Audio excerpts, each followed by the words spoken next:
Alright, I think that's gonna do it.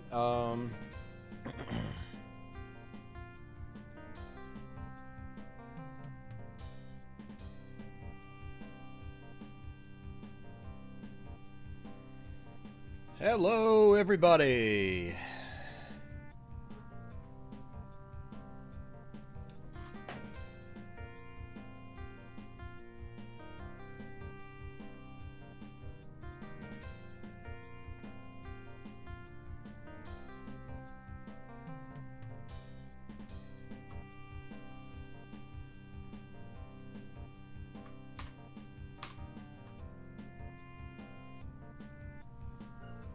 Hopefully the chat's going to be a little bit larger for you guys this time.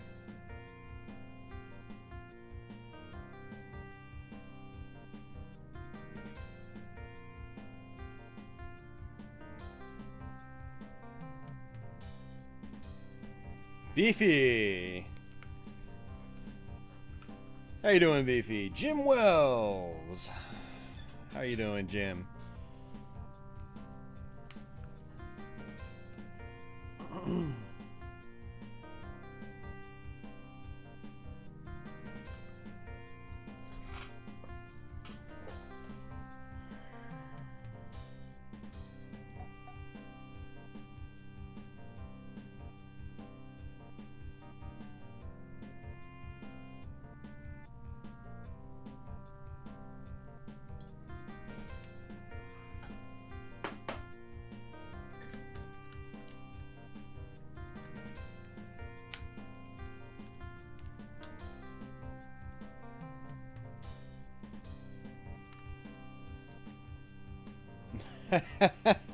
I need alcohol in games. Me too, man. Me too.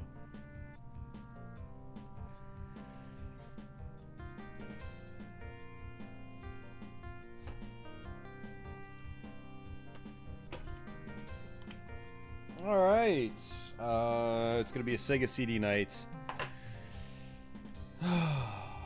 Question is, what do I play?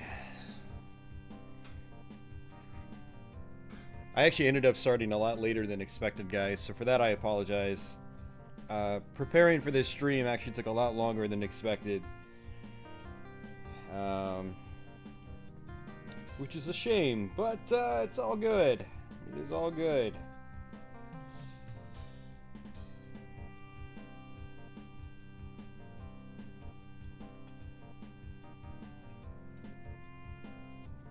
So I'm just going to set aside some stuff that I'm probably going to try to play. And then stuff I will probably avoid playing.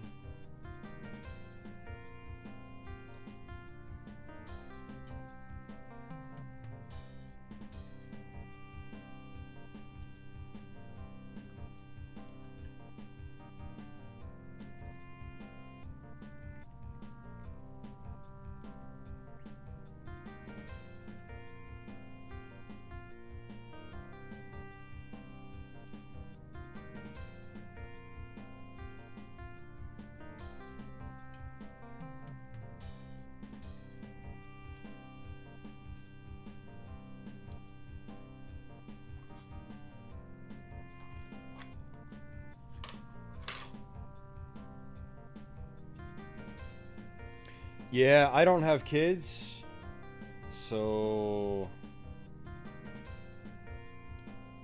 that kind of conversation would totally be out of my league as well, man, so I don't blame you.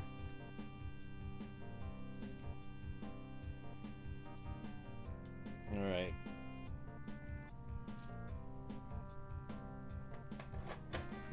So the Sega CD is,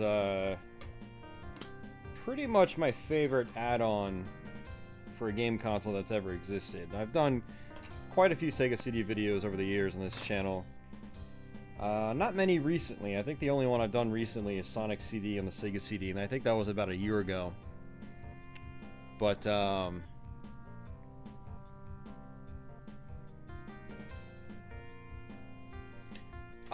Beefy, I would say the Model 2. Although, to be honest, I don't have really first-hand experience with the Model 1, so I can't really vouch for it. I would just assume the, you know, the Model 2 is a, It's a tray loader. Not a tray loader. It's is that what you call it? I don't even remember what you call them. People don't even talk about CD-ROM drives anymore. It's just a pop-open tray, you know. So there's like less mechanical parts that can go bad on the Model 2. Every Model 2 I've had has been rock solid. I haven't had any issues. I mean, I know that's anecdotal, but I don't hear about Model 2s having problems.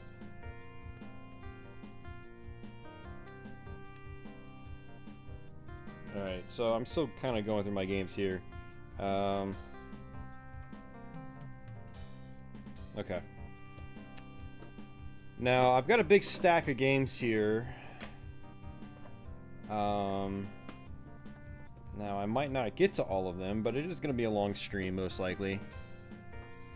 Dude, Beefy, you should totally look into one, man. The Sega CD is awesome.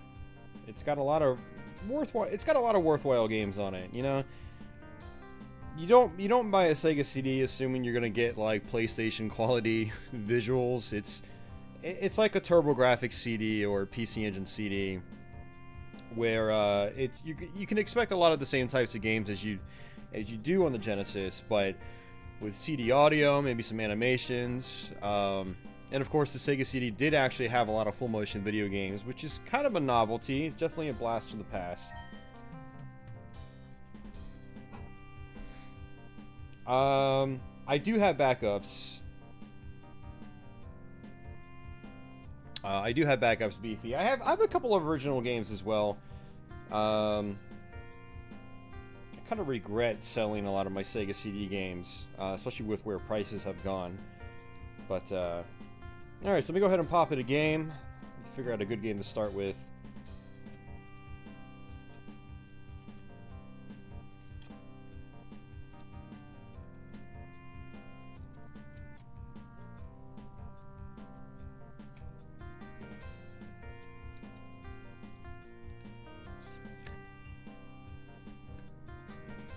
Yeah, that is one of the great things about the Sega CD.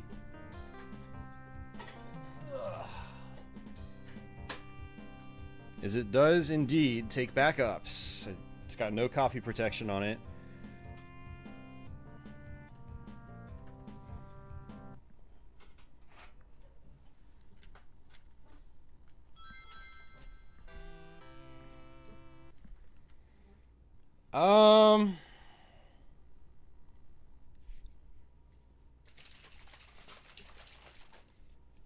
Yeah, I don't know about it being a huge space saver.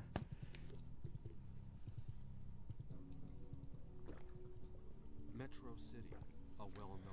The one thing people don't take into mind with the CDX is A fact which the newly elected mayor and former street if you want to use the ports on the sides, like the headphone jack, which is what I typically use to get my stereo audio. And then I think like the power supply comes out the side as well. It's actually about the size of a Genesis in terms of like sitting in your entertainment center, like with the cables coming out from both sides. That's something to keep in mind. I mean, I wouldn't buy a CDX based on space. You're gonna be paying be paying out the rear for a CDX. It's gonna cost you more to get a CDX than it will to get a Genesis and a Sega CD together. So. I believe you know who I am. Don't hang up. We have a little business proposition for you. Your daughter for your cooperation. And we'll throw in the Top left pick, yeah, that is a Model 2 Sega CD. What happened to Jessica? Who is this? Yeah, the Sega CDX is cool, but it's stupid expensive. turn on your TV. It's a little awkward to have a 32X on it as well. You son of a... What have you done to her? Nothing yet. But we'd enjoy the opportunity. Listen to reason, man. Why make your job difficult? Just let us do as we please. Like the mayor before you did.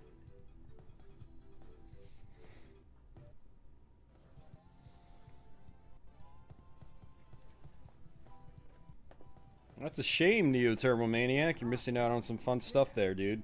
Jessica? My sweetheart since childhood. The Mad Gear must pay. Alright, I'm gonna step away for a quick second. I'm missing something here. I'll be right back.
Metro City, a well-known crime capital, has been filled by violence and death for many years.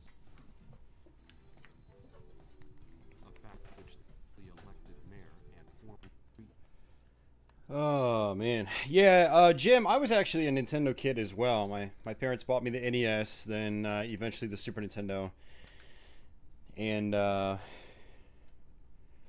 I should say, aside from the Game Gear, I was a Nintendo kid. So yeah, like when it came to my core consoles, it was all Nintendo stuff.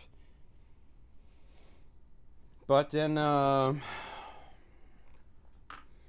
must have been it was either the 95 or 96. I somehow scored a Sega Genesis from one of my neighbors, and so that got me interested in the Sega CD since I actually had a Genesis, and by that point Sega CDs were being discounted pretty heavily, and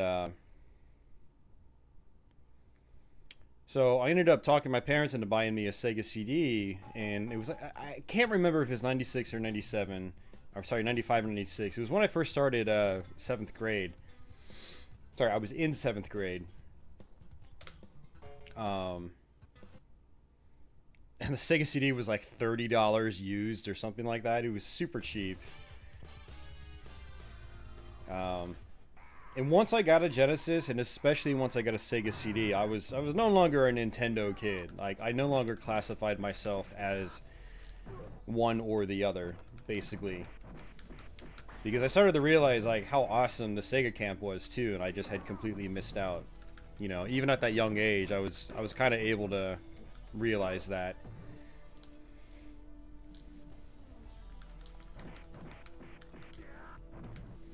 So this is a pretty good version of Final Fight. Now that I actually have a Final Fight arcade cabinet, I've been playing that a lot recently, it's interesting to see how slow this version is. It's a lot slower than I remember it being.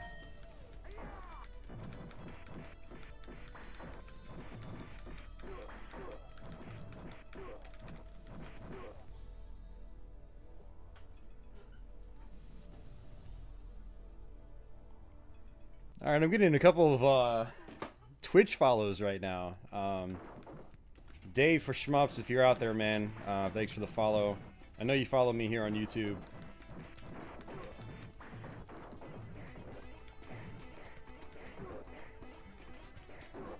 No, I can't stream the arcade cab to the Framemeister, unfortunately. It doesn't work quite like that.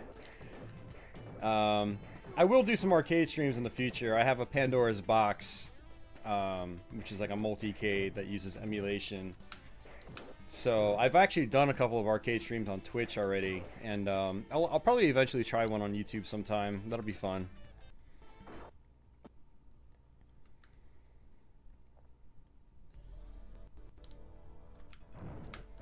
Yeah, these colors in this version are a lot more washed out than I remember as well. Very, very grainy in a way. Not as smooth as even the Super Nintendo version. This version has a lot more animation than the Super Nintendo one, though. Like, this is... Don't get me wrong, colors aside, this is by far a lot better than the Super Nintendo version. I mean, the music, the animation, there's a lot of stuff in it. It's a little bit truer to the arcade game.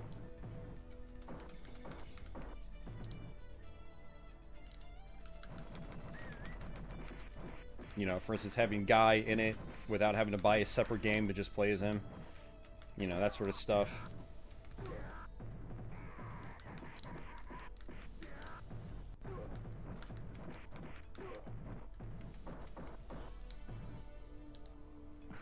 Yeah, Final Fight is probably my favorite brawler of all time.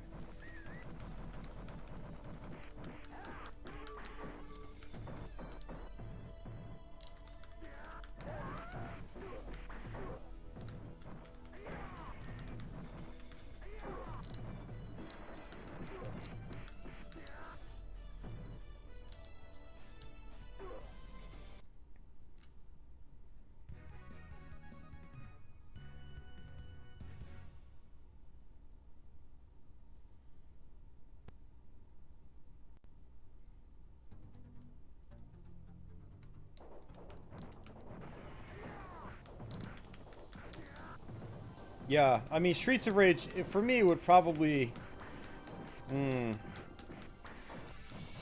Nah, no, it's Final Fight for me. I love Streets of Rage 2, don't get me wrong. But, one of my favorite things about Final Fight is just the... if you play the arcade version, it's insanely difficult.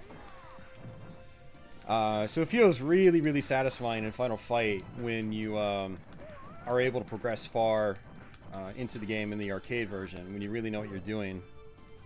I don't get quite that same feeling from Streets of Rage 2. It's not as chaotic. I like the chaos that Final Fight has.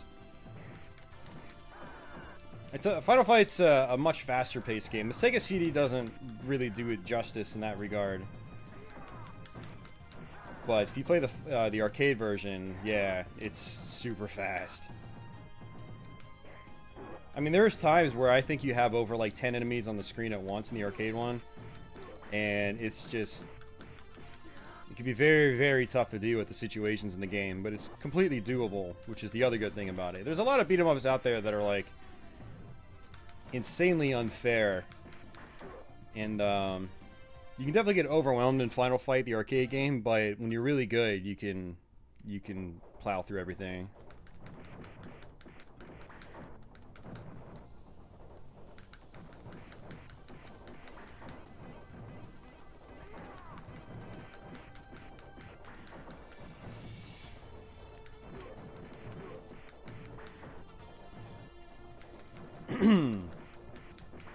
But yeah, Streets of Rage 2 is easily my favorite Genesis beat 'em up for sure.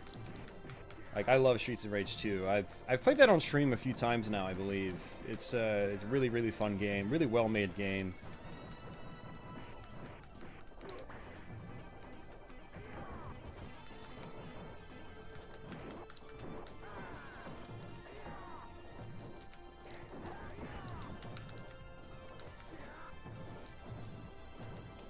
Oh. This version's a lot slower than what I'm used to.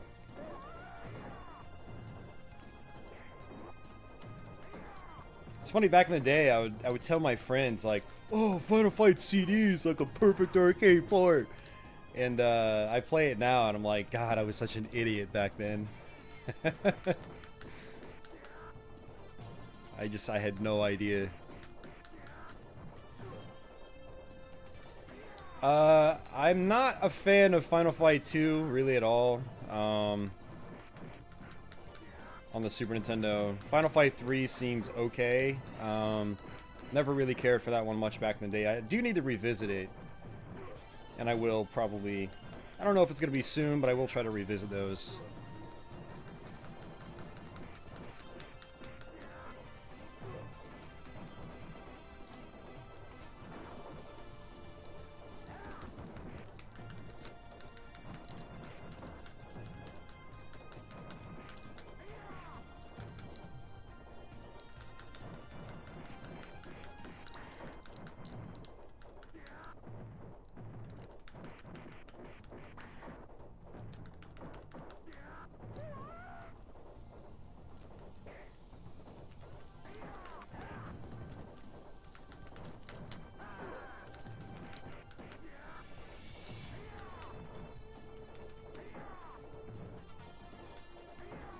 We just started about 20 minutes ago.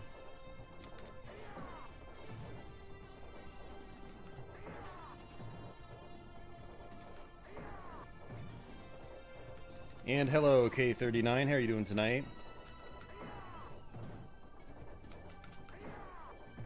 Hey, Wayne. What's going on, man? Glad to see you. Yeah, I pretty much just mentioned that. The colors are really washed out in this version.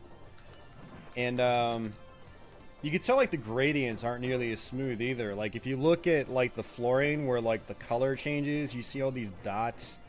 And if you look at, like, the back wall, you can see where it's just made up of, like, straight lines, you know? In the arcade version, it's much smoother. Although I think the arcade version might actually have a higher resolution as well.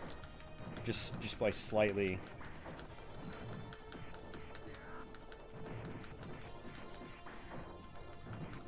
But I guess with the limited colors, they had to kind of integrate them that way in this version of the game. I guess it makes sense.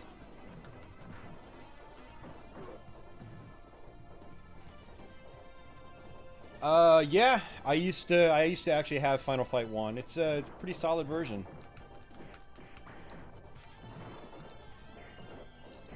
Pretty respectable.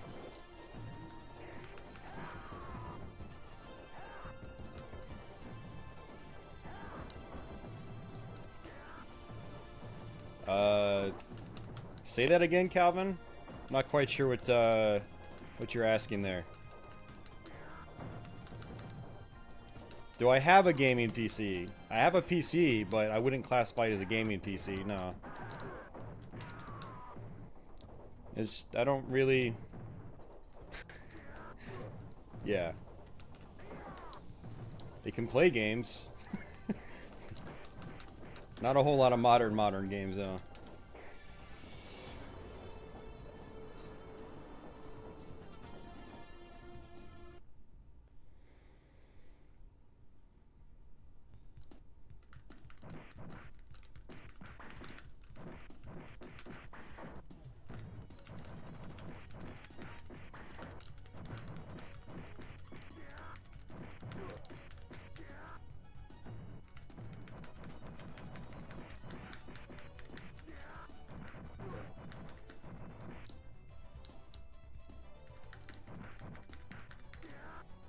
I love me some King of Dragons, man. That's one of my favorite arcade games.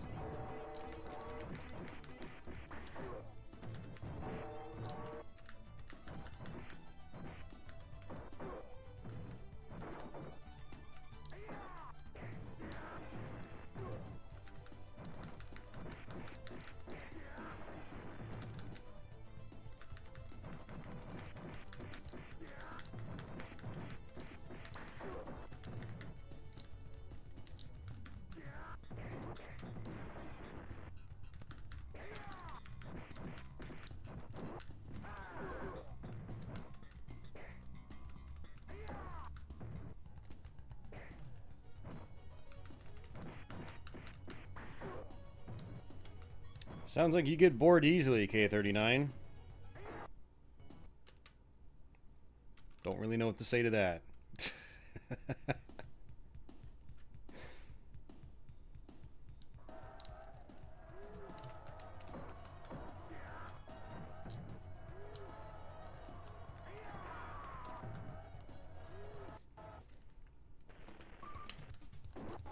Yeah, we'll switch over to Cody.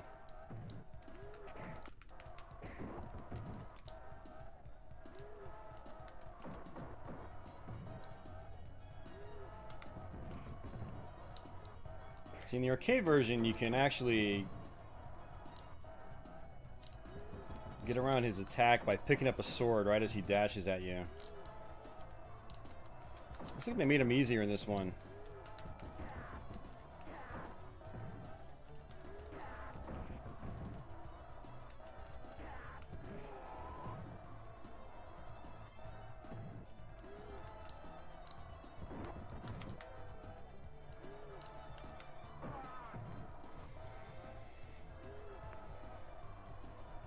It feels like they made some attacks weaker in this one too, because when I jump kicked him that one time, he should have died. He definitely would have died in the arcade version.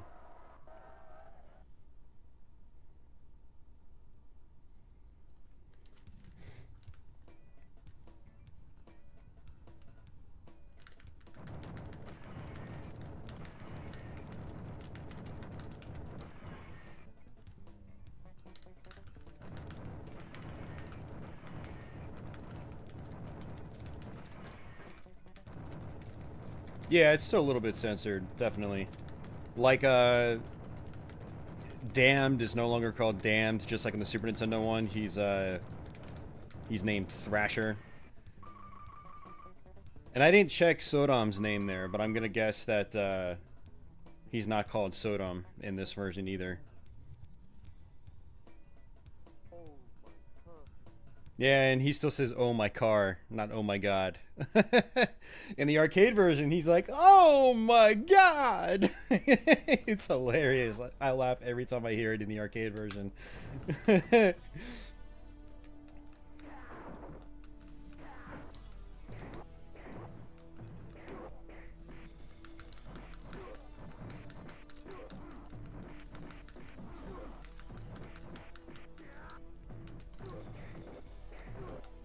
Yeah, so in the arcade version, there would literally be like 10 enemies here, all ganging up on you at once. So like I said, the arcade version can get really insane. That's one of the things I really like about it. Plus the arcade one is just so colorful. You know, it's a Capcom CPS-1 game, and pretty much all of CPS-1 games are really colorful, really detailed graphically, really good stuff.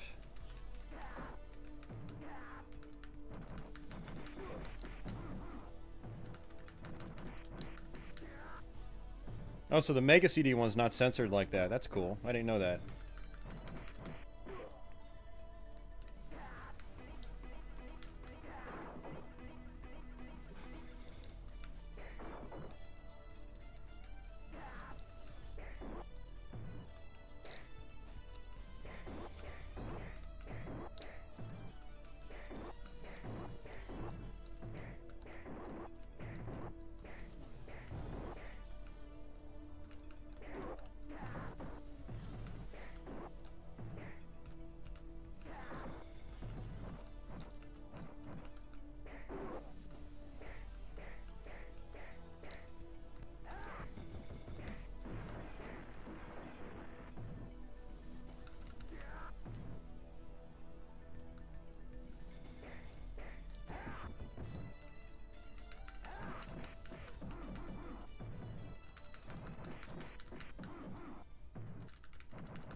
I think the big thing holding this version back nowadays is just the fact that it's not really that colorful. The slowness of the gameplay is a little weird to get used to as well.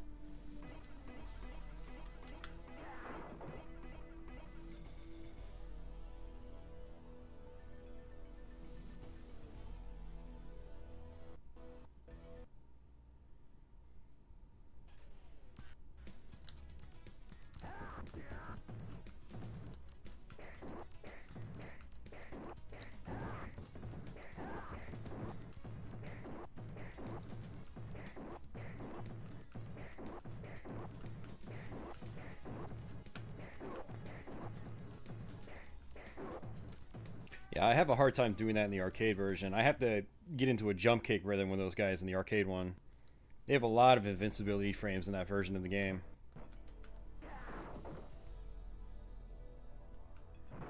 Mark! Me too, man. We can love this game together.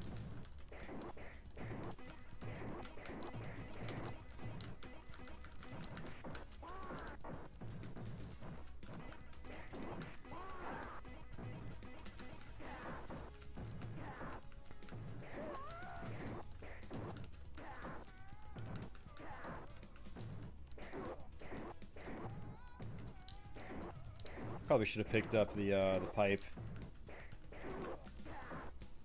Oh well, it's in the past now.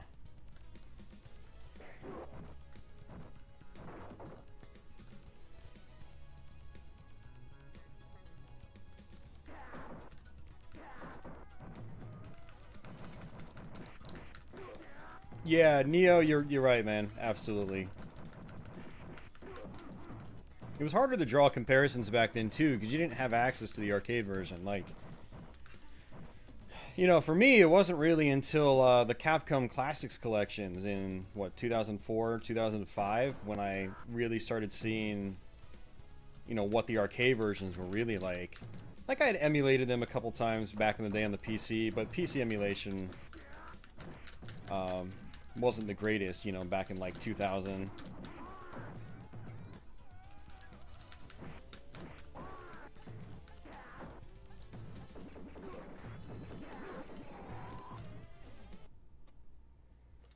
Wow. Okay. Game over again.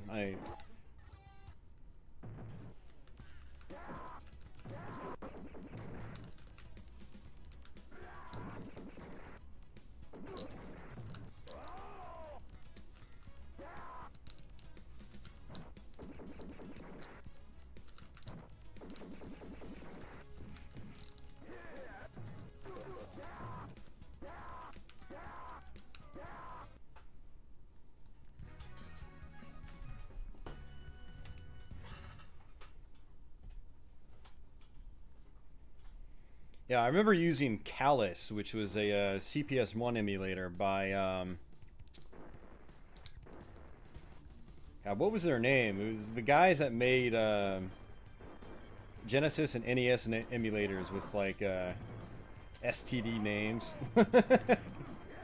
It was not STD specifically, but, like, Nesticle was their NES emulator, and then there was Genesist with their Genesis emulator.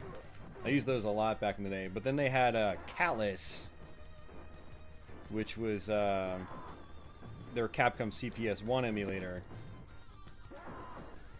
I don't think I used it a ton, but I did use it a little bit. I remember using it mainly for, like, Strider. I don't remember if I ever actually tried Final Fight on it.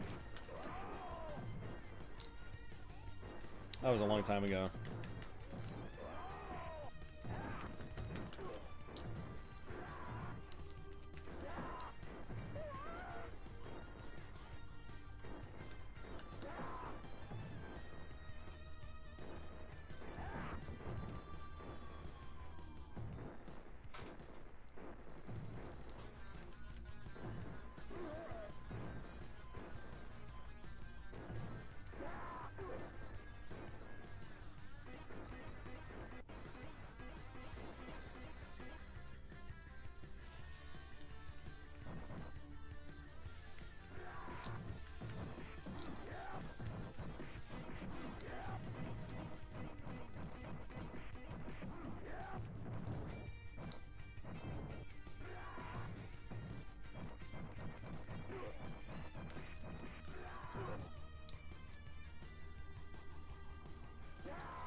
Rain sounds familiar. What did that emulate?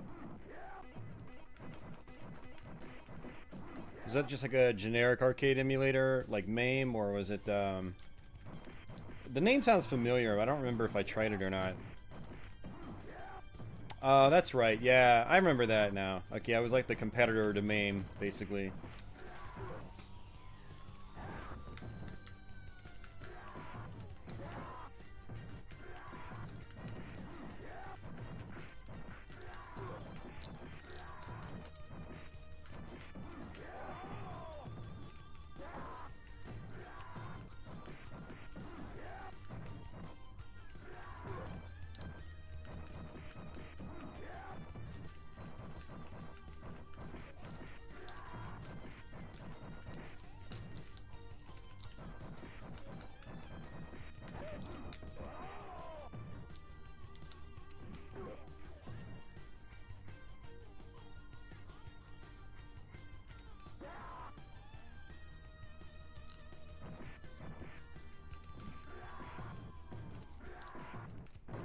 Yeah, I remember using MAME for like the very first time.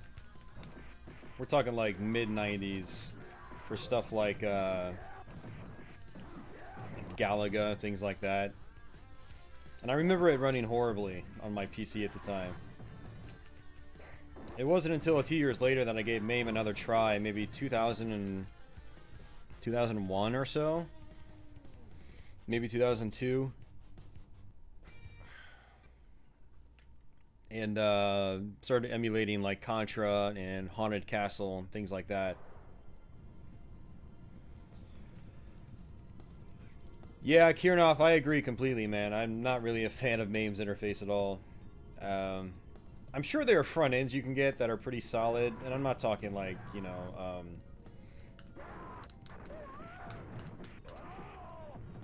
the super flashy ones. It's actually something I haven't really like researched in a while. I should probably look into that, see what kind of like MAME front ends are out there now.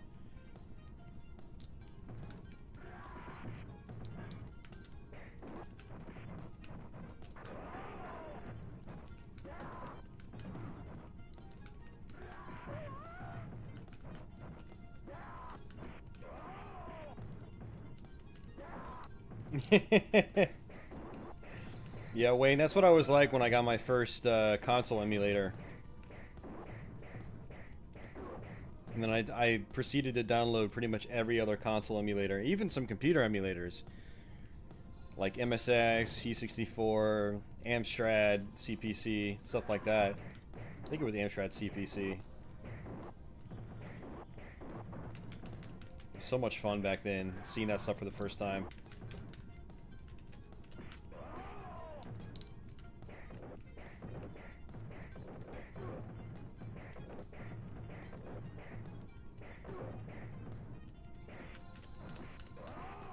Oh yeah, that's a big gripe of mine too with MAME, which is why I don't upgrade. I have this old ass version of MAME now. It's probably like 5 years old, maybe older.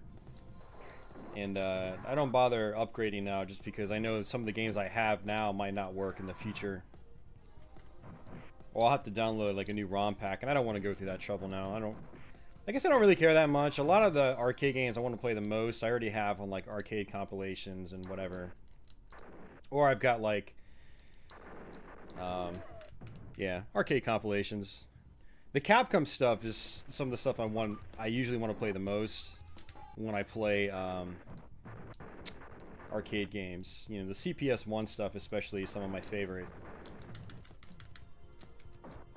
Alright, that's it. Ugh.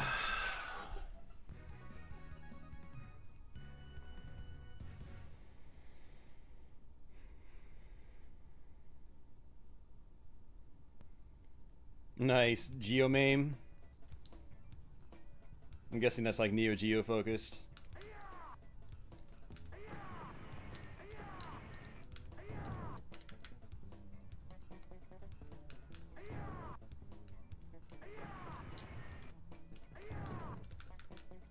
Hey, Smoke.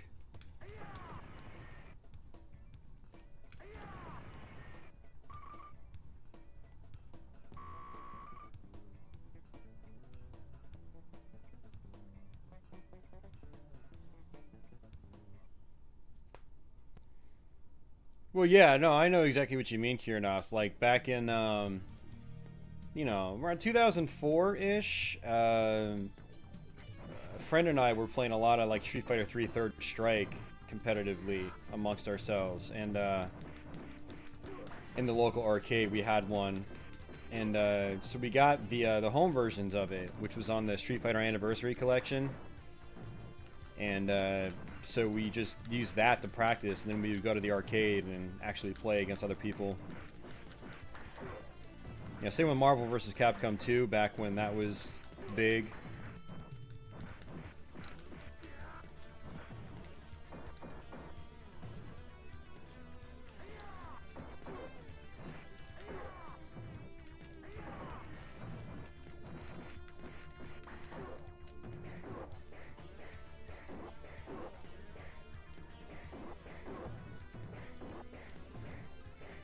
Exactly. Practice at home. That's actually why I bought a PlayStation 4 imported back in the day. We're in 2002. Because I got into Tekken 4 in the arcade, and I was able to get the import version of it about 6 months before the US version, maybe longer. And so I was able to practice Tekken 4 at home, then go to the arcades and play it there.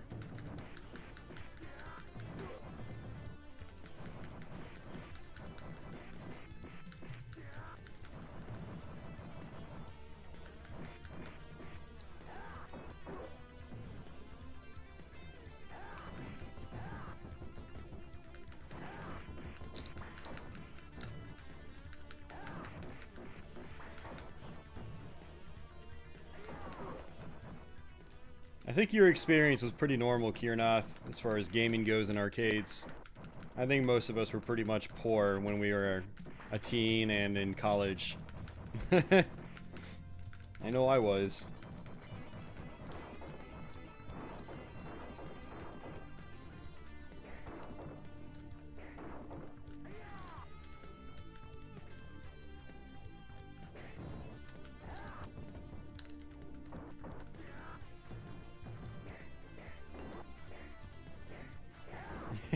Street Fighter 1 tournaments. You can organize them, Ronnie. I'll play.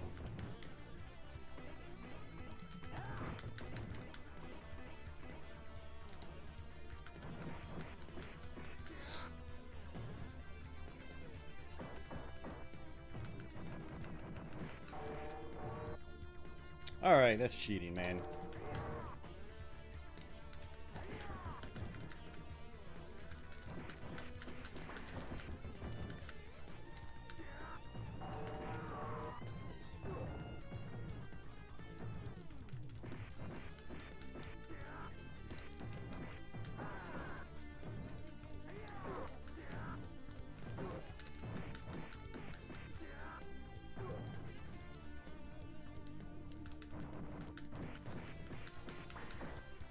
I didn't mind paying 75 cents on a fighting game because if your goal is to play real people, you put up your 75 cents and then you win, and then you just keep playing, you know, that's just how it worked.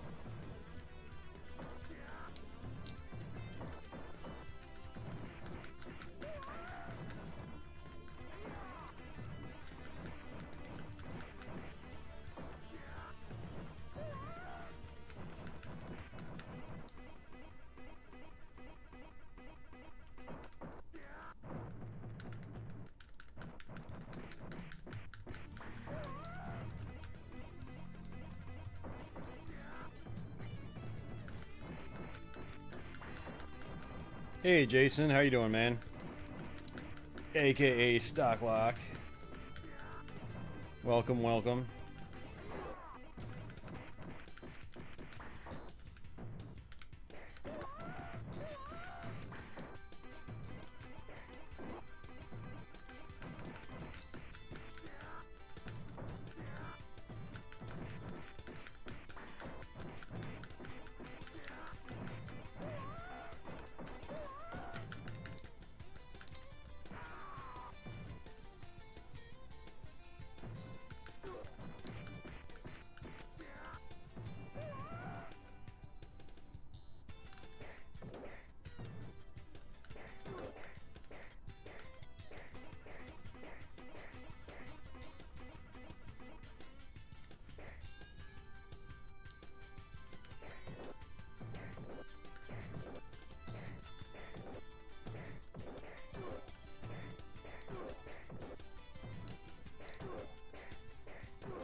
Yeah, Smoke. This was originally going to be a part of the Street Fighter series.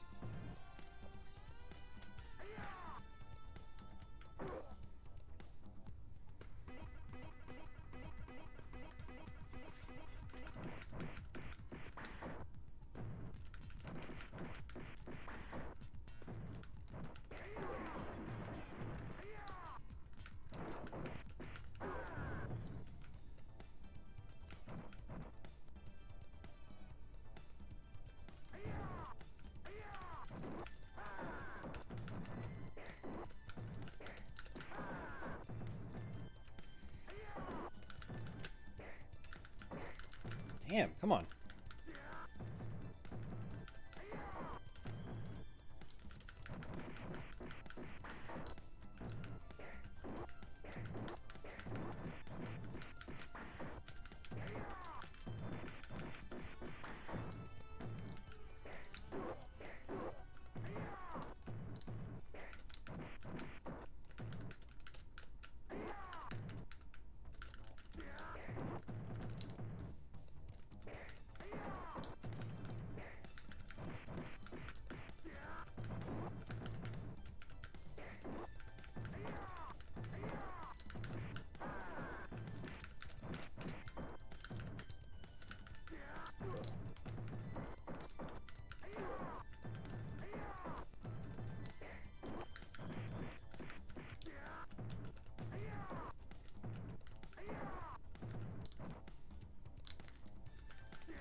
That's it. Alright, might as well just take the last continue.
Hey, Sasha!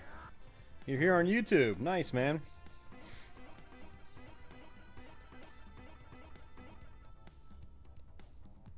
Mr. Skosh in the house.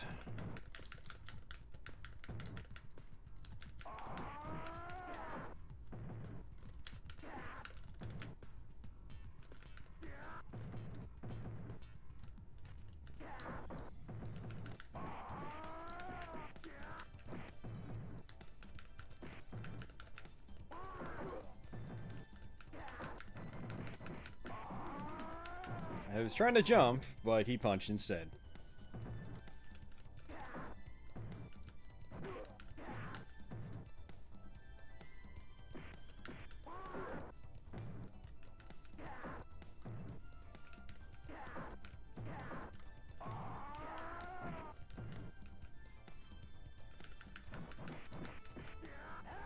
Oh, come on.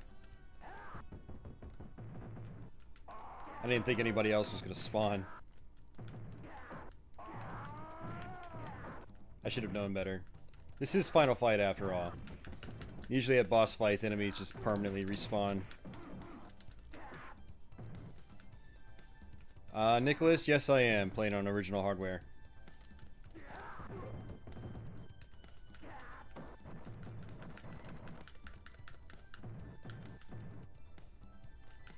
I assume you meant original hardware, because technically playing on a computer is playing on hardware too. That's it. But yes, I am playing on an actual Genesis Model 2 and Sega CD Model 2.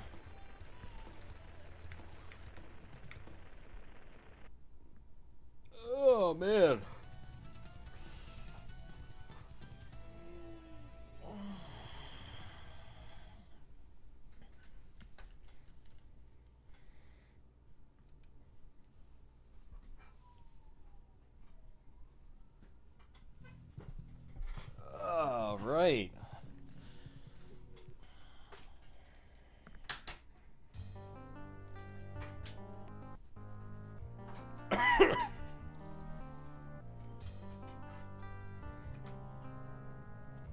I refuse to close the door, Sega CD. Alright, I'll do it. I actually do want to check my memory.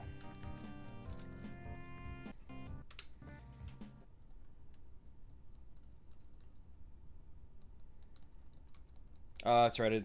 I forgot it doesn't let you check the memory until you put a disc in. So, to 1cc Ghouls and Ghosts. I don't know, man. I mean, the first time I played... The first version of Ghouls and Ghosts I ever played was the Genesis. So, I mean, that's going to be the first version I ever 1cc'd. And it's not really a good...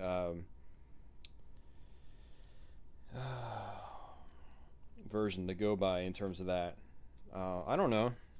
I honestly don't remember. I've been playing Ghouls and Ghosts for like, 20 years now, so...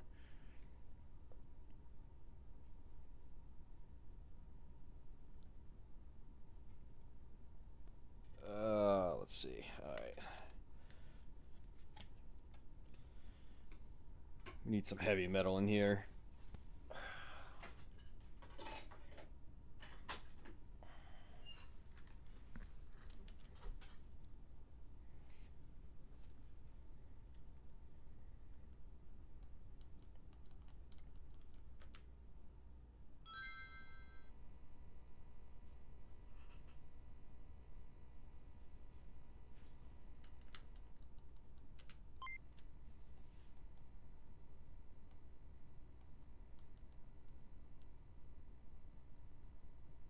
I guess that looks about right. I don't really need a save file for Android Assault though.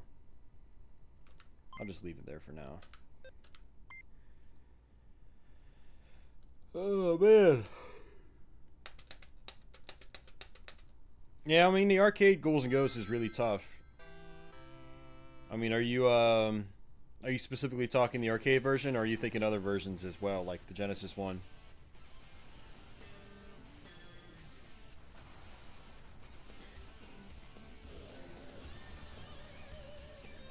I think Dungeon Explorer is great on Sega CD. I actually enjoy it a lot more than the ones on the PC Engine, because it feels more like Gauntlet than it does, the original Dungeon Explorers on the PC Engine.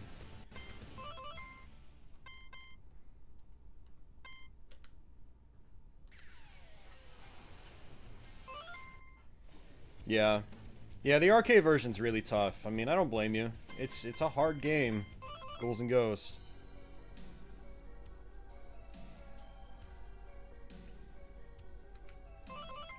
May I help you?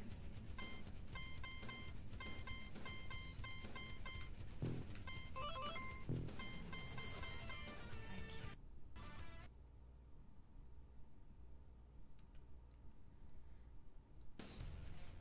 you. Oops. I always do that when I play this version. I always use my bomb by accident.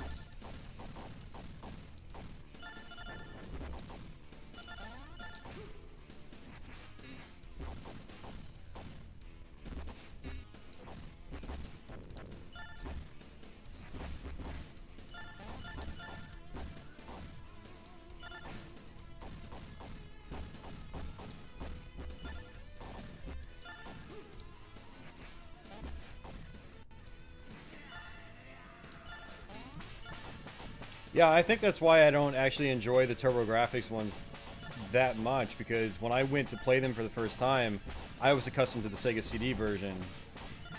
I was like, oh, this isn't what I expected.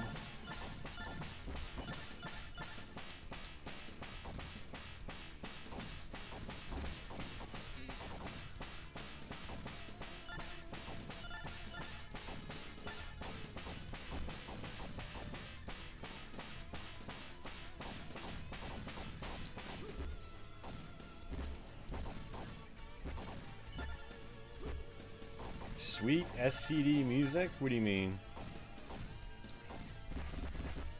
I hear music.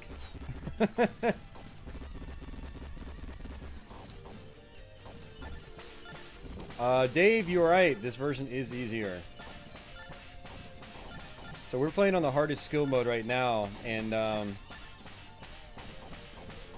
I think the regular bullets are about the same from the enemies. Actually, I think there might be even less regular bullets from the enemies. But the big thing in the PC Engine version is that on the hardest skill mode, when you kill enemies, they create suicide bullets. So basically, the enemies die, form into bullets, and then the bullets fly right at you.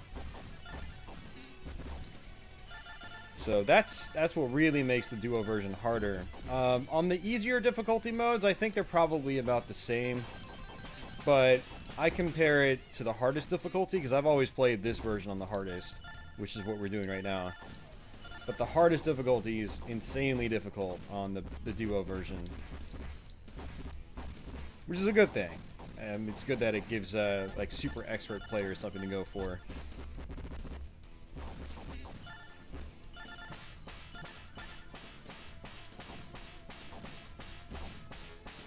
Yeah, Haunted Castle is a pure memorizer. You just have to memorize everything, and then it's pretty easy once you do. But it's really tough at first because you don't know where anything is going to come from.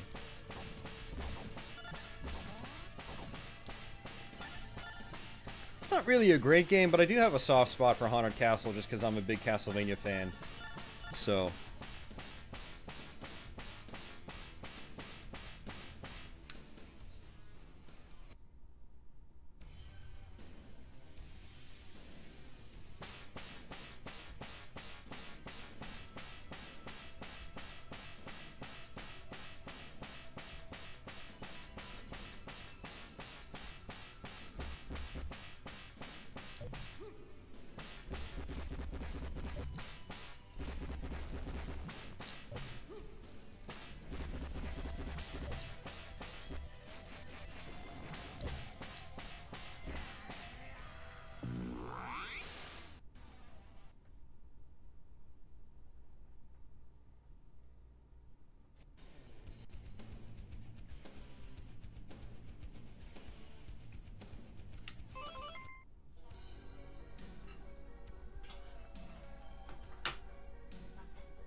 Alright, don't mind me. I'm gonna probably make some microphone noise just for a second. I'm trying to get some of these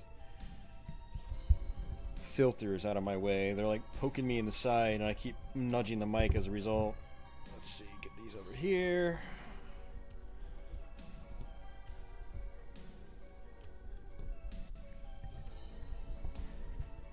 Alright, that's more like it.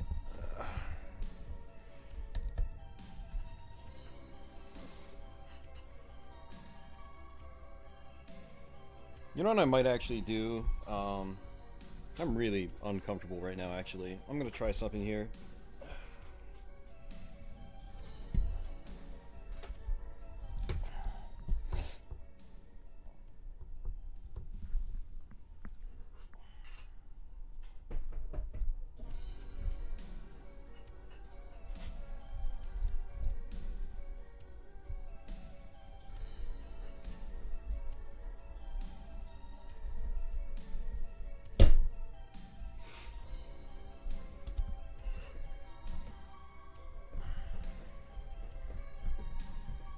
Oh, this is so much better. Yeah, normally what I do is, well, when I used to stream in here on this computer, I'd put the mic stand on the actual desk, and I haven't done that in a while. So I'm doing that right now, so don't mind me here. Here, I'll mute the mic, actually.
Alright, that's better. Phew.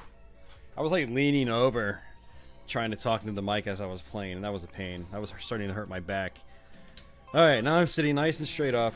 I can see the chat and the screen, and I'm talking right into the mic. So I actually removed my rear pop filter. I have this nice little foam metal plate combination that I sit behind the microphone now, so you should theoretically get less background noise when I'm using that, but decided to go ahead and just remove that completely. Oh man, alright. God, I'm getting hungry already, and I ate right before I started this stream.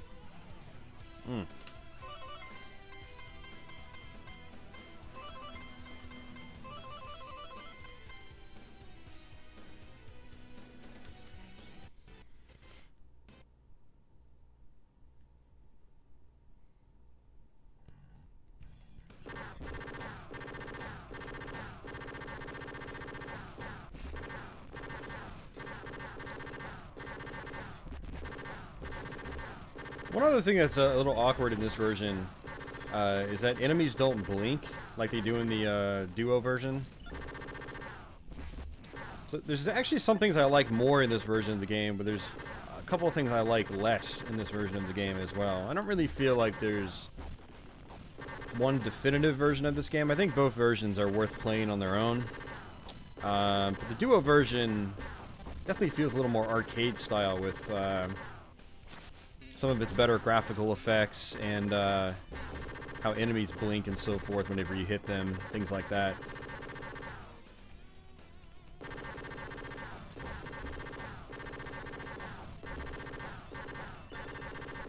Speaking of which, I need to get my Duo working again. I need to get down and tweak the disk drive.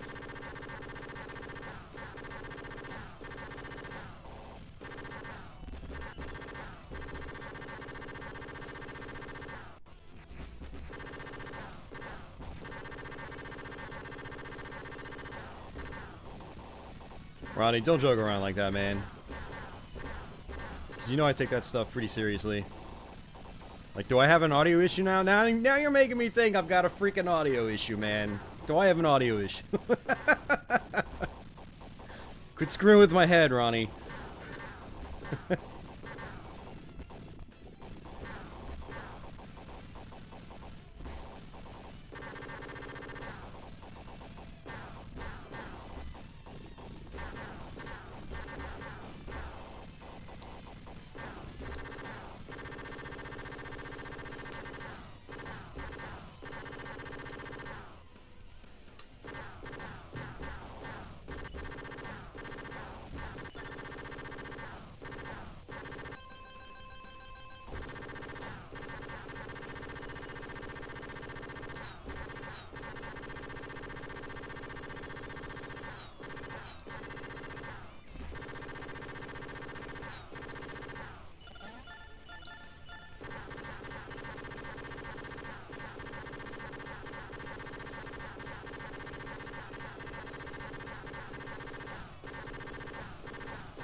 My luck's been pretty great, actually, Ronnie, up until recently.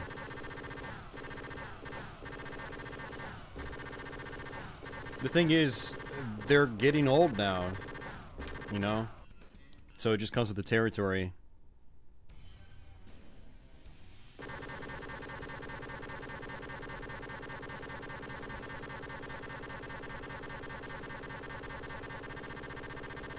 I never once had a CD console give me trouble back in the day.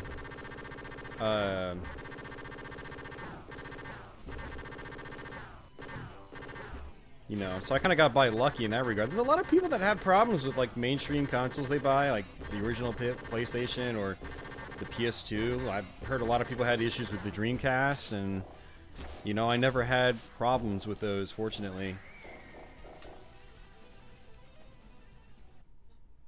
Oh, thanks, Wayne. Thanks for the compliment.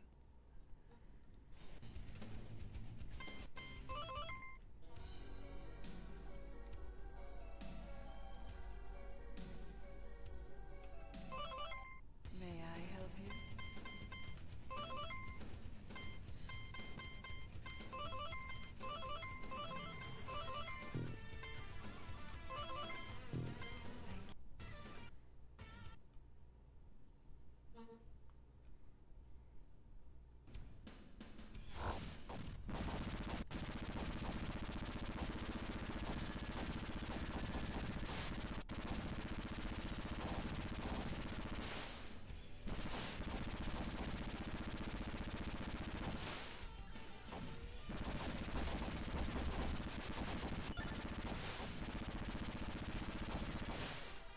feel like the game audio itself is low. Like, this backup is, like the rip had, like, they ripped it at low audio or something, or I don't know. It should be a lot louder than it is. I can't even hear the music over the sound effects. This is in my headphones coming straight from the game. This is Lords of Thunder on Sega CD. Welcome to the stream, Kevin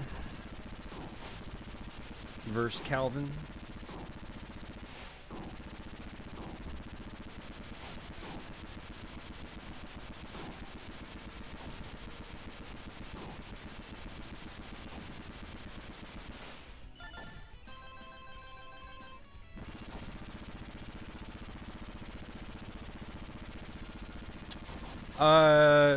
Sasha, my duo problem is not a dirty lens issue. I actually replaced it. I replaced the lens with a brand new one. Also had all the caps replaced. And so apparently it's a common thing on duos. When you replace the laser, you have to go in and there's 4 potentiometers on the board itself. They're really small ones that you can only really touch with, you know, like a screwdriver or something. And you have to adjust all 4 pots. I sat down and spent like an hour adjusting them one night. Got it to where it was reading discs, but it would only read them for like 20 or 30 minutes and then it would start crapping out again. So apparently I need to go back and keep tweaking the pots further, unfortunately.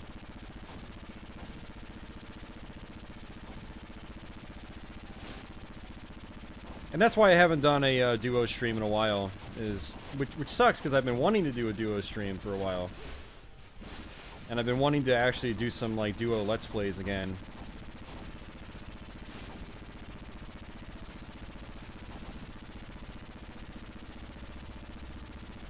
Yeah, comment. It is totally a pain, and that's exactly why I haven't really gone back to it to try it again.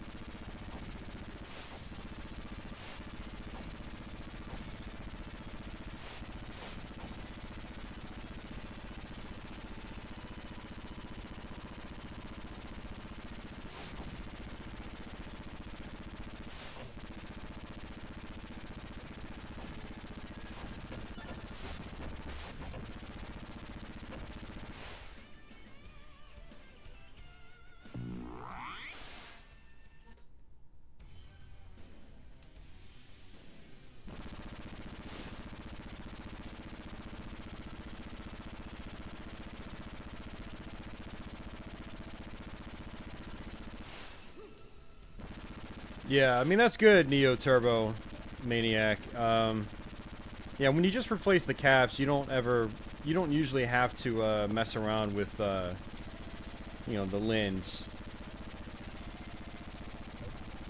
and the potentiometers as a result. But if you replace the lens, then you've got to mess around with the pots, and it sucks.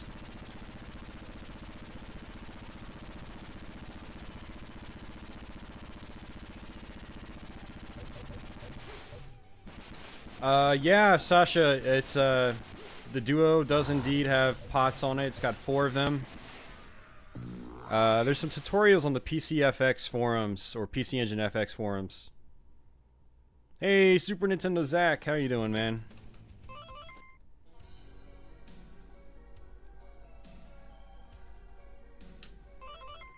May I help you?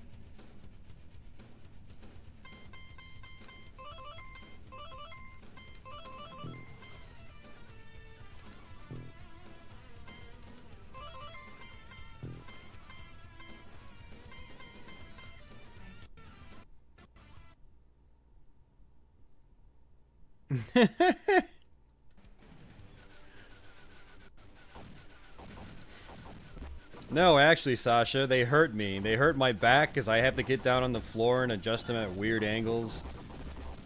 Put a disc in. I have to, like, hold down the freaking drive door button to get the discs to actually spin. Actually, I did use tape last time, which helped, but then the tape came undone halfway through, and that was a pain.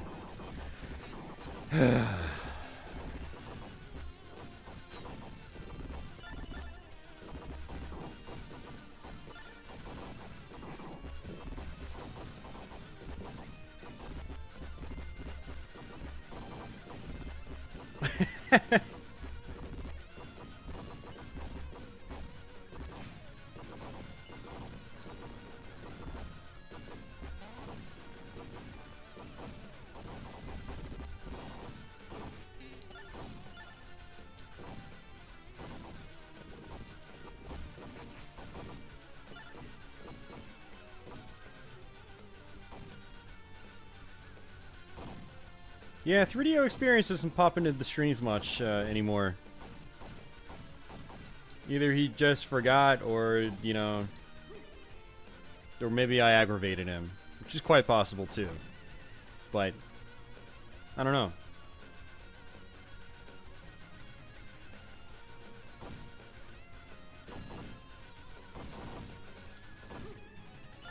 Wayne, you're talking PC Engine. We're talking PC Engine Duo. A modded PC Engine Duo is going to cost you a lot more than 70 or 80 bucks.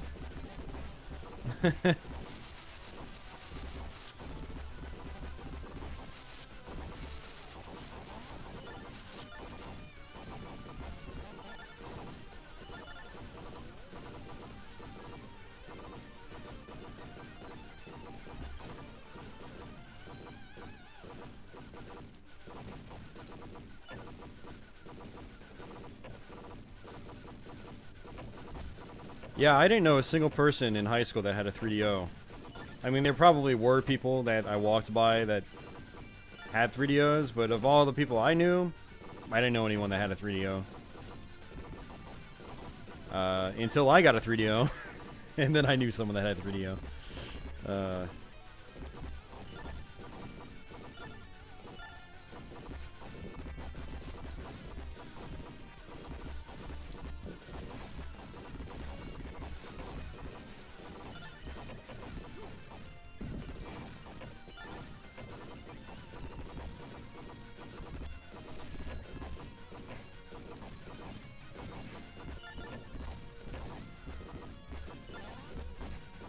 Yeah, but Wayne, you're basically telling me to spend another $150 on something I already have.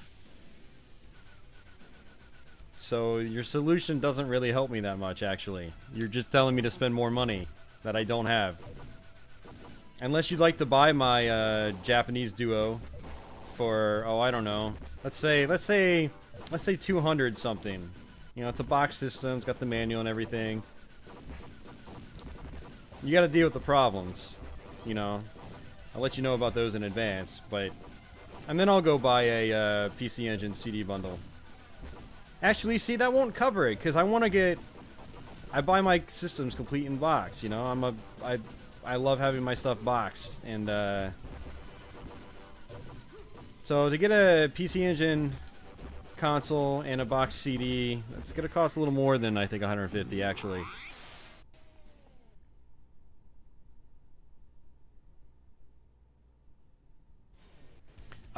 Sasha, Ronnie's actually owned the Jaguar like five and a half times now, so he doesn't need to buy another Jaguar.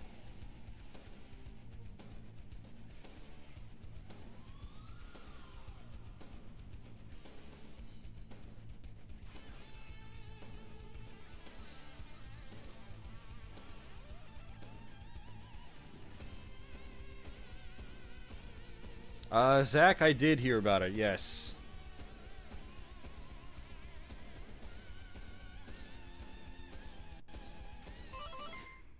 Only twice. Hey, Jeff, what's up, man? Long time no see, dude. I have no policies against Nicolas Cage. You can, you know, feel free to Nicolas Cage it up if you want.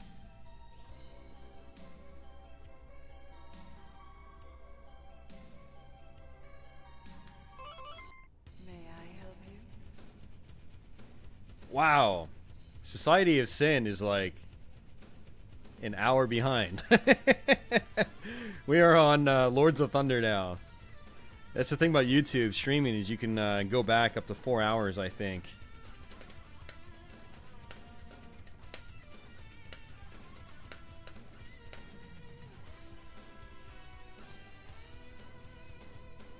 Oh, Wayne, it's easy finding someone that'll recap it for you, man.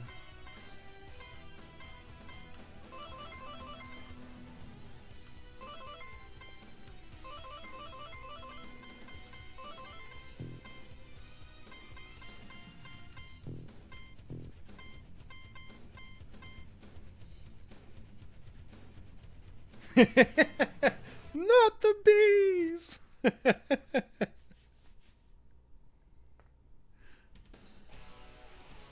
Well, thanks for popping in, Jeff. I haven't talked to you in a long time. It's good to see you sort of back on YouTube as well.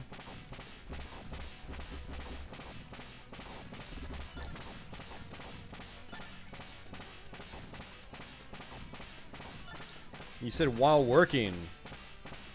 Oh, never mind. I guess at this time of night, I'm guessing it's a photography gig.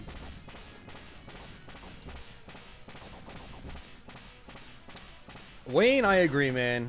Castlevania on Sega CD would have been a very, very nice addition. Come to think of it, we didn't get many Konami games on Sega CD. We got Snatcher.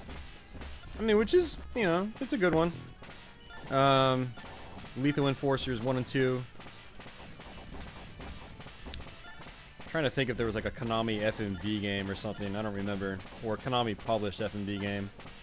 But no Castlevania, no Contra.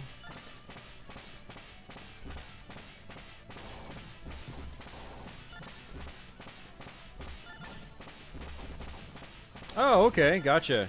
Hey, work from home. That's nice, man.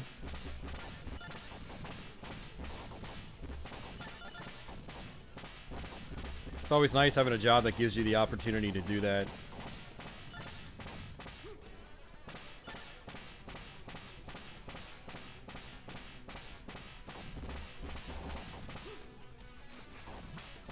What do you mean by reboot, Skosh? What, did you have something going on your end, or?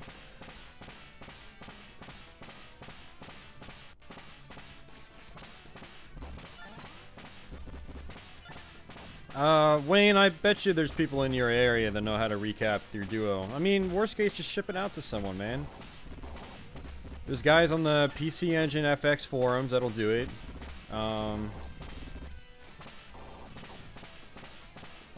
Just get it done, man. Get it done.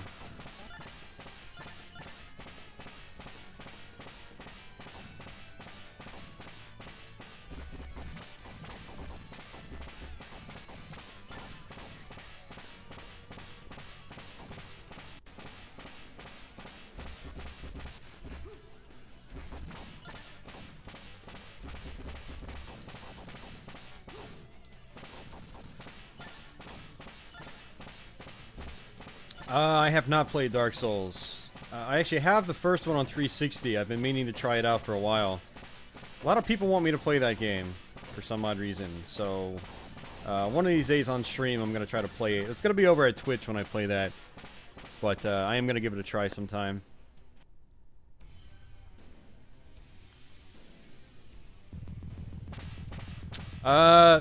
Sasha,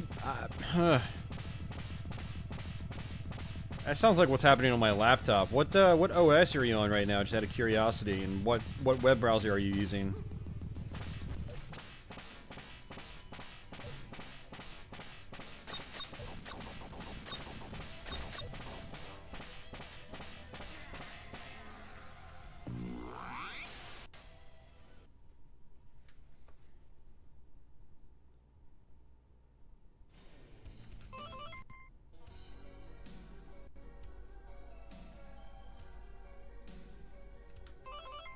May I help you?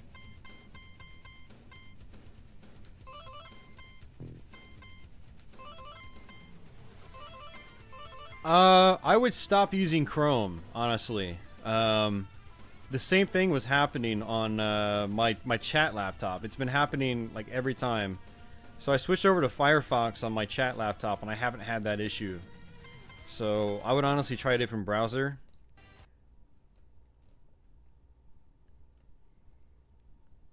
I've been actually been talking about it on my streams on Twitch recently. Like, it's been happening during my streams. It's been really aggravating because, you know, it's really hard to read the chat from my actual stream laptop when it's like, you know, 15 feet across the room.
Well, Society of Sin, we're actually playing on the hardest skill mode. I always bump it up when I play this game.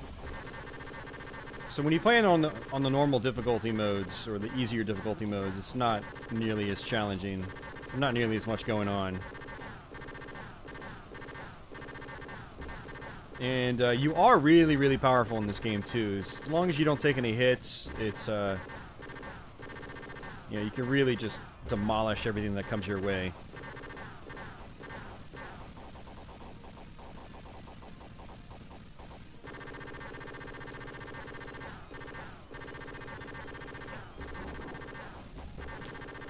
Oh, that's what the joke was. God, totally forgot to change that. Sorry, guys.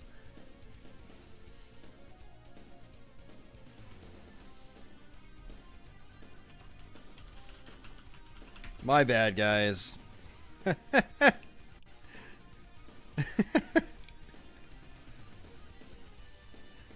So that's what Society of Sin was talking about when he first popped in.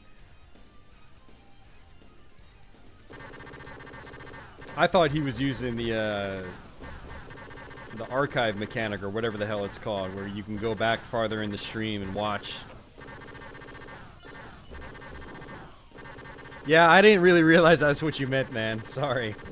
I appreciate you guys pointing that out. I've got to get better about changing that. The thing is, on Twitch, I don't have a game label, so I don't have to do this on Twitch. I'm just not used to it when I stream.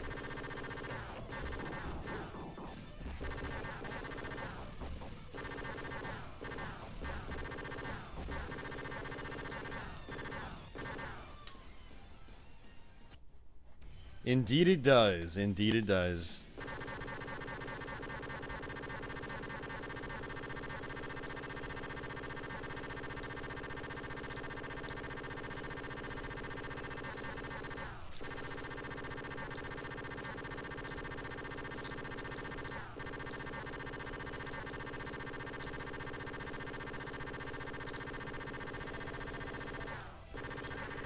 Huh, surprised he didn't do his spread shot pattern at all. Final fight, the final frontier. It's a shmup. Not a fan of shoot 'em ups. Feel like my skin's burning up now.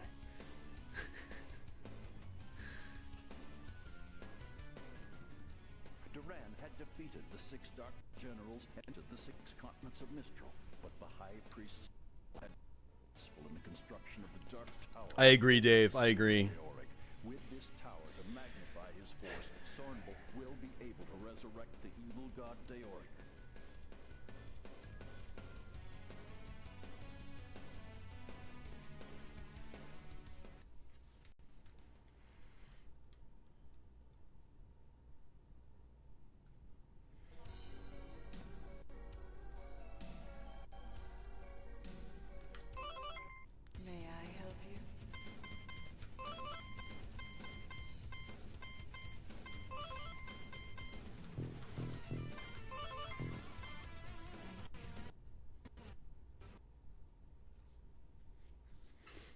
You should play more shmups, Trevor. You'd be able to beat more if you played more. If you can beat this game, then you should be able to finish a lot of other shmups.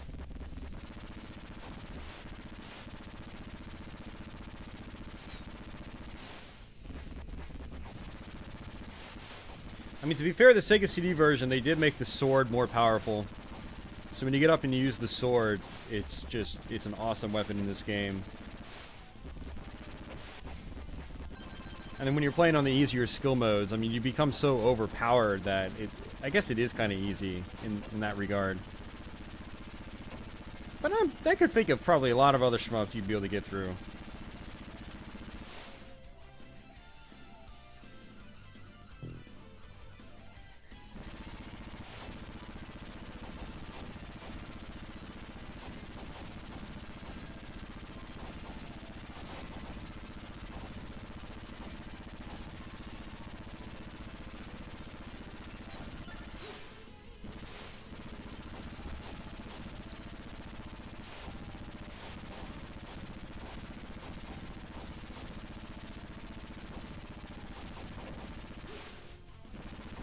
Yeah, this game has gone up in price in the last few years in particular.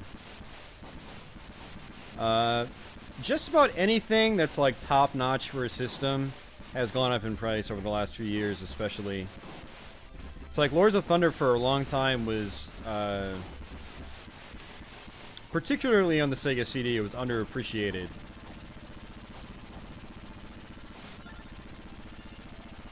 And, even for a while, it sat at like $30 to $50, and then just recently it started going up to like 80 and 100. It's just, yeah, it's crazy. I mean, it's a great game.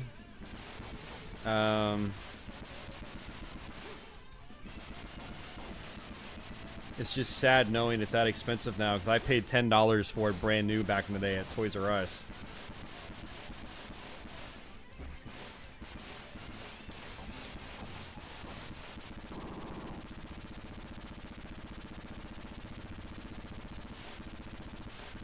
Ah, the good old days.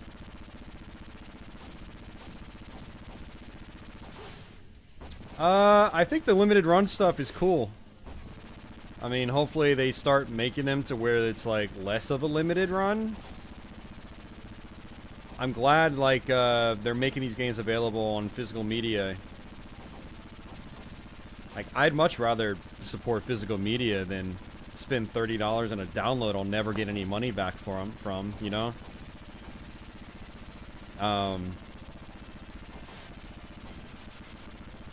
I just hope that they eventually start doing, like, multiple runs, you know?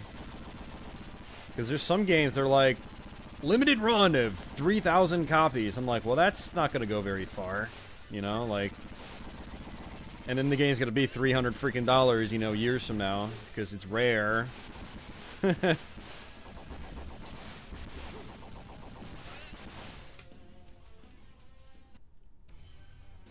I do still have my cat, yes.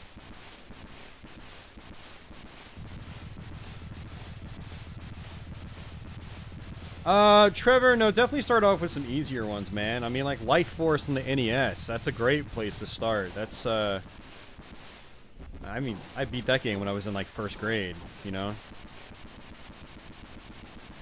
There's definitely stuff out there that, you should be able to complete shmup-wise.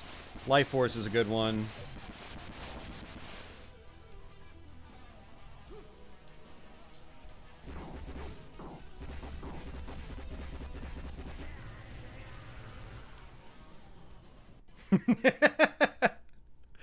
My cat does not support HDMI out, unfortunately. And audio is completely analog as well. Ah, yeah, Steel Empire is a good recommendation. Not terribly difficult. Elemental Master is another good one, too. Gunbird is great, but not easy by any means. So... yeah, write them down, Trevor. Definitely write them down.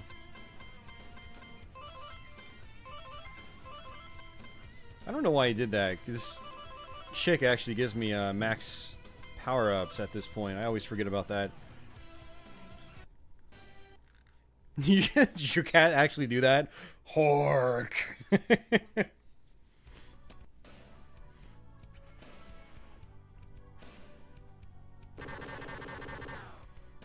No, Gunbird 2 is actually harder than the first one. Uh-oh, we got some skipping audio. Really? That's what you get for making CDRs of these awesome games. Lords of Thunder is trying to tell me to go pay $100 to buy a legit copy.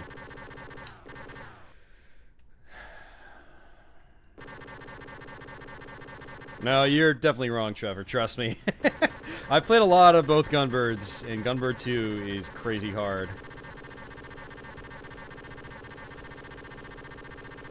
I mean, Gunbird 2 is awesome, but it's not a shmup I'd recommend you to play if your goal is to actually beat a shooter. And by beat a shooter, I don't mean like credit feeding. You know, if you play some of those arcade shooters ported to the console, you can just hit start over and over and just continue infinitely. Like Giga Wing is like that. And some people are like, oh, it's too easy. When in actuality, they spent like 50 credits on it.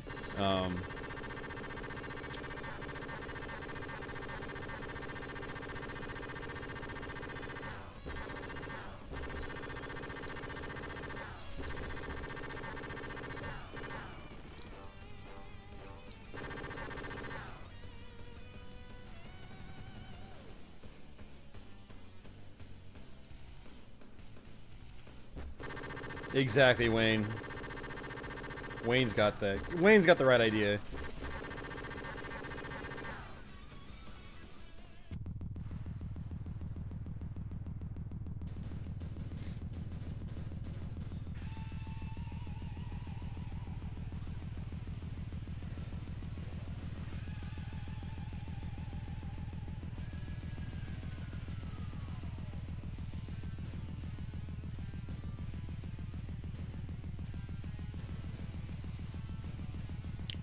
I think, well, yeah, for you, Trevor, I would just start off with games like that. I would start off with games like Life Force, Steel Empire.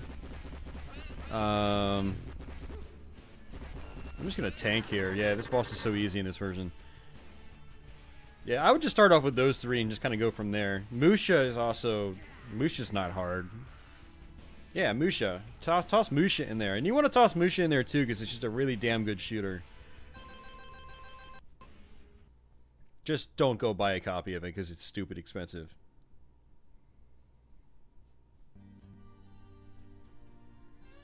No, Dave, I agree with you, man. I don't think you shouldn't continue, but if you're one of those like casual players that just hits continue over and over, and you continue 30 times and then you beat the game, and then you say the game's too easy, that's not the definition of too easy.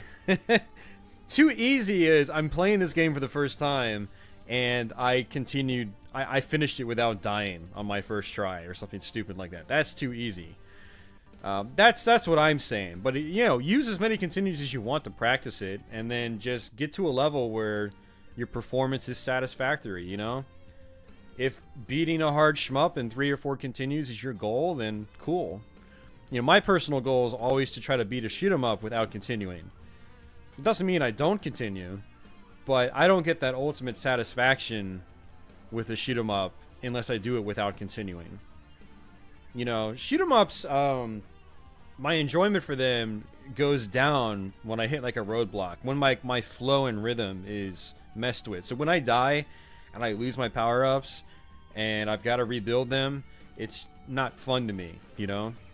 So my ultimate goal, like I said, for my personal, you know, greatest enjoyment is to go through them without continuing. Like, I didn't continue at this, and I had fun.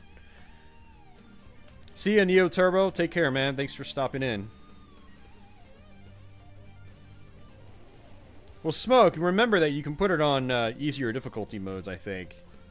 Wait. Actually, normal might be the default. Actually, normal might be the lowest on Musha. There might be an easy mode. Truxton is hard, Wayne. No, don't get him to play Truxton. I mean, Truxton might not be hard if you put it on easy. I've never tried it on easy, if there is an easy mode.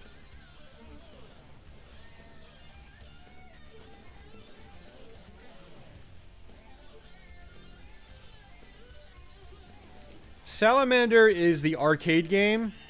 I mean, well, technically Life Force is an arcade game too, but Salamander is the Japanese name for it. But you want to play the NES version. The arcade version of Salamander plays and flows differently. You want to play the NES Life Force.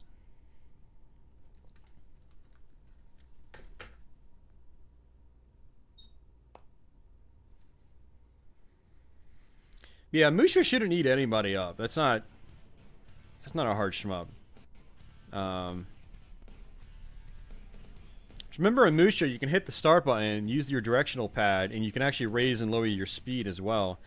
I think some people don't realize that you can do that, and thus I like to crank my speed up like a couple of notches, not a lot, but just a little.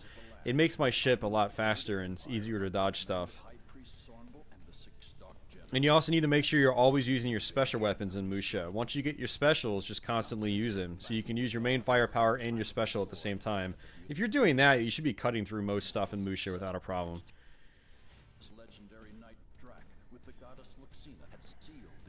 Alright, what's next on the list? I have no idea. Yeah, we've been at this for almost 2 hours now. I might go grab a little bite to eat or something, like a snack.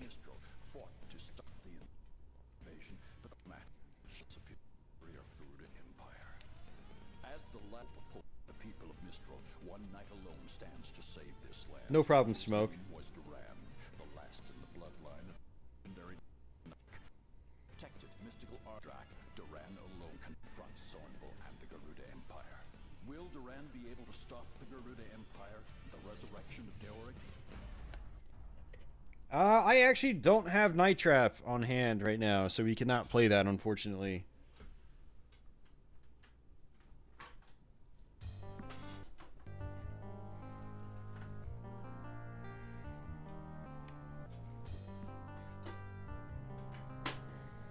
I'm actually surprised we played all the way through to the end on Lords of Thunder. So that was cool.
carbohydrates that probably won't keep me filled up.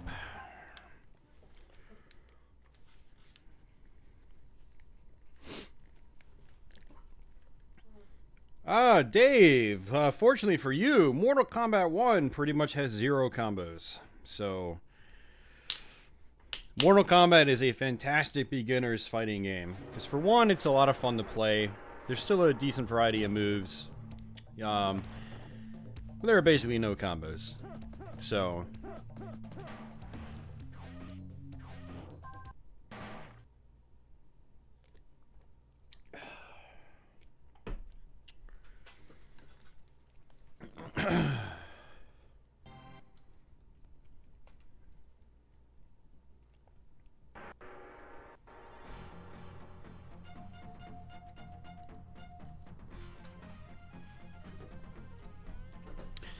Now, there were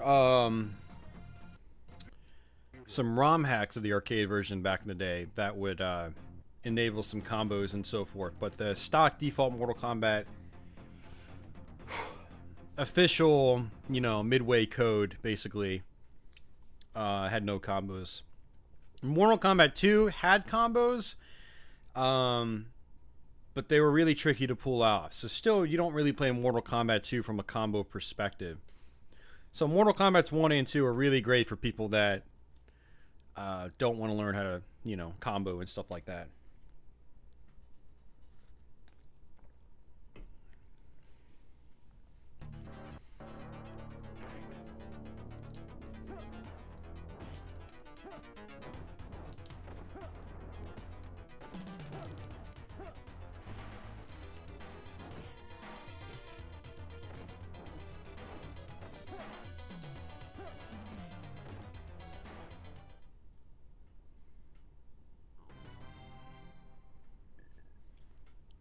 Trevor, what I might also suggest is the Aero Fighters games. With the Aero Fighters games, you can put them on easier difficulty modes, and then you also have a lot of bombs in those games.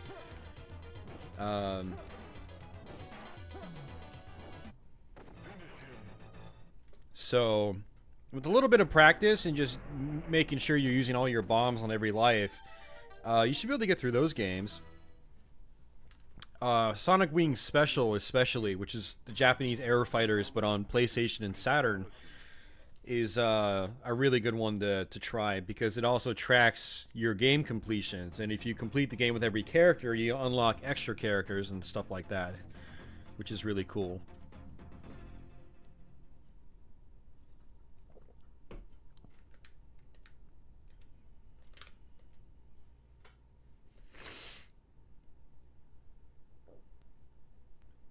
Message retracted. I've never seen that before.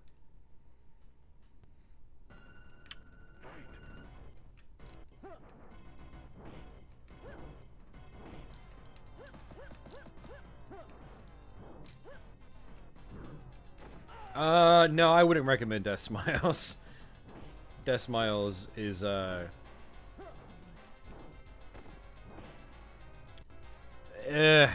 final boss on Death Smiles is a major pain.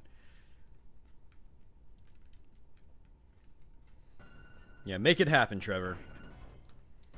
If you beat those and you enjoy them, you'll probably feel confident enough to try to take on some other shoot-'em-ups. Yeah, there's too many good games in the genre to ignore.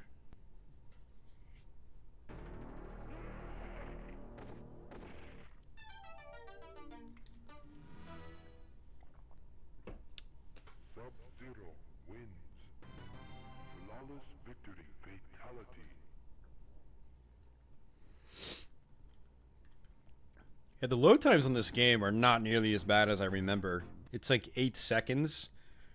I remember when people talk about this on forums, they're always like, God, the loading is so bad. It's like, guys, have you played any modern games recently? Like, that was pretty reasonable. I definitely don't mind waiting that. And there's, trust me, way worse load times on Sega CD.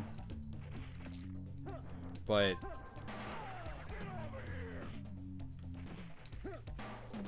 yeah, Trevor, I mean, that's what practice is for, man. any game that's overwhelming or difficult, the more you play it, the better you get at it, and the less overwhelming or difficult they become, and the more fun they become.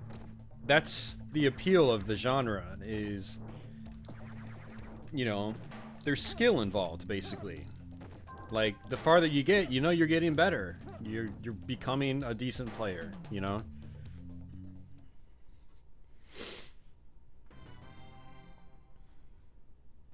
Or like Doom 2016, Wayne. Like, every time you complete a stage, you have to wait like a minute and a half for the next level to load.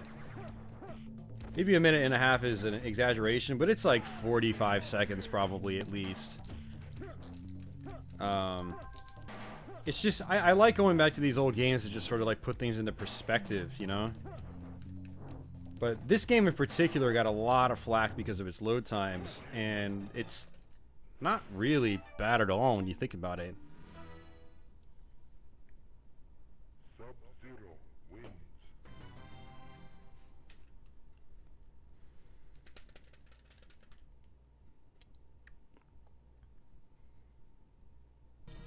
Oh, that's cool, Wayne. I didn't know you could do that on PS4.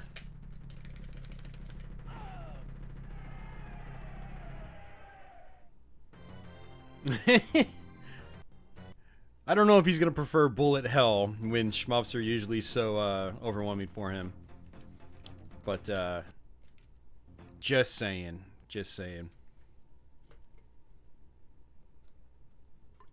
I'm gonna have to do a Let's Play of this game sometime soon.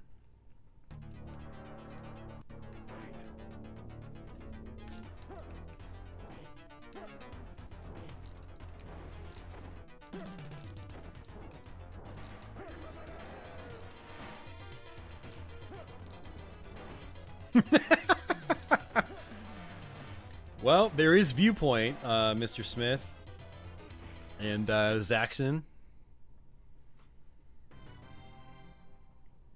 And I'm trying to think of others, and I can't really think of others. I know they're out there. Zaxxon's Mother Base 2000 on 32X.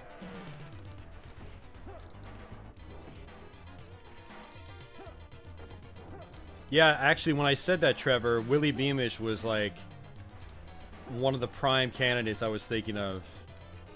Which is a shame because the game seems like it can be pretty fun, but that load time, I can't play because of the load times. It's that bad.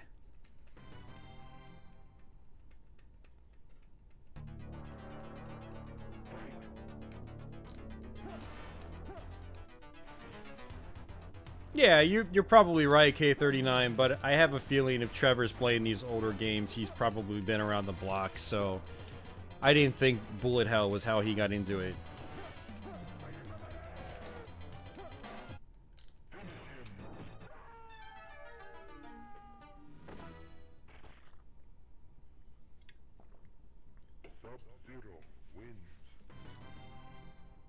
I like all kinds of shmups.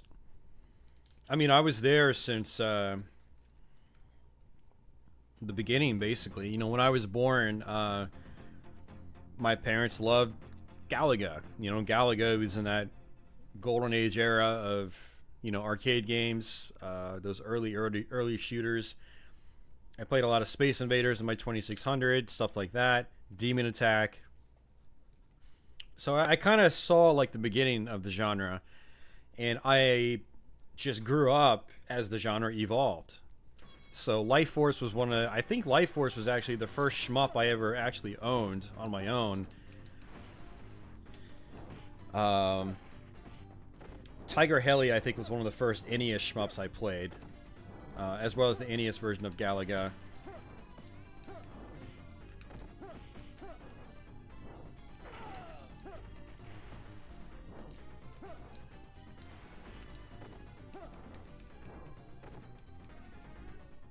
Original Gradius be called Bullet Heck.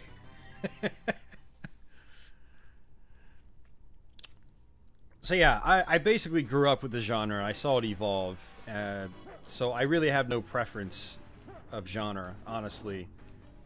Of subgenre, I guess I should say. Because Bullet Hell wasn't really a thing until about 94 or so.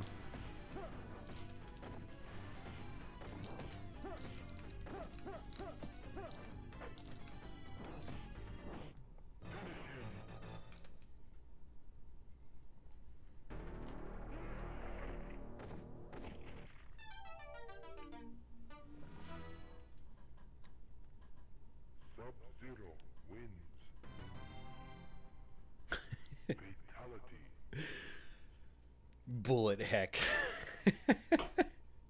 That's awesome. Why don't I ever come up with these things, man? Mr. Smith should be my ghostwriter.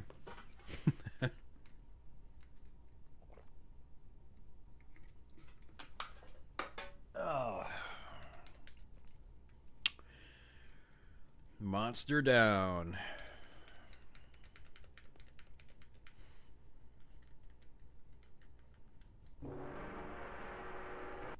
Yeah, one of the things about this version of the game is the animation's a lot better than the Genesis version.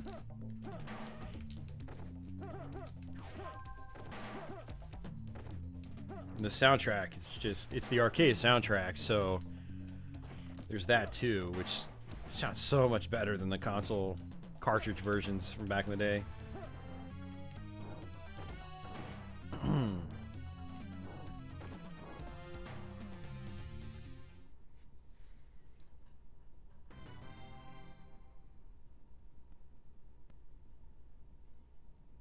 Bullet heck, when hell is just too much for you.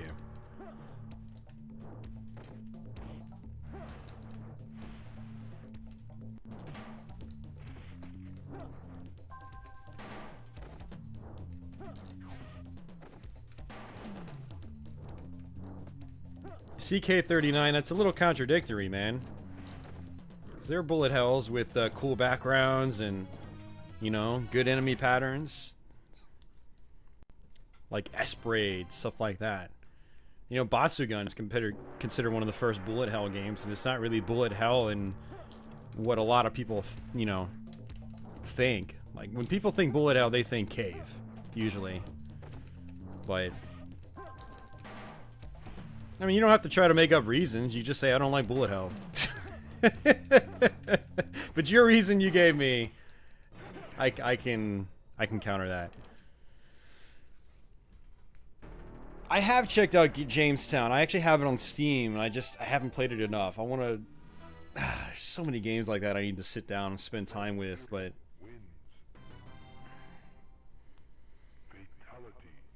Escalada. Yeah, I love Escalada. That's such a good game.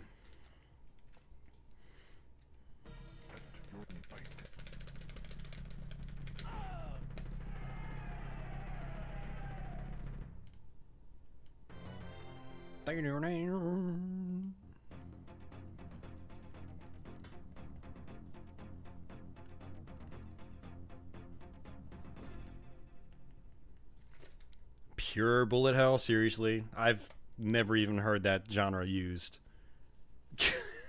A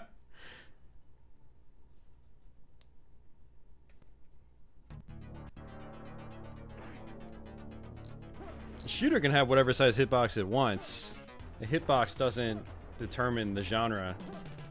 You know, typically the amount of bullets does.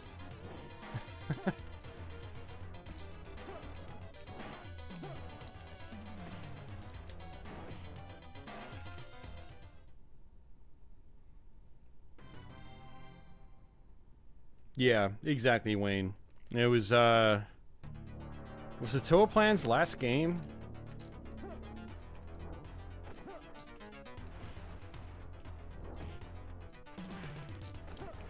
Would I? Probably not.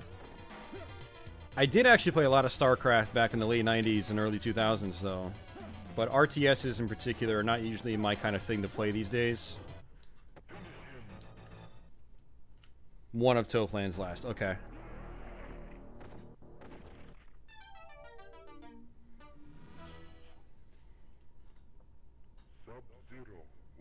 Batsugun's hitboxes actually were a lot smaller than typical shmups before it, by the way.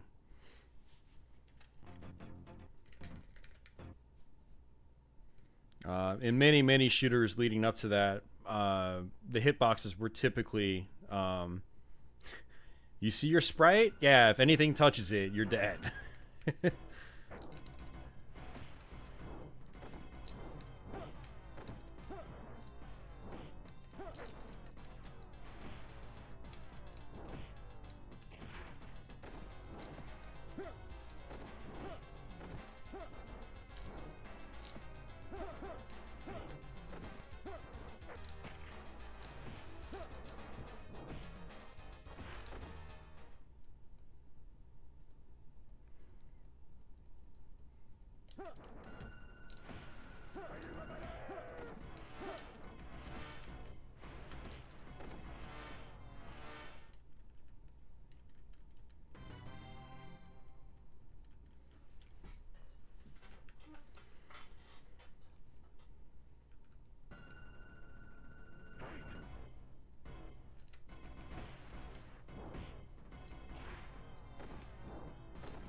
In certain shooters, Kevin. Certain shooters. So the Cave has a tendency of doing that in a lot of their games as well. But not all Cave games did do that. So like Escaluda for one, Espray, the prequel to that, they didn't have the dots in the center of the ship. I don't think your character in Guwang had that either. But if you play like Mushihime Sama Futari or Death Smiles, you know, they have the little indicator inside your character what your hitbox is, basically.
A shirtless butthead. Okay.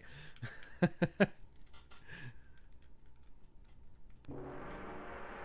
guess he does look kind of like Butthead a little bit. Skinny, he's kind of lanky.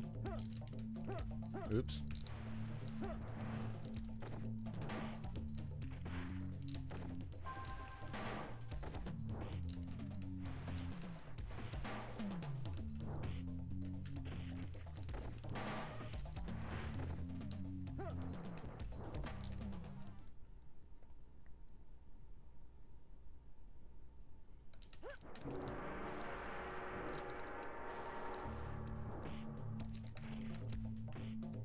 Well, that's a problem.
Sub-Zero wins. Fatality.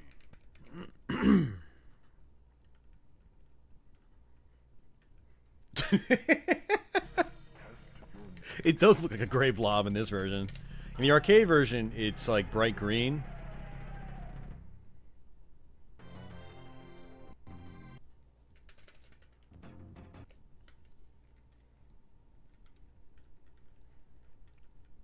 Gotta love the muted colors of the Sega Genesis.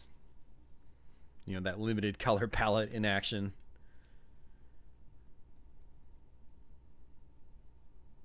Oh, why thanks, Reptile. I think you're telling me a few matches, you know, a little too late, but okay.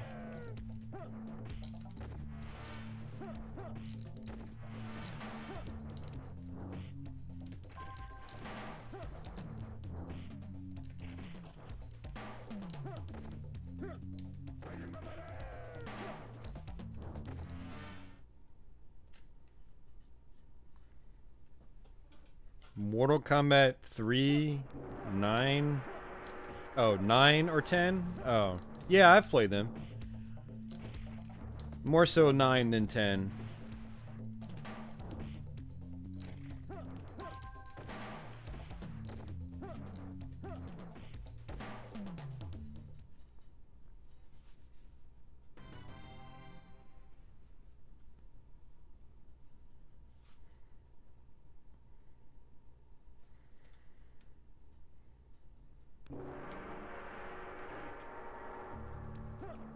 Oh, that's right. I forgot that if you did, if you didn't do the blood code in the Genesis one, it actually altered some of the fatalities. I totally forgot about that. So with Johnny Cage, instead of knocking the head off, he would uppercut him off the screen. It's funny because, like, I don't think I ever played the original Genesis Mortal Kombat without the blood code.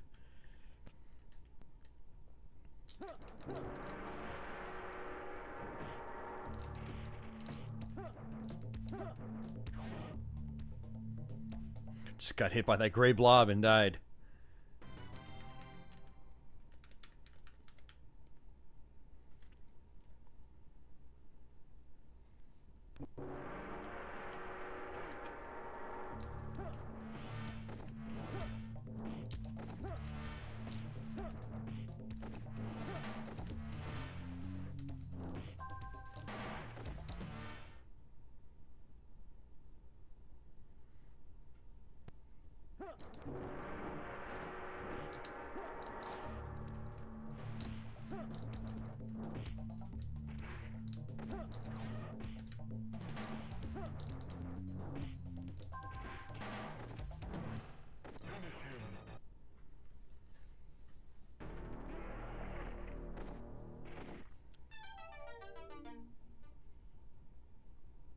Sub-Zero wins.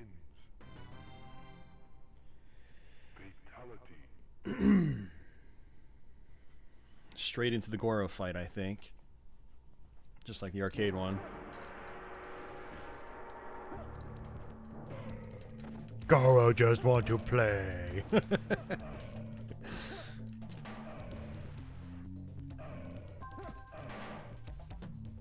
Okay.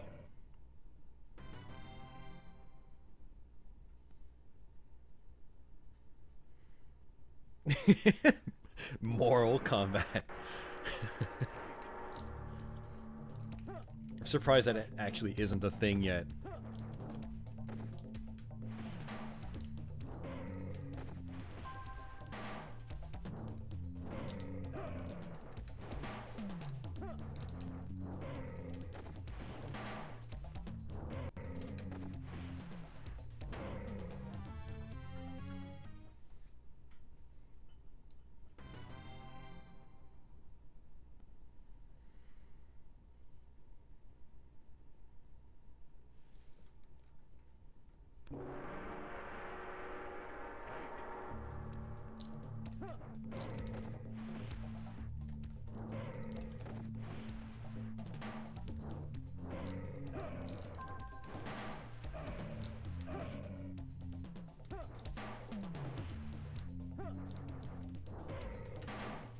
Oh, come on, Goro.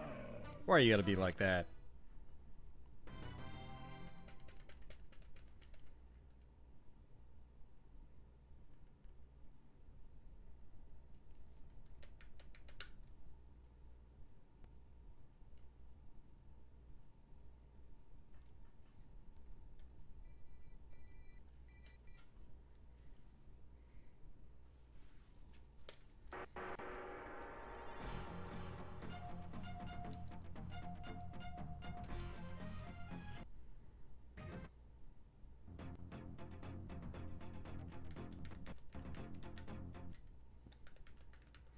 Yeah, Smoke, I completely forgot about those Game Boy Mortal Kombat fatalities.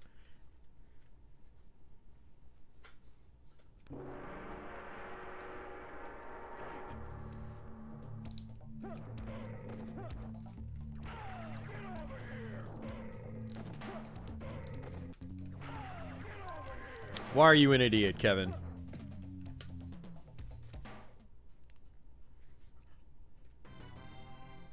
I'm gonna guess you're probably not an idiot, but what's going on?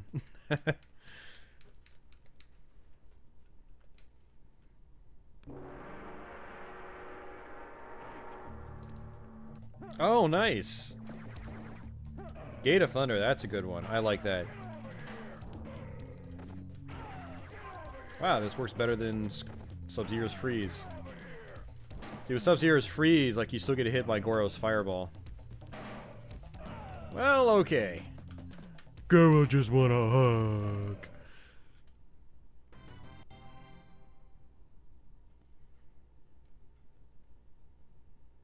Alright, see you, Trevor. Thanks for hanging out for a little bit, man. Thanks for stopping in.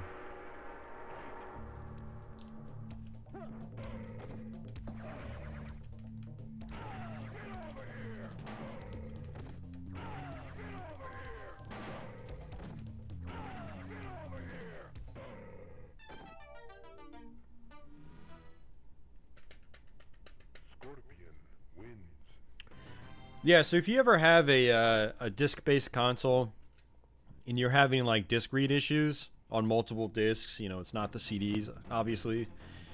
Always try to clean the lens first, because that can happen. You know, the lens can get dirty, especially if you're the kind of person that, you know, keeps the drive door open for extended periods of time.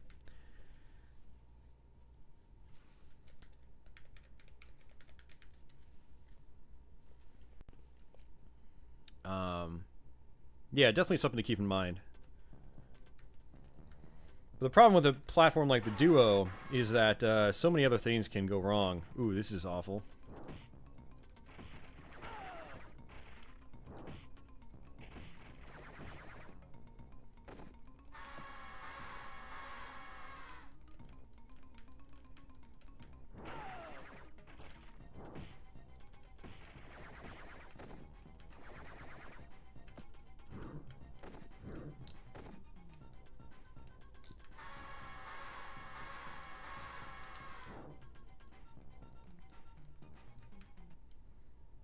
Man, that's painful. Him like loading back and forth.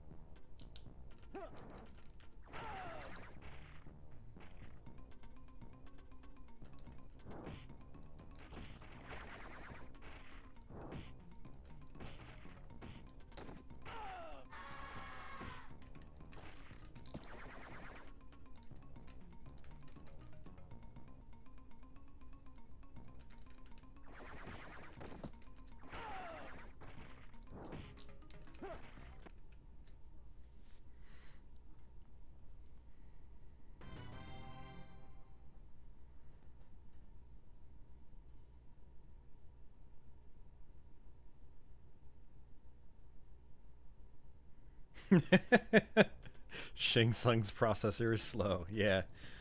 Man,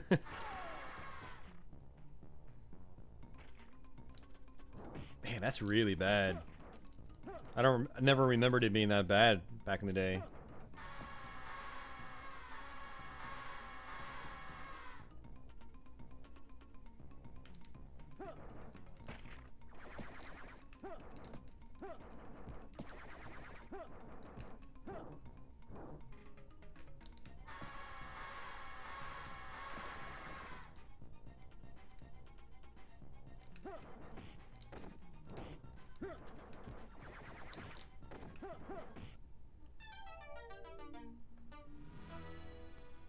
Yeah, Mike Valgelder. I'm trying to do it once every other week.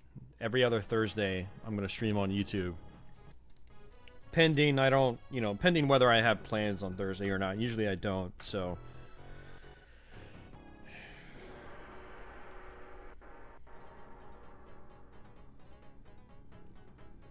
So just keep in mind, guys, every other Thursday I'm going to try to stream here on YouTube. Do my usual late night stream. For everybody that doesn't have internet issues on Twitch, be sure to follow me over at Twitch so you guys can catch me there on alternate Thursdays or Fridays or Saturdays.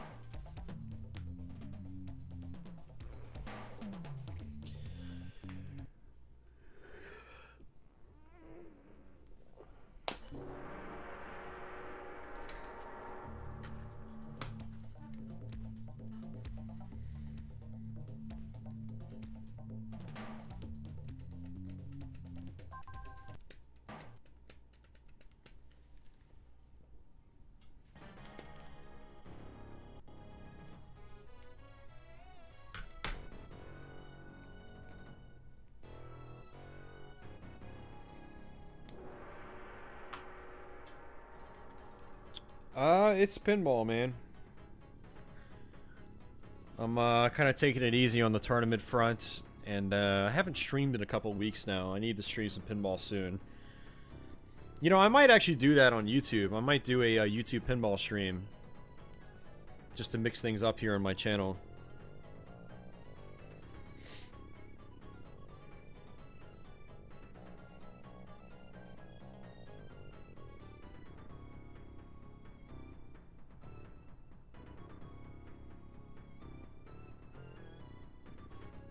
Just wish I had some more money, man, because, like, I'm kind of limited on my pins that I currently own, and I just don't have any money to go buy other ones. I want to have some modern Sterns in my apartment again, but unfortunately I'm not in a financial position to be able to do that right now, unfortunately.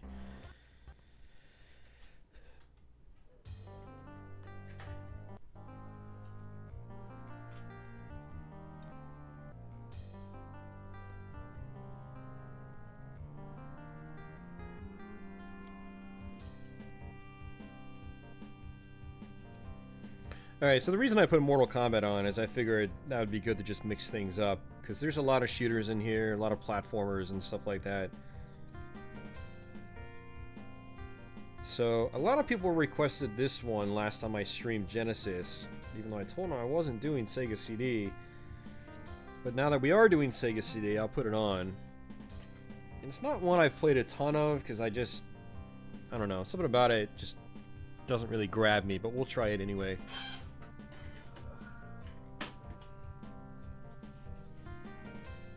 Yeah, same here, Mr. Smith, man. I could just keep this on and just play it all day while I do stuff around the apartment.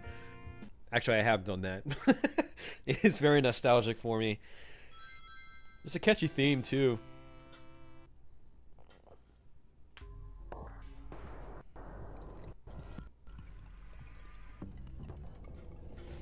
Game creative staff.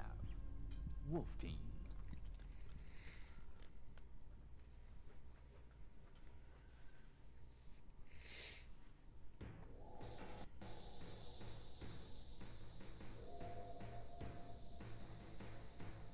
Yeah, I think I still have the original Mortal Kombat soundtrack, Distant future. movie soundtrack on CD. I think I still have it. I need to check. Including our own, are under the domination of a computer life form. The GC. Oh my god, this story is so serious. Let's just play the game.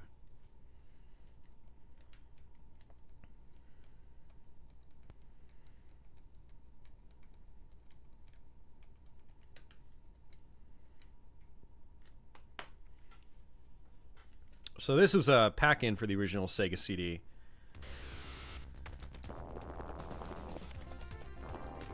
Not exactly the most mind-bending pack-in. It seems like it's still a pretty cool shooter. Soul Feces! Oh god, man.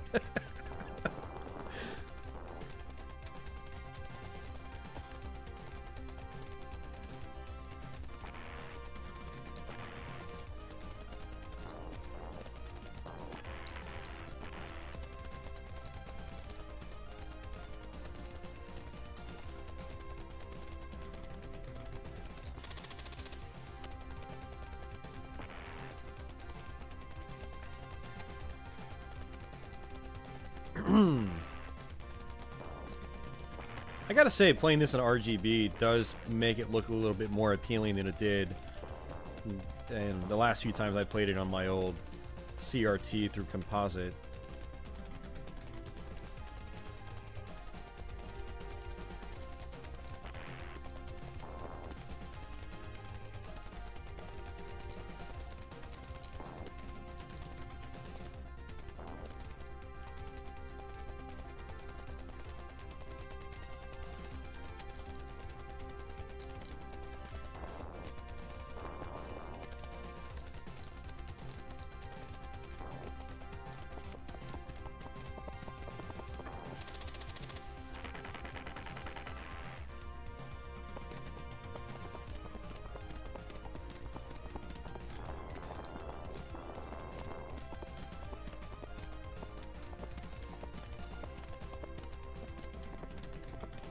Yeah, exactly, man. Now that 89 cents has turned into like $15.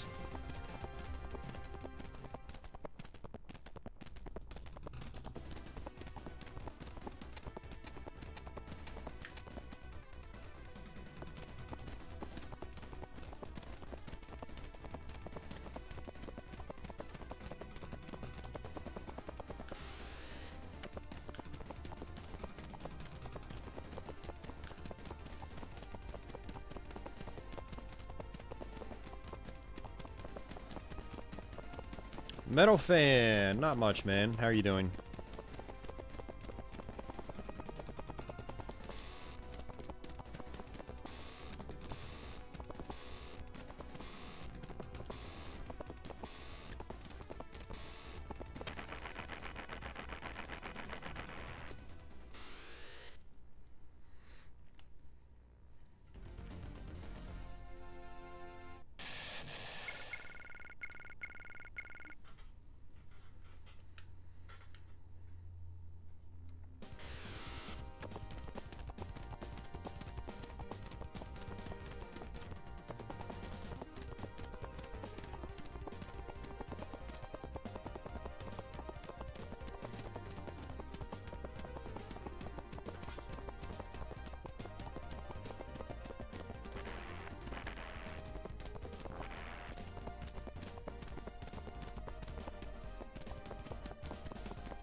Getting destroyed on Rondo.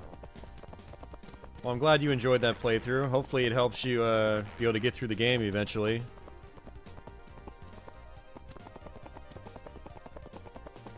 The sound effects are terrible. People weren't really impressed with the Sega CD when it came out. So they should have definitely had a better game packed in. I mean, this is a cool game, but...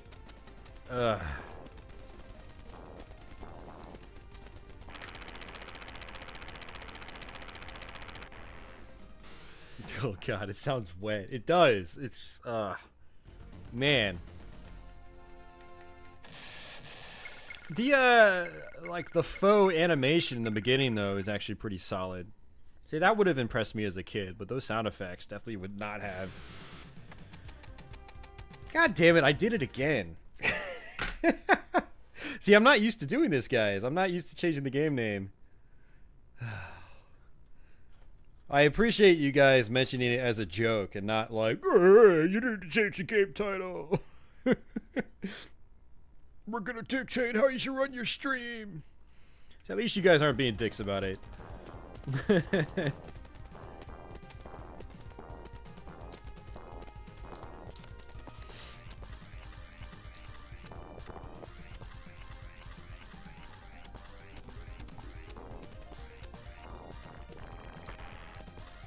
Yeah, that's true. It was like $300 when it came out.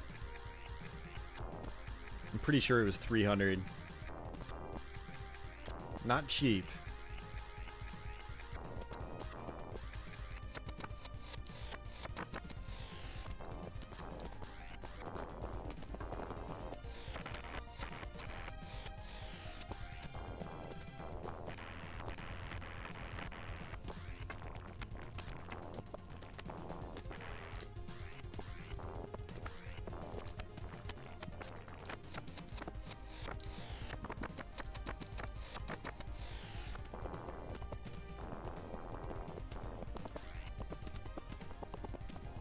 I gotta say, those sound effects are actually pretty distracting. Seems like one of those games that's like better played with just the volume turned off.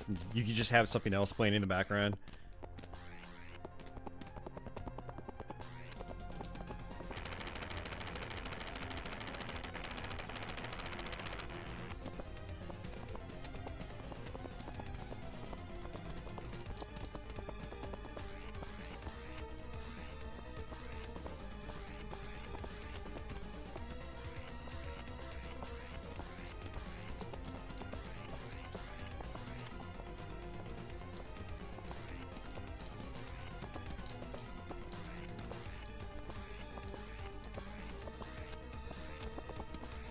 Trying to figure out what's more powerful, my missiles or the laser. I have no idea.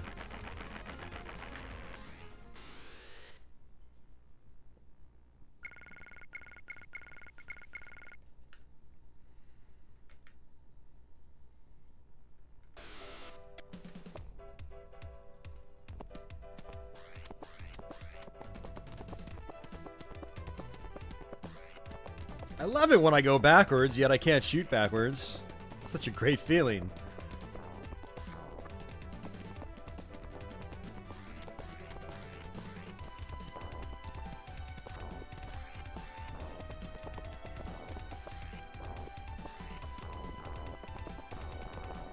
Apparently if you move forward, your thrusters activate, and that actually does damage to enemies.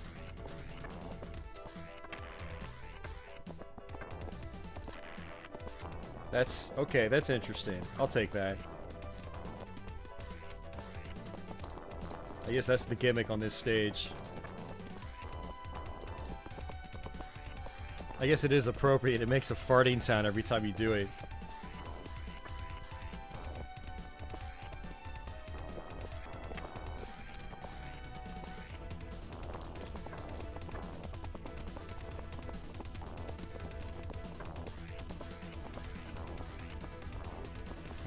Toilet humor and a shoot 'em up. Never thought I'd see that.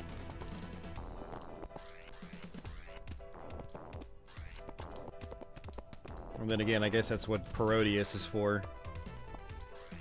Oh, geez. Any horizontal shooters that move from left to right? Wait, you mean right from left?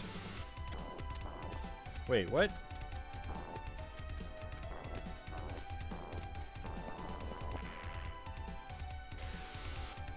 Wait, I'm confused. Can I actually go up there? Oh, you can actually fly up here. This whole time I thought, like, touching the battleship would kill me. Oh, game, why did it to be so confusing? Any other shoot 'em up I would have played, I would have died if I touched this battleship. Okay. That's why you gotta play these games multiple times. You learn. You learn as you go. Boot 'em up. Okay, you can continue. Alright.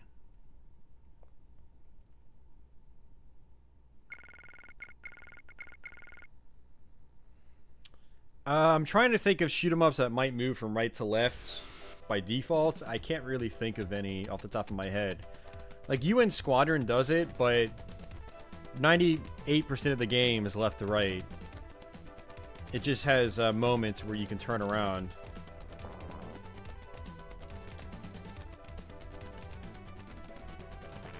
Wow, your thrusters are pretty powerful. Look at that. It's more powerful than my actual shot. I don't trust that. Can I? Oh. I guess I can trust it.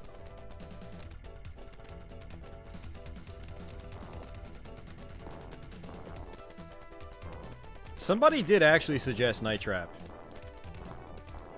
I forgot who did.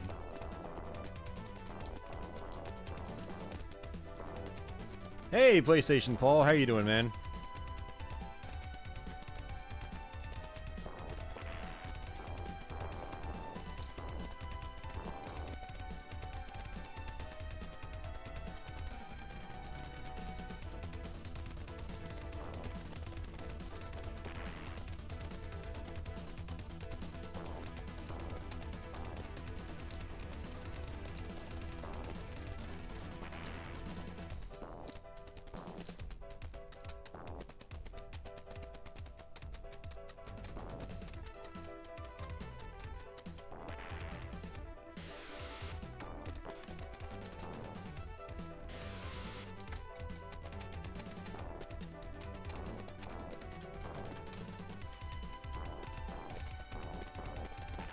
I don't know how the hell you're supposed to do that.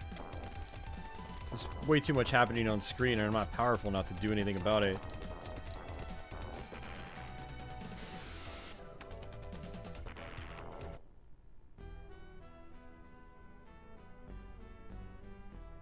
I have played Pandemonium, yes. A little bit. I've gotten like a couple worlds into it, but not that far. Alright, we'll try it one more time. Wayne, every modern console needs more shmups, dude. The genre's dead, though, for when it comes to consoles, unfortunately. You're the best place for consoles shoot 'em up in right now is still the Xbox 360. And several of those are becoming backwards compatible on Xbox One, like R-Type, Ikaruga, Trigger Hard Exelica, stuff like that. I'm sure more will become compatible as time goes on. You know, that seems to be the key. Kill yourself, and then a power-up appears.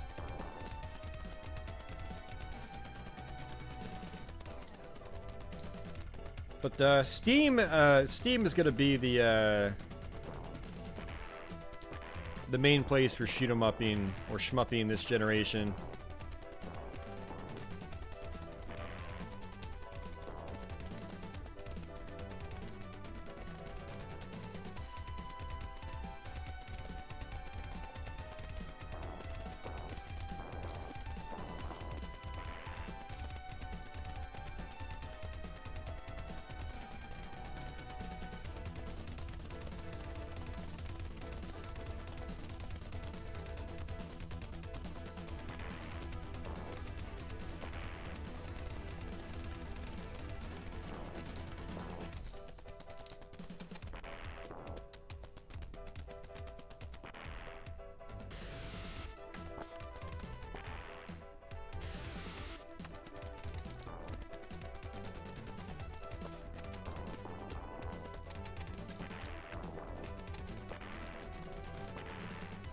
I think you might be able to... Alright, I'm gonna kill myself again just so I can try that one more time. A few great PC Engine Duo games. Lords of Thunder. Gate of Thunder. Dracula X Rondo of Blood. Only Bonk if your name is Mr. Smith and you like Nicolas Cage a lot.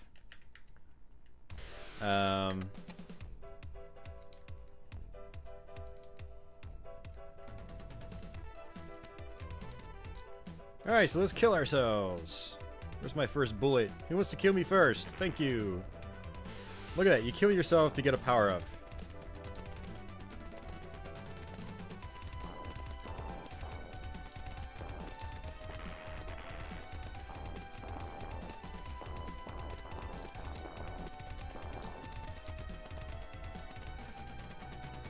Yeah, Legendary Axe 2, definitely. The Bomberman games, if you have friends. If you don't have friends, they're not quite as awesome.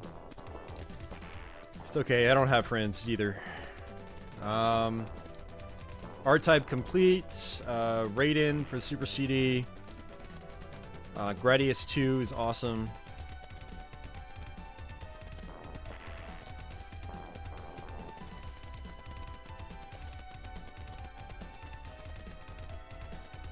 There's a lot of arcade ports that are fun to have. I like a lot of the shoot 'em up arcade ports. I've already mentioned a few, but there's like Twin Hawk.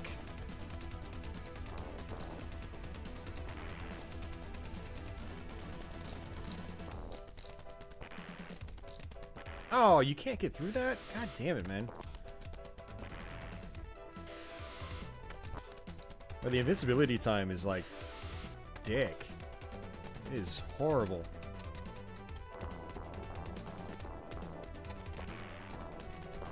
Yeah, so, okay, we're gonna do this one more time.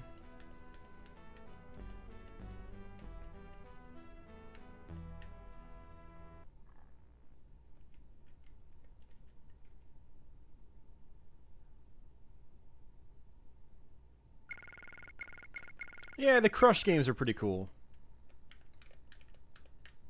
I play a lot of real pinball these days, so they're kind of hard for me to play. With, like, the weird, like, unrealistic physics.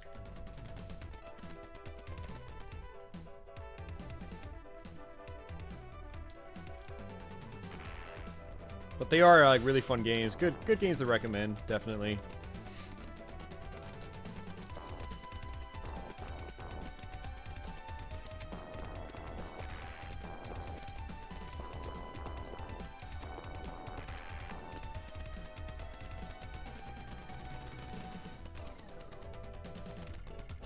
Twin Cobra is another favorite of mine as far as shmups go on the TurboGrafx.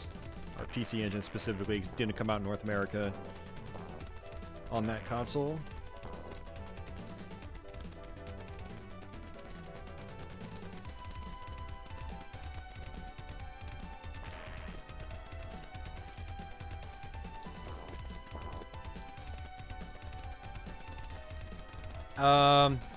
Metal Fan, what you want to do is you want to check out Turbo Views on YouTube. The channel is by Chris Bucci. He goes by Spida1A on YouTube. And his ultimate goal is to review, I think, every single North American TurboGrafx and CD game. But he also dabbles with some imports as well. So if you want to try to discover some new stuff, go there and check out his videos. He's got great reviews. And then also go to pcengine.co.uk. And they pretty much list every single PC Engine game ever made. Well, and TurboGrafx game. And, you know, they give, like, ratings and so forth. You can kind of, like, just look through all the screenshots they have there and figure out what might interest you. And if you haven't done it, I highly recommend investing in a flash card to try to figure out what games, like, you want. If you're collecting, you can use the flash card to figure out what you actually want to buy. If you're not collecting, then just have fun with the flash card, like I do. So, yeah, Military Madness is great if you like strategy games, for sure. Yep, East 1 and 2, East 3. I'm not sure if I'd recommend East 4. Wow. Oh man, that's like super cheating. I can die twice and get double powered up. God, this game is just like kind of weird.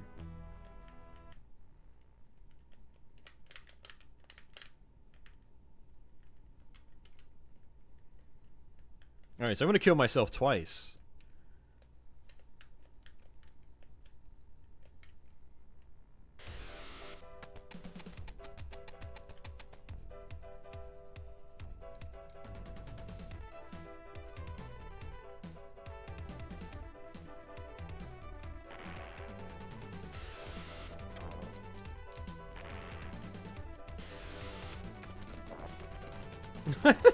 So goofy, man.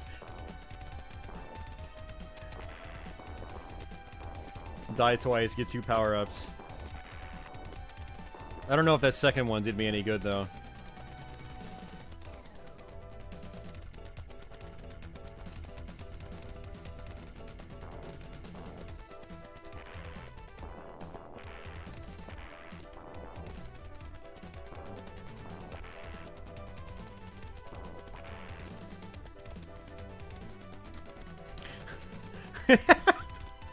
Racing role-playing games, if you're a big fan of them.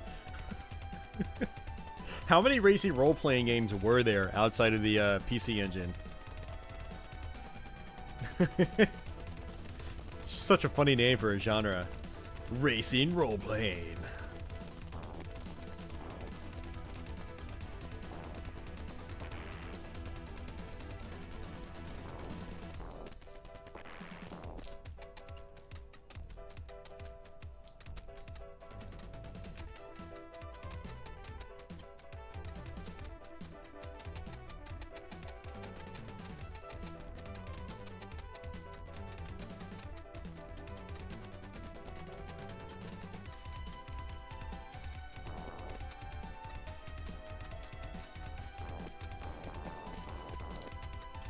God damn it.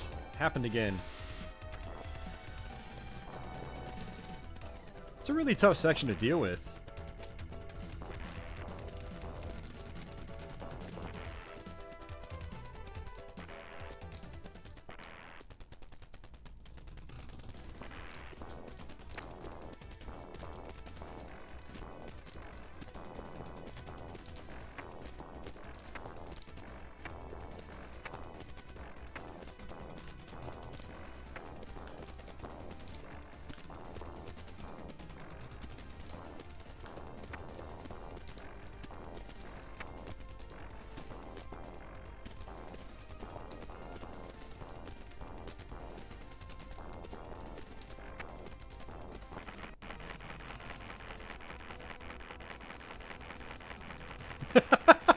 Pole playing games.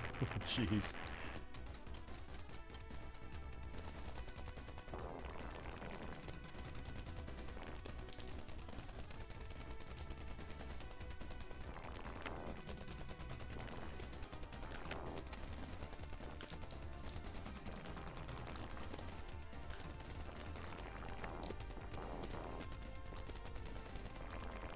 So, what boss in this game can make the absolute best fart sounds? I'm kind of tempted to say this boss has the best one so far. It just sounds actually disgusting. Which I guess fits with the art design of the boss, but...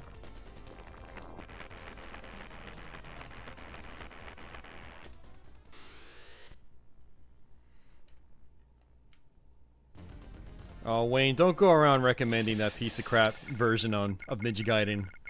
Please don't recommend that on PC Engine. It is not good. It's got a nice coat of paint. Don't let it deceive you, though.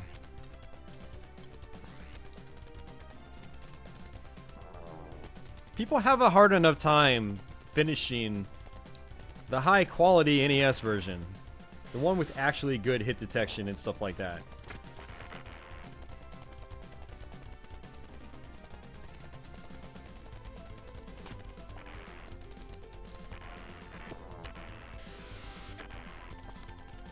Gotta say, this is a tough game, but for all different reasons than your average shoot 'em up. Alright, I think I pretty much give up on this. I'll have to revisit this sometime, see if I can actually finish it. But it's... Ugh, I think it's gonna be a memorizer for sure.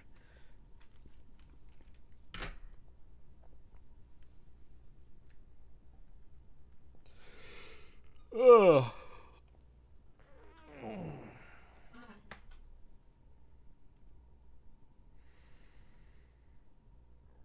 Here, I'll let the intro roll out. I'm gonna take a quick break. Some amazingly bad parallax scrolling. I know that's probably what you meant, but I just had to point it out. Yeah, PC Engine Ninja Gaiden, it looks nice and colorful, but man, they just, that scrolling was harsh, which was common for PC Engine. It had a hard time doing that background scrolling. The soundtrack was terrible. They took out a lot of things that made the NES version easier, like being able to use the Hurricane Slash or the Spin Slash to kill bosses in one hit. They also made it so the Spin Slash wasn't really reliable at all, so you could try to attack an enemy with it, but then still take damage. Same with the Fire Shield.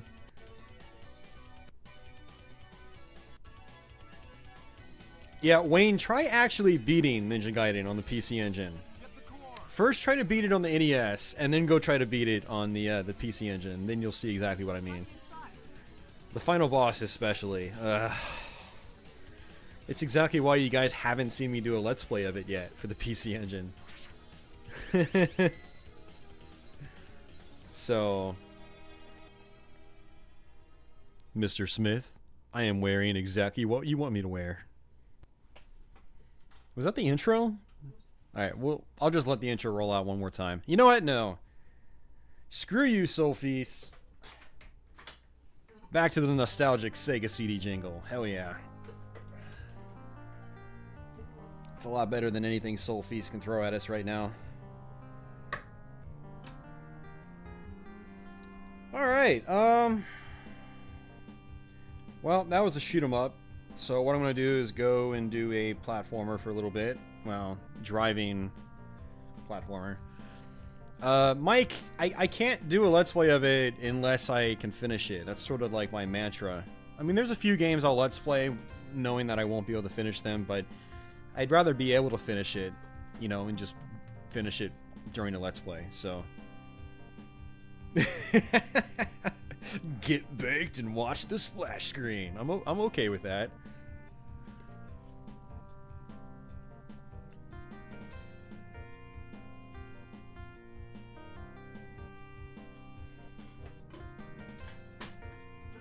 Alright, I'm gonna step away for a minute, guys.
Alright, I'm back.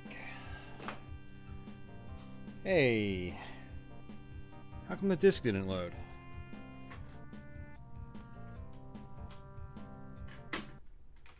Oh, that was weird.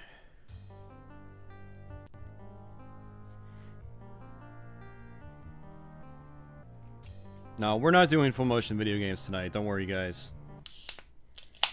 I was tempted to do Sewer Shark because I have a soft spot for that one, but yeah, full motion video games on Sega CD, unless it's like an adventure game like Jurassic Park or Mansion of Hidden Souls, I'm not really a fan of these days.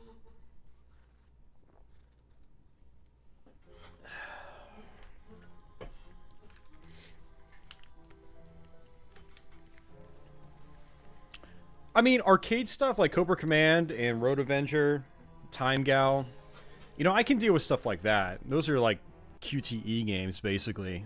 But shoot the tubes, dog mates. I have played the Terminator. It's not quite my cup of tea when it comes to like running guns, but it's kind of.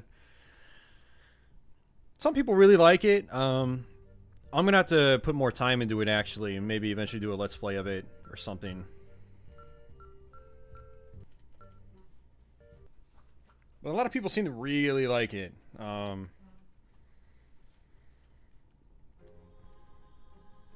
Yeah, no, there was actually a couple of helicopter games. One was Cobra Command, which is a full motion video game. Another, I think there were two other ones. One was like Thunderstrike or something. And I think there was one more. I forgot.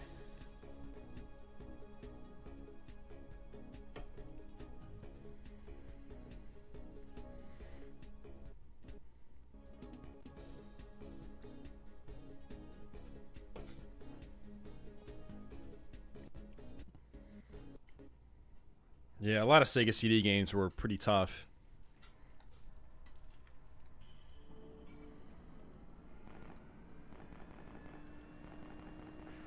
Including this one that we're playing right now. And we probably won't play it for long, because I'm probably gonna get my ass handed to me.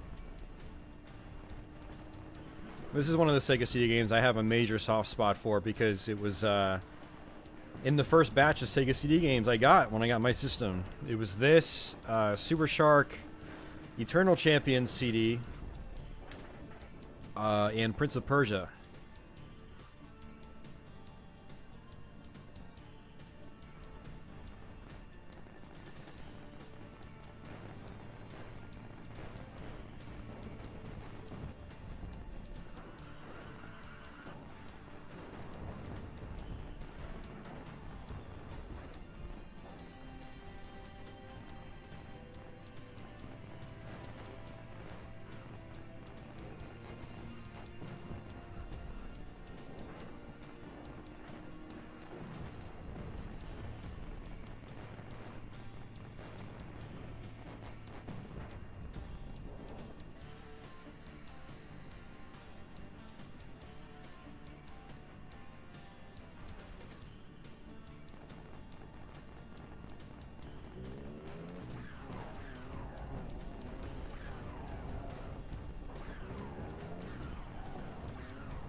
I played the first one on the original Xbox, and I finished that. I finished that a couple years late, but I did finish it. Never played Part 2 or Part 3.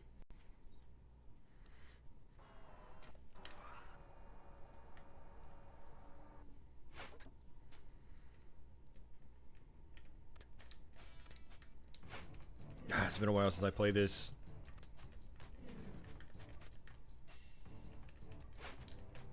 It's gonna take me a few minutes to get used to this.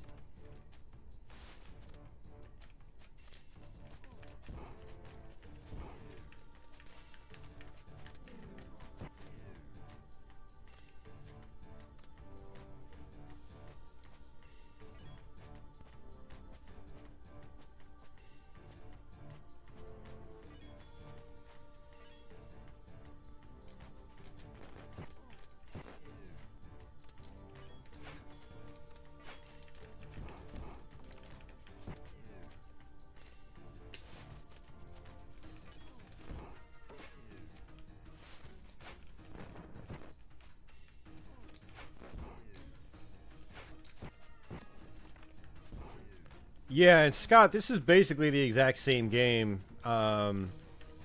except with the driving segments and now CD audio. When I did a Let's Play of this several years back, I actually ended up going and doing a long play of the Genesis one immediately afterwards, just because I had never played the Genesis one. The Sega CD one was the only one I ever owned.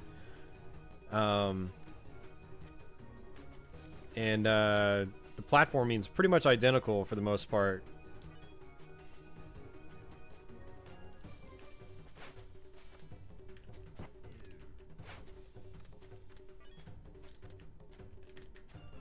But since there's the driving sections in the Sega CD one, there's also it's actually got multiple endings depending on if you play the full game, just the platform game, or just the driving game. Because you can actually split them up into two separate gameplay styles if you want. And if you play just the driving mode, split off from the rest of the game, you actually get an extra driving stage that you don't get in the full campaign with both the driving and platforming sections. So it's kind of cool. Different ways you can tackle the game.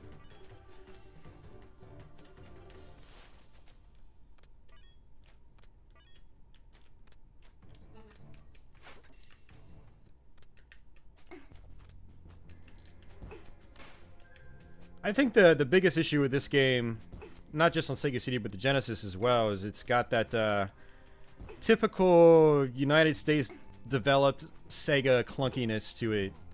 You know, where like the animation's not very good. Controls tended to be very stiff. You know, kind of like X-Men. X-Men's a good example, the first one. Chicon, things like that.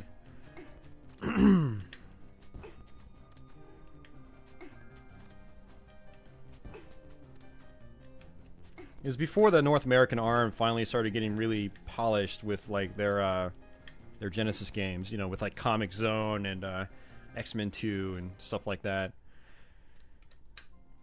Still fun games though. I still like them. I need to try to play X-Men, the first one on the Genesis, again sometime soon.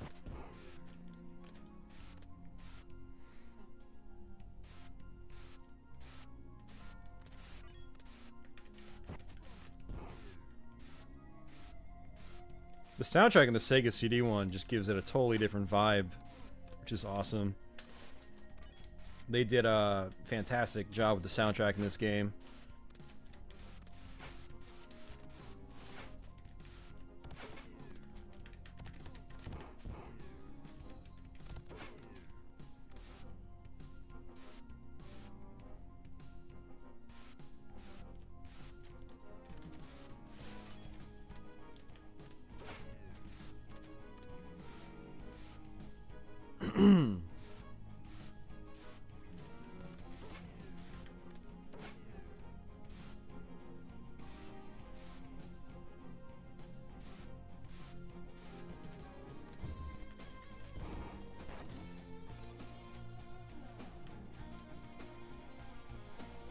Oh yeah, Batman and Robin on Genesis is awesome.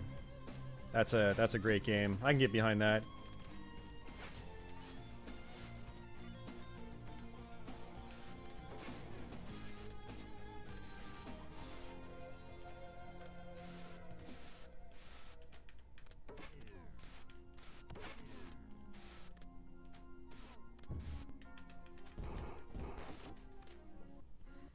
Smoke, I probably won't get that far in Batman. I'll see how far I can take it. But I probably won't finish this game.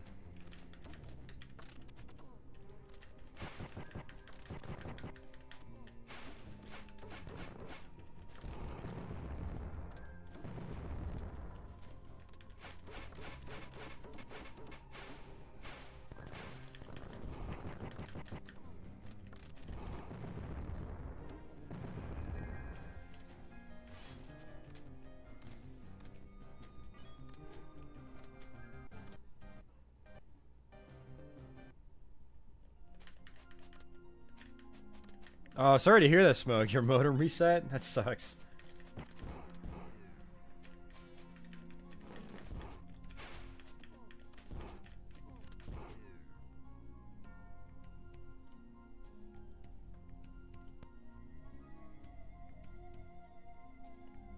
Yes. You're right, Jeff. These, yeah, licensed tie-ins have definitely changed. I guess you could say that, like, they've become much more faithful in recent years, but, sometimes I wonder if that's actually a good thing. Like, I don't know. It's a good thing. I just don't play enough modern tie-ins to, really even think about it much. I'm sure the fans of the source material really appreciate, you know, a faithful translation of theme to game. I know, like, every time I play a Batman video game, people are like, OMG, Batman shoots! He never shoots! Like, who gives a damn? Like, it's just a fucking video game. Pardon my French, guys. I forgot I'm not on Twitch.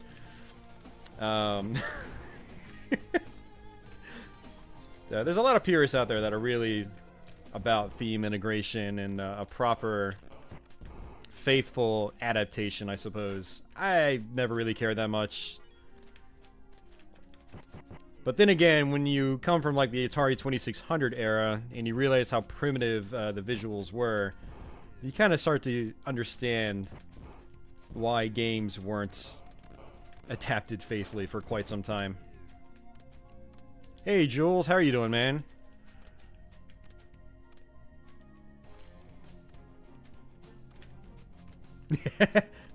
See, that's the attitude, Metal Fan. I love Batman, gun or not.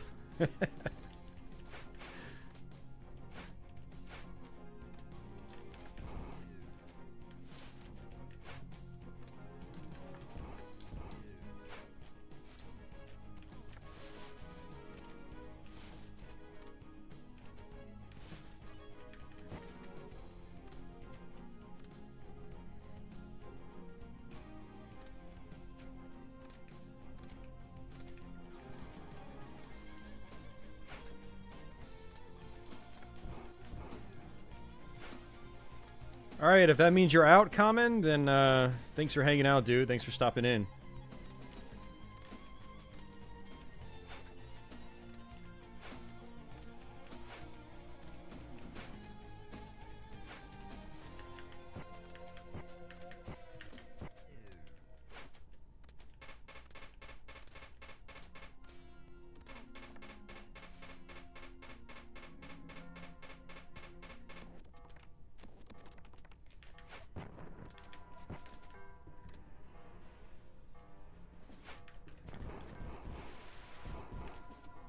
I don't remember him flying across the screen like that.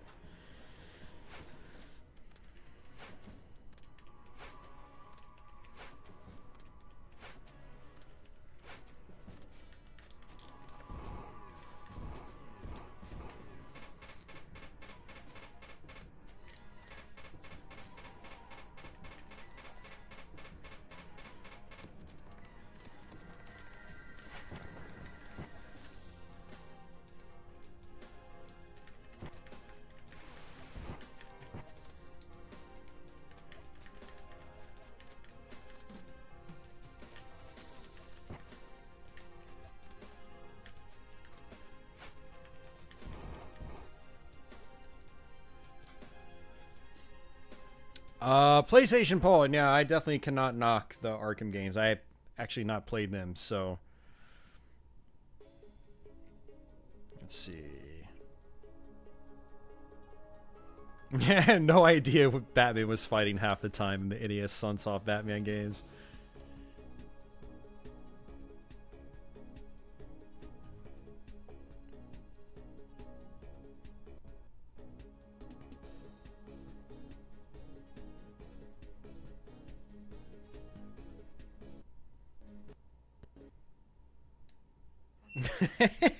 Yeah, Mr. Smith, you're right. Especially for like a lot of the old 8-bit adaptations, you'd have goofy stuff like that.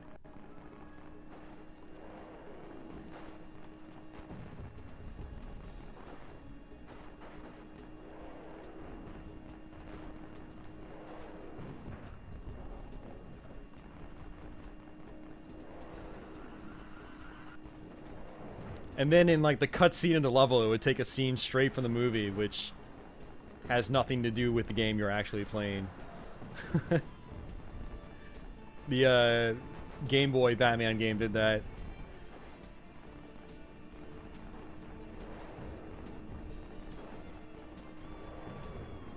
The Game Boy Batman game is still pretty awesome, though. I had a ton of fun playing that for the first time this past summer.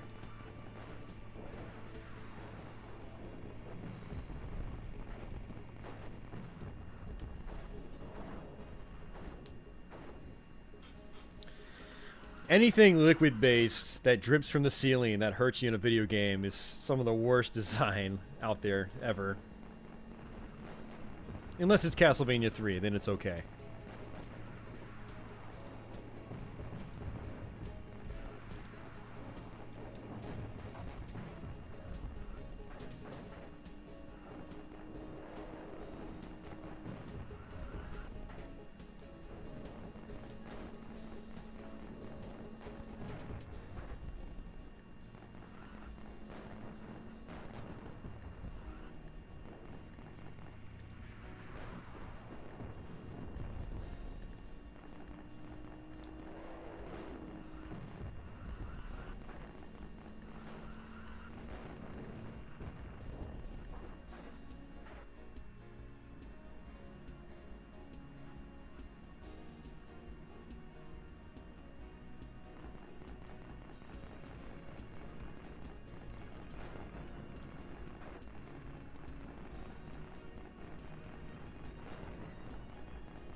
What platform was that first Batman game on?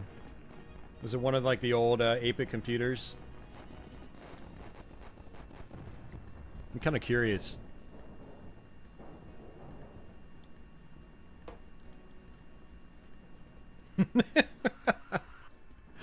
Drowning the Belmonts. It does sound like a metal band name.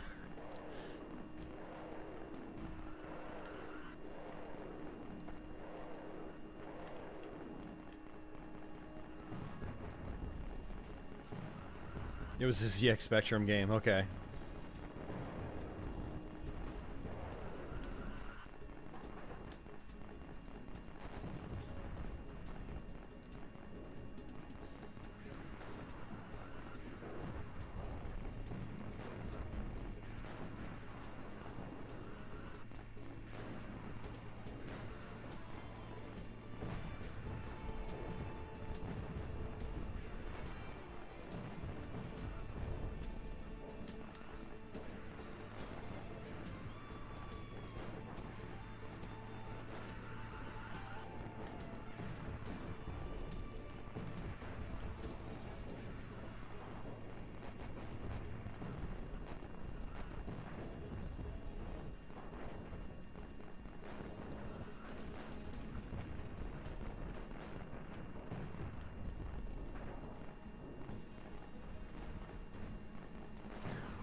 Alright, see you, Jeff. Take care, man.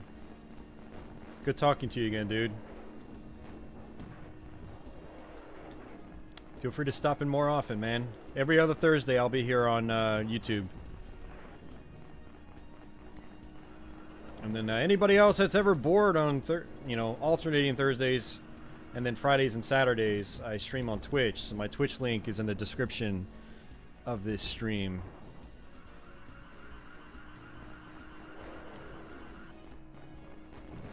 Oh, that was bad.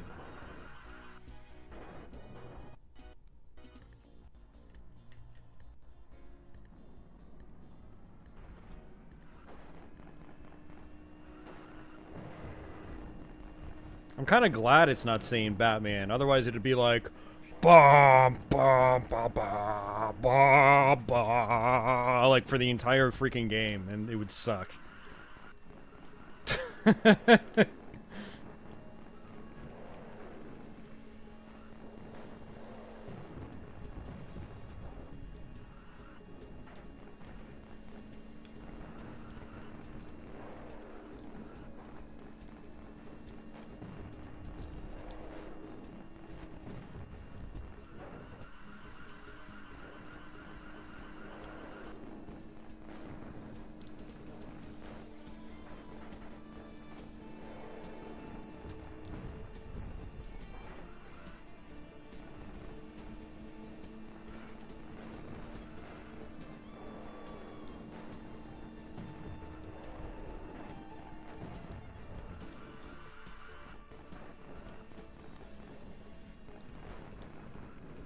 God, I kind of miss the days when people actually play guitar for like video game soundtracks.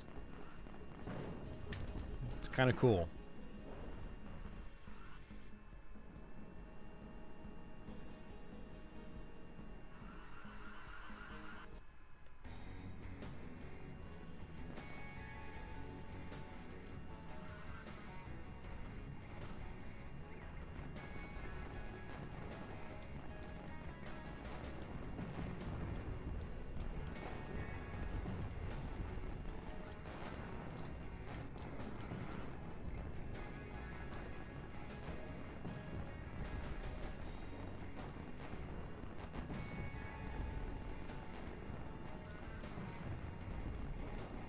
How do you know if they're getting tedious, K39? You're not even playing the game.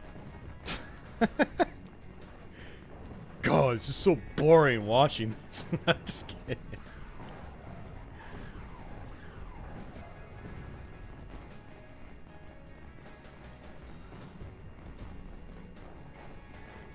Shoot! You gotta watch out for those cannonballs. They do a ton of damage. Oh, hey! Deadly Gaming! I don't even see you pop in, man.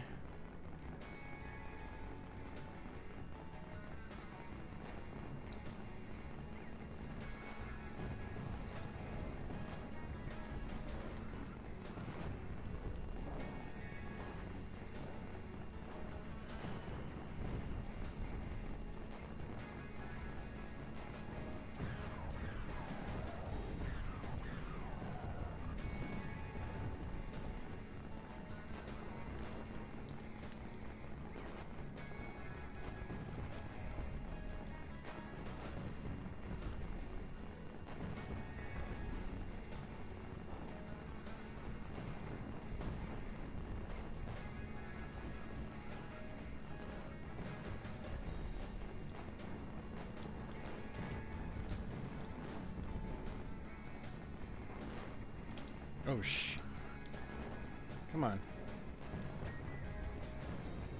Kind of wish I saved my missiles now for this last part.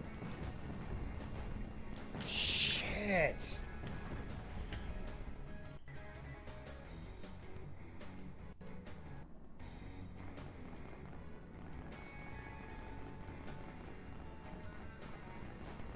They're also doing a Batman 2016, or sorry, 1916 Batman, 1960s Batman pinball machine.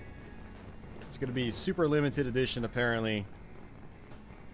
But just type Batman 1960 Stern Pinball in a search engine. You'll see. Actually, it's probably on Stern Pinball's website. Just go to sternpinball.com. you guys want to see that. It looks really cool, actually.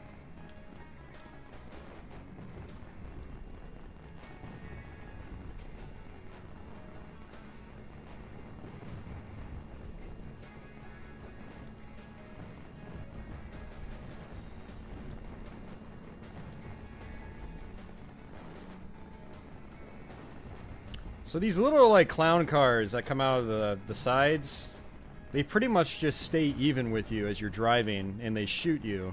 And you can't dodge them unless you get behind them. Which is why you see me constantly slowing down. But you can't get too close to the truck either, because it shoots out the cannonballs. We're almost out of time.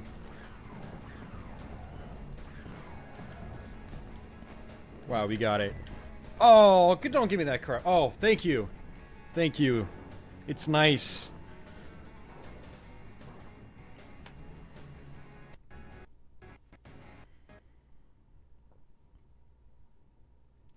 Brandon Plaster. Sometimes I think modern games have forgotten how much a kick-ass soundtrack adds to the experience. I totally agree. I cannot agree more. The Way Forward Batman games are pretty good. I didn't know Way Forward made Batman games. Which ones are those, PlayStation Paul? Particularly on the Wii. I didn't know they made a Wii Batman game.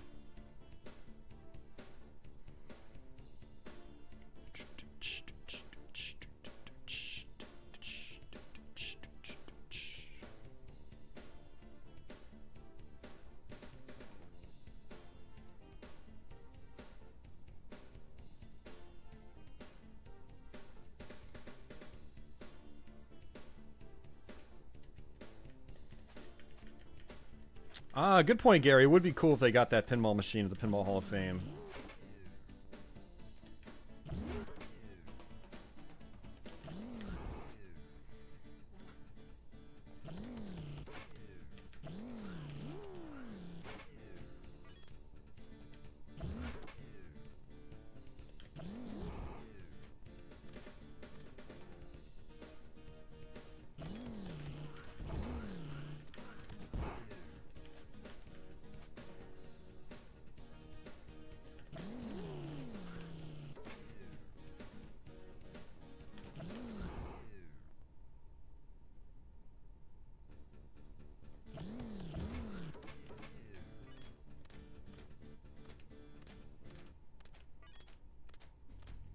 I didn't mean to grab that.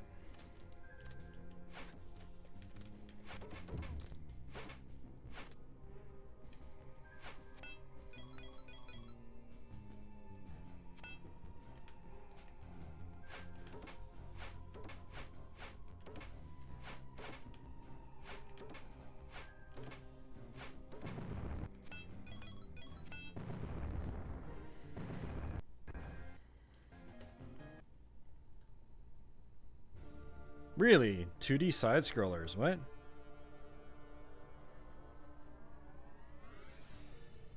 I mean, how's the audio sound for everybody else? Somebody asked this earlier, but everybody else was like, it's fine.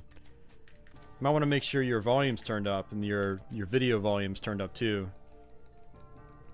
I mean, if you guys think I can increase it just a little bit, I can, but I don't want it to overpower my voice, because then people are going to start not being able to hear me.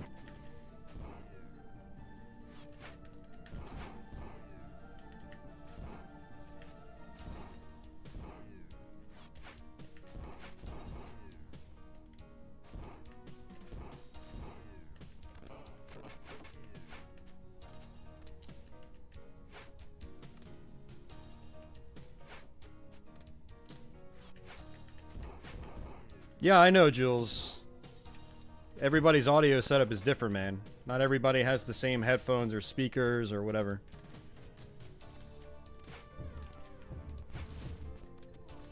I mean, if multiple people can tell me what the sound is like, and then if I get the idea that a lot of people are having issues with the game volume, then yeah, I'm more likely to turn it up.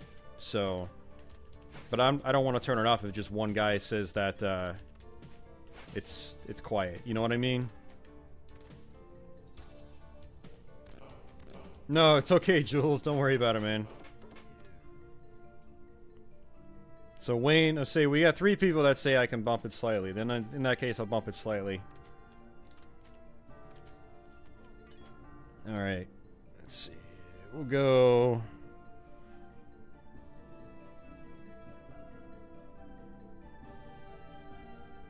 We'll go about 3 decibels.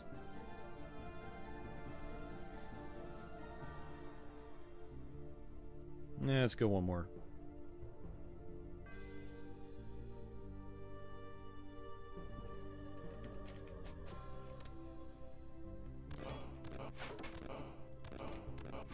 Ugh.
I don't know if it's really necessarily cheap. It's just they want you to go a specific way, and the way I was trying to go was the wrong way.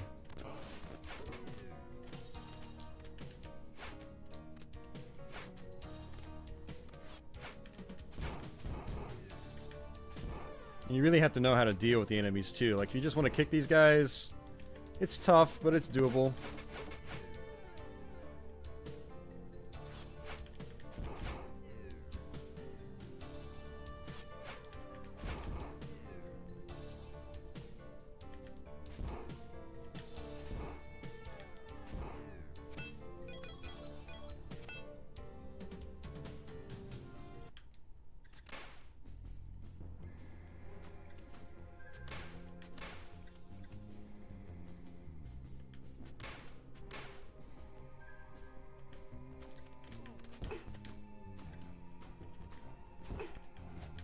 Come on.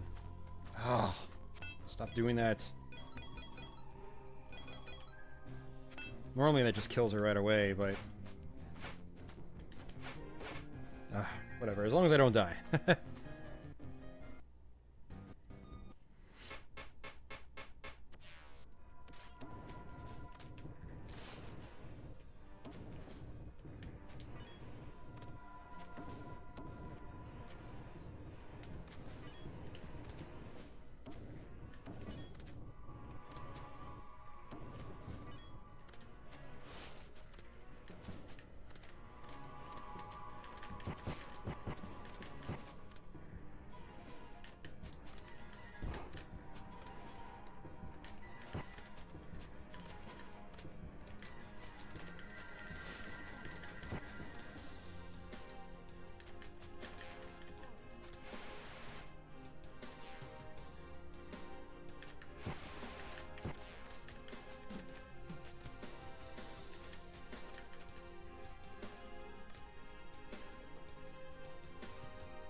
So in these later racing stages, or driving stages, not really racing, enemies have more hit points, and so it's good to try to get into the habit of smashing them off the course.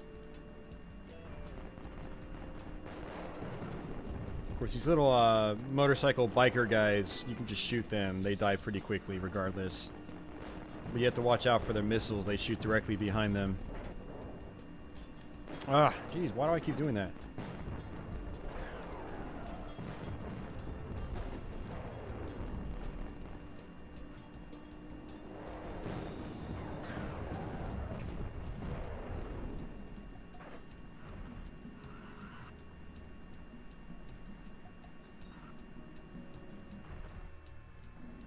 Yeah, I mean, Batman's movement speed in this game is relatively slow, but all the enemies in the game are based around that. It's not like the enemies move too fast.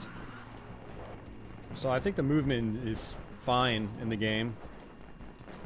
The game's designed around it.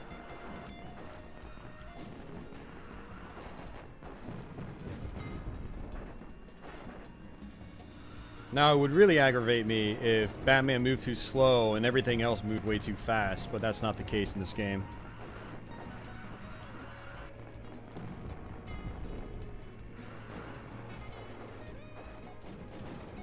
Oh, what did I get hit by? I probably won't ever stream Twisted Metal. I'm not too familiar with those games. I played them a little bit back in the day, but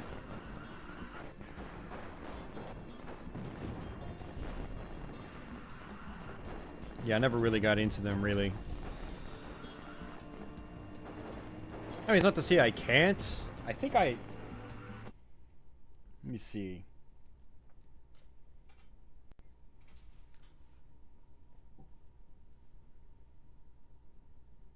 Okay, I thought I had Twisted Metal Black, but apparently I don't. I just looked at my PS2 collection. And I don't have the ones on PS1. I know the first two are really the ones that people care about.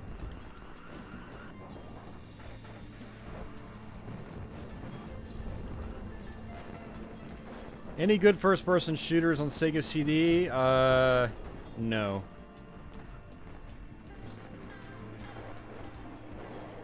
I mean, there is Battle Core, which is cool, but I don't know if I'd classify it an FPS. You know, since you're kind of like controlling a mech type of thing, but that's about as close as I'd say you could get to a good FPS in the system. There was a European exclusive, and then released over here as a, I guess not really a homebrew, but it was released here by Good Old Games in the early 2000s. It's like Battle Frenzy. Not really a good game. Not worth playing. Yeah, it would have been nice if there was like a Wolf 3D clone, or even Wolfenstein 3D on it. That would have been really sweet to see. You know, modern homebrew efforts have shown that Wolfenstein 3D can be done on a Genesis, so having a Sega CD version could have been awesome.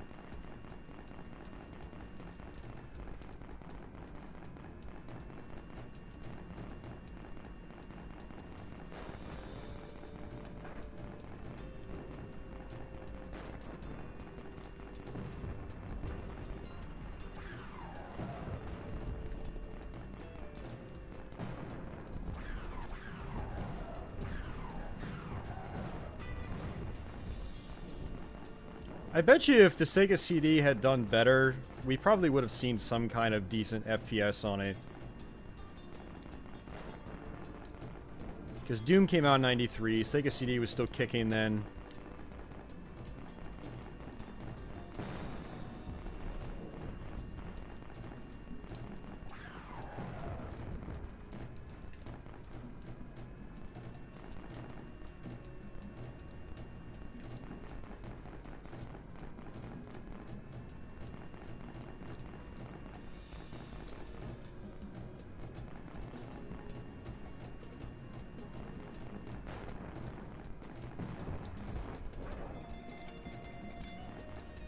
Oh, come on. So close. No, the system totally is underrated. Sega CD is a nice little add-on. It's probably the best American add-on you can buy for an old console. I know that's not saying much, but it does have a nice chunk of games that are worth playing. And if you're the kind of person that doesn't want to get into the actual collecting, it reads backups. There's no copy protection, so you can get all the rare, expensive games and have fun with it, you know?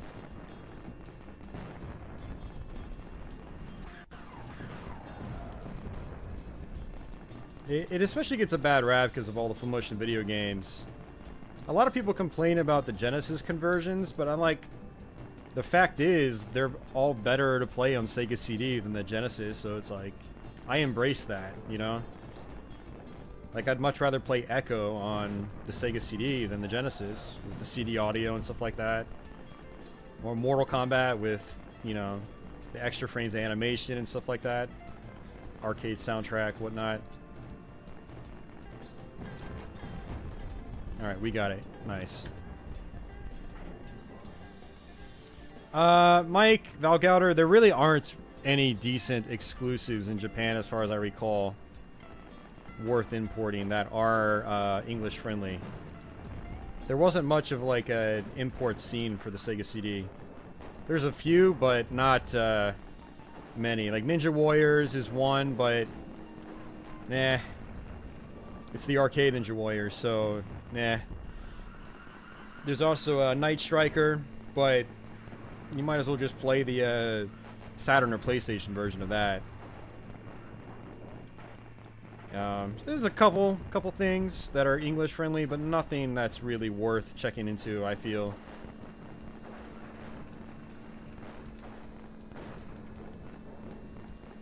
Paul, yes, I've played the both original Echoes, yeah. Played a lot of the first one, especially, and a little bit of the second one. I had it for a little while back in the day.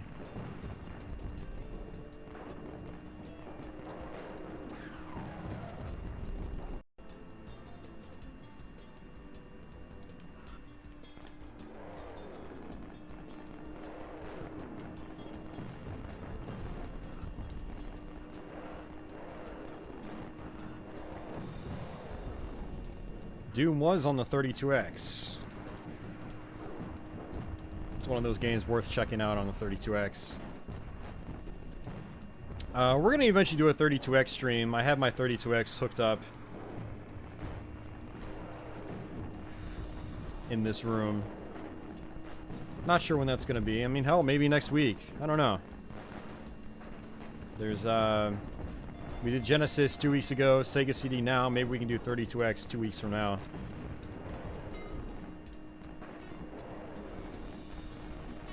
$32X is a neat little add-on. It's not bad for what you get for the price right now.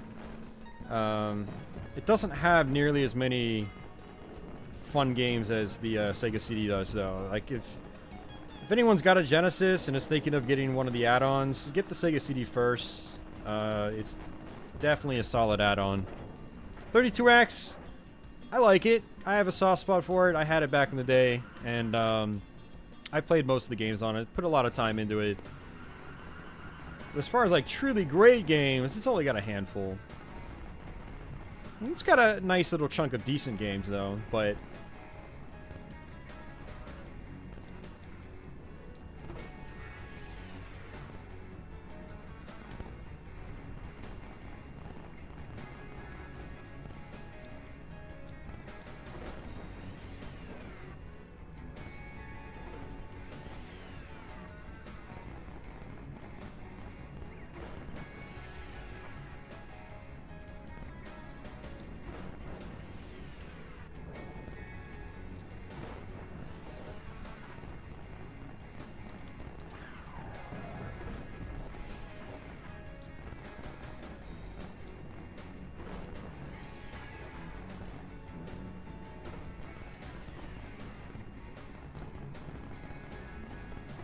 alright, last one.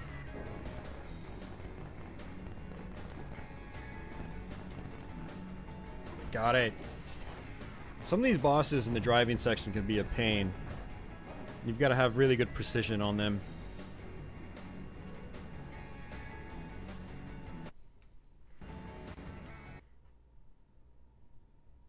Oh yeah, Valgauder, that Dreamcast Echo was awesome when it came out. I mean, just visually speaking, and the physics anyway, back in the day, it was pretty impressive. Let's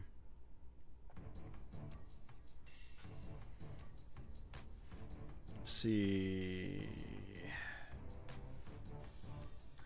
Interesting. Figured it would have been more like Turbo Duo, mostly good imports. Yeah, unfortunately, Sega CD does not have many good imports, and some of the ones English friendly that it does have, you can just, like I said, get on other systems, unfortunately. And it's really just those two I named. Let's see.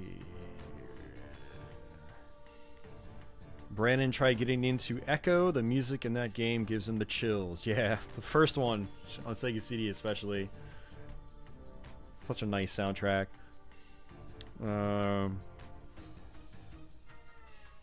Scott, Shining Force was on Sega CD, yes. There you go.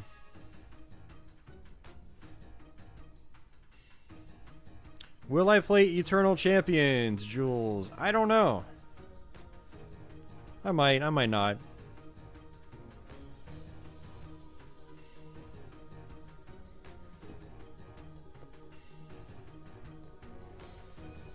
Earthworm Jim, yeah, Earthworm Jim is great on Sega CD. It's probably the best version to play from back in the day.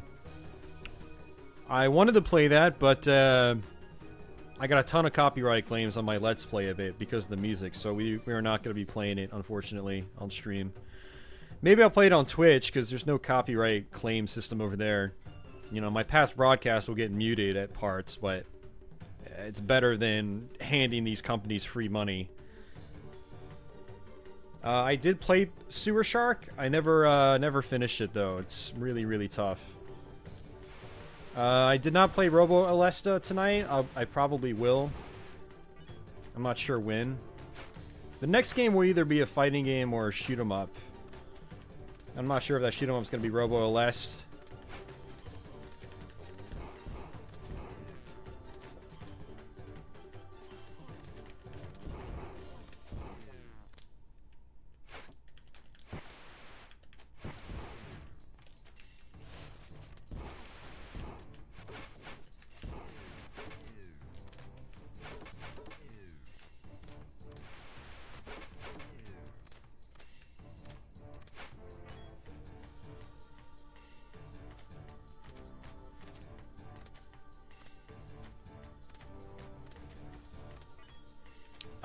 Already played Final Fight tonight. That was actually the first game. So if anybody goes back and watches the past broadcasts of this, the archive on YouTube, that'll be the first game you see. And we got to the second to last level and then got a game over on that. We used up all 4 continues. I think it was 4.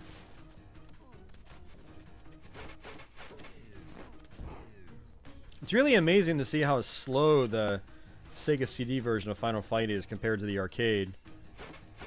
It's still a really good version to play on these old systems, but it's way slower than I remember it. But yeah, no, Brandon, Final Fight is very hard. Especially the arcade game. But it is an awesome game.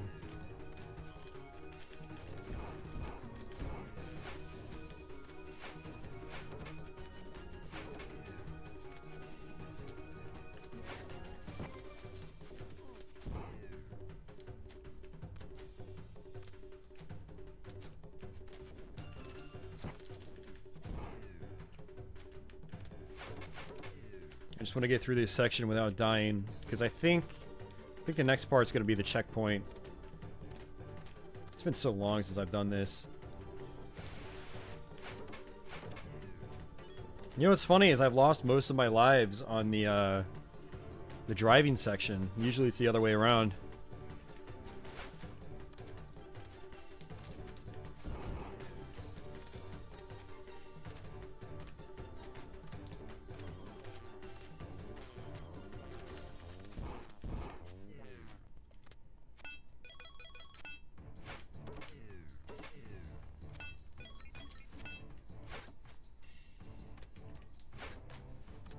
There's the checkpoint.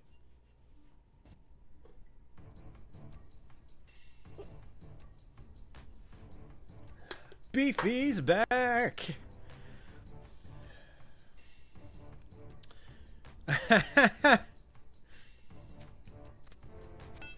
If you're driving, Brandon, you probably shouldn't be watching the chat. But yeah, in this game, it's a little hard to chat and drive at the same time. I was trying to.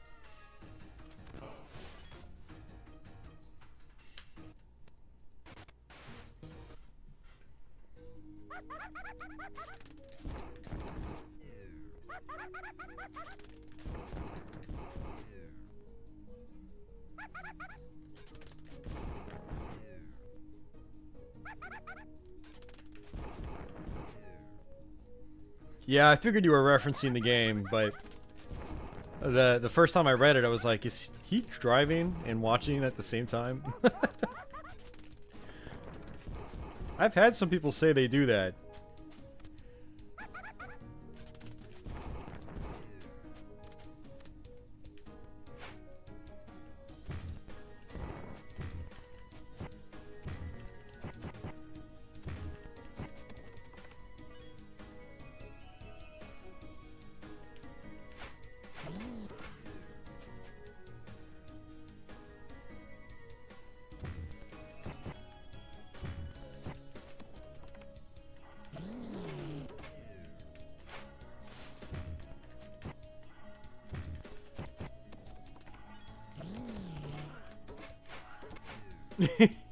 Oh, driving and listening, okay.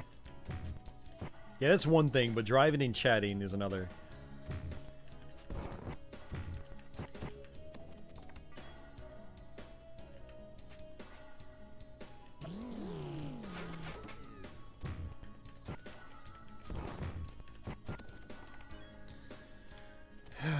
Alright. We're actually making pretty good progress, honestly. I haven't continued yet.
And that's the easy way out.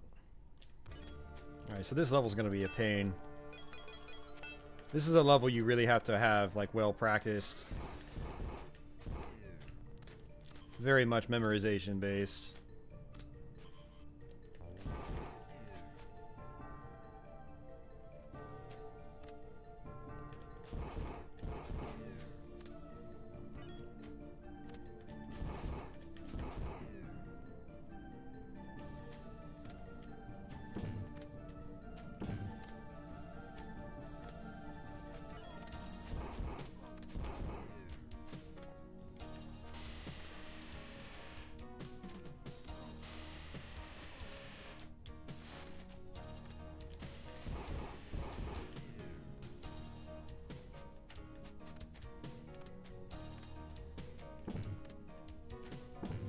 Nah, totally unrelated. This is pretty tame knockback.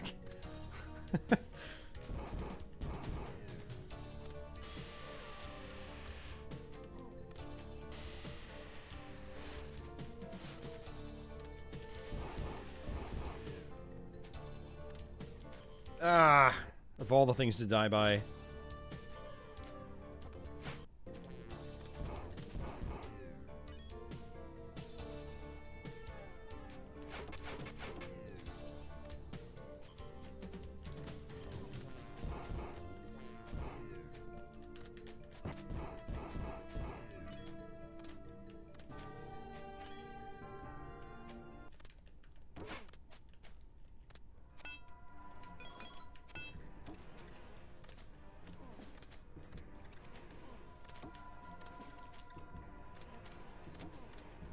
That's like doing no damage to him. What the hell?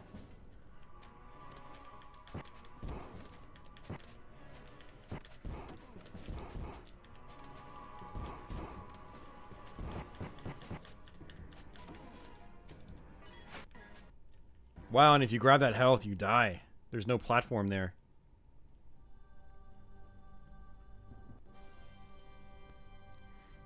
Ugh. You don't really think you'll win? I think we're probably gonna just quit here, because I think it's gonna throw us all the way back to the beginning. And I don't want to do that whole level over again. Yeah, very beginning. No thanks. I'll pass. Yeah, so complete memorizer. I'm assuming that boss, you can just pummel him, but he throws this fire down on top of the train, and it's kind of hard to deal with. I don't even remember what the pattern was. So...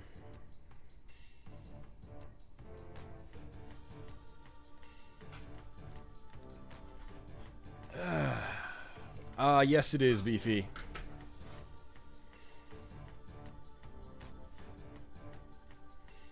Alright, I'm going to take another quick break, use the restroom. I'm going to pop in a different game. And we'll go from there.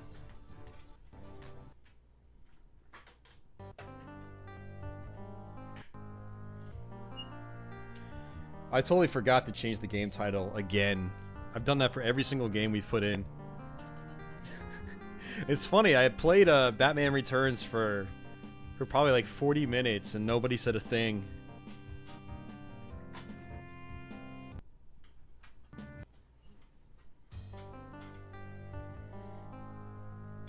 Yeah, Smoke, I did, man.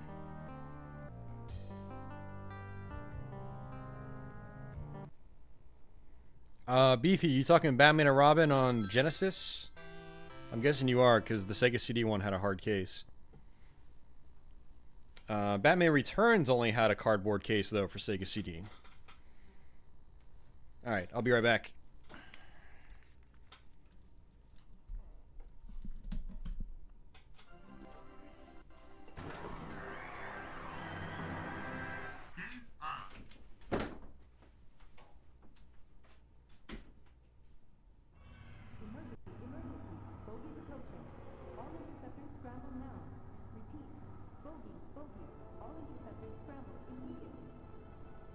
Ready for taxi. Fire alarm check. Release brake. Compass open. Coordinates set. Format later. Ready for launch. All systems green. See you later. Good luck.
Alright. Ready for taxi. Fire alarm check. Release brake. Compass open. Coordinates So we'll see how long this one lasts. My Sega CD's always had an issue with self-feed specifically. But this is a cool game. I like this shooter. I actually like this more than a lot of... Well, not a lot of the shooters in the... See, there weren't that many shooters in the Sega CD, but... It's in the upper half of the Sega CD shmups for me. I like self-feed a lot. I did have it back in the day, so I played it quite a bit. But,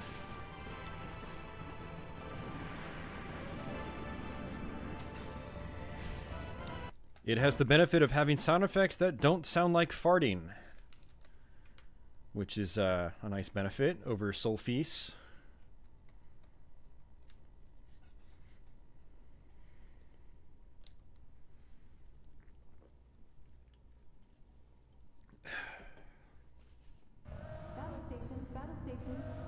Yeah, the game like has good use of full motion video. You know, it has that flat shaded polygon look, so it animates fairly smoothly on the FMV, which is uncommon for Sega CD full motion video.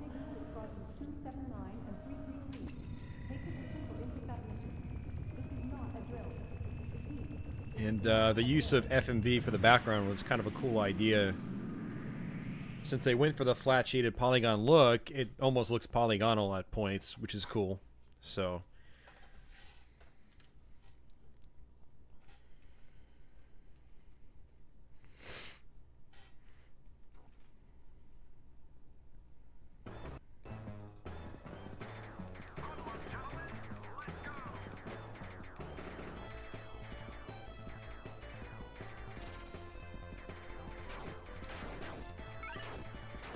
and I'm pretty sure your basic enemies in your ship are actual polygons, which is pretty cool.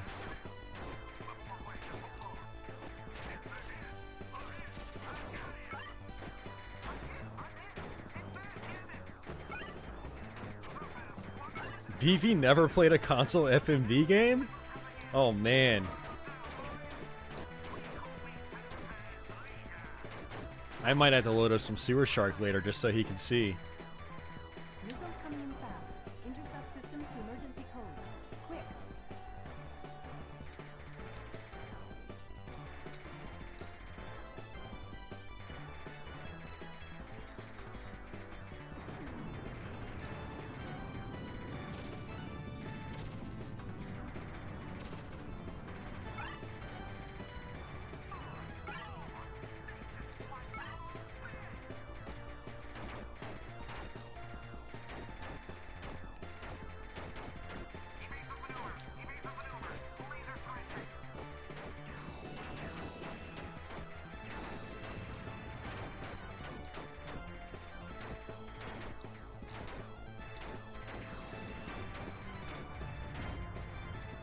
It's actually a pretty clever use of the background video, because when that laser was overlaying with enemies, it was actually acting as a projectile. It was cutting through the enemies, so there's definitely some nice little trickery here in action to give the illusion that the background is actually a part of, you know, the foreground or the top layer of gameplay.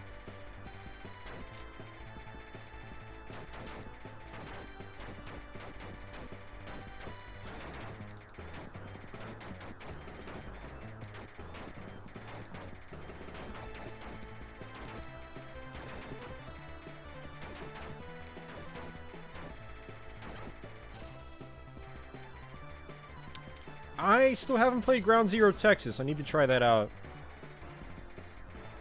There's a couple of full motion video games I haven't tried on the Sega CD that I still need to.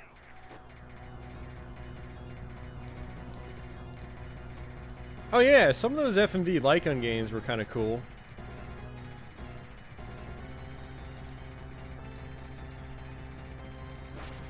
I always liked Lethal Enforcers. That wasn't really full motion video. That was just digitized graphics. You know, it was still all sprites basically, but I do like Lethal Enforcers a lot. Actually, that's a really fun game.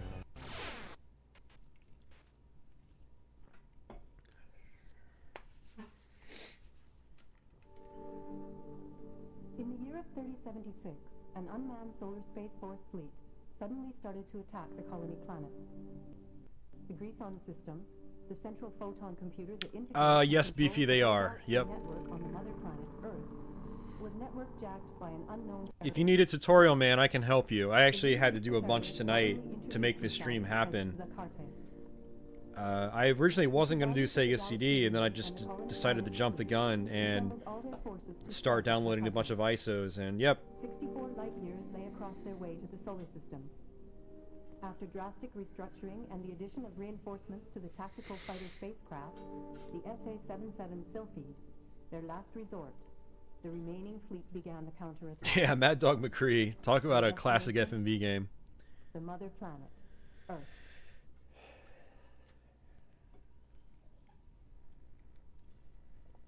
I never played it on a home console other than CDI, and it wasn't really very good on CDI.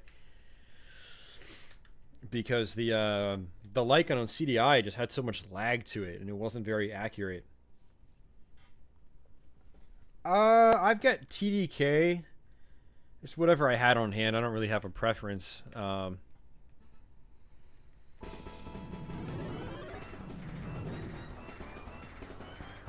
Yeah, I'd imagine the 3DO one is pretty good, because 3DO had some really nice like video quality for full motion video. Like the compression used is nice, like whatever codecs they use, and 3DO video could look pretty sweet. And that's like without an MPEG card, you know.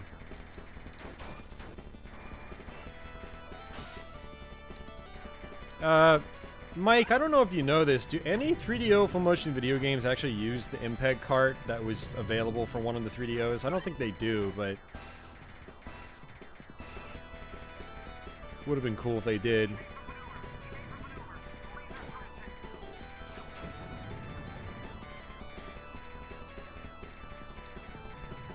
Yeah, and that's really strange too, because the PS1 could have some really good full motion video quality as well.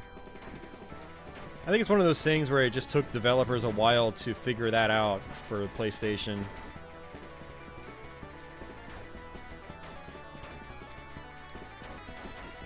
Saturn could also have really nice looking FMV. I mean, look at the Crystal Dynamics games. But a lot of Saturn FMV ended up looking like garbage half the time. Even though it was definitely capable of decent full motion video.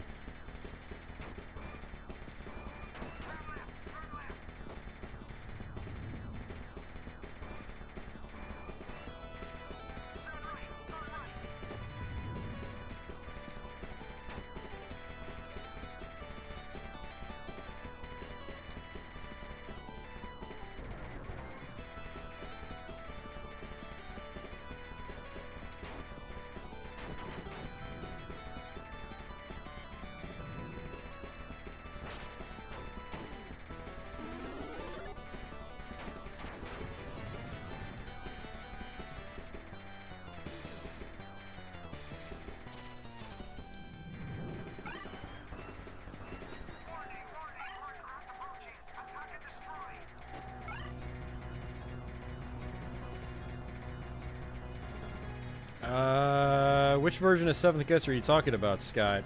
The only ones I know of looked pretty good at the time. And the CDI version especially.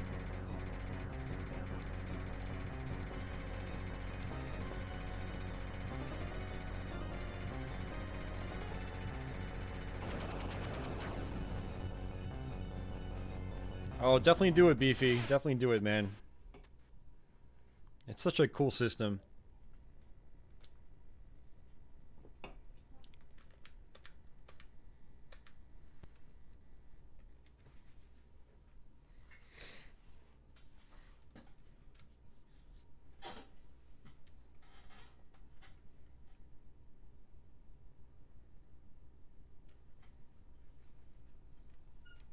I think it would have been nice if 7th Guest came out on Sega CD. It would have looked pretty terrible, but it would have been nice to have other ways of playing the game, other than the CDI or the PC. Same with PlayStation and Saturn. I'm surprised it didn't come out for those. And the 11th Hour was actually planned for 3DO, but it got canceled. Not really sure if any development was actually started on it as far as the porting process goes, but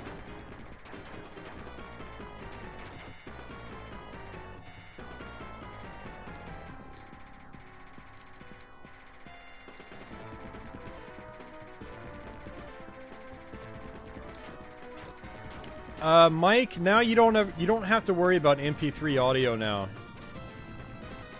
It basically comes with a Q file and an ISO, and that's it. They don't come with MP3s anymore, so... And the audio would get burned properly to the disc just from the ISO. So it's been made easier, Mike. You still have the Q and bin file, or binary file. Bin file. But so you basically you download the Sega CD ISO with the Q file. It should be in the same zip package. You get a burning program like Image Burn, which is what I use. You just open up the Q file, it automatically points to the ISO, and you just click burn, and that's it. And then you can adjust things like, you know, burn speed or the write speed. So I burn my games at a relatively slow speed just to be safe.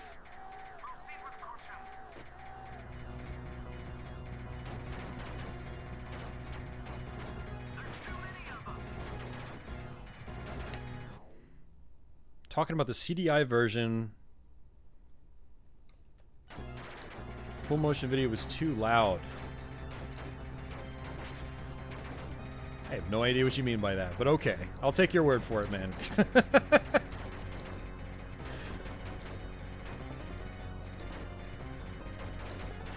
But Jules, yeah, the PS2 version of this game is very, very, very, very, very average. It's almost average to a point of being painful to play. I had to force myself to beat the PS2 version. It was that boring. I hate forcing myself to play through a game. And the game didn't get better as the game progressed. I mean, Beefy, you can write at any speed you want. A general rule of thumb has always been to burn your discs at a slow speed. The write is typically more reliable. You know, less room for errors, basically. So I burn my... And your CD drive has to be capable of it, too. Some drives won't let you go below a certain speed. Like, my lowest speed is 4x now. So I was burning in between 4x, and then I think I bumped it up to 6x after a while just to save some time. It takes a couple minutes. It doesn't take that long, even at those slow write speeds. But, I mean, you could also try burning your discs really fast, you know? 48x or whatever the max is now. And just see if it works. When I was doing 3DO discs or 3DO burns a few years back, I tried them at high write speeds, and the games with full motion video had problems. And then when I rewrote them at really slow burn speeds, they had no issues. So, just something to keep in mind. You just experiment. But Jules, yeah, as far as Sylphie, this one is a hell of a lot more fun than the PS2 one. This one's fast-paced. There's constant action. The backgrounds are actually more interesting, believe it or not. It's a shame that the PS2 still feed was so boring, because it's made by Treasure, and Treasure's an amazing development house. And you know, after coming off of Radiant Silvergun and then Ikaruga coming not much later, you know, you'd think Sophie would have been amazing, but unfortunately it was not.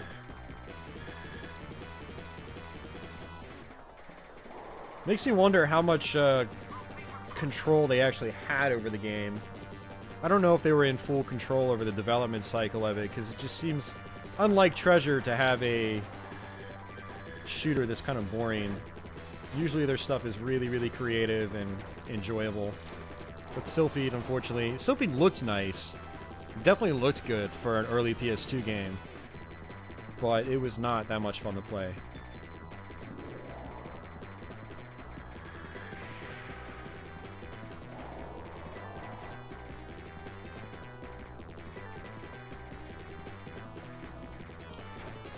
Scott, that might have been your... Okay, so you're saying, like, there were audio issues, because...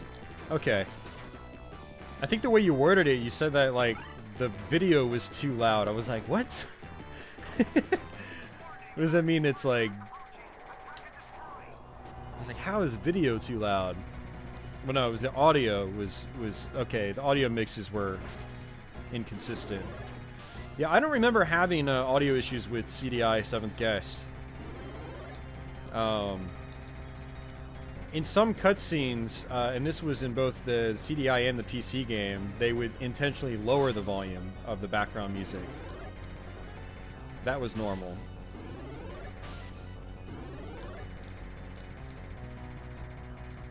God, I keep running into these background objects.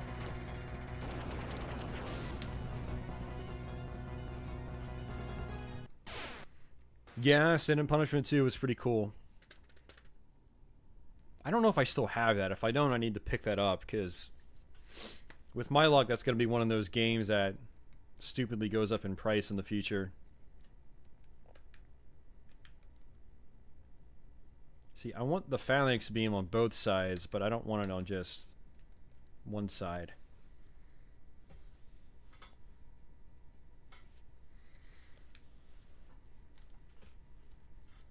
Mark with the exclamation points, as always. I need to demark the exclaimer.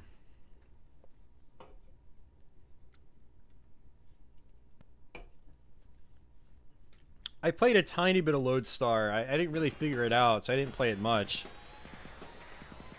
It seems like an interesting concept, but could probably get repetitive really, really quickly.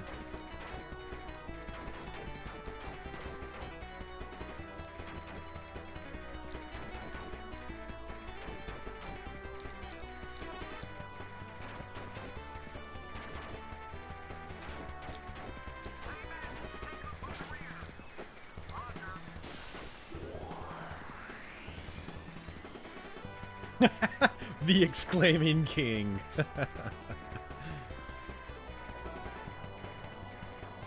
Lodestar, exclamation, exclamation, exclamation.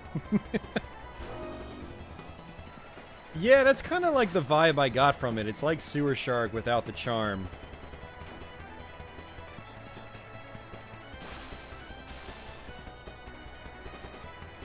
I love the acting in Sewer Shark.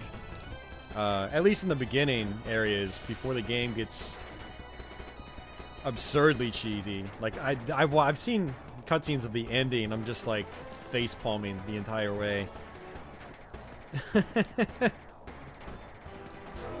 But I especially love the beginning parts of Sewer Shark. It's just,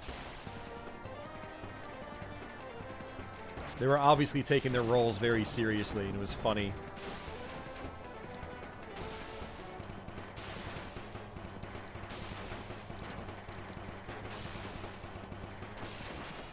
Great, no shield. This is bad. That's bad.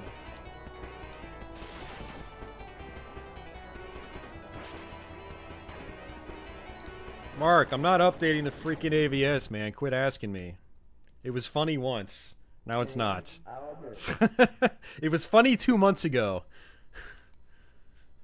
I don't plan on updating my AVS until they put out another update. The last update was just very, very minor. So I will not be updating it. Well, that sucked. I actually expected to do a lot better on that level. Yeah, you could say this is where the game starts to get pretty difficult.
Jeez, man. Just slamming into these enemies left and right.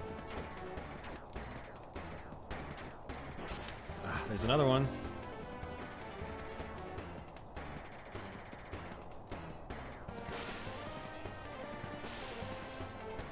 Oh my god. Come on. Alright, let's just try again. One last time. We'll try one last time. One last time. Name Albert.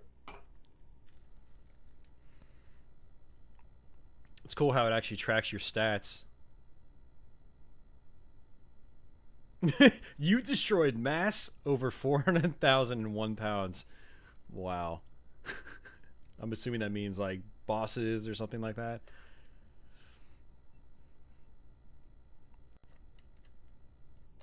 That's pretty cool. I never noticed that before.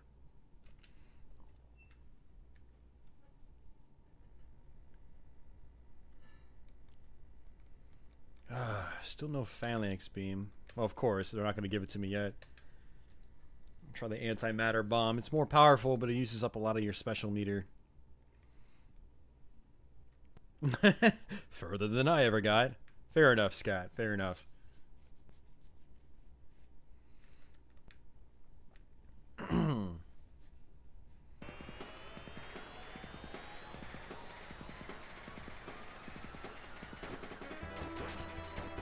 That's one hit.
Yeah, I'm cool with the ship damage mechanic too.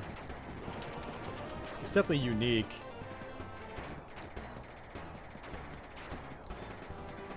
It also really rubs in how much it hurts to take damage. Because like right towards the end, they pretty much take away all your firepower, and your main gun starts shooting slow. They're like, you know, you're gonna die. We're just gonna, you know, I'm just gonna rub it in.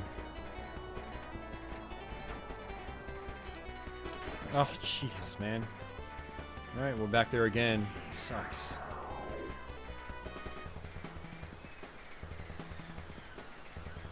Okay, the main boss. That's right, there's only 3 bosses on this one.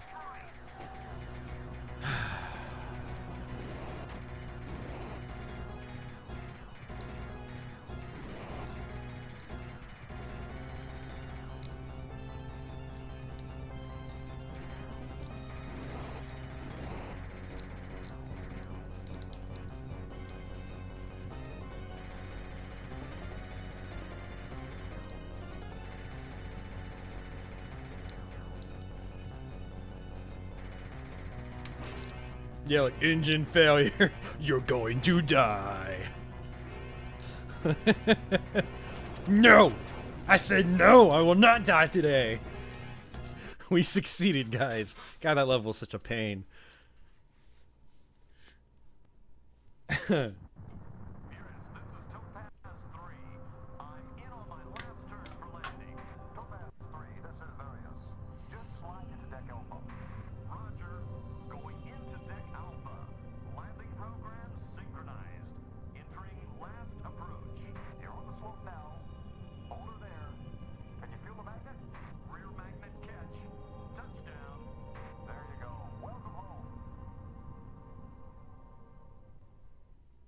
I like how everybody sounds overly enthusiastic in this game. Ready to touch down! Yeah! We're in the home stretch now. Thanks, guys, for all your help. This is awesome.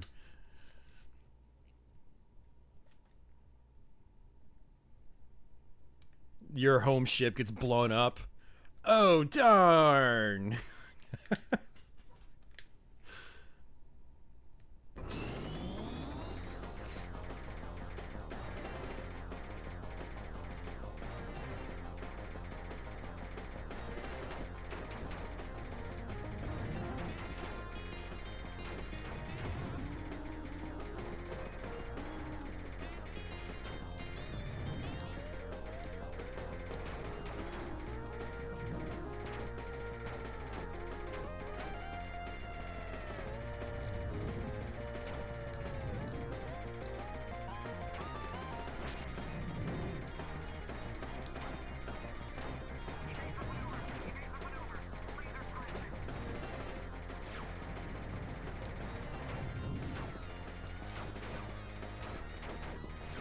Pretty cool how decent they got the music to sound in this game too, because they're using the Genesis hardware to run the music.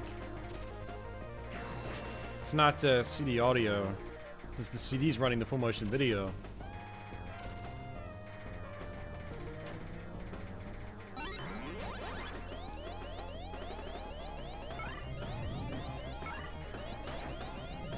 Pretty sure they're not using a audio track on the CD. Oh, sorry, audio track on the full motion video.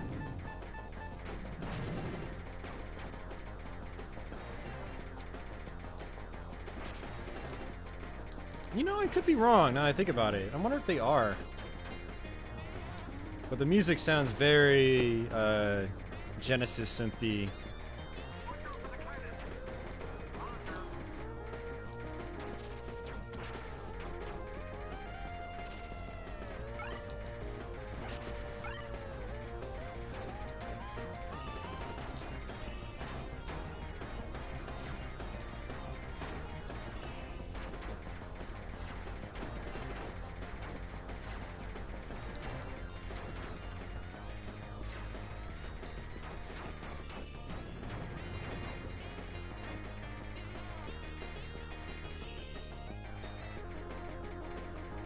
Boss time. Yep. Ow. Damn it, no shield again. Ow. Now we're gonna die. Ay, ay, ay.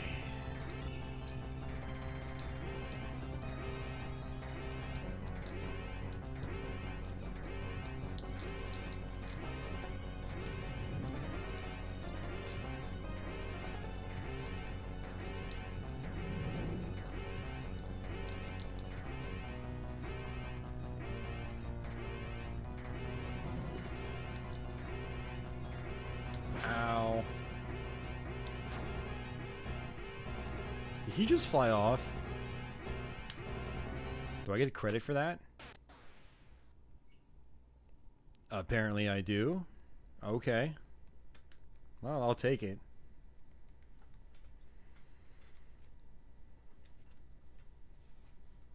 Huh. Antimatter bomb actually uses very little energy. Okay.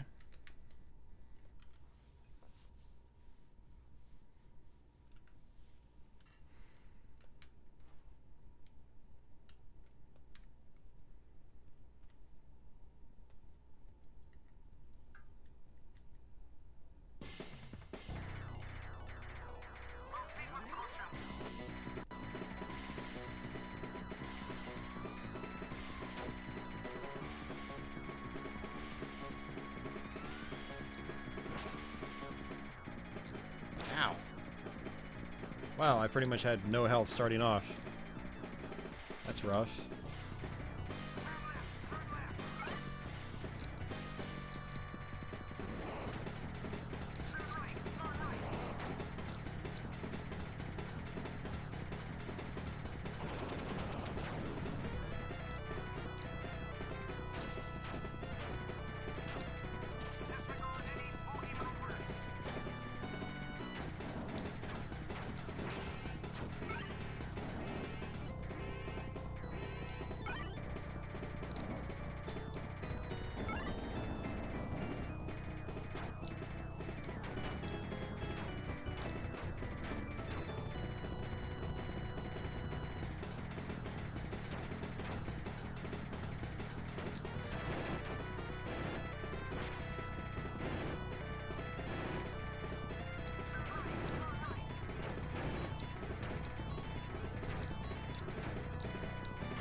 Okay, this ship is making my life difficult.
Thanks, man.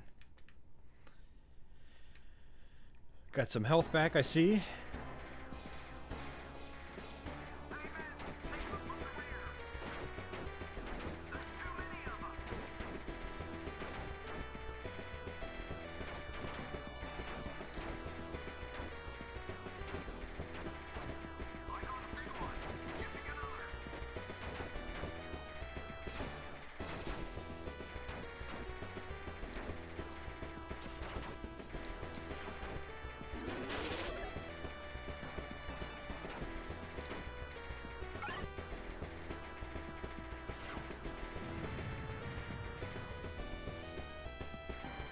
Yeah, I know I was pretty close to dying that last round. I was surprised I didn't.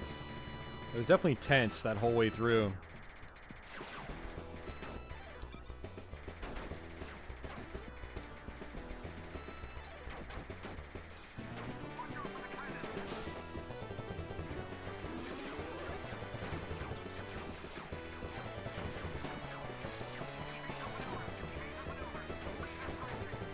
Ow.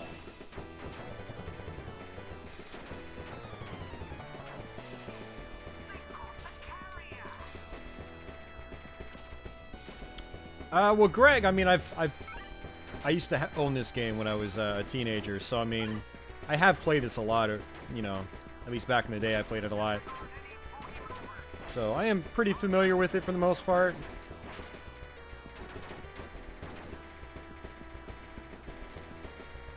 But I do also play a lot of shoot-'em-ups, so... especially when I'm streaming. Ow. So we're down to about 2 hits left again. Great. Oh, that's one repair. They call it repairs in this game. Ow. God damn it. So this thing here, I think, is like one of the final bosses. Oh no, there's a guy that's like that you have to fight near the end of the game.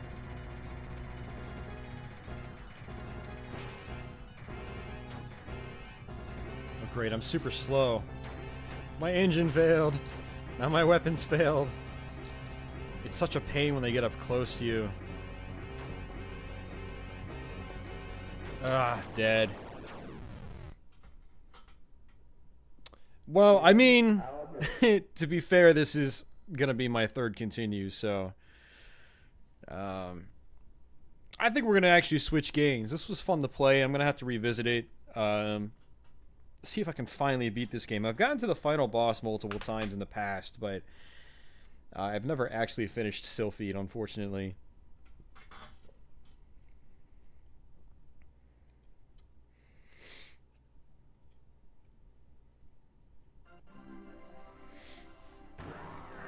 See, I've got a lot of shoot-'em-ups here, so,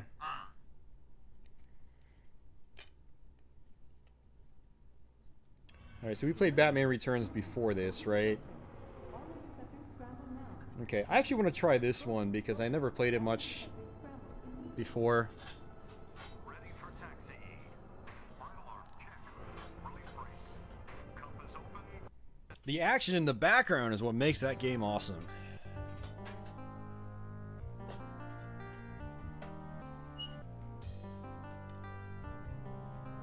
It's also what makes it unique.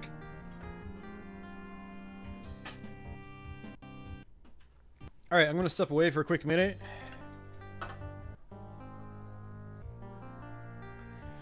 Yeah, it's possible, Scott. I mean, I got to the final boss when I was, like, 15. So, I mean, that was a long time ago.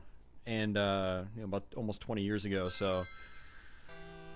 If I sit down with it now, I might actually, in, like, dedicated time to it, I might actually be able to finish it. So, but we'll see. Alright, so I'm going to use the restroom, grab another drink, and then I'll be right back, and we'll give this a try. This is Fatal Fury Special. Which supposedly was a pretty good version of the game. Fatal Fury Special. Greg, I do. I have that here.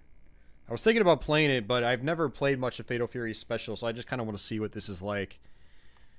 Alright, so I'll be back, guys, in just a couple minutes.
sustenance. I had to grab some snacks too.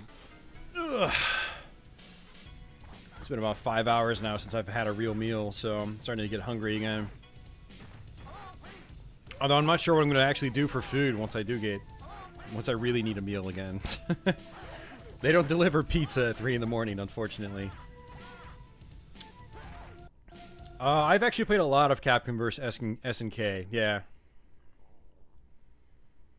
Hey, Executioner.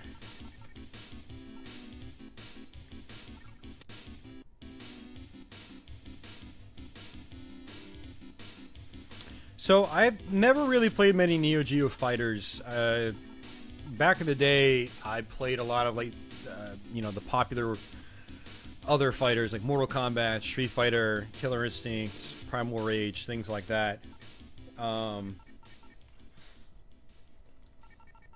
And then when I got into competitive fighting games in the early 2000s, I didn't know anybody that played Neo Geo fighters. It was all, like, again, more Street Fighter, Tekken, Marvel vs. Capcom, stuff like that.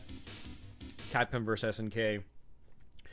Capcom vs. SNK was as close as I ever got to playing Neo Geo fighters on a consistent basis, but to be fair, I only used the Capcom characters, so I guess it didn't really count for much. I did have KOF 98, Dream Match 98, which was King of Fighters 98. No, it's called Dream Match 99, but it was a Dreamcast version of King of Fighters 98. I had that on Dreamcast, but that's it. Never really played these seriously, and I barely ever play the Fatal Fury games, so I have no idea what I'm getting into.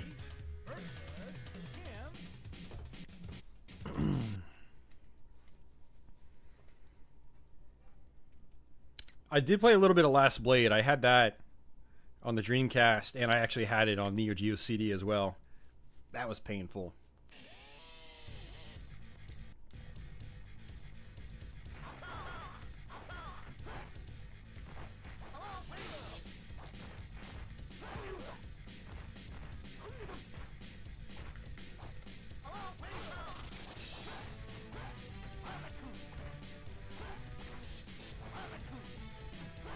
It seems pretty solid, though. Yeah, I mean, like, graphically, it seems alright. Characters are nice and large.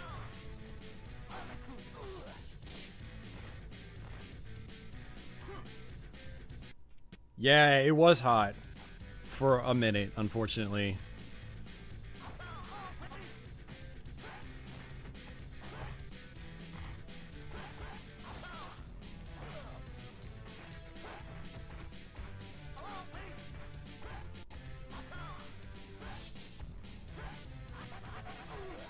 Crossover.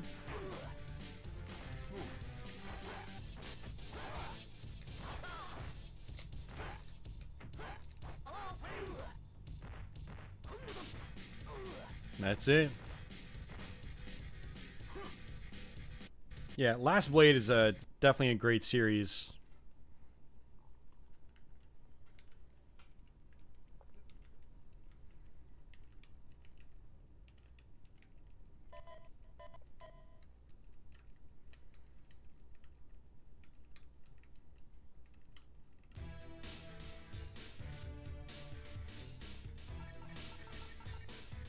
See, I don't know any of these characters, so I know a couple moves with Terry, and that's it. But I have a feeling I'd be better off playing somebody else that feels a little more natural to me.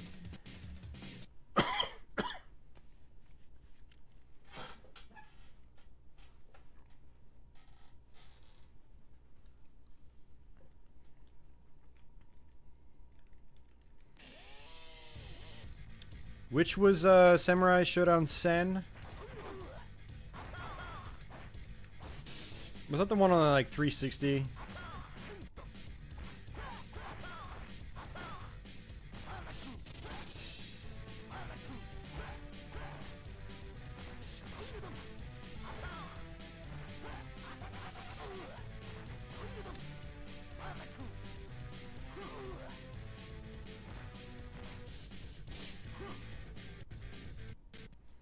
It was the 360 one. Okay.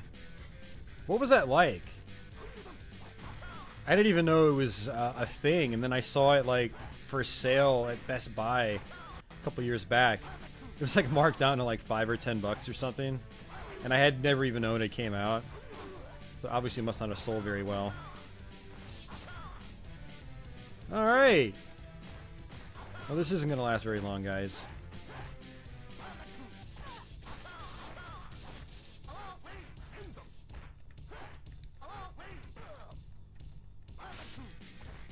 The AI seems like it likes to block everything in this game. Oh, it was a 3D fighter? Oof. Man, that sucks.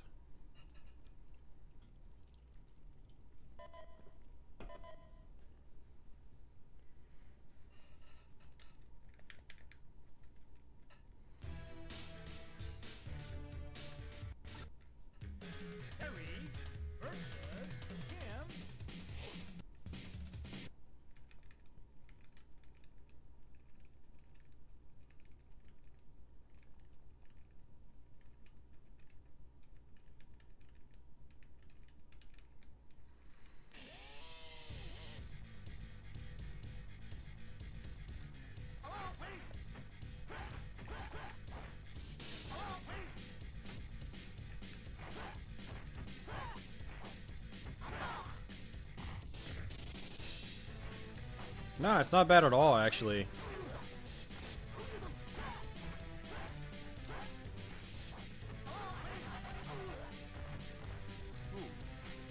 I need to fire this up on the Neo Geo CD sometime just to see graphically how it compares to this one.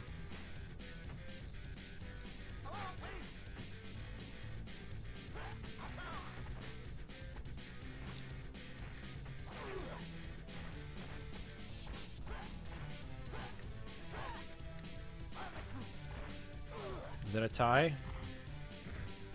Looks like it. Yep, double KO. So I remember playing the first Fatal Fury just briefly in the Neo Geo CD, and the load time actually wasn't that bad in that one. Some of the early fighting games on Neo CD are still pretty tolerable in terms of load times, but the mid to later fighting games, oh, absolutely horrible. So I'll have to fire up. I don't know if Special came out for CD, but I know the original came out, and Part 2. I'll have to look into it.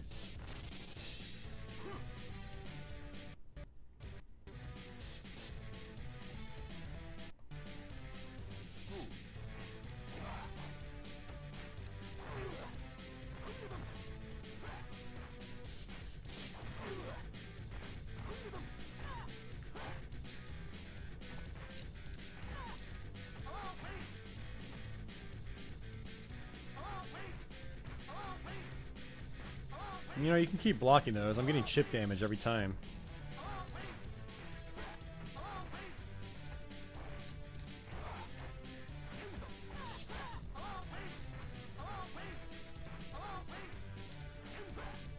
I know Terry's got like this overhead kick move, but I don't remember how to do it, and I can't practice it because this dude's on me all the time. Alright, we're gonna play something else.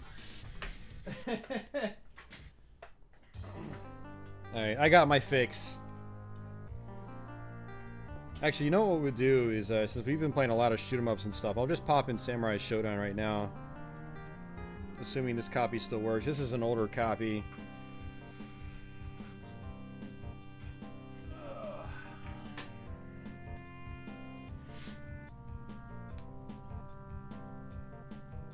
Well, yeah, Mark of the Wolves came out well after the Neo Geo CD was discontinued.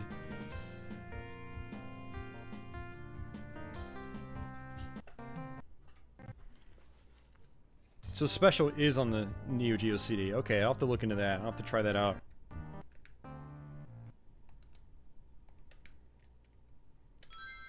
Let's see if anything has been added to my system. Wow, nothing, really? That's surprising to me. All those games, none of them actually save data. One of the great things about the Sega CD is that it's got built-in memory. And it was the first console I ever had that had built-in memory to the system itself.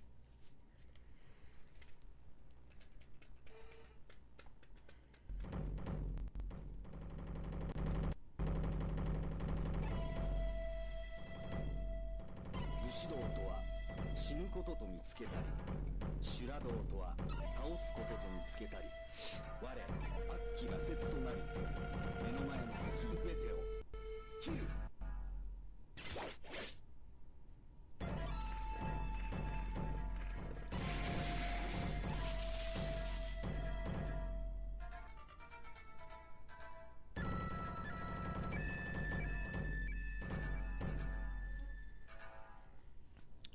It probably did. I'm not certain though. Like I've never owned a Model 1 Sega CD. It is something I'd like to eventually get one day, but it's really hard finding boxed ones in really, really good condition. A lot of the box consoles I've seen just have torn up boxes or they're completely beat to hell.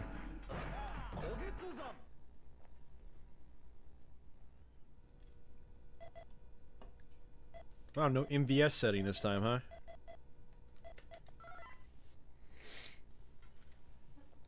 Yeah, I'd love to eventually have a Model 1 Sega CD. Hopefully one of these days I can get one.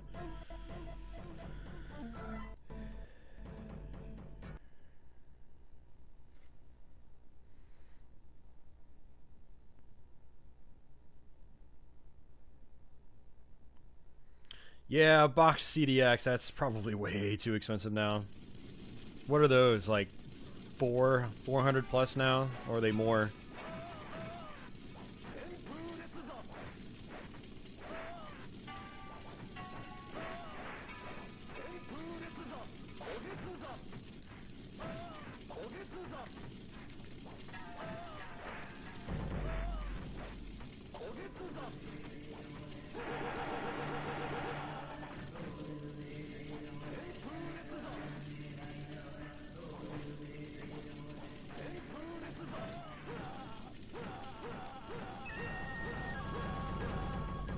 Yeah, the Model 1 was the front-loading tray. Yep. Model 2 is the top loading that attaches to the side of your Sega Genesis. Well, technically still underneath, but it also occupied the side of the Genesis.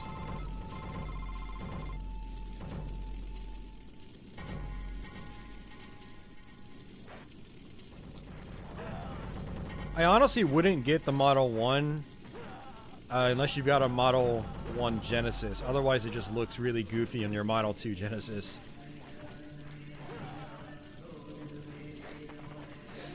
On the contrary, the Model 2 actually looks fine on the Model 1 Genesis. You just need to make sure it comes with the adapter plate.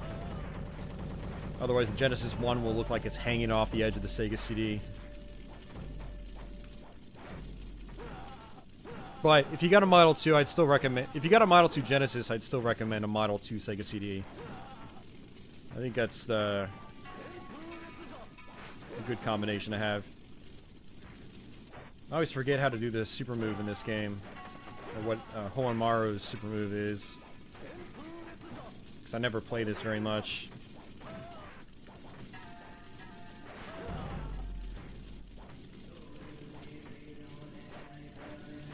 Oh, come on. Oh, I totally agree, yeah. The Model 2 startup screen is just awesome.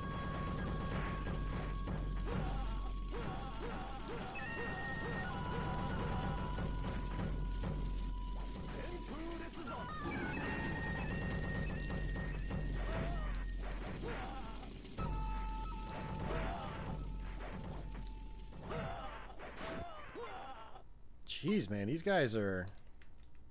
So one of the things I never liked about Samurai Shodown is just it's very confusing on like the hit priority on everything.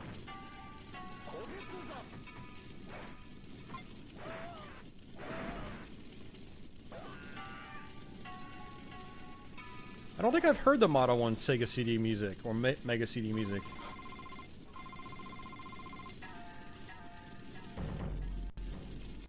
No Popful Mail tonight. Actually, I don't have that. Actually, I do have that here. Yeah, no Popful Mail tonight. I usually don't like to play, like, adventure or role-playing games on stream unless I'm going to dedicate a lot of time to them. So, like, sometime last year, or earlier this year, I dedicated a couple streams to Xenoblade Chronicles. Last year, I dedicated a couple streams to Secret of Mana. Last week I dedicated a couple streams to Symphony of the Night. Clocked like 15 hours into that damn game. Leveling up everything. But yeah, for the most part, I don't play those adventure or RPG games in short bursts. I dedicate streams to those. But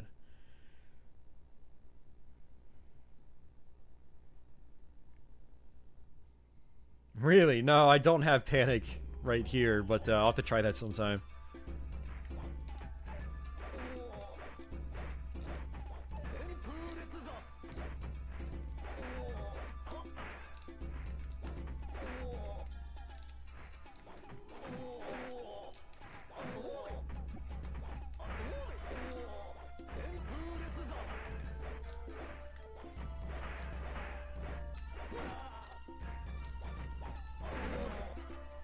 Well, it seems his down heavy slash is actually really good.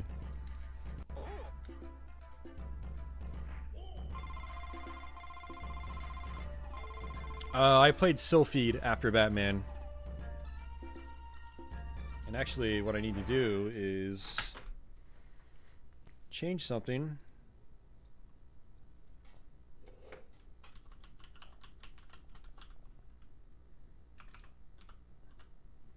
I love how it's Samurai Showdown without a W.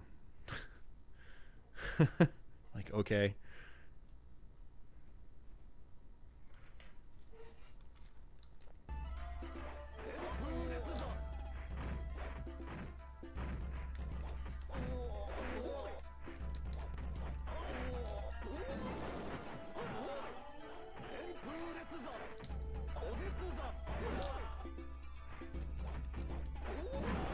Ow.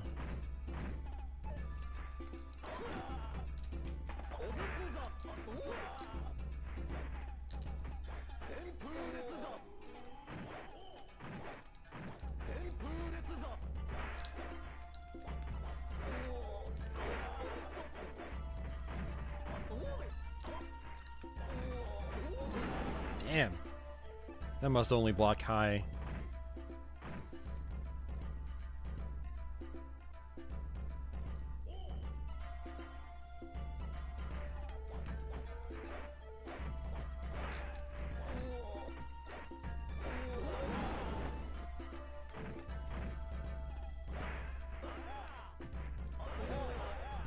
Oh, he does have an actual heavy slash. Got it. Okay.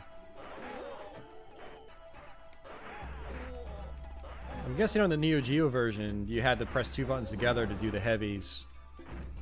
Not really sure, since I never played them much.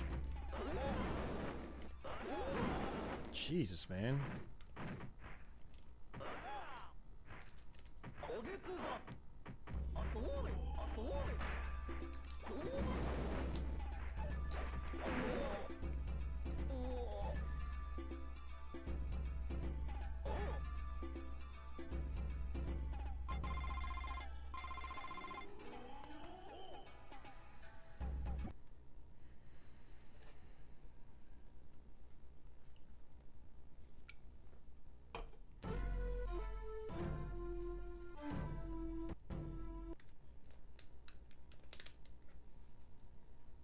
Well, that's cool, man. I like that mechanic, you know, for like a Neo Geo cabinet where it's only 4 buttons. It kind of forces you to have to know the game, to know that you have to press 2 buttons together to do a heavy version of your attacks. That's cool.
Yeah, I prefer the 6-button layout for fighting games.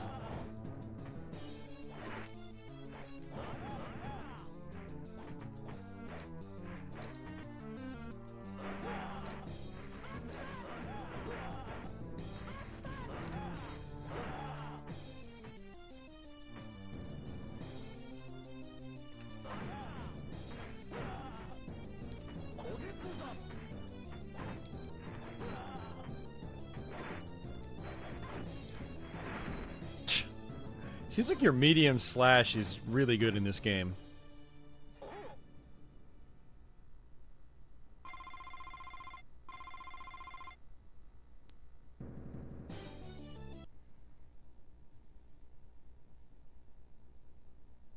Yeah, the Model 2 Saturn controller is a phenomenal controller.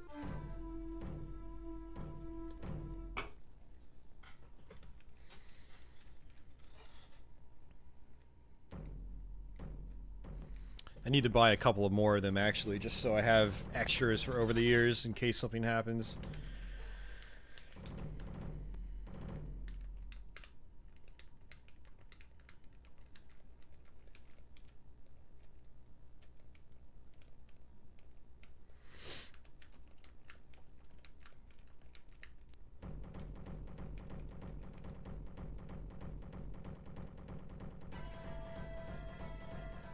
What am I supposed to do here? Oh.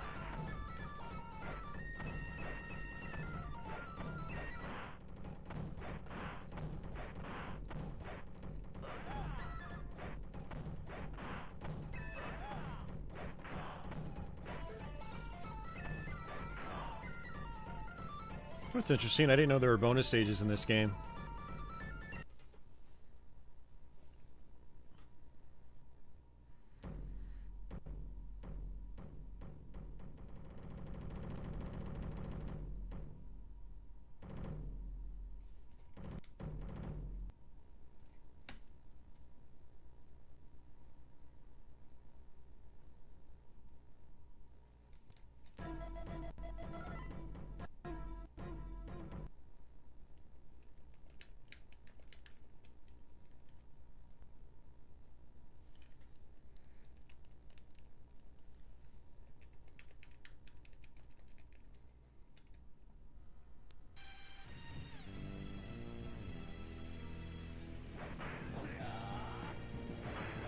Yeah, it's a good point, man. I'm surprised Part 2 didn't really come out on anything other than Neo Geo platforms.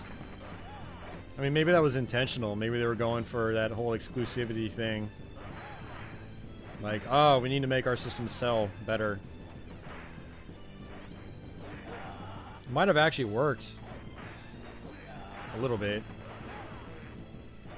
No, probably not. They would have been better off just selling a lot more on other systems. If you notice, like, Samurai Shodown 2 seems to be the most common one on Neo Geo CD especially. It's the one you always see for sale, with Part 1 being behind that.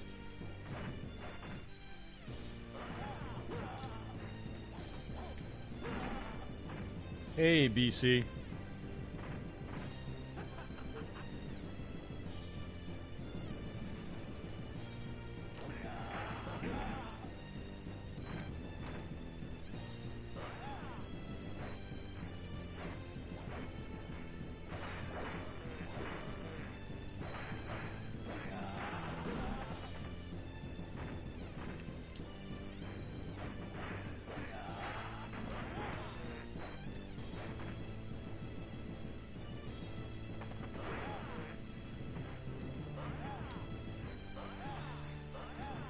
Hey, G-Bone, what's up, man?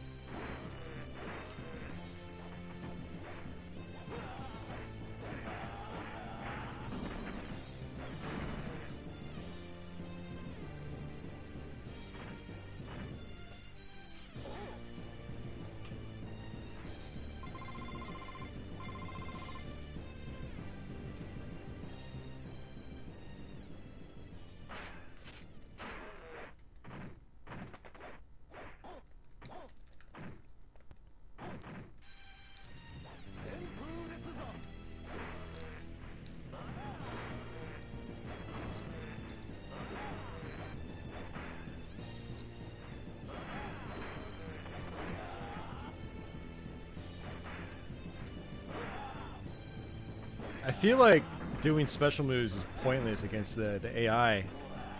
I'm just sitting here using medium slash most of the time, and it's working a lot better than doing anything else.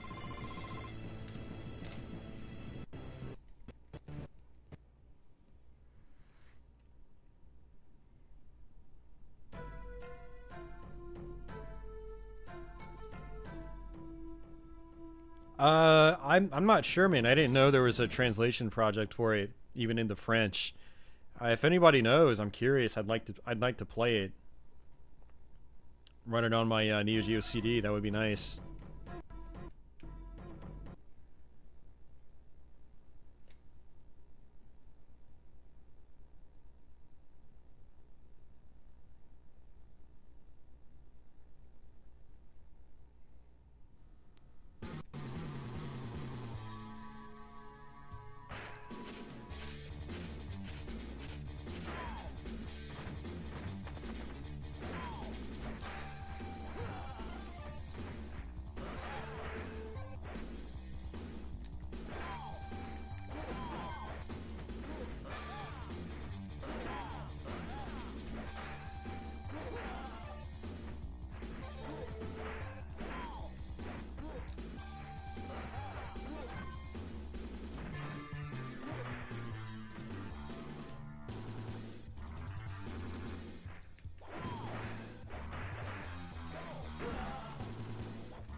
I haven't slain anybody with the heavy attack yet. I've just been using medium attacks.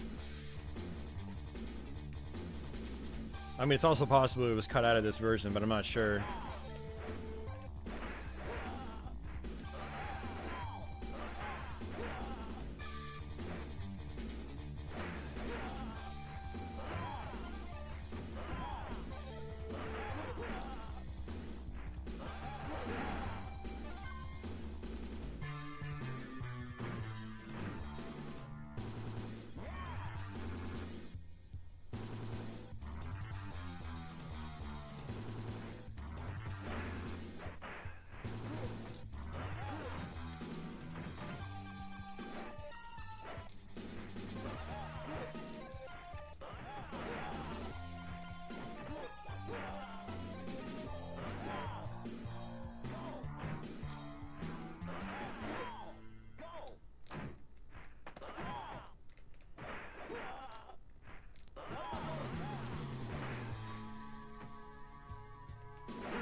What? Alright, whatever. Alright, I guess we're gonna play a different game. Alright.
Or at least they're honest. The cruel difficulty mode.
Oh, come on.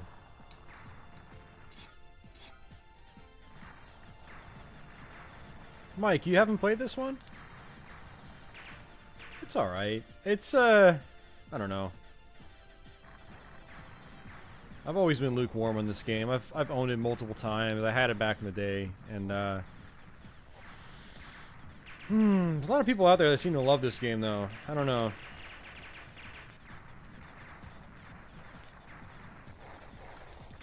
I'd say give it a shot. You might like it.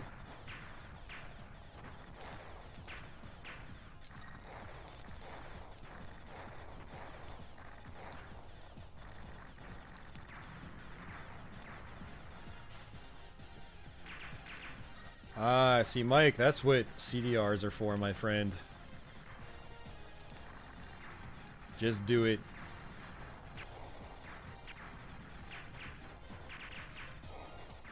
I should probably just use the laser weapon. I think that was my go-to when I first completed this game a long time ago.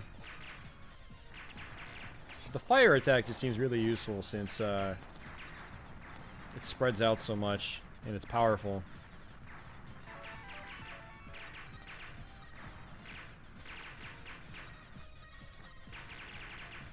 Of course, I can always throw some stars. That works too.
Yeah, I will take your mech by destroying your mech. Well, I guess that sounds like a plan. Goodbye, Bleachify. Didn't want you anyway, man.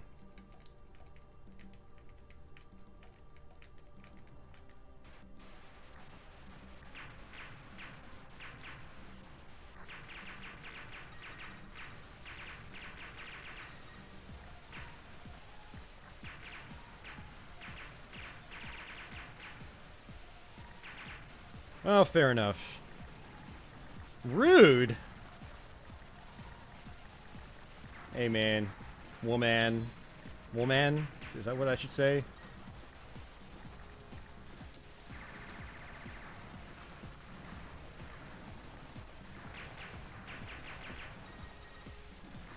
Gotta check your chat, man. I'm sorry, Mike. You're right. I shouldn't make assumptions.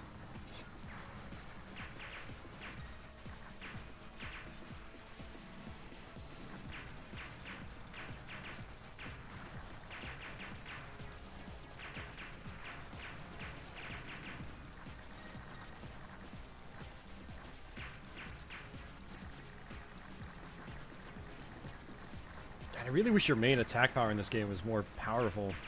It feels so weak compared to Musha.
What?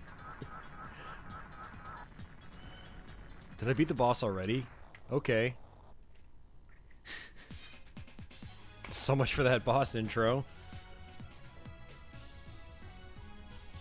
No, they're like this through the whole game, Mike. It's... yeah. They're pretty repetitive and monotonous throughout the whole game.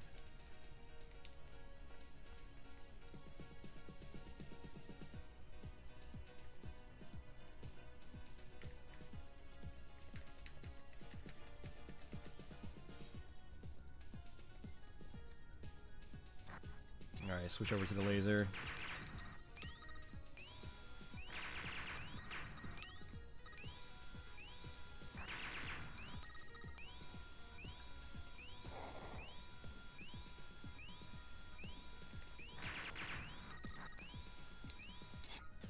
I mean, I guess you could say the same for Musha in a lot of regards. The backgrounds are just kind of like the same thing looped over and over, but like...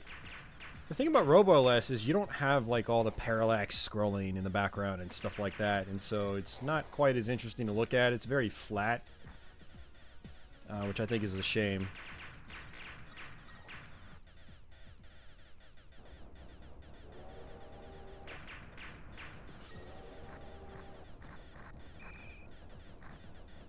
And I hate comparing this game to Musha, but I feel like it's almost obligatory because, you know, Musha came out 3 years before this. And like, I want to really, really, really like this game, but like every time I play it, I just think to myself I could be playing Musha instead. All right, we'll switch back to this. It's actually a waste. I should have just kept the old laser, because then I would have upgraded with this one. I think I'm maxed out on my main firepower though.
Scout there was, yes. It's probably the, wow, that sucked. It's probably the best console version of Flashback. Full motion video kind of sucks, unfortunately, because of the Sega CD graininess, but it's the only version to have full in-game music at all times. And it's really good, solid soundtrack, really fits the game.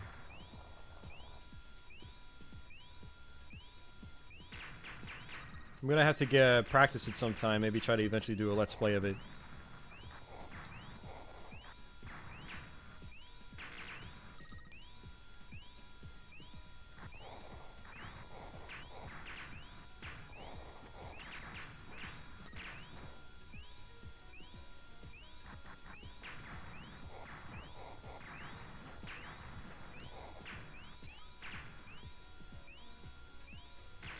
Yep, I've played a lot of Tyrion, or Tyrion.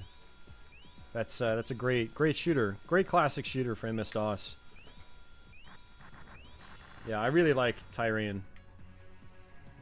Mike, no, the 3DO one does not have in-game music at all times, unfortunately. It just has the occasional jingle, just like every other version did. It's kind of a shame. Otherwise, the 3DO one would have been the best. But that music just adds so much.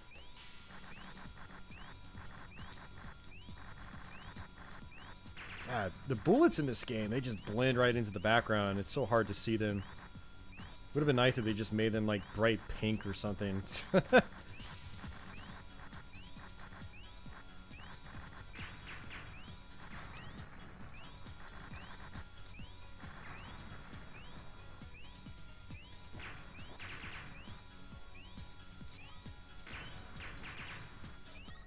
Alright, so what's actually doing damage here? Oh, the turrets, okay.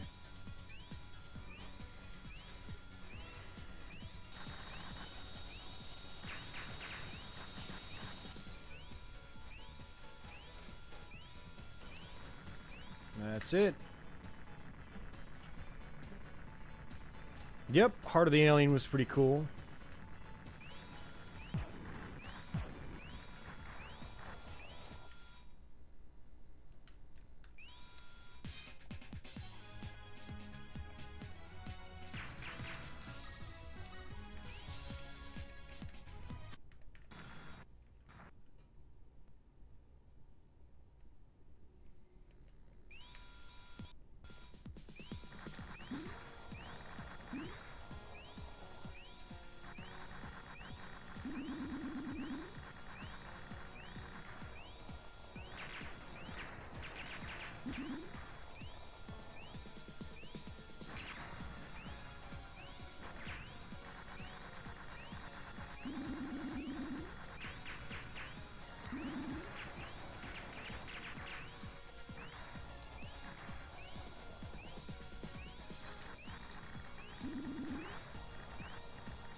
Oops.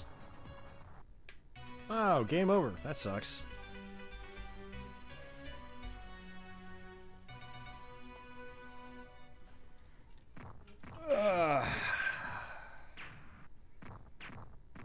It's 20 after 3. It's not too bad. I thought it was later than that. Alright, we'll go ahead and continue. I'm going to actually go use the restroom again. I've been pounding down diet sodas all night for the caffeine. So, I'll be right back.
So what's going on, everybody? How are you guys doing at 3:30 in the morning? Or 12:30 in the morning?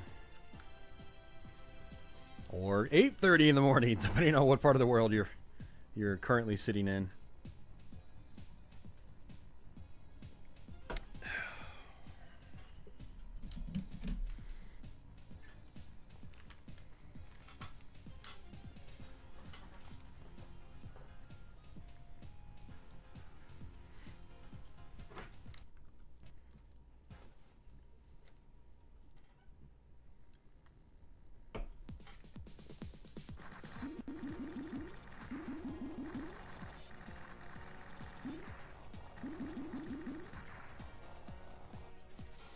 Looking up Sega CD games that were good.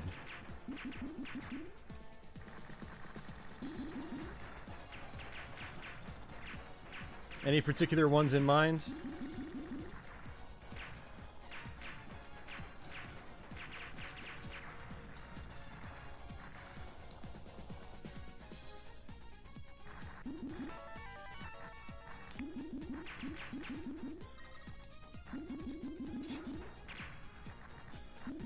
Time Gal's cool, yeah.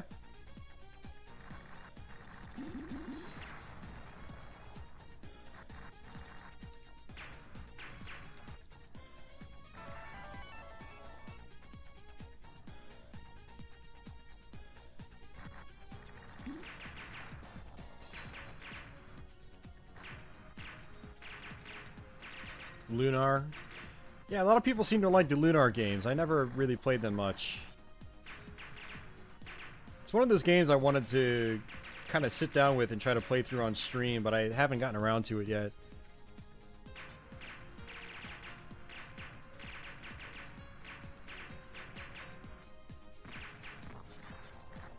Dragon's Lair. Nah. No. If I ever do something like Dragon's Lair, it'll be on a system with better video quality, like, sadly, the CDI or the 3DO or something like that. If I ever do something like that. I haven't had the urge to yet.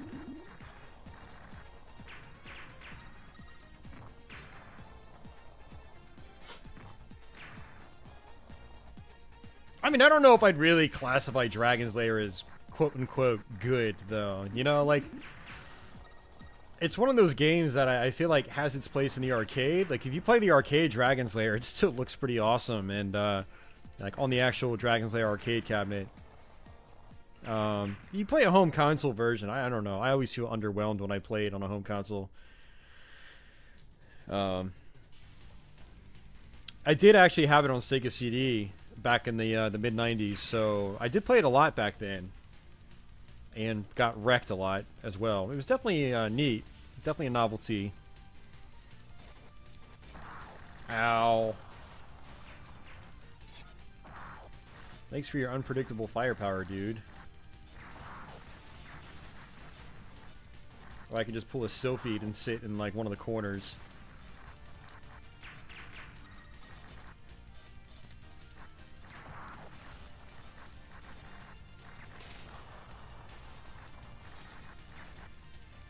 Jeez, that's a lot of gold. Looks like gold. Or maybe it's not. I don't know.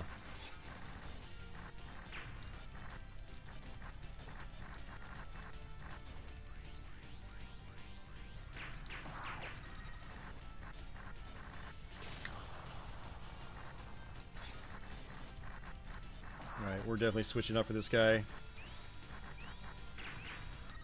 That yellow firepower is really solid for, like, the general levels, but it seems like the laser is just so much better for bosses. Oh, that was close.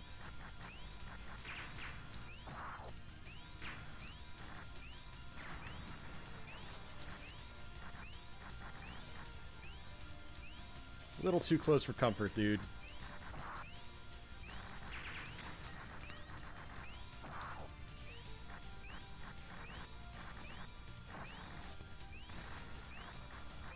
God, he takes so many hits. I wouldn't really classify Corpse Killer as good either. Corpse Killer definitely doesn't fall under that quote-unquote good category. Dungeon Master 2, yeah, that would be kind of bad right now. And Vi, definitely Vi would be bad right now. But those are cool games at least. Those two. Eye of the Beholder is pretty cool for those dungeon crawlers. And then, nah, Dragon's Lair NES.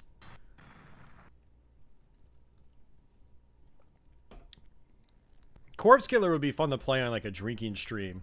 Like, take a shot every time something goofy happens. And then I'd be dead by the end of the stream.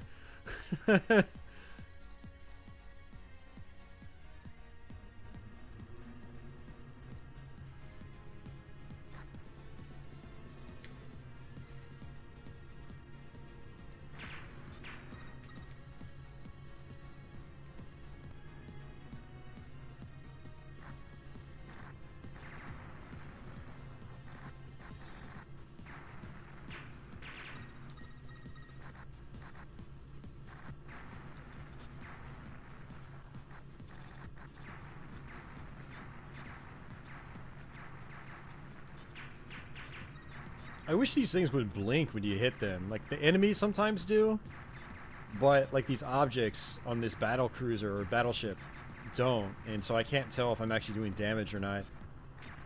There's just sound, like a light sound effect that's made, but all the other sound effects override it.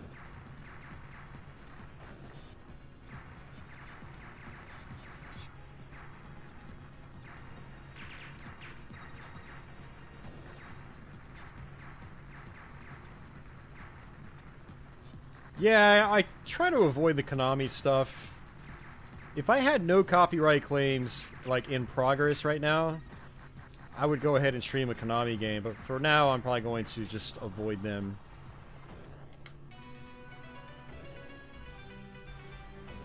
You know, it's funny, they claimed, I got an automated claim on one of my old videos from, like, 2010, like, when I was still using a camcorder for everything.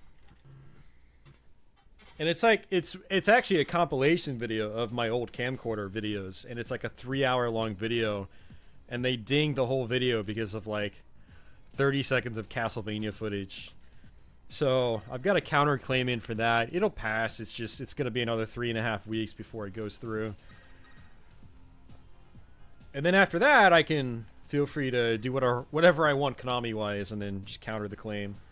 All right, we'll try to continue one more time. Not every Konami game gets claimed either, but they're usually one of the big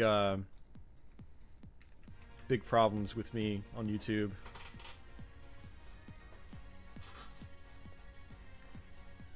Yeah, Mike, that's why that's the problem with the automated system, but I mean, it's kind of hard to do it any other way.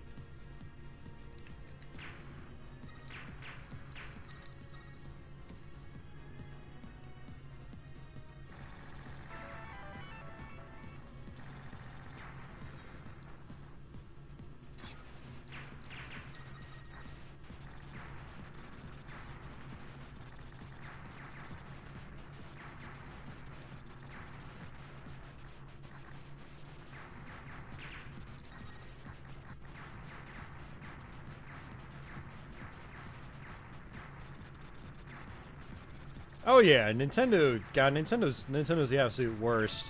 Which is why you guys never see me do Nintendo games. There's a couple I can kind of get by, like F-Zero and, like, I'm gonna do a Donkey Kong Country Let's Play soon, and, that probably won't get claimed. But if I do anything Mario, instant claim. Anything Zelda, instant claim. It's pretty terrible, so you guys won't see me Let's Playing any more Mario games or any Zelda games. Well, I might try to do Zelda too, but no, I probably won't. Alright, I give up game. I'm bored of this game already.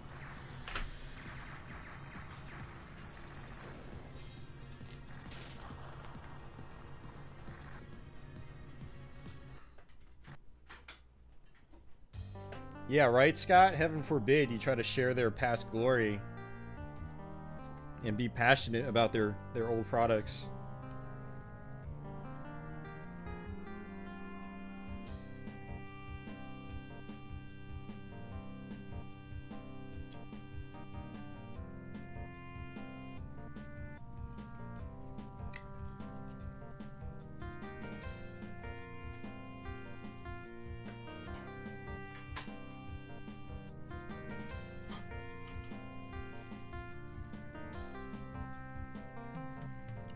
My take on the Switch is that it looks pretty cool.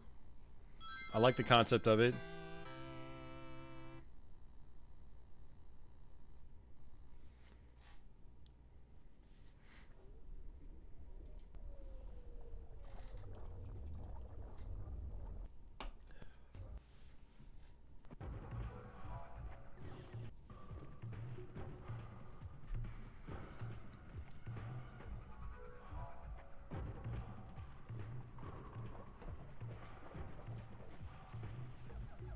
Yeah, same here. I think it's a positive move for them.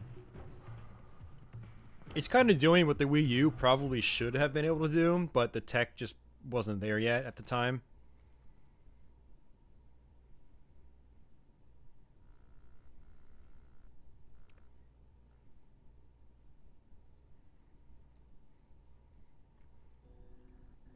hopefully the tech can improve further to where they can come out with like a smaller version of the tablet in the future, and have a truly like handheld portable system, kind of like a 3DS, and then just have it take over their handheld market. And if it does well, you don't have as much of a software drought as you did with the Wii U, because your handheld games are playable on the console. And I think that's great.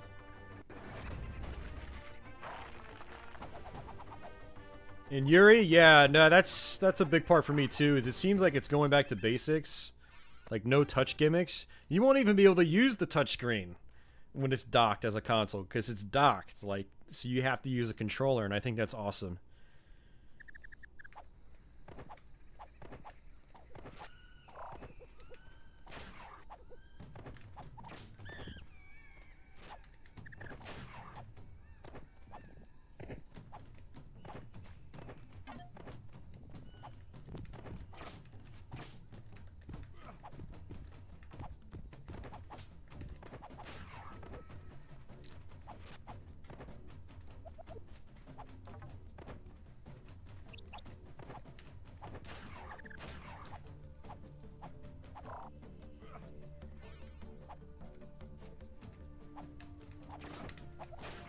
Yeah, I like this game too.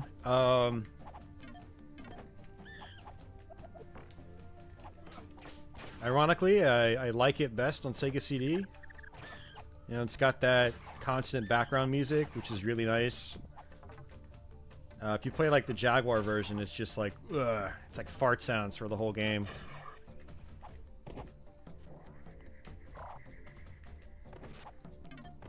But,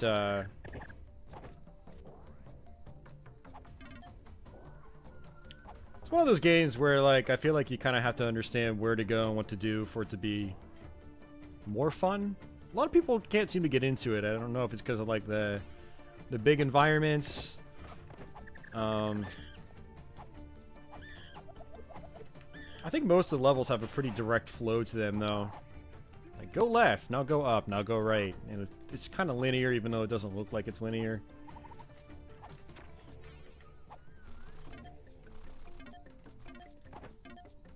But you do have a lot of secrets and so forth. Like, I'm supposed to go right, but I can also go left if I want. See, kind of come over here. Get some power-ups. Get some gold. I don't think I can come down here. Yeah, I didn't think so.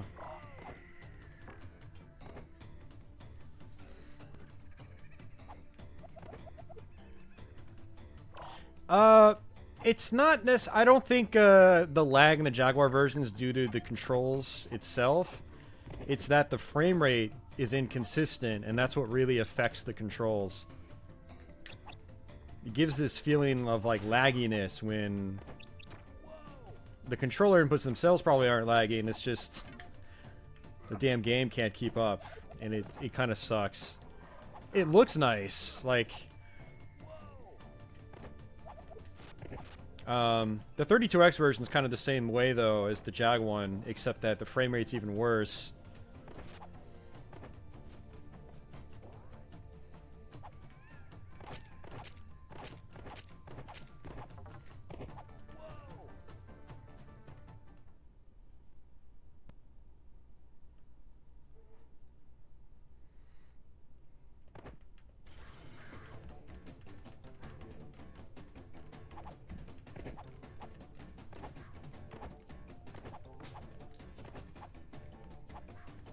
I mean, the reason you guys don't see as many fighting games on the Nintendo's platforms is you don't have the hardcore players on Nintendo's platforms, you know? If all the fighting game players were like, yeah, we just bought the Switch, then I bet you Capcom will release the next Street Fighter on the Switch, but they probably won't.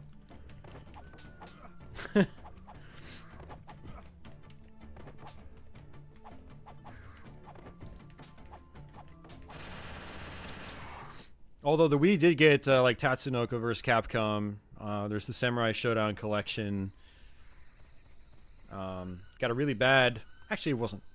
It was just kind of goofy. It was kind of fun, actually. A Castlevania fighting game. I think it might have even had a Soul Calibur game. Mortal Kombat Armageddon. Was it Armageddon? Yeah.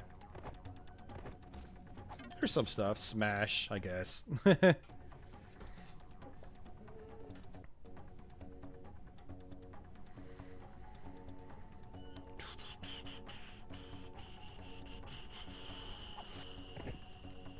But yeah, as far as Pitfall and the Jaguar mic, the nice thing about that version, probably the best thing about that version, is that it's actually got save functionality, and I think it's the only version that has that.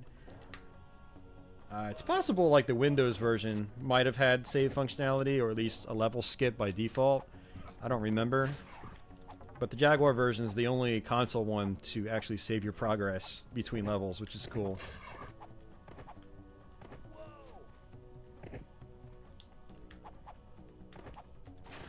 But Gal, with the frame rate being full in this version, it just makes it so much easier to play. Like, it's actually smooth, you know?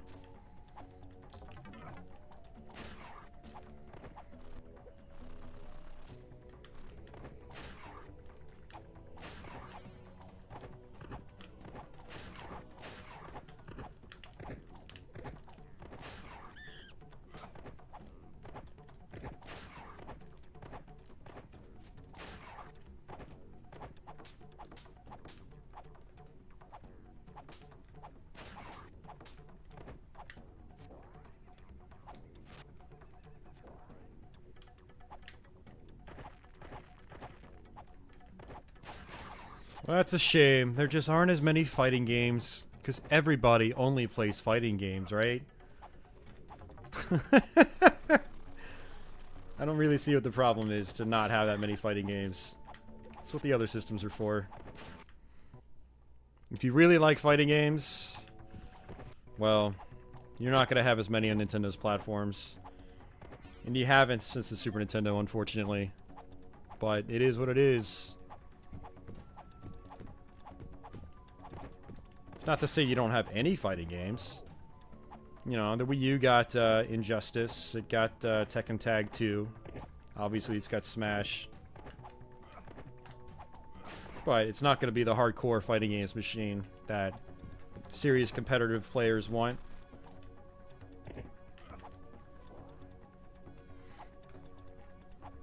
Yeah, graphically, it pretty much is the same as the Genesis one. Which was the case for a lot of Genesis to Sega CD conversions.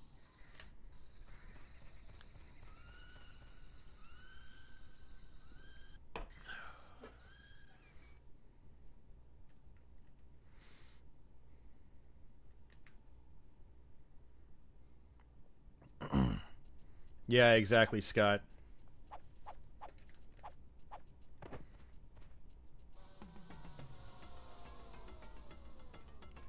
Yes, it does have better music, yeah.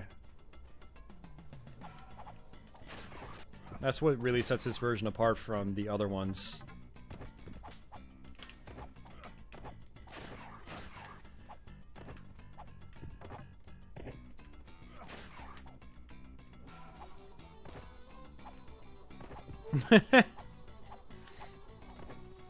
Because not everybody wants the game on a PC? It's a pretty simple argument.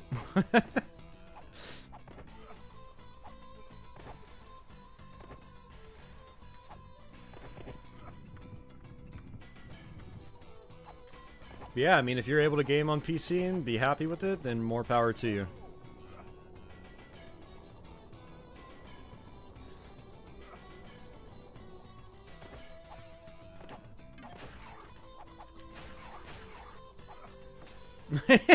Who uses the Windows Store? I like that response even more.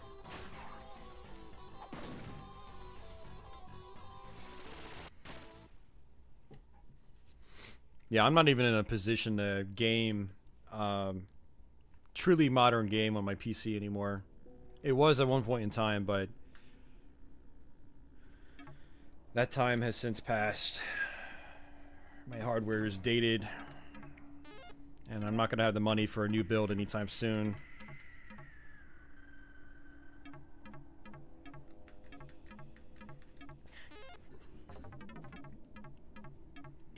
Yeah, my PC right now, Scott, is kind of the same. I guess you could say art.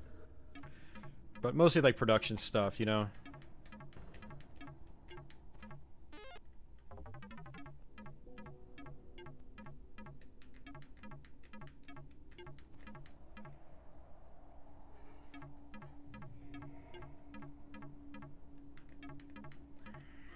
Oops.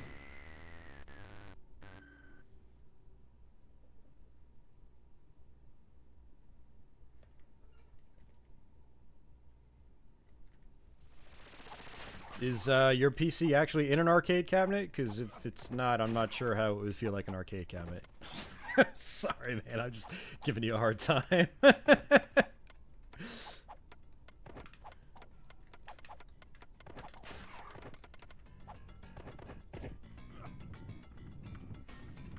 I mean, I've got to use Photoshop every time I make a video too. You know, like the whole that image you see in the top left-hand portion. You know, I had to make that tonight. Not like it's not like it took long or anything, or there's anything special, but yeah, it's mostly I consider it production stuff, not necessarily art, but yeah, I use my PC mainly for that type of stuff now. If I didn't sit at a computer for 12 hours a day at work, I would probably get on my computer at home more often for like non-production stuff. But I sit at a computer for 12 hours a day at work. So when I come home from work, I want to sit on a couch. I don't even want to touch a keyboard and mouse.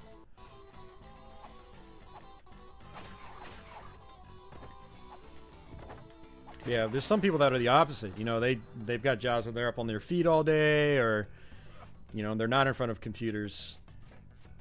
And so when they come home, they want to sit in front of a computer. So I'm kind of in the opposite position right now.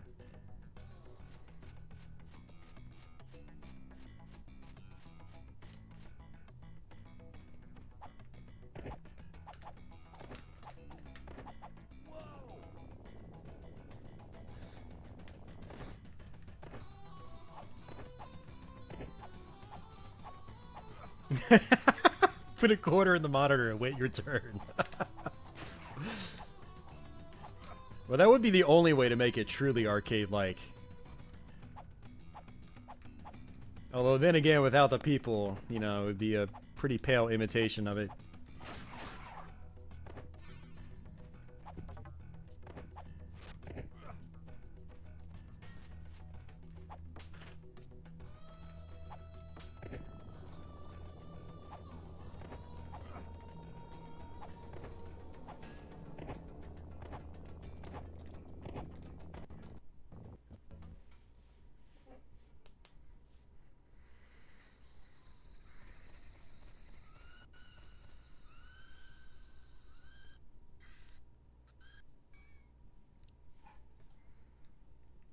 Except for Arkham Knight.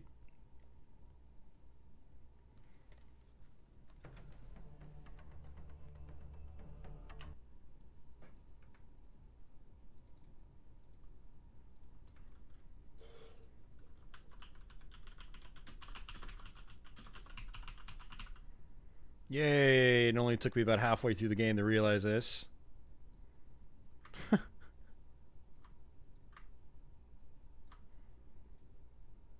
Go me.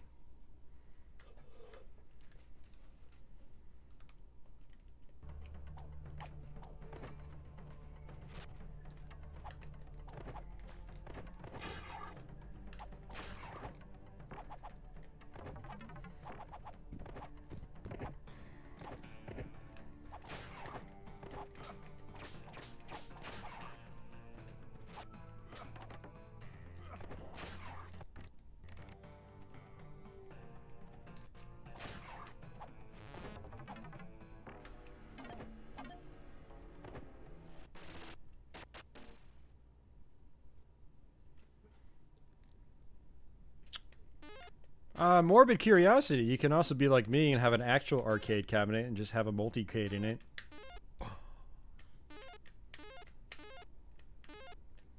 And shit, if I want emulation, I'll just play Pitfall on the Sega CD. That's where the real emulation's at.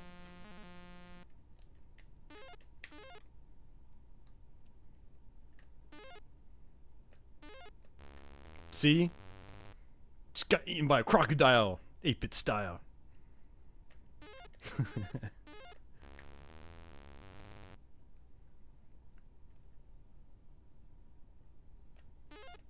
No, definitely not expensive. Or I could install a PC inside my arcade cabinet for the best emulation.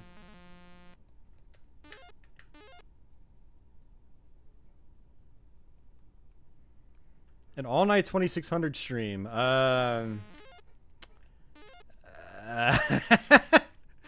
don't know, man. I should do it sometime. Actually, I got my 7800S video modded, so I would like to test it out.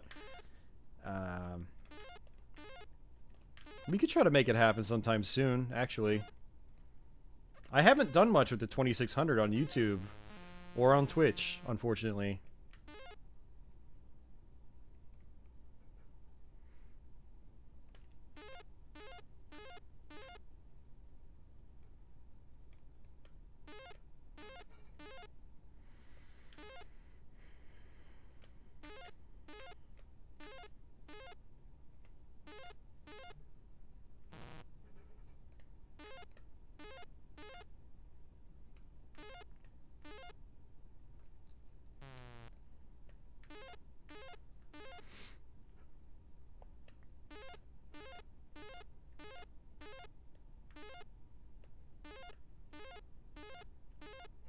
Art of Atari.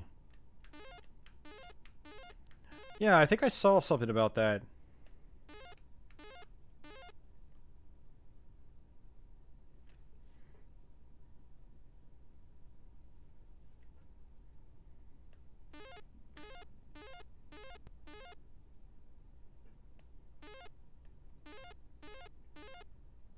Come on.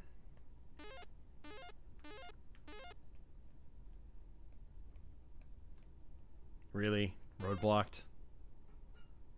I guess I picked the wrong tunnel. Oh, that's game over. Never mind. So Pitfall apparently has a finite amount of rooms, and the goal is to get to every single room and grab every single treasure. And by taking the tunnels, you're actually transported to other areas of the map. And people have actually mapped out the entire game. It's actually kind of interesting. I didn't know that until recently. There's actually like rhythm and rhyme to it.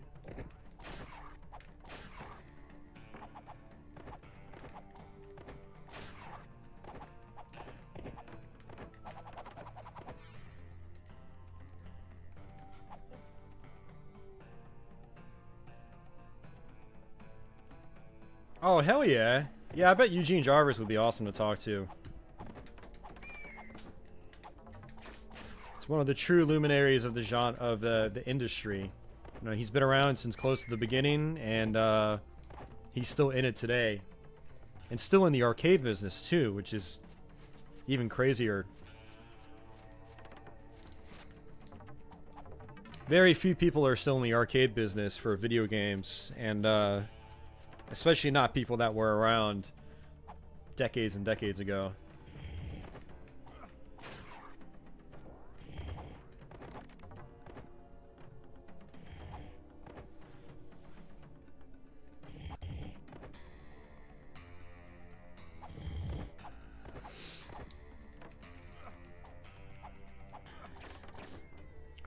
Yeah, this is a pretty cool game. I like it. Not everybody digs it, but I like it. This came out at that time in the 16-bit era when a lot of platformers were trying to have like really chunky sprites, really detailed animation and stuff like that. This game animates pretty well. You know, kind of around that like Disney Aladdin time and Earthworm Jim and stuff like that. Some of the later level design gets pretty confusing and pretty difficult. But I have finished this game multiple times. But it is also on, if you don't have a Sega CD, it is on the Genesis and Super Nintendo. The Genesis version is pretty much identical to what you see here. Super Nintendo version, the a little bit wonkier in terms of like the resolution's different, so everything looks a little bit fatter, I think. And I don't think it actually looks as detailed in some cases. There's also a Jaguar and 32X version and a Windows 95 release. But the Genesis, if you don't have a Sega CD, the Genesis is probably the best way to play it in terms of home console releases.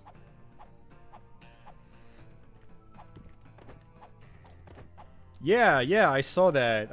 It's, what is it? It's Cruisin'. God, what's the name of it? I saw preview videos of it. It looks pretty cool. I want to play it sometime.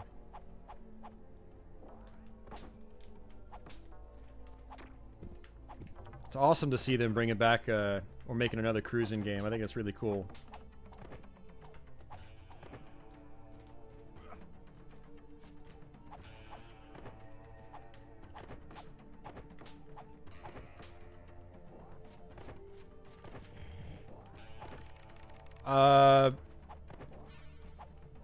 Well, Beefy, the Sega CD doesn't have a video output on it. It just goes through the Genesis. And so the Genesis, I've got RGB into the FrameMeister.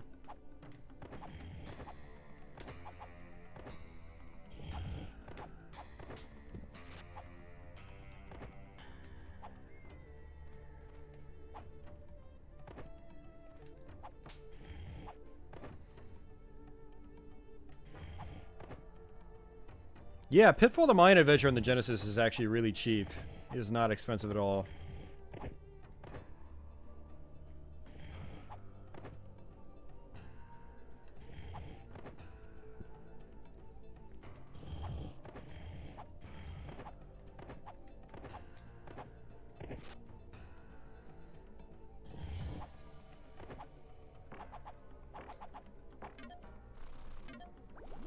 It's so rare, I actually recommend people to actually buy games these days because they're so expensive.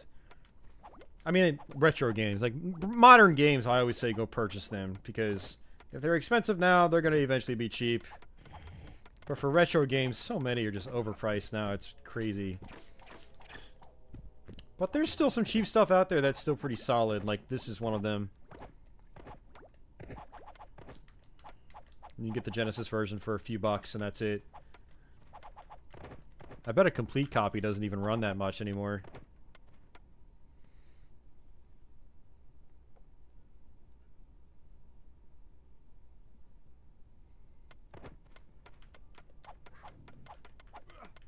This was popular. They made a lot of copies of it. Snatcher wasn't popular. That's why it's so expensive. And then the great thing about, well, the thing about Snatcher is it also has the stigma attached of it being a phenomenal game, which doesn't help its rare status anymore. Sometimes games are really common because they were popular.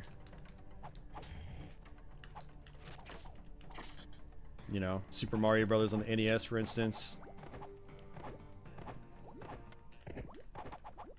Yeah, from what I understand, this did pretty well on the market back in the day. There's a ton of copies of them out there.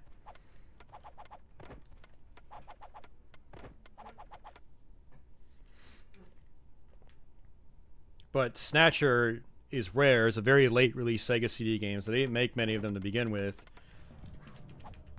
And now people think it's the greatest thing since sliced bread, which also helps drive the price up further. You know, think like Panzer Dragoon Saga on the Saturn. You know, one of the lowest production run games in the US, and it's one of the most desired because of its supposed high quality.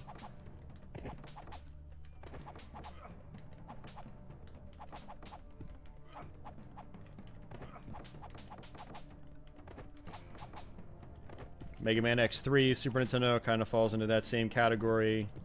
Dracula X, Super Nintendo, kind of the same thing.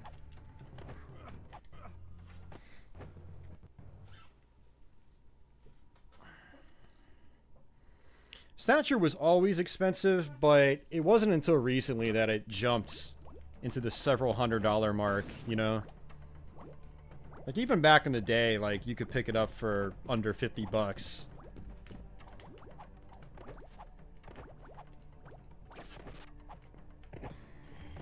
That's the funny thing about back in the day. Like, back in the day, an expensive retro game or a game out of production was like $50, $60. Like, that was really expensive.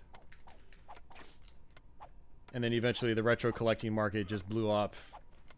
And now those once really rare games that are $60 are now like $600.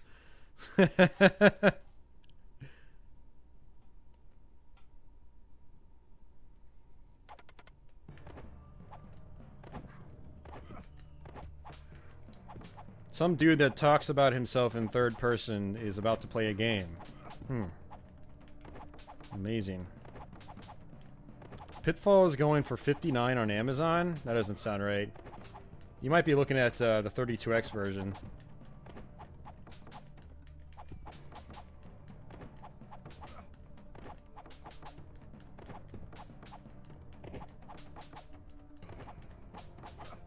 Might have to turn this into an eBay stream, guys.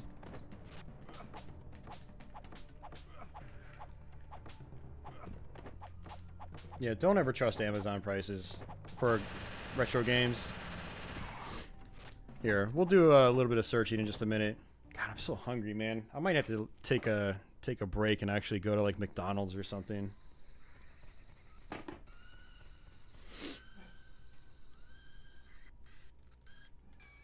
Oh, you're talking Sega CD. Oh. Yeah, well, that's different. Yeah, the Sega CD version's probably gone up. But I'm talking the Genesis version is super cheap. But I'm still a little wary of that price. Alright. Actually, you don't know what I'm going to do is I'm just going to let my character sit here. Because there's no timer in this game.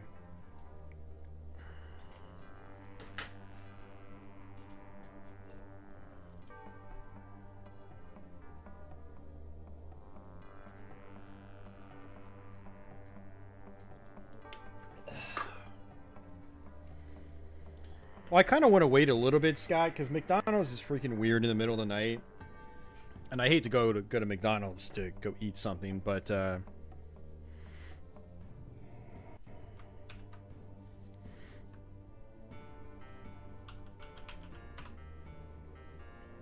so we're going to do a window capture here.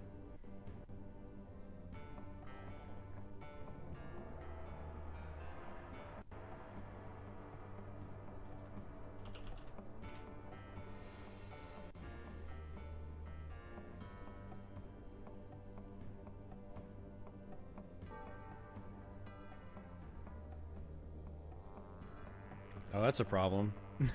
I need to switch out to my other monitor here. I'm gonna...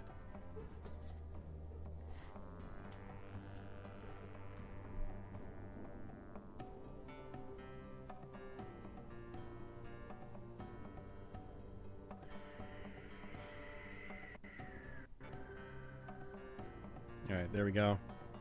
Okay, alright, we're gonna make this a little bit larger. Why not? So you guys can see. Yeah, it's been a while since I've done this. Alright, Pitfall, Sega CD. I'm just curious what this one goes for. Yeah, $15, buy it now, free shipping. I didn't think it was $60. Guys, don't go to Amazon. Don't go to Amazon. Look at this, buy it now. Fuck, I'm gonna buy it now. No, I'm not, actually. I don't have the money.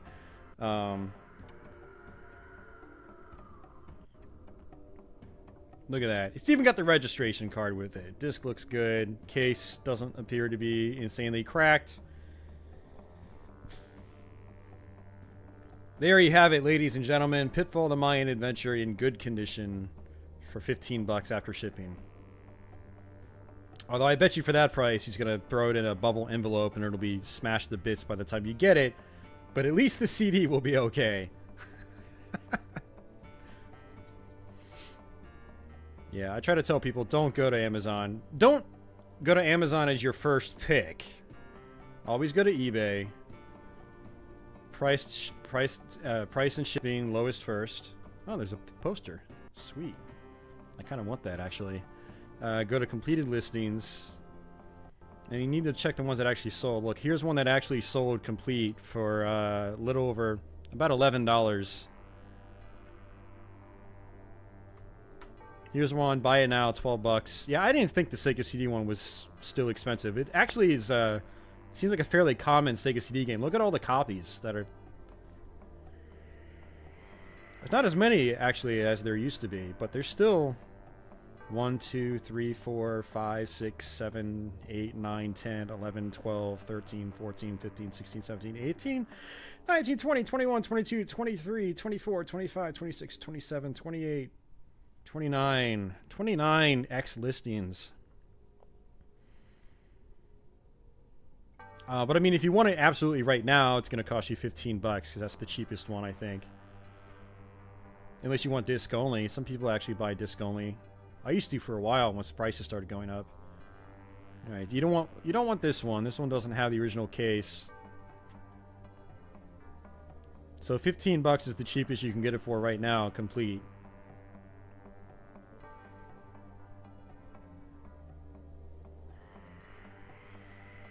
Man, we're getting a lot of some spam.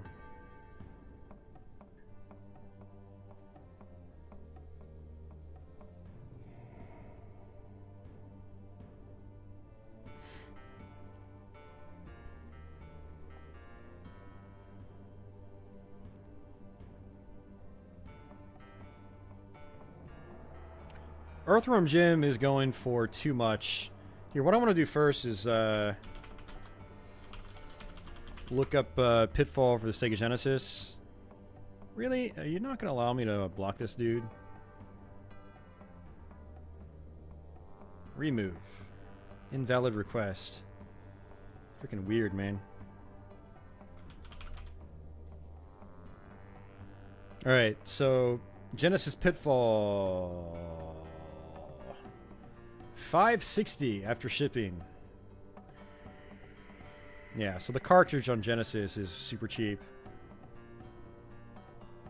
Pitfall: The Lost Expedition is kind of crappy. I don't recommend buying that. It's extremely frustrating.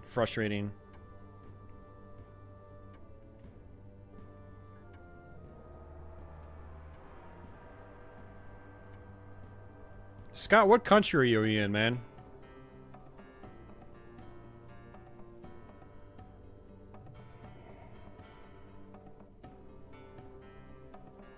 Huh, YouTube says my video output is low. I wonder if it's like bugging up because it's just seeing a still image.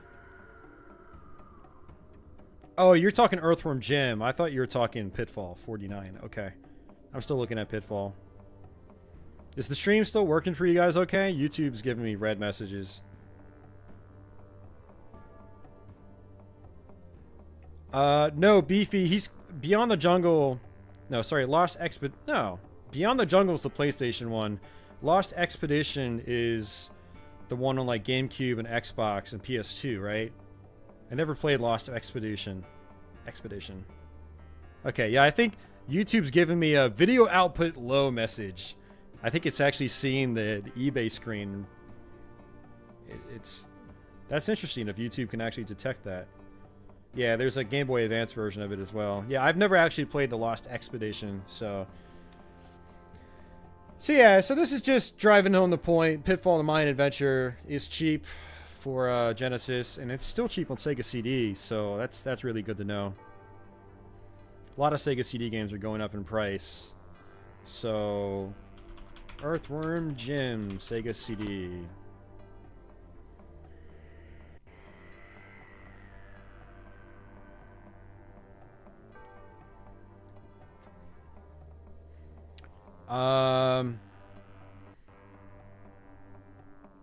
It looks like we're only seeing one actual copy. This one right here, the rear artwork only. This one right here is the box and manual only. There's no game. And this is disc only. There aren't any actual complete in-box copies of it available. God, I can't believe it's gone up in price so much. Who am I kidding? I can believe it. Retro game prices are stupid these days, so it makes sense, I guess. Yeah, Mike, that's why you gotta get into the whole backup method, man. If you just want to play it, just burn a CDR. Just get it done, you know? Play it, finish it, enjoy it, then forget about it, because that's probably what'll happen. I had a lot of these, some of these rarer games on Sega CD just a few years back, and I do kind of regret getting rid of them. And I understand why I had to sell them at the time. I felt I had to sell them, but I kind of wish I just tried to do other things to get money instead of selling my video games. Because, like, Earthworm Jim was like $50 back then. Now it's probably 100 to 150 for a complete copy. Let's see what completed listings are. No, somebody got the case for 40 bucks at least. Another case and book only, 60 bucks. Yeah, just disc only. I hate how people are parting these out. That's one of the frustrating aspects of it. Is you're better off... It seems like you're better off just piecing it together now, and it's still not really good. It's still going to cost you $125 like it is here. That's just ridiculous.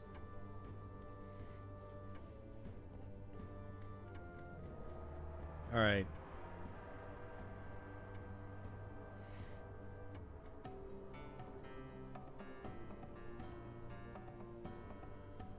See, if I had money, I'd actually buy a Pitfall for Sega CD right now. I wouldn't mind building up some decent, cheap Sega CD games again while they're still actually cheap.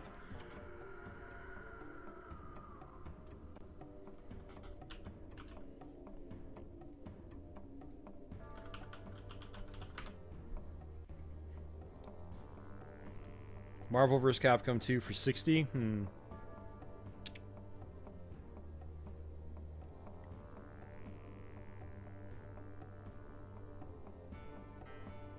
Wow, E-Star Land's not loading. I wonder if they're having like a reboot period or if their internet's down.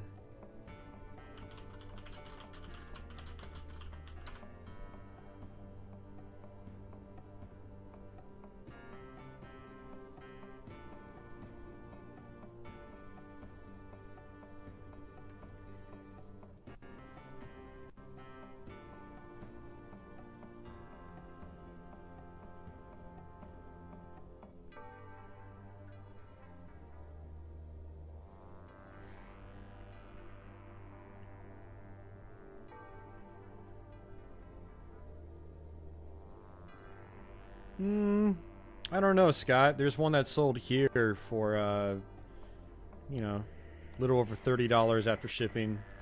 Here's another one, 32, 33, 33, yep.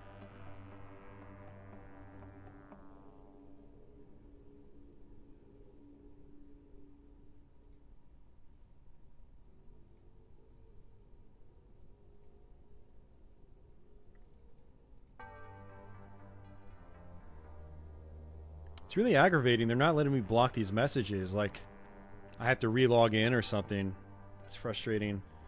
How long will I stream? I don't know. I've been going for 6.5 hours. I really can't say, actually, K39. Yeah, it's better on Dreamcast. Yeah. I mean, if you're really going to get one for that generation of consoles, you either get the Dreamcast one, or you can buy the original Xbox version. The problem with the PS2 one is that it doesn't have the smooth graphic filter on that you've got with the Dreamcast or Xbox versions. So everything looks jaggy as hell.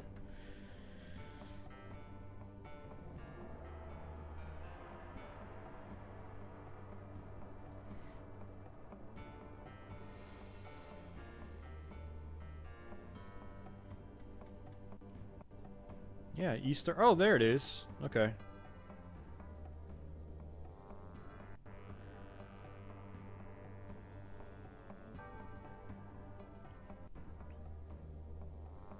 I guess I'm gonna reload the chat real quick. I'm a little confused why it's not Not letting me, like, ban these people. It's weird. Great, and I'm having DNS errors right now, too.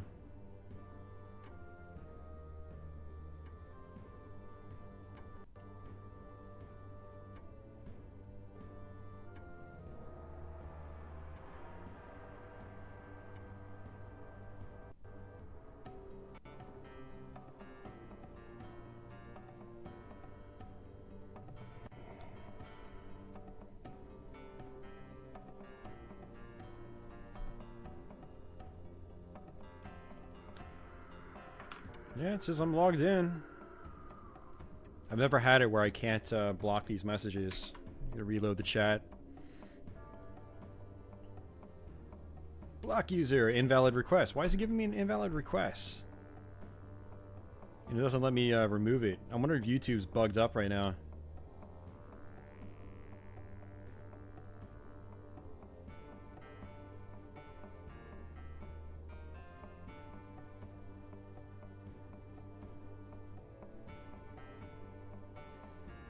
Strange.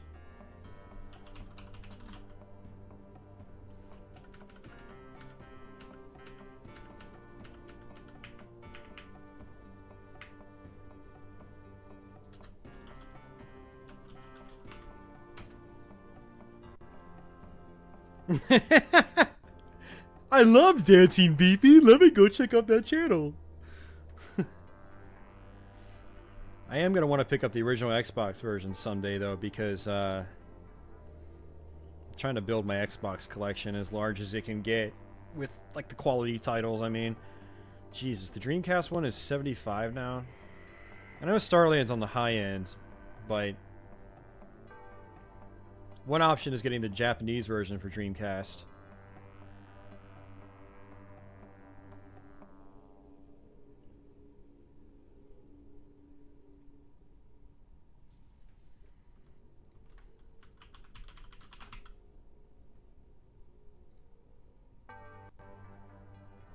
And if they get a complete Pitfall, it'll be 10. Of course, they'll probably raise that price when they actually get it. Alright, well I think that's enough eBaying for now. Unless you guys have some other questions. Actually, I am curious.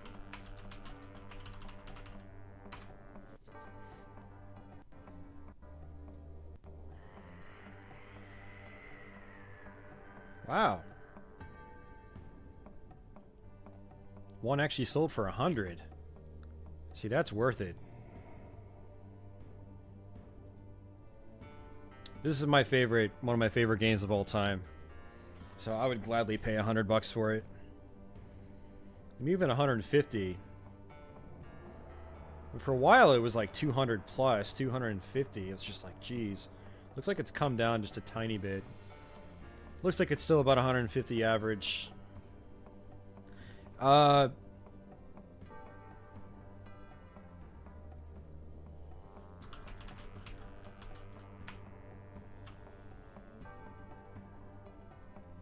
Yeah, it's still 150 average. So this guy got really lucky. He nabbed a copy for $100.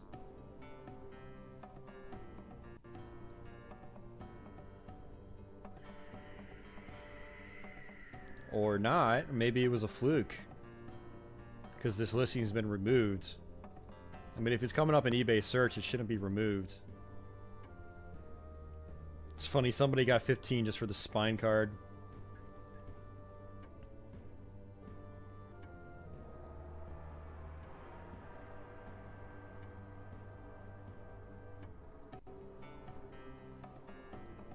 Yeah, Batsugun's not good enough to be the price it is. Like, I understand why some people like it, but I had a hard time fathoming paying $80 for it way back when. It's not a game that should be as expensive as it is. Look, 120, 130 something after shipping, 170 after shipping. That's an auction too. 12 bids. Yeah, Batsugun has no right to be this expensive. Look at all the copies, too. Look at that. It's not like it's rare.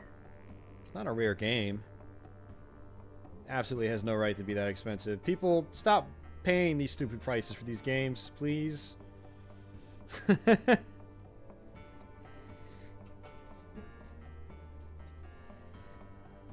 not sure what Battle Mania is, but sure, I'll check it out.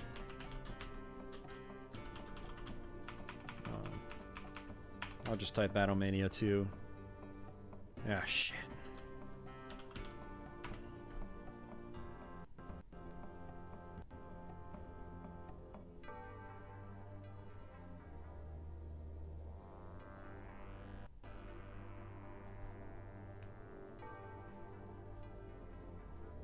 Yeah, Kuon, I actually looked that up during October because I was curious about it. I was like, man, that used to be like a $5 to $10 game.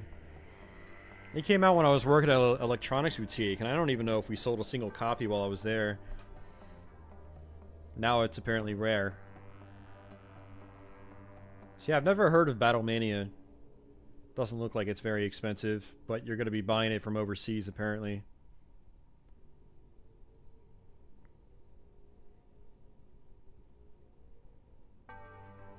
Oh, well that might be part of the problem.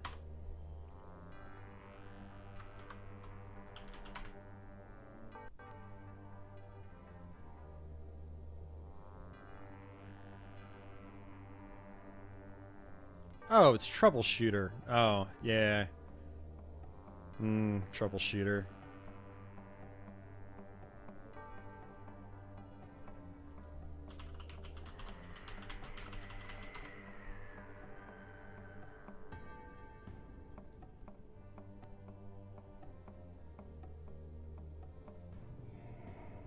US copy's probably more expensive.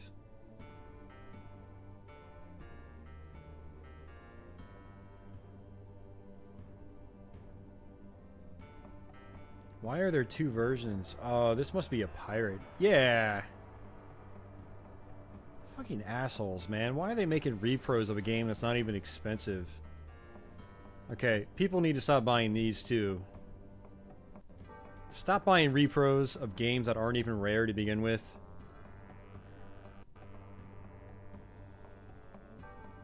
Oh, Battle Mania is the actual sequel to it. Okay.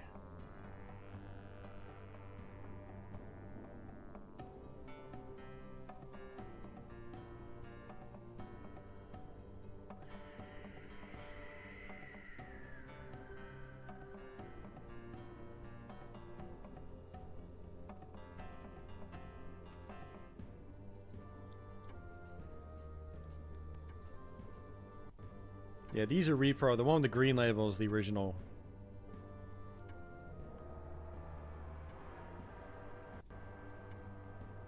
Yeah, still not worth it. Yeah, Troubleshooter's not a very... I don't think it's a very good shooter at all, honestly. But people seem to like it. People seem to like it. I sound like an old curmudgeon. I just hate everything about life.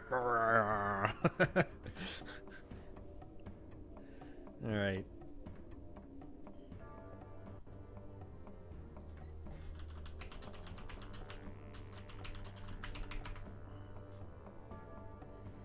Beefy, I already played Final Fight CD, man. That was the first game I played tonight.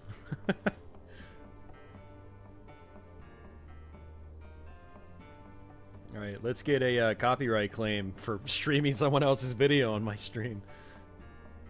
Alright, we're gonna mute that. Damn, I need to be putting more ads on my long plays. Holy shit. 1, 2, 3, 4, 5, 6, 7 for a 50-minute video. Jeez, man, I'll do like 3 in mine. I felt like I was overkill. This World of Long Plays channel is probably like bringing in bank with all those ads they place. Come on, video load.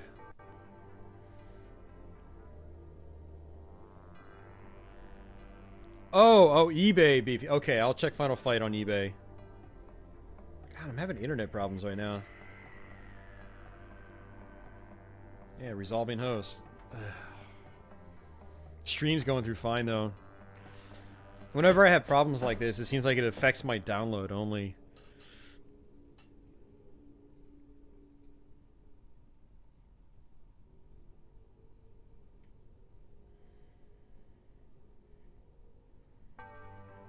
Dude, get your face out of here.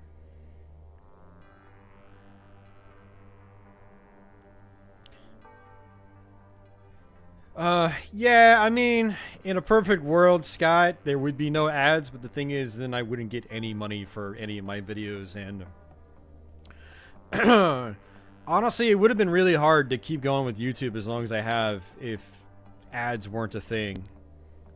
Like, I got a payout from, or I'm gonna get a payout from Google in a couple of days, most likely. It'll be a couple $100, and it's just like, and I think a lot of that is because of the ad strength due to you know, the election season, and so over the next couple of months that revenue is probably going to go down considerably, but that helps keep me going, you know.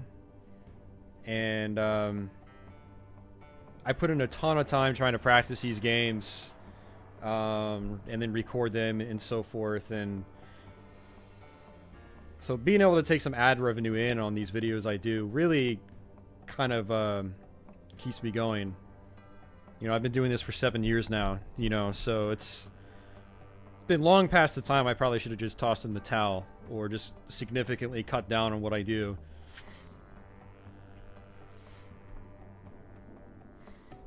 But yeah, Mike, that's a one-off. I think a lot of it was because I pumped out so many videos during October, and that was a ton of work. Like, I gotta say, Troubleshooter 2 looks better than the first one by a long shot. I might have to try it out sometime. But yeah, but I mean, these guys, like, holy shit, man. Like, they've got the intro ad, and then they have 1, 2, 3, 4, 5 mid ads, and then one at the end. So 7 ads total.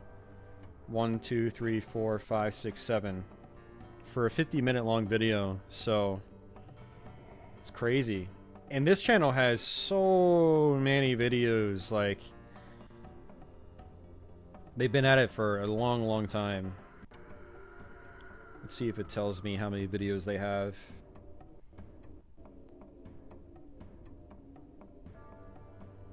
Yeah, it's not saying. You can hide that information from viewers.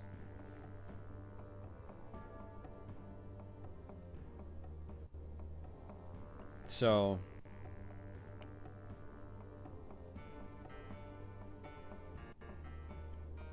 wow, they've been at it for 10 years now. That's insane. So not only are they able to monetize the crap out of their videos, for better or for worse, they've been around for so long that some of their videos are just super high in search now. So they're the go-to videos. Like, I went and checked out their Battlemania 2 video. So,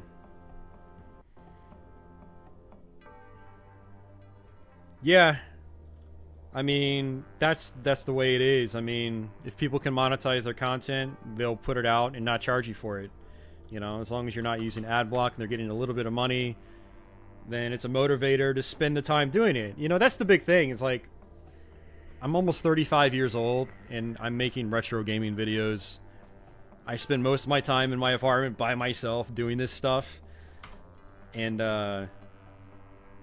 it's very, very time consuming. And so to be able to get a little bit of money out of it to put towards hobbies, and lately, like, I'm so tight on money, it's been going towards actual bills. Like, my payout from September went straight to my car insurance because I'm so tight on money right now. So you guys watching my videos with ads on them, it helps me in the end. I don't get much money from it. Usually I might get like $100 every couple months. But these last couple of months have been really good, and as the channel grows, maybe I can get it to where I get paid out, you know, at least $100 every single month, and then it just grows from there, you know.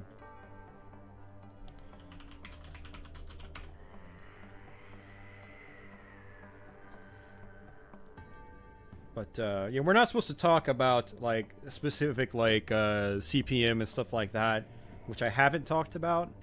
But I think it's okay to sort of just give a generalization of, you know, be transparent about what I actually make on my channel, which isn't much, but sometimes you can have a video hit in search. A couple years ago, my Xbox One unboxing from 2014 hit in search results. It got like 50,000 views over the course of a few weeks. And I ended up getting a couple $100 back from that. It paid for like most of the Xbox One. It was kind of nice, actually. But that doesn't happen very often. I've only had that happen once or twice. Holy crap, Final Fight is...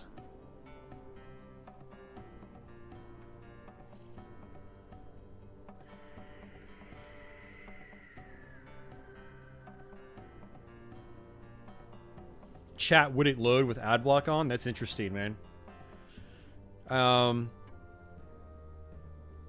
There is a way around that, I think. You can pop out the chat and then visit the chat in YouTube Gaming. It'll give you a link at the top.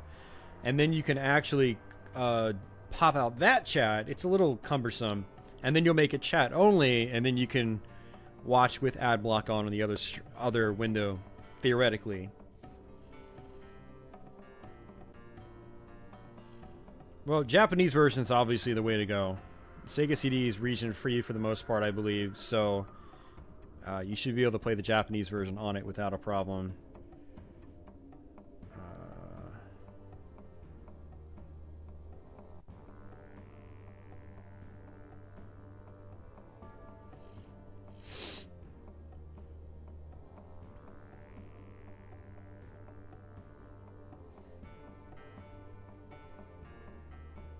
Wow.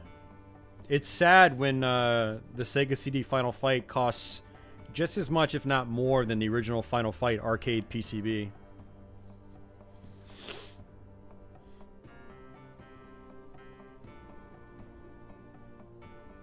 Wow. My Final Fight arcade cabinet was $250. Just put that into perspective.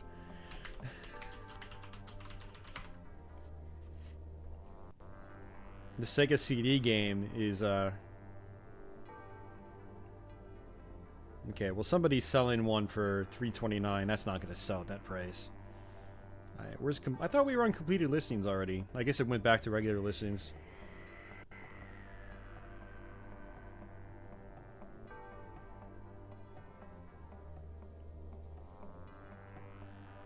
Well, I guess somebody spent almost $200 for just the PCB. I've seen them sell for less, but PCBs are starting to dry up too. Well, of the really good games, they're starting to dry up. So... Beefy, yes. If you have YouTube Red, it basically pretends that you've watched every single ad, which is awesome. So if more people get YouTube Red, that just makes it easier on everybody. Same with Twitch Turbo. It's way more profitable to do YouTube. I barely get anything from Twitch. The last thing I had on Twitch was actually Beefy in the chat a couple months ago. I think he dropped me like 20 bucks through a donation, which was awesome. But that doesn't happen very often. You know, on Twitch you can't get any ad revenue unless you're a partner, and on Twitch you actually have to be a popular streamer to be a partner. It's not like YouTube where anybody can be a partner. So I mean, if you're getting lots of donations on Twitch, it can be more profitable. But for me, I don't ask for donations. I don't really have it out there. Like, I'm not like pushing it in my stream all the time. Please donate. I don't ever. So I get very few donations over there, so I pretty much get no money on Twitch. Now, I have gotten people watching me on YouTube because of Twitch. Like, people I found my YouTube channel because they found me on Twitch. And vice versa. I just had a couple followers tonight on Twitch that came from this YouTube stream, you know. So they saw me on YouTube, and now they've got me followed on Twitch. But, yeah, with YouTube, I get the ad revenue. You know, for people using YouTube Red, and just for people watching the ads normally. I mean, you don't even have to watch the ads. There's the overlay ad that pops up. I mean, that, I think, actually adds up a lot. So, but every little impression counts. What I care about most is that, you know, I can make a little bit of money from it, and people still enjoy the content. You know, try to strike a balance, you know. I'm not trying to put, you know, 7 ads on a 50-minute long video. 3? Okay. Because not every one of those 3 ads is going to be like a mid-roll ad. You know, it might just be another pop-up, which is You just click it and close it out. But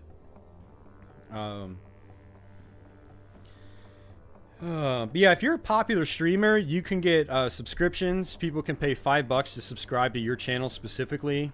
And now with the Twitch Prime, you get one free subscription to get to give to your favorite channel on Twitch with your Amazon Prime subscription. So if I was a Twitch partner, people could be subbing to me from their Prime subscription, or they could just sub to me and get some perks from that. And then I'd also get ad revenue from ad impressions on the stream. So if you're partnered on Twitch, I think the money could actually be decent. It could add up pretty quickly. YouTube, it's a little bit harder. You have to be really, really popular for the ads to really pay off. But I'm in a position right now, if I can get it to where I get a payout from Google every month. The minimum payout has to be $100. That's when they pay you out, basically. And they pay you out once a month, I think. It might even be twice a month. But I haven't gotten enough revenue to ever even come close to doing that. So. Oh, nice. You found me through Battletoads. That's awesome, man.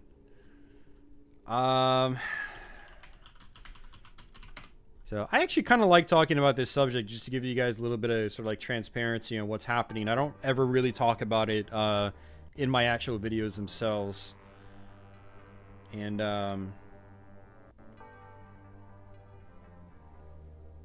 yeah, I figured this one was still expensive. I mean, it's once expensive, always expensive, unless there's a whole market crash.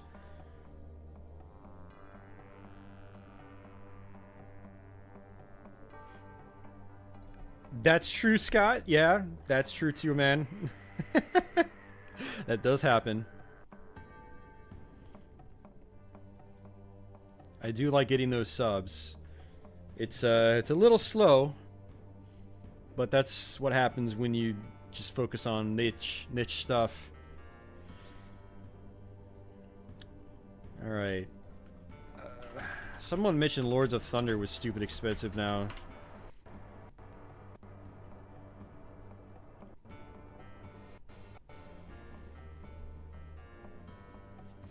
Wow, just like 3 or 4 years ago, you were able to get a complete copy for $50. Now you have to pay $50 for a disc-only copy. It's awful, absolutely awful. It is a little uncommon, but I mean, I don't know, it's not that uncommon. Hey, Wayne, you're still out there, man. Wayne likes to take breaks. Robo Alesta.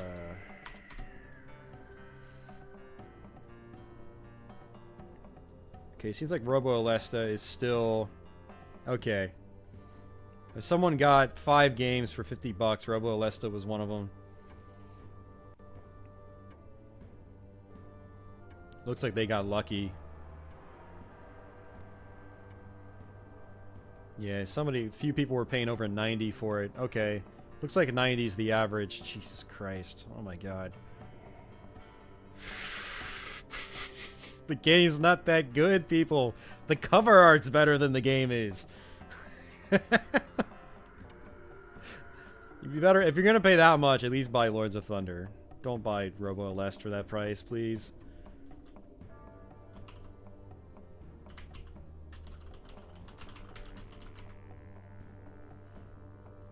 Beefy, I did tonight, and I have played the Duo version on stream multiple times, actually. I think this was the first time I played the Sega CD version on stream. And I actually did do a Let's Play of the Sega CD one a couple years ago.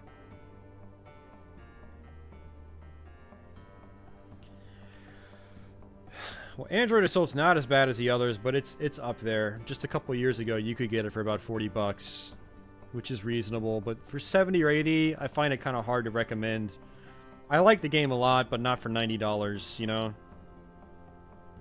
And that pretty much sums up all my feelings about all the shooters on the Sega CD. Like, for the prices they're going for, they're not really worth it, you know? You could be buying much better shooters on, like, the Saturn or PS1. Like, I mean, check this out. Like, Strikers 1945 to PS1. Right? Wow, look at that. You know, about $25 after shipping. Or Saturn one might be more expensive. $30 free shipping. Oh, that's the first one. I don't like the first one as much. Oh, that's because I did Strikers. Okay. I did search for part 1. Where's part 2? Come on, part 2. Has part 2 gone up on Saturn? Holy crap. There it is. Jesus Christ. It's $100 now. Well, I guess I'll never own it again on Saturn. It's okay, because I had the PS1 version.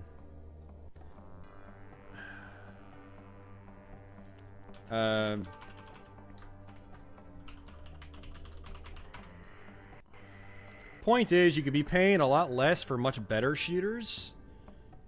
And that's, I really wish people would just start getting into these, like Darius Gaiden Saturn. Amazing, look at that. Wayne, was that even cheaper than your copy? Or was that your copy?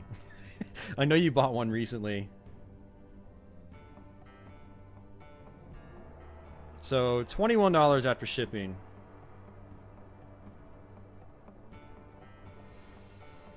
If you want some good shooters, go 32-bit, guys. Go 32-bit. Your shooters are going to be a lot better.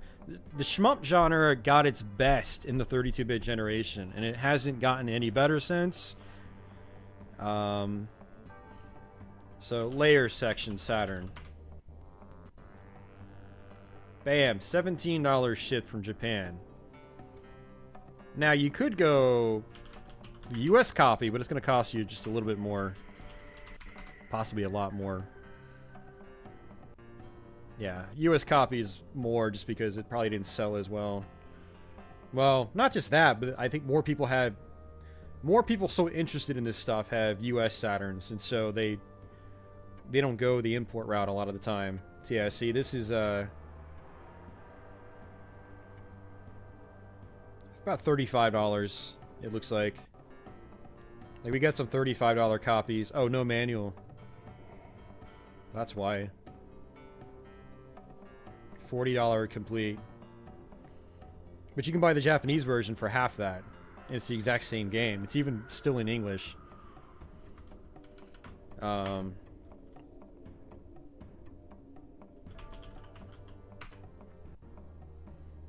at that. Gradius Deluxe Pack. $20. 22. Comes with the arcade version of the Gradius and Gradius 2. So that pretty much nixes one from the PC Engine. Both Gradiuses are on the PC Engine. Well, you can get them on Saturn and they're arcade perfect. This is what I'm talking about, people. Like, buy Saturn shooters. Don't buy Sega CD shooters for over $100.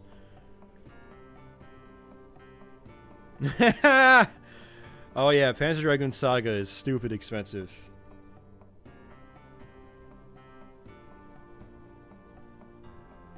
Oh man, what else is there on Saturn I could be talking about? I mean, there's In the Hunt's probably expensive now.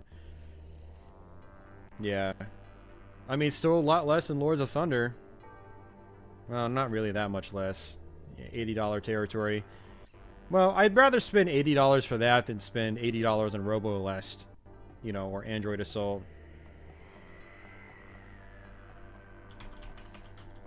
You see, Wayne, that's what the Gradius 3 and 4 collection is for.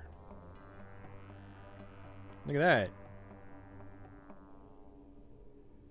It's probably disc only. I actually need to buy this.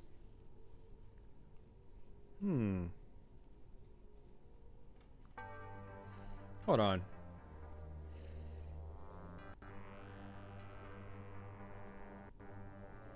Yeah, $15 for the Japanese version. I've got a Japanese PS2, so I can play Japanese games.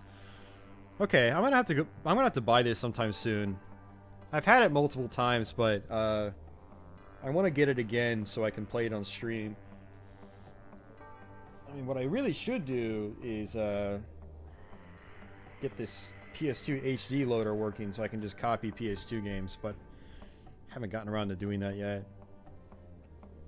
I don't mind buying the games legit if they're still like $15. The problem with modern retro games is that they're all stupid expensive. Like, I'm not gonna spend $100+ on a game. If I am, I'm gonna put that towards a pinball machine, or I'm gonna buy an arcade board, or here's a novel concept. I'm gonna buy a brand new game console I don't have. There's still a lot of retro consoles I want to get that I could get with $100 or less, you know, especially those Golden Age era systems like the ColecoVision and things like that. But yeah, I'm just trying to give you guys some good examples of like 32-bit generation shoot 'em ups. Like I bet you Soul Divide on the PS1 is still pretty cheap. Yeah, look at that. About $15, $16.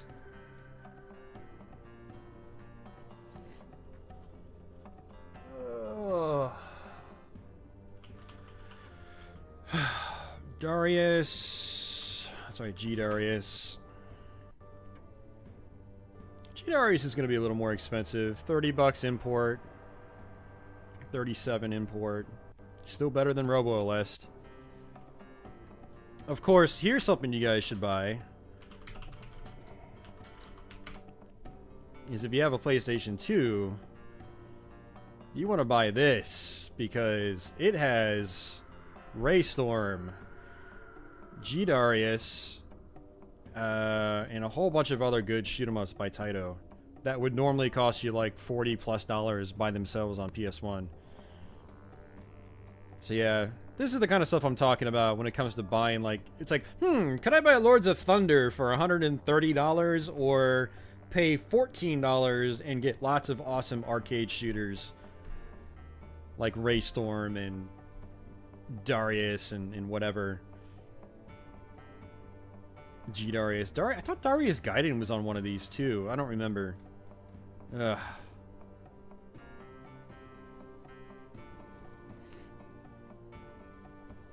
Oh, I see, Mike. I no longer have a Vectrix, man. Oh, Wayne, you got to get Taito Legends 2. That's yeah, that's the better compilation if you're into like the late 80s and early 90s games. Like, it's got Elevator Action Returns on it. It's got Liquid Kids. It's got a couple of the other more obscure, like Gekka like obscure shoot 'em ups. Like Gekka for instance. Gekka, I don't even know how to pronounce this. Okay, I got it right. Look at that. $130. You can pay $15, get the Taito Legends Volume 2, and get this game on it. Look at how much Liquid Kids is on Saturn. Check this out. You can pay $20 or less and get this on the Taito Legends Volume 2.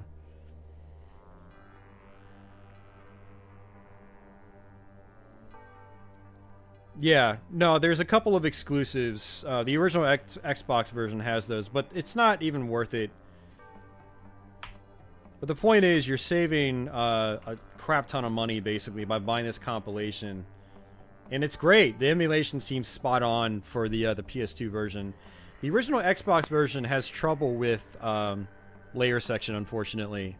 It's like, it skips every now and then. It's kind of annoying, so... Yeah, Liquid Kids is actually a really fun game, Beefy.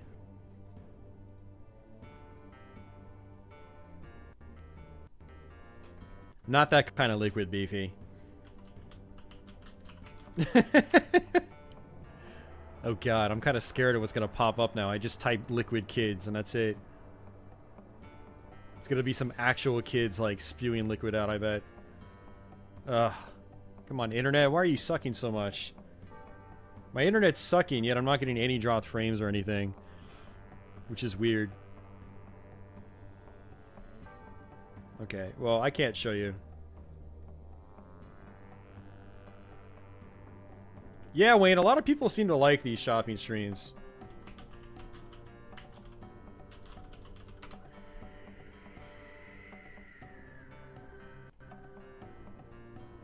So basically, it's like a side-scrolling platformer, but you're like this little platypus, and you shoot bubbles across the screen. But it's actually a really fun game, pretty tough, and it's like a $200 Saturn import. So you can—it's one of the many games you can get on the Taito Legends Volume 2. So there's ways to have lots of great games at your disposal while still buying physical packages, physical games. So maybe I shouldn't be giving these secrets out, because now everybody's going to be buying these compilations.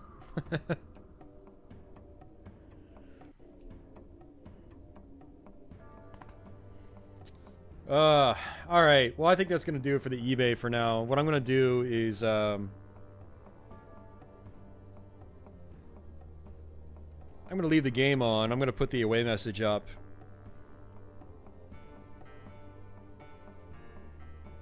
But what I will do is put this up so people can actually see the chat while I'm gone.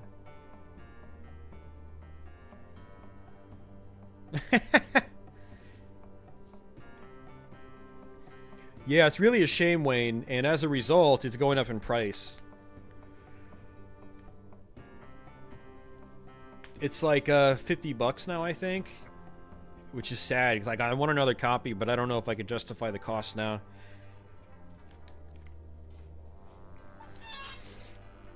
Alright guys, so what I'm going to do is I'm going to use the restroom, and I'm going to go out, I'm going to hit up McDonald's.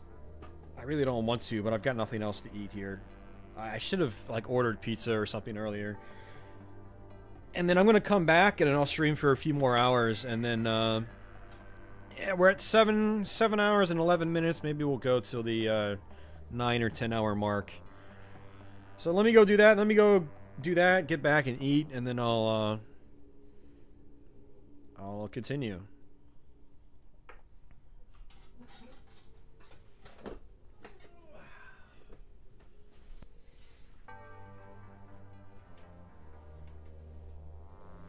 Taco Bell is closed, Wayne.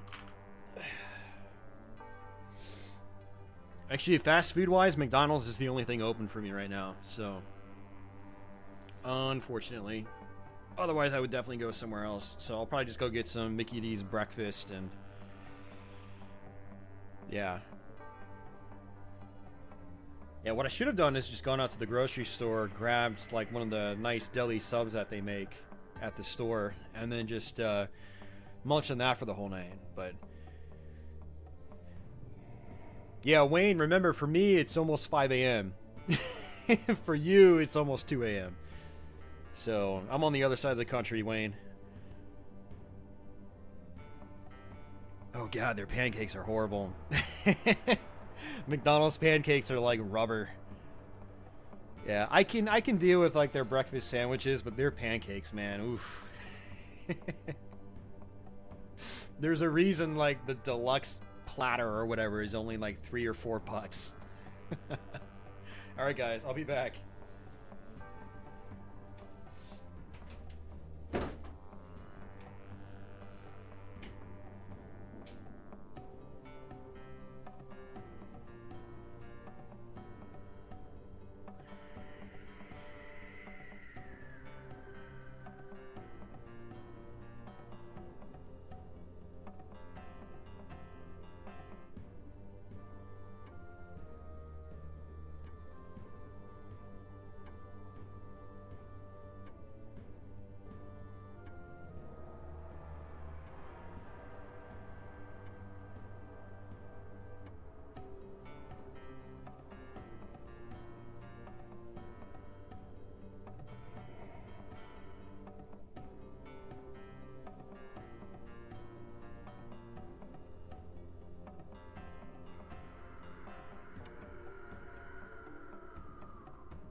Alright guys, I am back. Lost half my viewers while I was gone. That's pretty typical when I go away like that. Let's see, where's the chat? Let's bring that back down. Down. There we go. So yeah.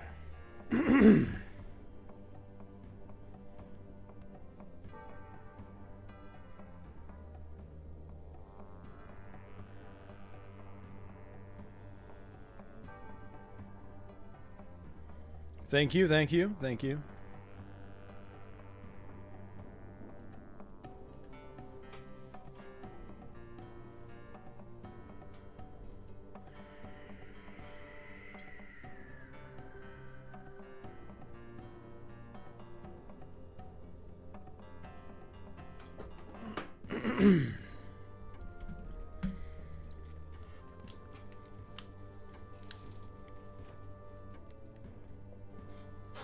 Alright, let's continue where we left off.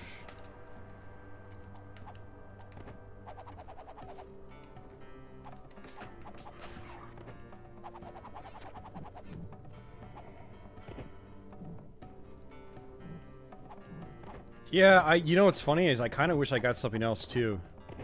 Like I got the meal, so I got a hash brown with it. And actually, I did order a second hash brown, and the assholes didn't give it to me.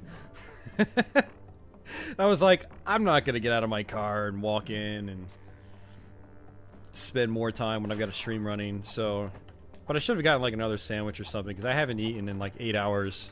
Like had a real meal in about 8 hours, so I was hungry.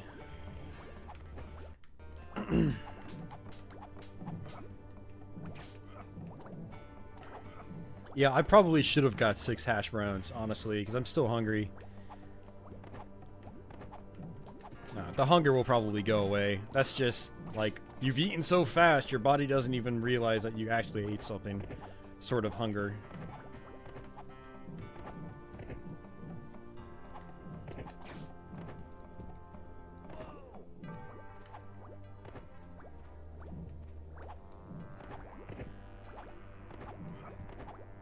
I assume the gameplay is still fine.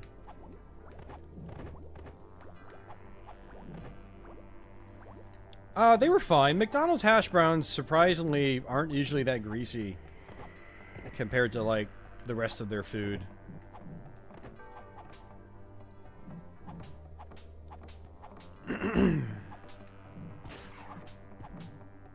Yeah, no, the reason I ask is that YouTube is still giving me this video output low error message.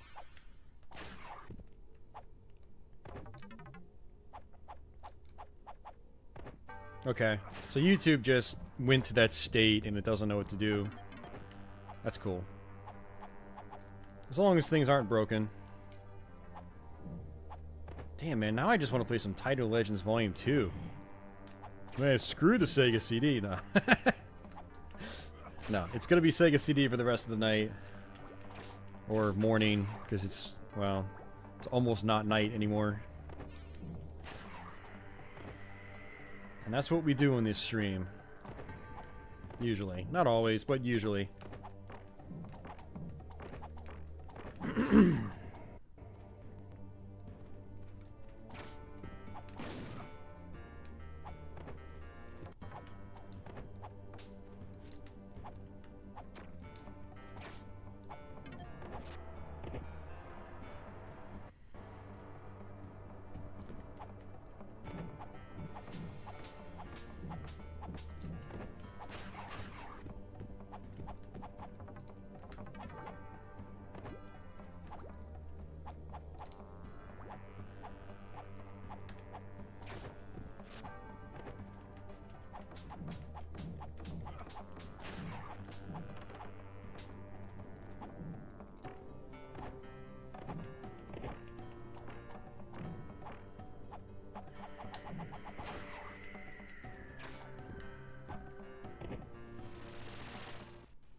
Pretty good stream tonight, though, overall. I mean, good chat.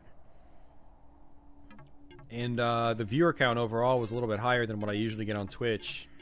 You know, we had, for a while, we had like 30 people watching, which is pretty cool. Usually on Twitch, it's like 15 to 20.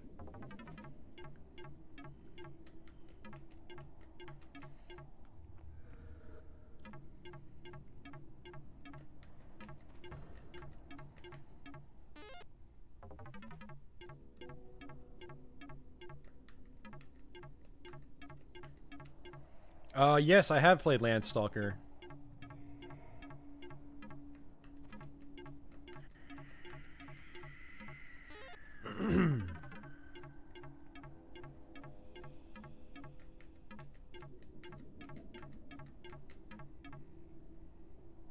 Ooh, got it. Nice. It's a good bonus game that's like, it can be tricky. You know, it kind of requires a bit of an endurance, some decent memory. But it's not like impossible, you know. It gets to that point where it gets really tense and then you succeed and it ends. So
oops. Ah.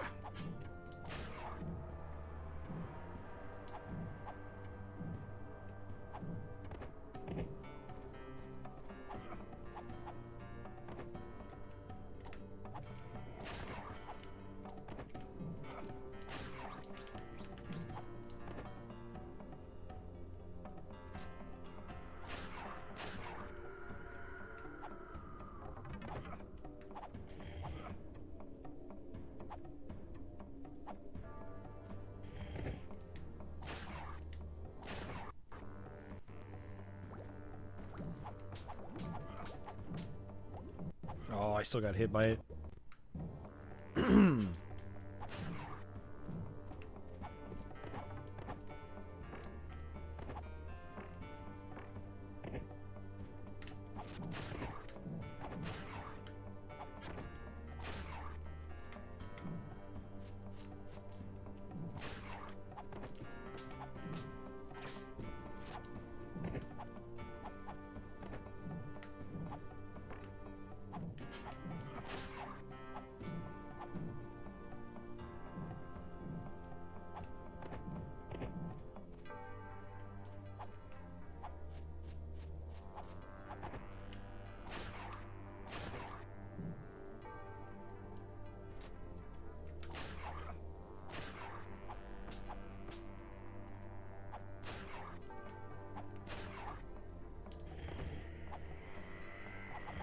That's actually pretty cool. I never noticed that before. God, really, I've never tried it. If you crawl down off a ledge, he actually like rolls off the edge.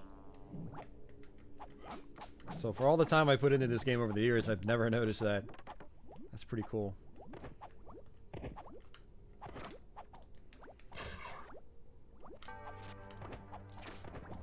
Yeah, I haven't played enough of Landstalker to experience bad platforming, but I think when I really played it, I think I only played it for like an hour or two back in the day. Yeah, look at that. He just rolls right off. That's cool. It's good attention to detail. That's cool.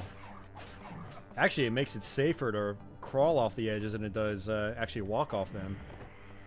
That's one way to look at it.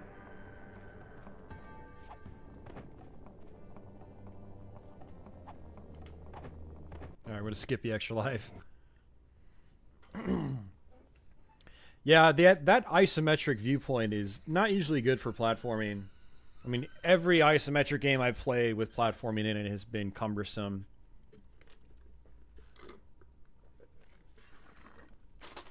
Ugh.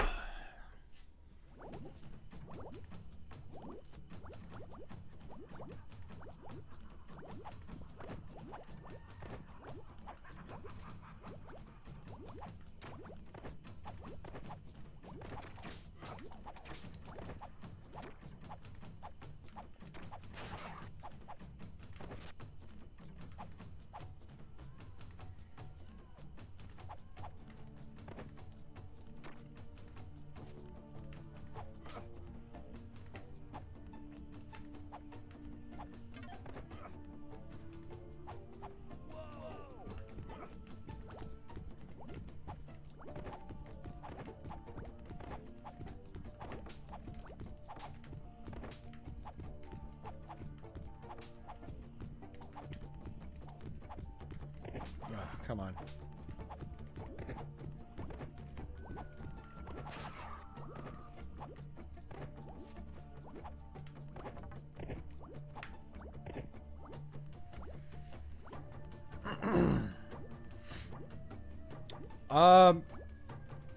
I did not play the Sonic arcade game. I emulated it in MAME, but I couldn't get the controls working, so I never got to actually play it. Like, I guess the arcade version apparently used a trackball or something. Is that the case?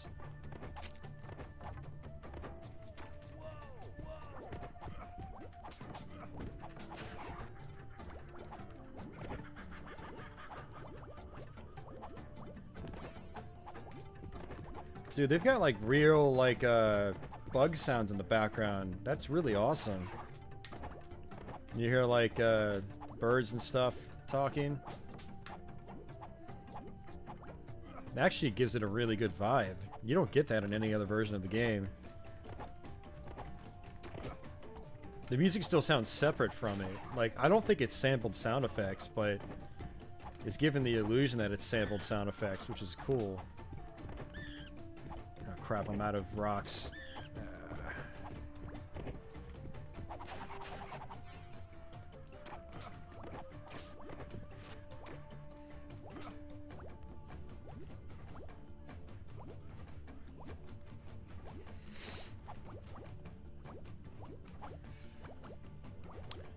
Yeah, you're not really missing out on not playing 3D Blast. You don't really need to add that to your bucket list or anything. It's kind of a, yeah.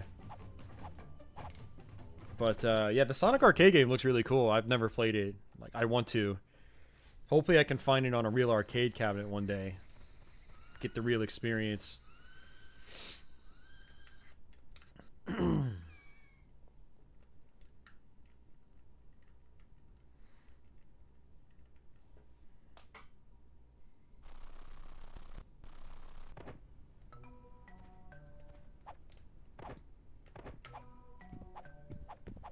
K39, which version of this game is better? You talking, I take it you're talking Pitfall? I mean, realistically, I'd say this is the best one to play. The Jaguar and 32X ones look better, but they sound worse, and they don't run as well. The 32X one especially.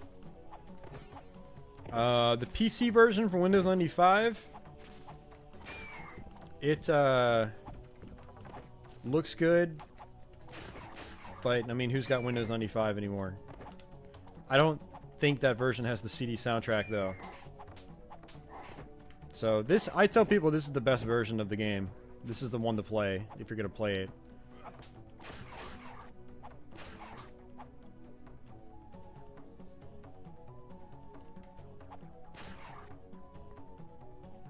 Yeah, I think you're right. They definitely started to focus on full motion video a lot, unfortunately, and it's a shame because the regular games on Sega CD can be pretty good, and a lot of the regular games have aged pretty well, like Pitfall here, for instance.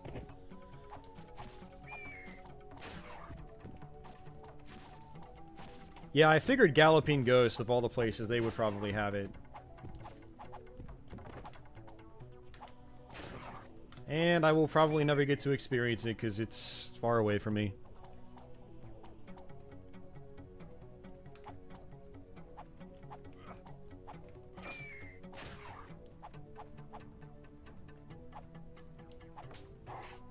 Well, you know, I'd be curious to know how much the Sega CD would have sold without the full motion video stuff. You know? Like, I really wonder if the full motion video is what made it succeed. Now, the Sega CD wasn't, like, a major success by, like, normal console standards, but I think it sold, like, a couple of million units. And, that's a lot for an add-on, you know? That was a really expensive add-on, too. It cost more than the base console itself. God, I keep getting hit by that.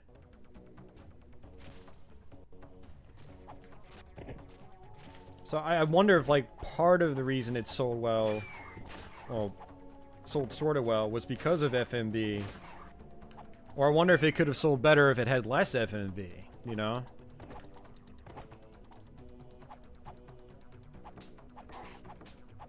Sadly, I feel like I will never know the answer to that.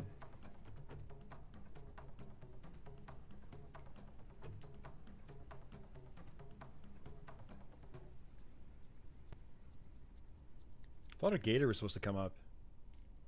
Oh, never mind.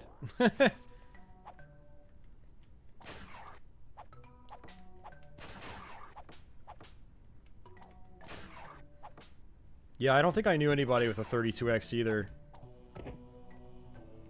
That's a different sad story altogether. That's something that actually had some good potential, and Sega kind of ruined that one, unfortunately.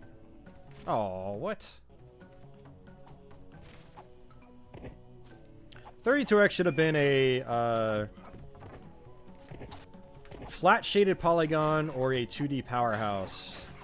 Unfortunately, it was neither for the most part. I mean, exceptions being like Virtua Fighter, Virtua Racing, Shadow Squadron. Had too many 3D games that tried to either push the hardware too hard, which made them kind of crappy, and not enough 2D games that actually pushed the hardware at all. Like, if you look at, like, Primal Rage on the 32X, and, like, WrestleMania, the arcade game, they barely look better than the Genesis versions, which is sad. It's one thing for the Sega CD versions to not look any better. But for the 32X, there was no excuse. Mortal Kombat 2 should have looked arcade perfect, and it didn't. Primal Rage should have been a hell of a lot better than it was on Genesis, but it's not. Characters are a little bit larger, that's it. Sound still sounds like farts for the most part. Like, I'm not really focused on this game right now, so we're going to quit and pick a different game. But I think you guys enjoyed Pitfall. It's a pretty cool game.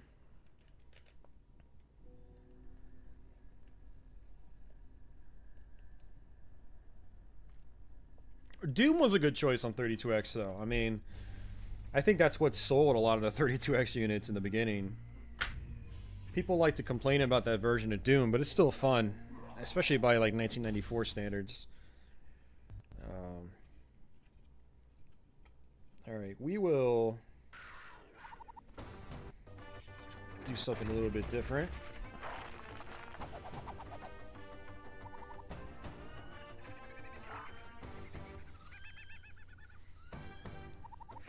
Mike, I think there's very little homebrew development on the 32X because nobody wants the 32X. Like like, why spend a lot of time making homebrew for it when no one's gonna even really want to play it? You know, it's kind of like the 32X doesn't have the following that like the Jaguar has. You know, you make a homebrew on the Jaguar, you can probably sell like I think they say 200 to 400 copies. You know, you make a homebrew on the 32X, you'll probably be lucky to sell 20. That's probably an exaggeration, but I mean, there's been some demos by guys like Chili Willy over the years, and there's been some interesting tech demos by them. For instance, Chili Willy did this one engine that basically shows that like a Street Fighter Alpha style game could have been done on the 32X.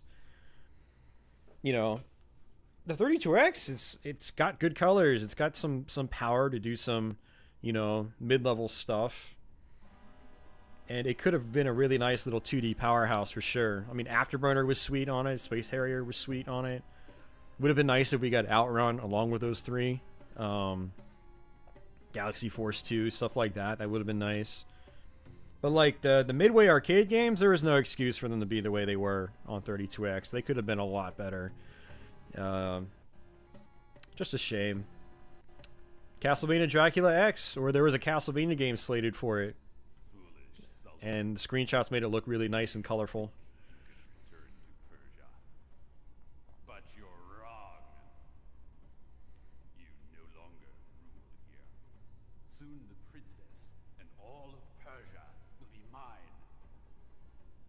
I will be Sultan. I am invincible.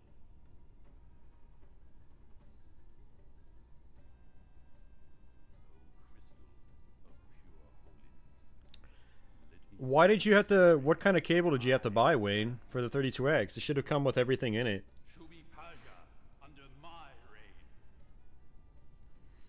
And show me the princess when she is my wife. And all Persia is ours.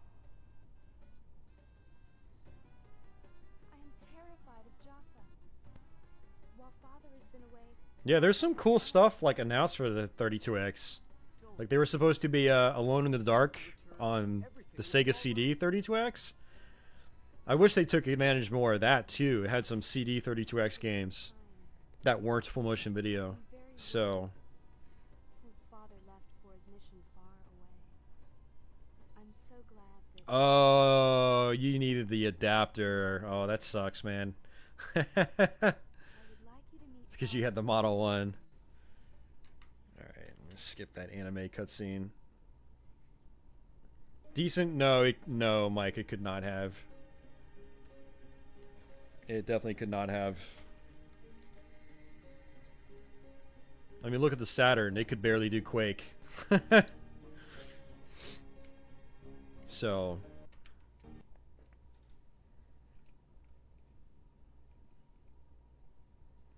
I mean, it struggled well enough with Doom.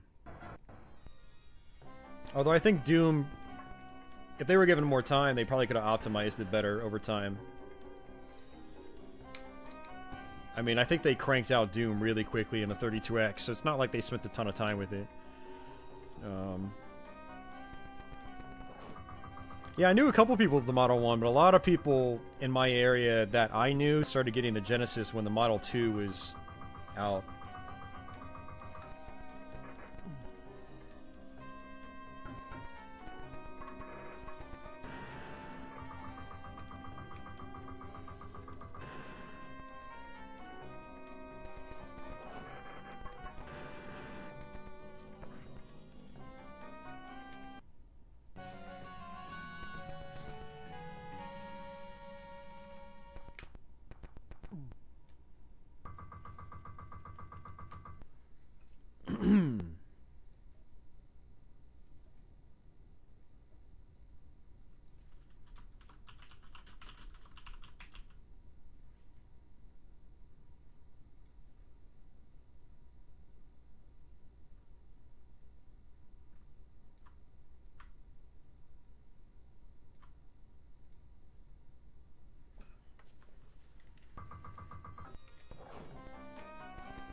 I have not seen the Prince of Persia movie.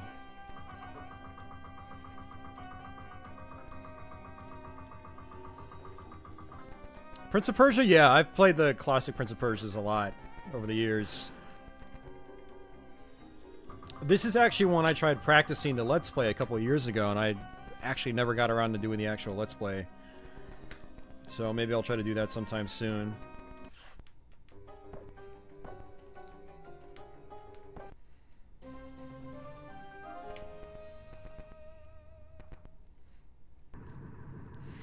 I've honestly been trying to avoid video game movies for quite some time now, because they usually end up not so great. I've never really heard anybody talk about the Prince of Persia movie. I wonder if it actually was any good. Alright, skip that.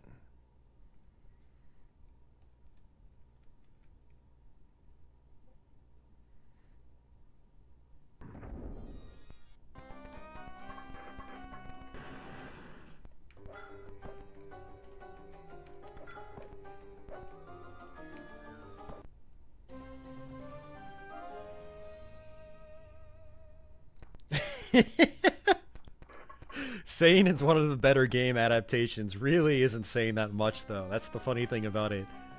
So many video game movies are just god-awful. Even when you cut out all the Uwe Boll stuff, they're still pretty awful. On average, you know? We can't just blame him.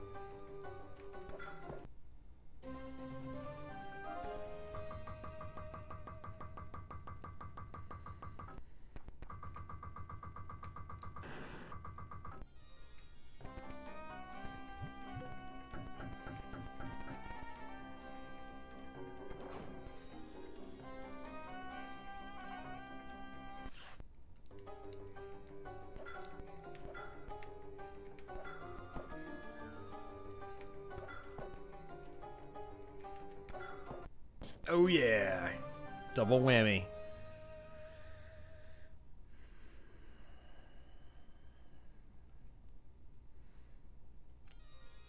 I played the first Sands of Time a long time ago when it first came out.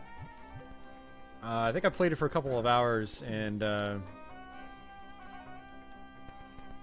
seemed cool. I actually have it in my collection again, so I'm gonna, when I get back on an Xbox kick, I'll try to play it.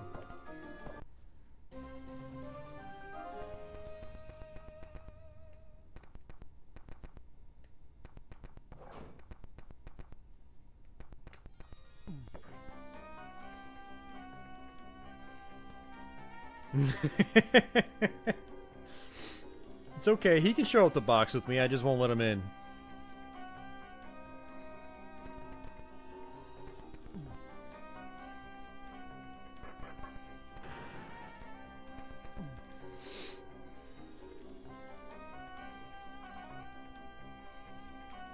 Didn't he say he retired anyway?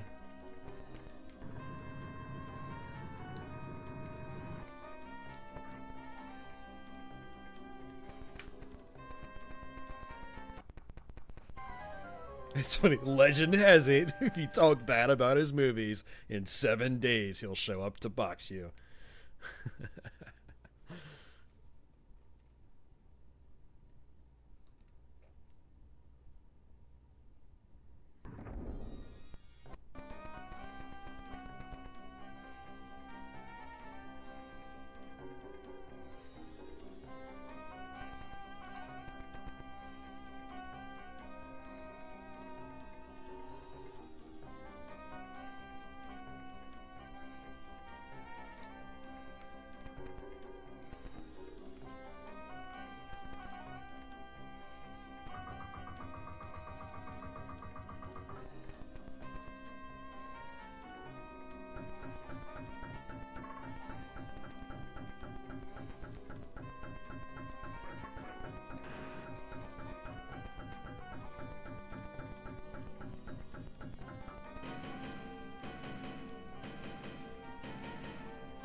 This is probably a really bad idea. I always die here when I try to get this. I don't know what the pattern is.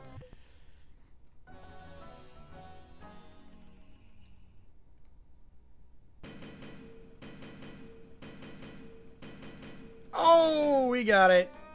We got it. We are awesome. Oh, we're not. We're dead. Why did I run and jump? I knew there was only going to be small platforms up there. Oh, man.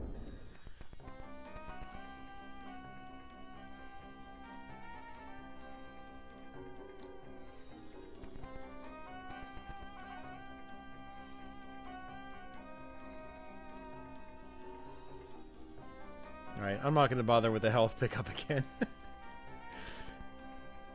I don't feel like climbing all the way back up here in case I do die again, which is quite possible. It's very easy to die in Prince of Persia if you're not careful.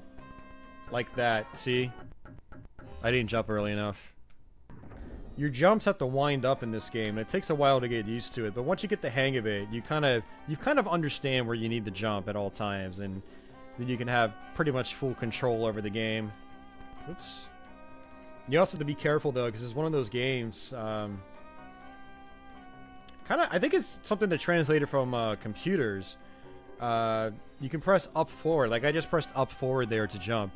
Or you can press forward and B. I always go the forward and B route. But you can hit up forward. Like I'm using up forward to jump now. And I just used left and then up forward. Oh! I tried doing up forward there, but it didn't register, so...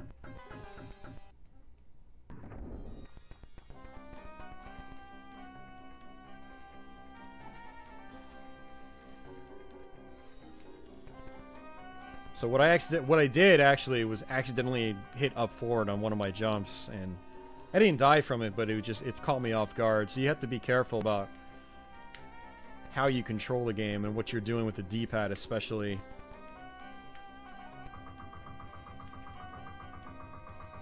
So Prince of Persia on a lot of like old school computers, you know, if you used a joystick with them, they would only allow you to use one button. So whereas the console versions of this game had multiple action buttons, like A, just pick that up, and if I hold A and move, I can do baby steps, but B's jump, you know, so... But on a personal computer from back in the day, your one button would probably make you grab and do small steps, and then you'd have to do up forward to jump. God, I kind of don't want to play this game on an old computer now. That sounds horrible.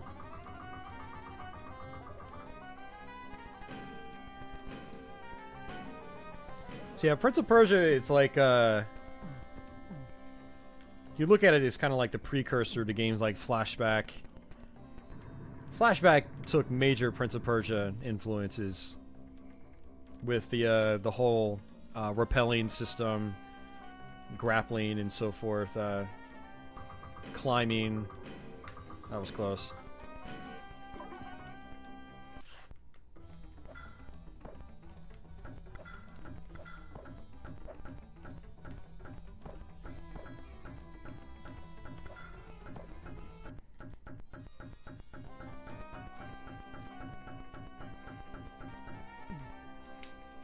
Yep. Prince of Persia came out way before Flashback. Like Prince of Persia was like mid 80s, like 86, maybe later, maybe even earlier. I don't even remember. No, I don't think it was earlier because I think Karateka was like. Does anybody know when that was? I don't know.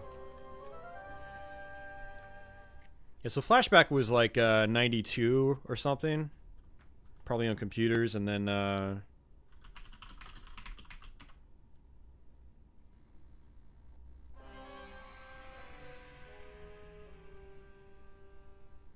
1989. Okay, never mind. That was later. But yeah, Flashback came out, I think, probably 92 on computers and 93 on consoles. Yeah, 92 it says Flashback was.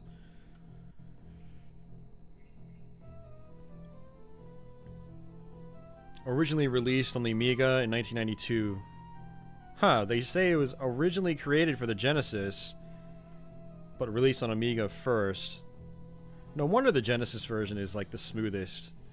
Well, that explains things. I'm talking about Flashback specifically.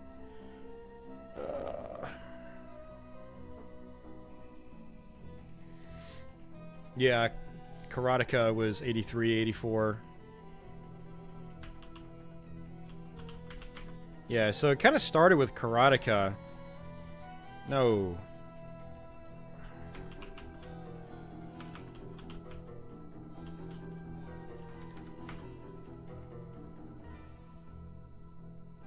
Karateka... 1984, yeah. So Karateka kind of started the whole movement and animation style that you see in classic Prince of Persia and Flashback, for that matter. And then Prince of Persia, made by the same guy, came around in 89. Wow, that was a good while later. And incorporated this, you know, the platforming that you see here. And then Flashback took that style of platforming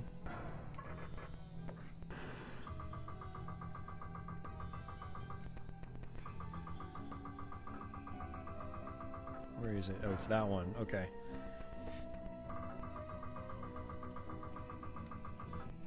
Oh, I can't grab onto that? Well, this is a problem.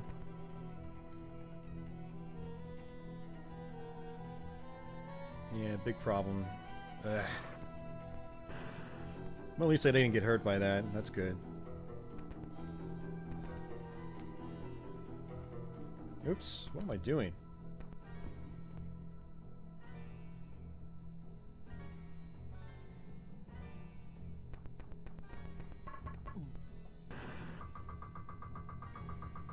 Yeah, no, it was either called Z or it was called Zorro. I forget which one it was called. I remember that one. I don't remember if it actually played like Prince of Persia, though. I do remember it looked like Prince of Persia with how, like, the platforms were set up. Yes, I know exactly what you're talking about. And sometimes you can run and just hold onto the platform. Nope.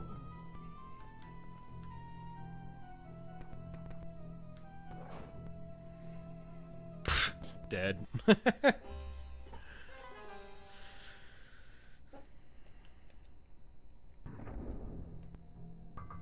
It played a lot like Prince of Persia? Okay. I kind of want to try that out now. I'm curious to know what other types of Prince of Persia clones there were. Ow.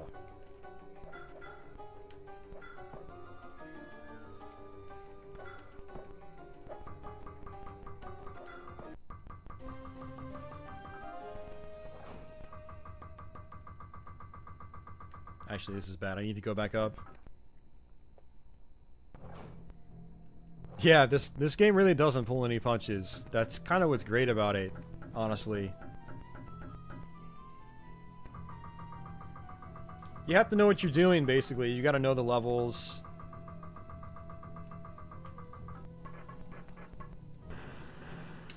You gotta know when to grab. You gotta know when to fall, when to stop. They were rotoscoped, yeah. Oh, fuck!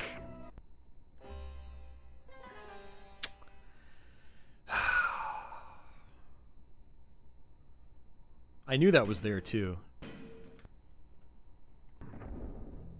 That's the ball kicker in this game. Getting killed by things that you know exist.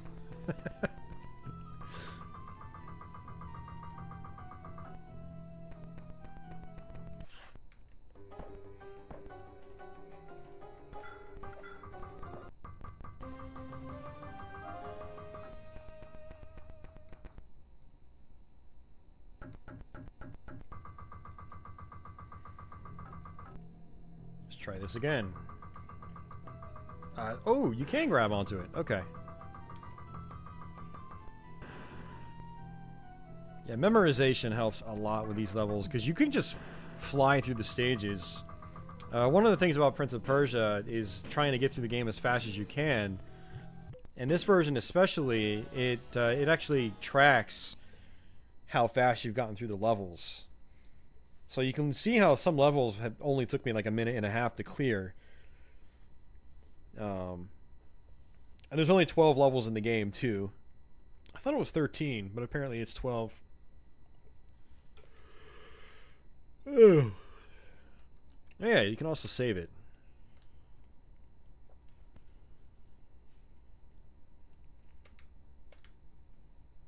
Cool.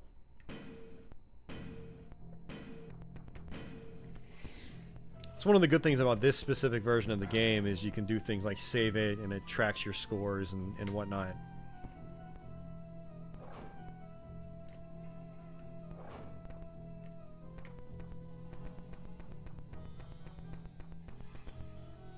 Alright, we're getting close to the end of this stage, I believe.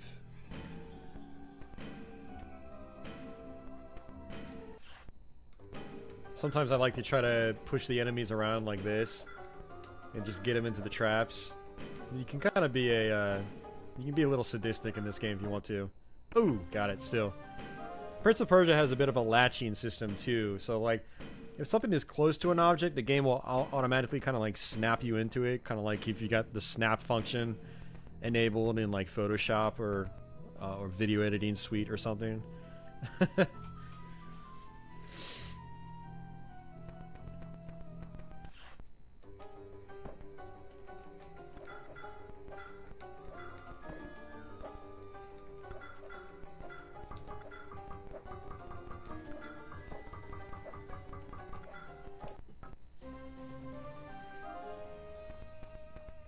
Oh, okay, good.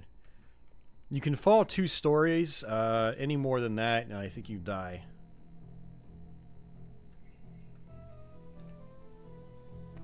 Yeah, so I think if you fall 3, you die. If you fall 2, you lose 1 hit point.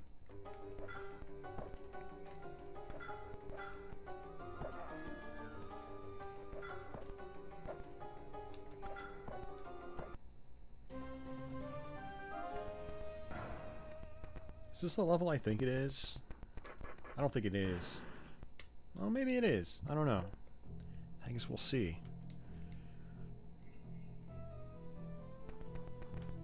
Yeah, it is. It is. Okay.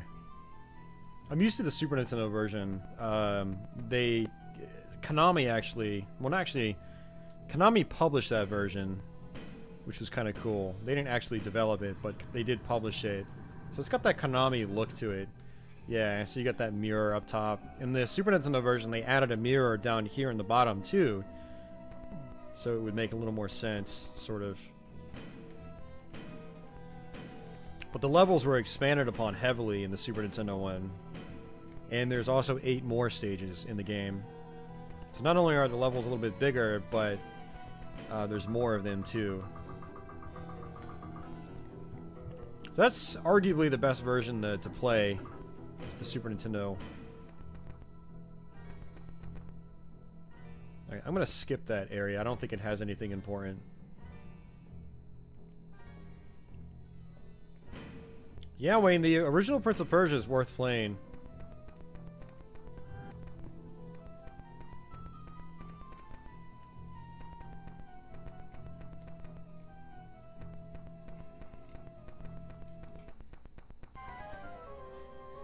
Which is why I hope to do a Let's Play of it. Maybe I should do that soon, so people... I think a lot of people don't know what the original Prince of Persia is about. Oh yeah, the remake with Sands of Time models. Yeah, I played that one a lot too. That was a lot of fun when it came out. Prince of Persia Classic. I think it was Prince of Persia Classic is what they called it.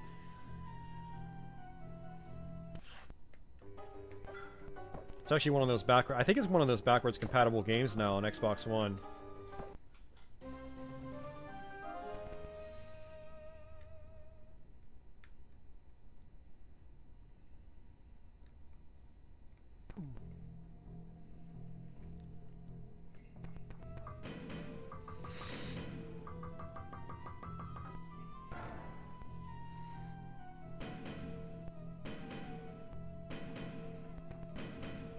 I messed up there. Get back here!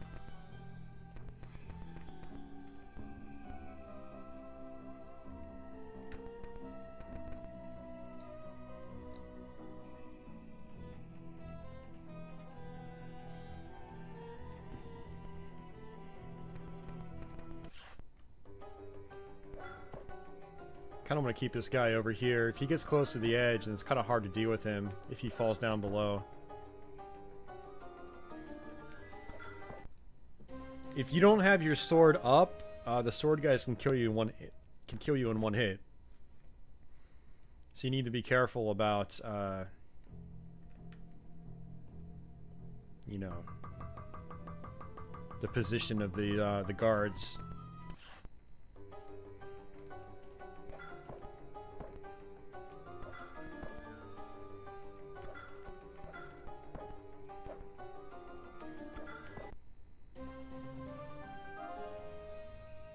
Yeah, it really is an iconic game, for sure.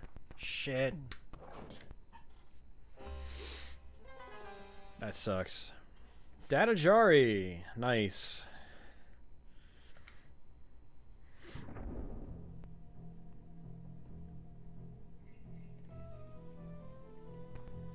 Yeah, I still haven't played an Assassin's Creed game yet, so I hear the platforming is pretty cool in those.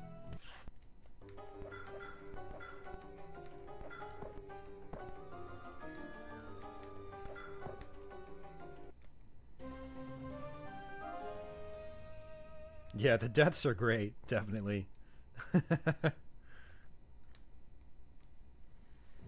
Alright, I'm actually kind of curious if I can get this potion upgrade.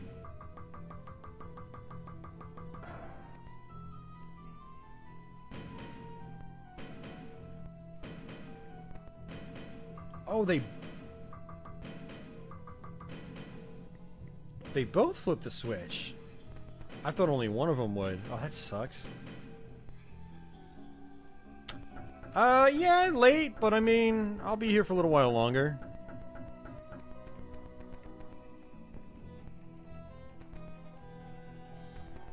Yeah, I just gotta remember, I work the overnight shift, so like when I stream overnight typically.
Come on.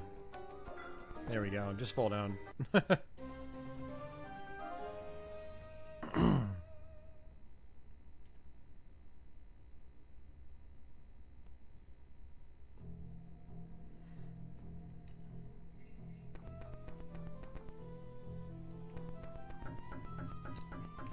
Assassin's Creed 4. Was that Black Flag?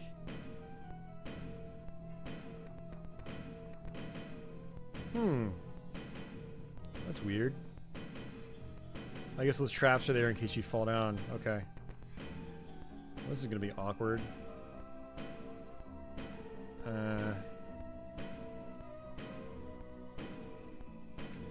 Woof. That always puts me on edge. I swear, of all the enemies in video games, those chompers in this game, some of the most menacing obstacles ever. Because you know, one false move, you're dead instantly. Doesn't matter how much life you have. And it's a fast death, too. And gruesome. Fast and gruesome.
Dude, he attacks fast.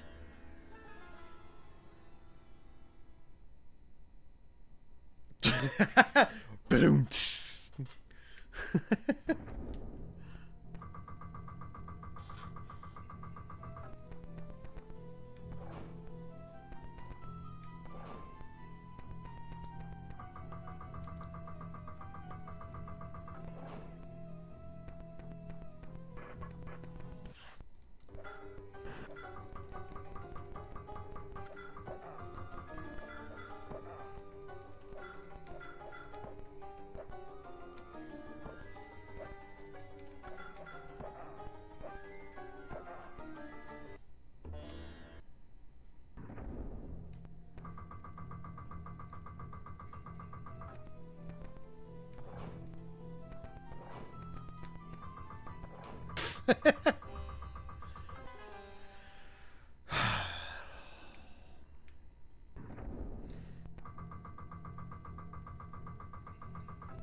God damn it, I did it again.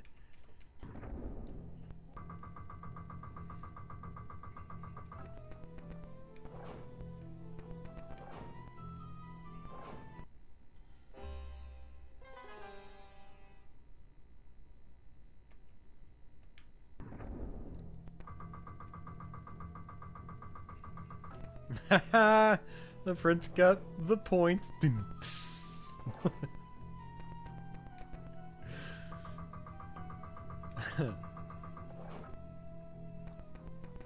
Alright, Austin, stop dying. See, this is where the AI gets a little bit harder. They block more, and you've got to counter more back to back.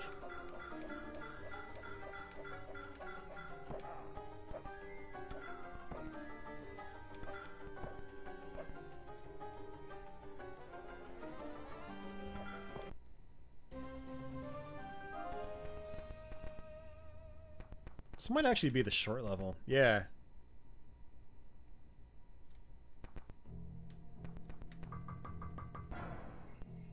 Man, you're an asshole. Yeah, this is the short level. That's right. I always forget where it is. Oops. I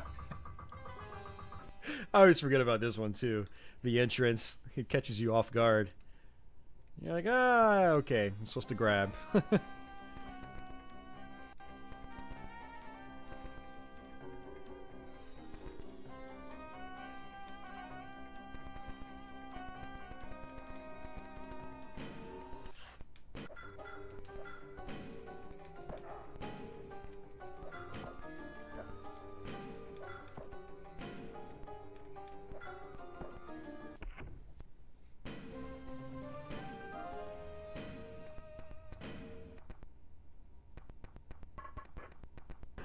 And that was a bad idea.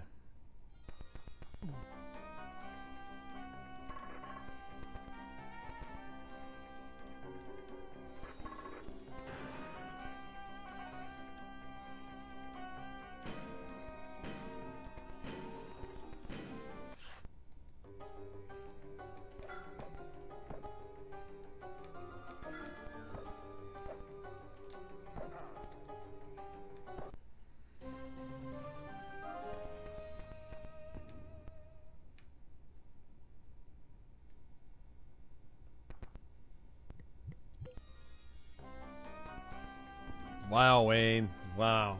Just wow.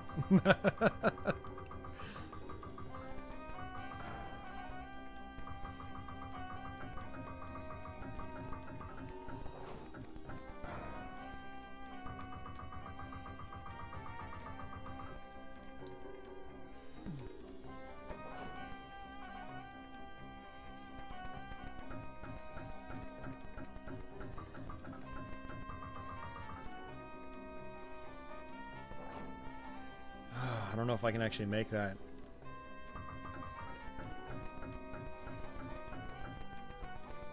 Yeah, you can. Okay. What? Too soon? I don't think I can get up there either. Whoops! Not that it's gonna matter. Not gonna matter at all.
Ooh, that was close.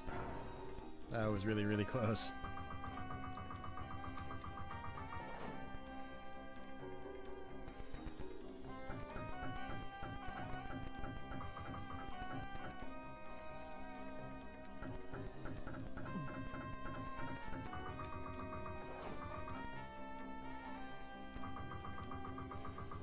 I don't actually have to go this way, but I know there's that push in there if I do.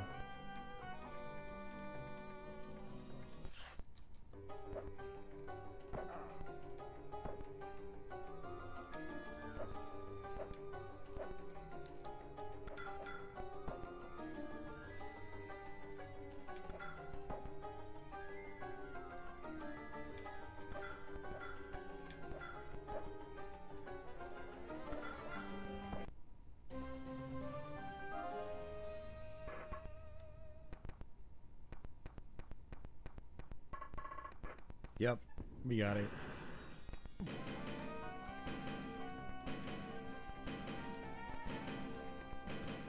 Oh god, that was close. That was close.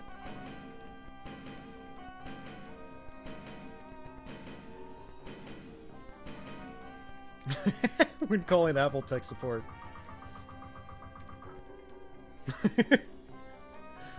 Oh man.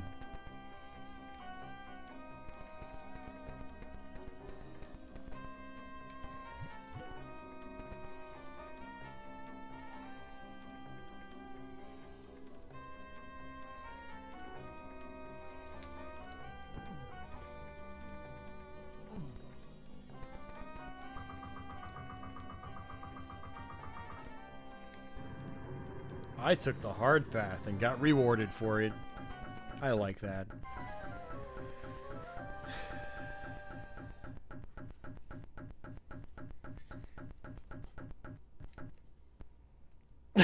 Oh, I just got the joke. I didn't even realize that's what you meant. Hey, when I had to call Apple tech support once, it was in the North American call center.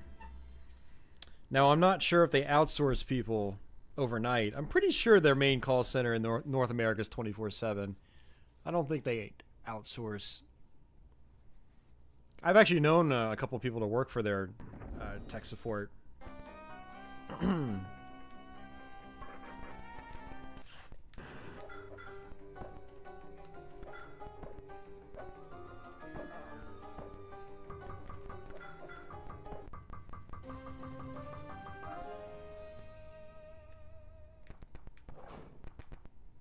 Rotoscoping is filming actual objects or people and then digitizing them, basically. So for like the original animation of Prince of Persia, they actually recorded a guy from a side view perspective jumping up, grabbing onto a ledge and climbing up. And they basically went frame by frame and made it a 2D image, an animation. That's rotoscoping, basically.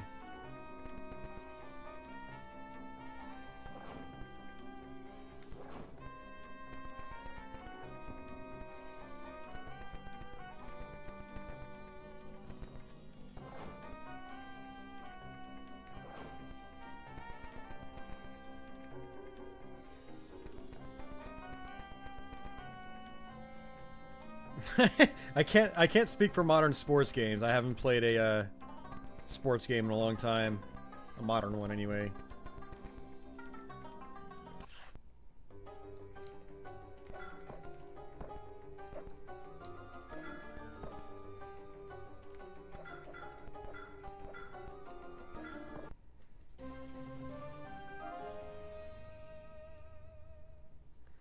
Yeah, well, same with American Pop, Scanner Darkly, Waking Life. Those are all rotoscoped films.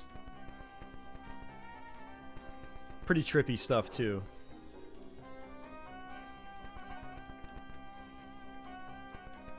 Yeah, I'm not sure if Flashback was actually rotoscoped. Fuck!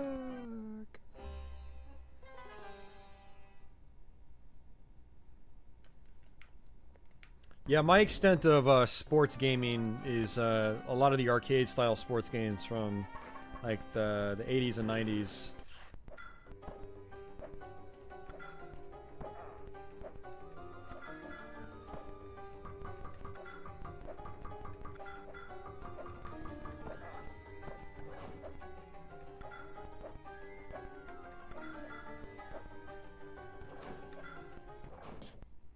Never heard of American Pop. I guess I should check it out.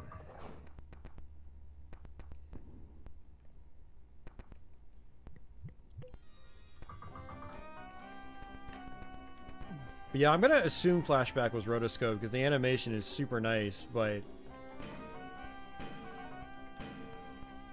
you never know. Or maybe you do, and I don't. Yeah, I mean, the animation's so smooth in Flashback, it probably was rotoscoped. I'd buy it. I'd believe it.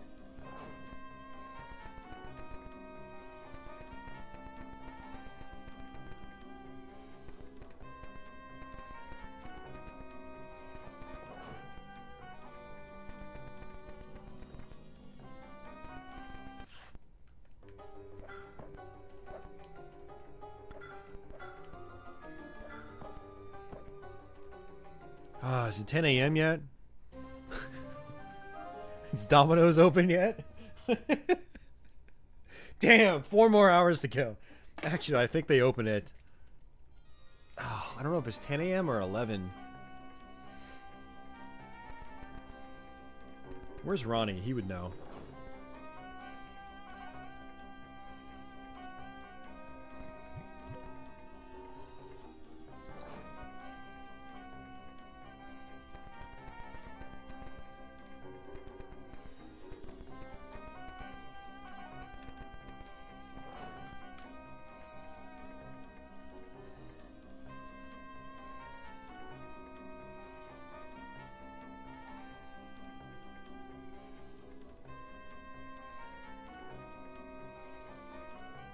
Huh.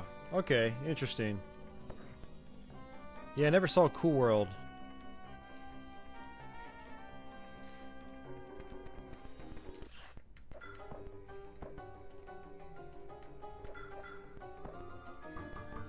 Alright, how about you die on that switch? Or not. You can actually get the guys to die on switches. And if you do that, the switch will be permanently pressed.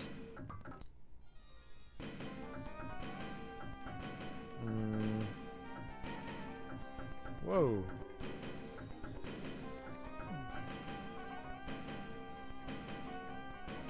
I have a feeling I'm gonna have to go press the other one.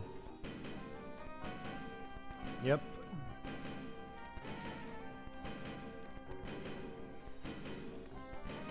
They did make Cool World into a video game.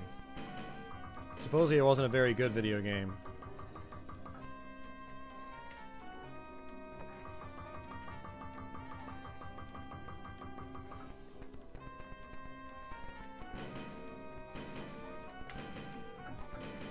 Oh god, is this one too? Come on. Game, you're just cruel now.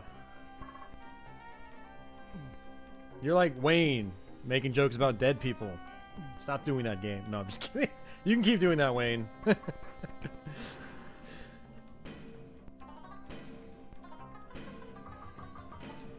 Ow. Okay, no. Yeah, don't want to die on that switch. Otherwise, it might be permanently closed. Whew.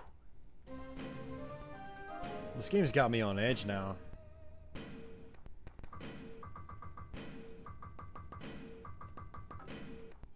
Ooh, I got lucky. I cut right through that. Alright, we're gonna take it nice and slow and easy here.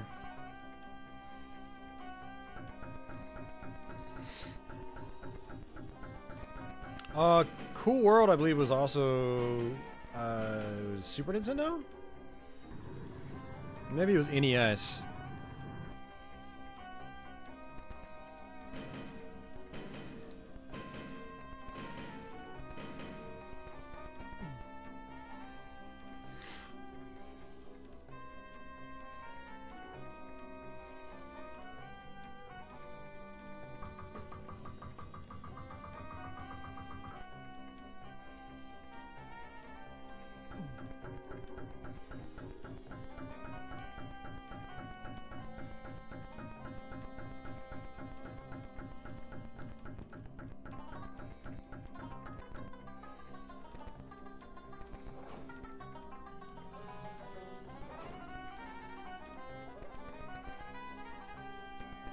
Wow, we actually made it through. Phew.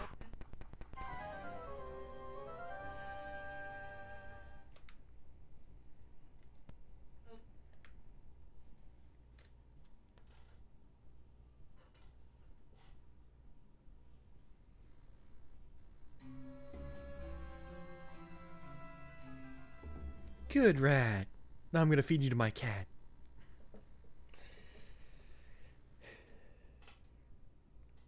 Was the NES version a late release? Was it like 91 or 92?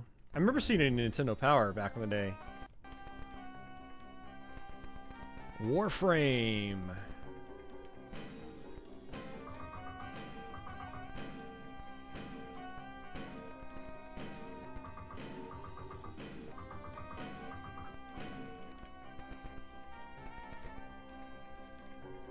I'm about to continue dying in Prince of Persia. It's gonna be great. 1993. Oh wow. Okay. It's later than I thought.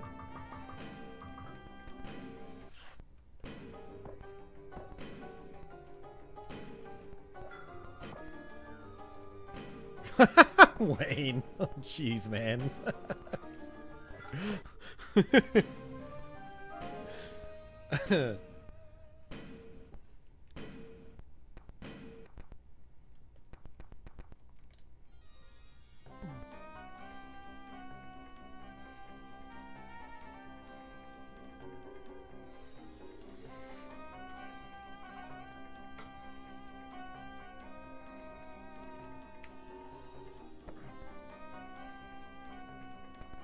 Yeah, most rare titles aren't. Most are not worth it.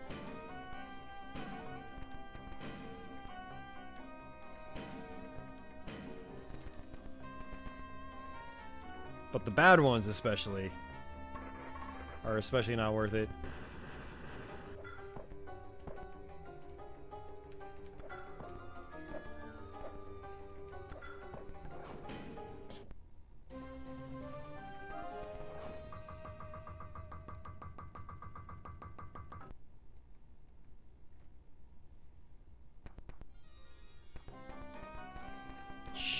That was close. Oh, come on!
I'm evil. Whoa! I'll take that. I don't know if I like this.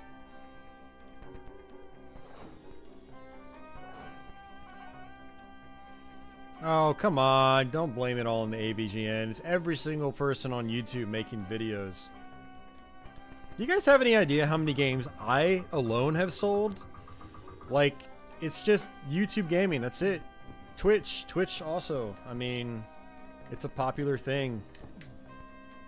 Dude, I've sold so many games. I've had people be in my chat frequently, like, being like, oh yeah, I just bought this game because I just watched you stream it. Hell, Wayne in the chat, he just bought Doom recently because he watched me play it. Oh, shit. I forgot about this part. Oh, God.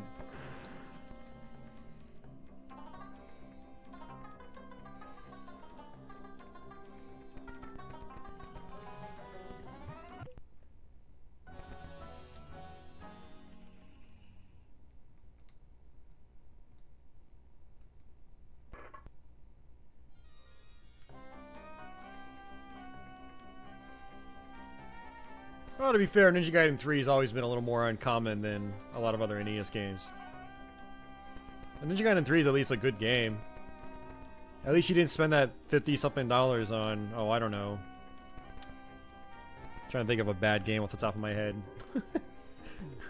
The NES 1942. I don't know. The controls were not reversed. They stayed normal, which made it even more awkward.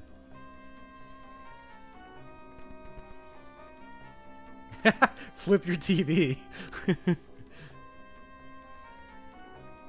No, seriously though, guys, like, it's not just AVGN. AVGN obviously has an effect because, you know, James Rolfe has a massive audience.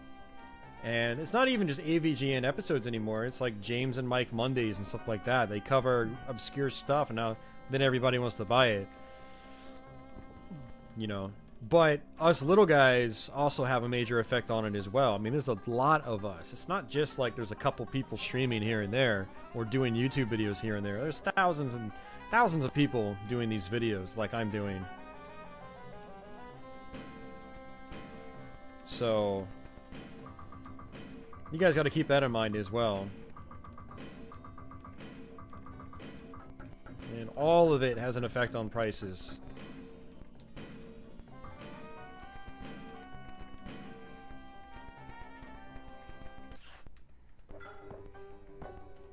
I mean, there's been a couple people tonight didn't even know that Pitfall the Mayan Adventure was on the Sega CD. Didn't even know it was affordable. And now they might end up buying it. You know? Or even if they don't buy it, now they know it's a thing. And they know it's cheap, and they'll tell their friends. Maybe their friends will buy it. Or their friends will tell someone. And their friend's friend... Like, it all has, like, a snowball effect. So...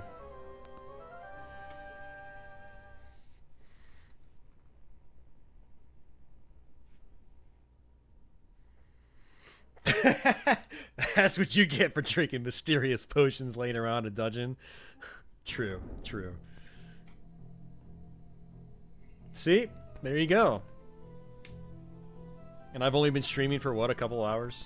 Well, more than a couple. Almost 9, apparently. But, you guys get the point.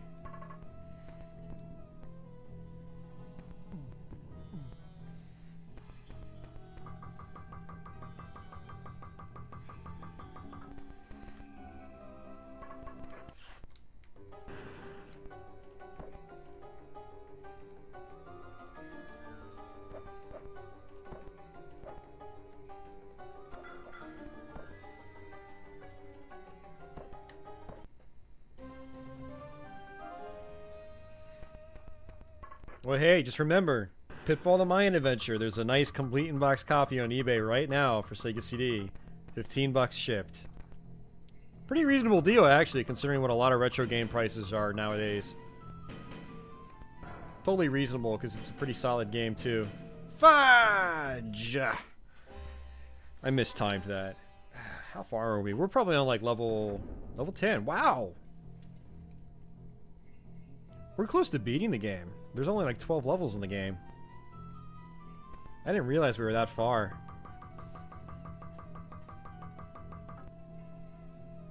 Yeah, no, that's exactly what I've done, Brandon. It's been worth it, dude. It's been worth every single penny.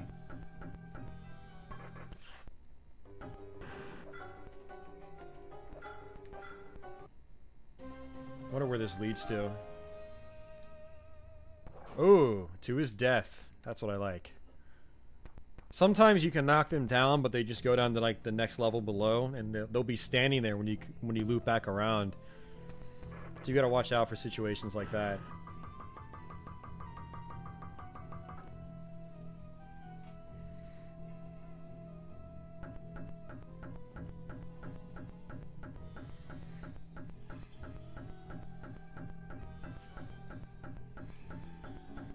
Yeah, K39, I think the reason for that is they're all on Twitch.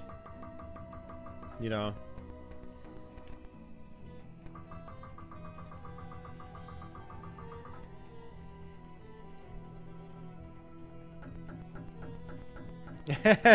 Nice, Jeremy. Well, thanks for checking out the channel, man. I know you're relatively new to it, so...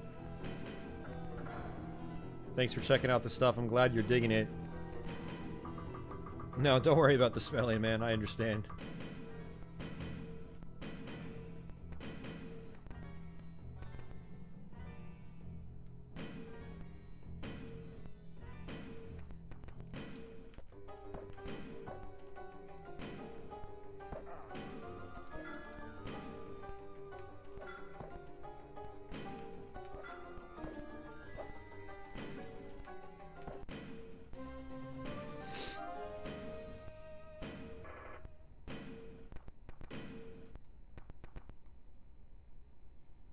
Huh, what is this? Okay.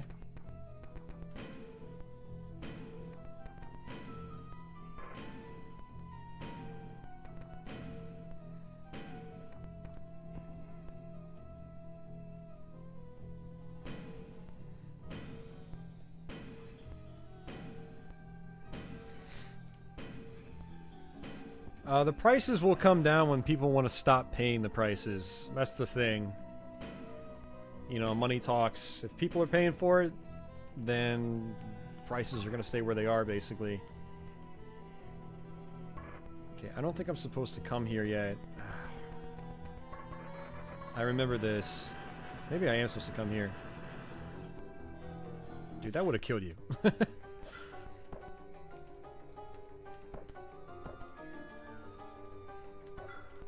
Alright, if I knock him down, it should kill him.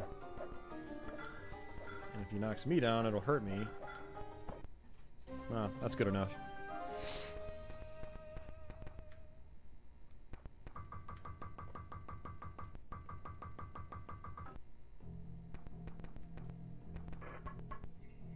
Ooh, get back up there.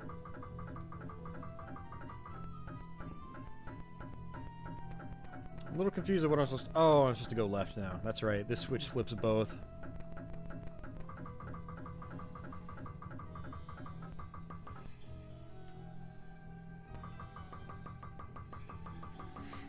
You know, a couple years back, I said there was no retro game bubble. But now seeing how high the prices have gotten, I think there is a bubble. Because prices have just skyrocketed over the last 2 years especially. They've been skyrocketing. No, they've been rising for, you know, 7 years now. Ever since I started YouTube, they've been rising. The rise was slower in the beginning when I started YouTube, but over the last 5 years, they've started to pick up much faster. And over the last 2 years, in particular, they've spiked big. So they're gonna come down eventually, I think. Oh man, Oliver, what's going on, man? How you doing, dude? I do it because I work the overnight shift, so this is pretty normal for me, man. But thanks for stopping in, man.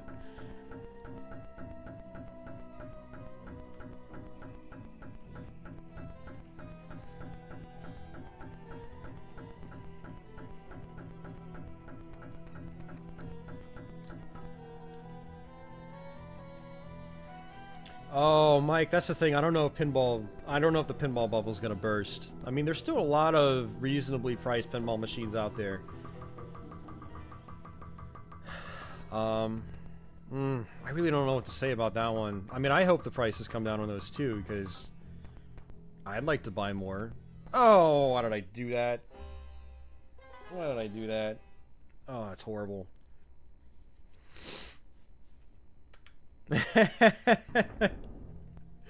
That's awesome, man. That's great to hear.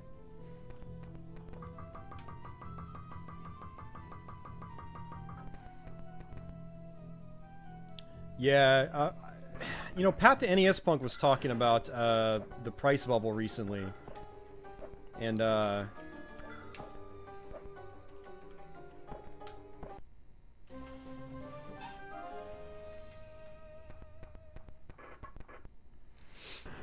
yeah, if any of you guys like movie retrospectives and videos, you gotta go check out Oliver Harper's channel. He pretty much has the best retrospectives on YouTube, hands down. So, really, really good stuff.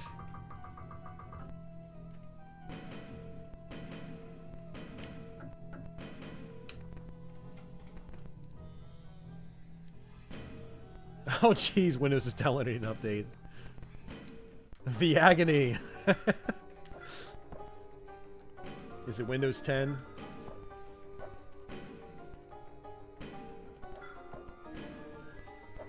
Yeah, well, I mean, the thing, Scott, about us 30-somethings is we have the money to spend on it now.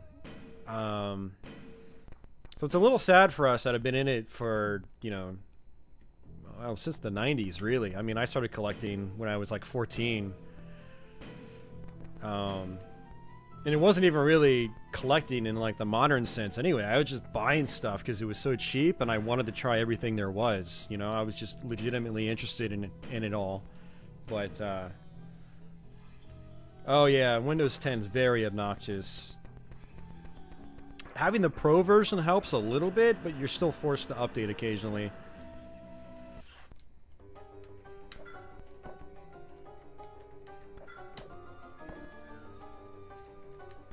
I kind of want to figure out how to get through these levels a little bit smoother, because then, if I do, then I can go ahead and do a Let's Play on it sometime soon. I meant to Let's Play this game at least 2 years ago, but never got around to it.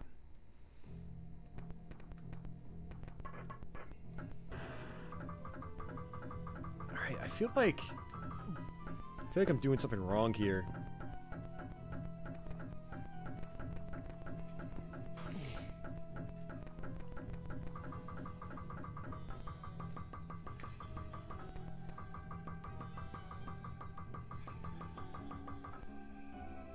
I know I'm supposed to get up top. That switch right above me in the top left is definitely the switch for the exit. But I don't know how to get up there. Now I have to loop back around and see what I'm missing.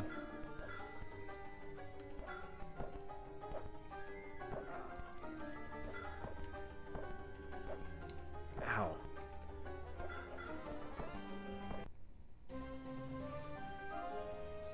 Alright, let's see. Yeah, these last couple levels get pretty tricky in terms of like the switch placements and whatnot, and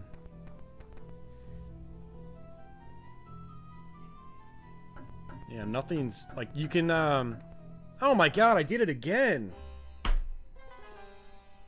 I did it again. That's horrible, man. That's horrible.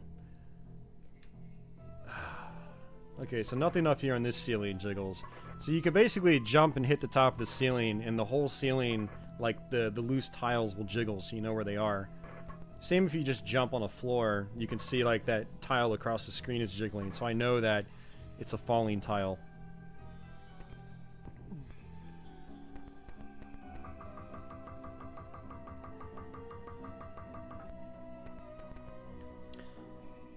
Alright, so now I think I understand why this is the way it is over here. I think you probably want to go left first and kill this guy. Yeah. It's possible I might get stuck up there. And if I have to fall down here to get to the exit, the guy would just kill me in one hit. as I fall down. But I don't know if I get stuck up there, but I'm not going to take my chances. Oliver, there's 12 levels in this game.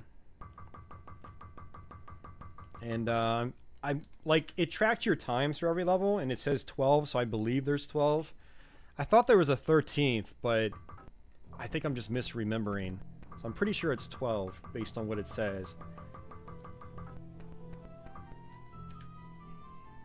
Yeah, but level 12 is still kind of long, though. Maybe it doesn't time the 13th, because there's one level where you basically just fight Jafar, and he's the final boss.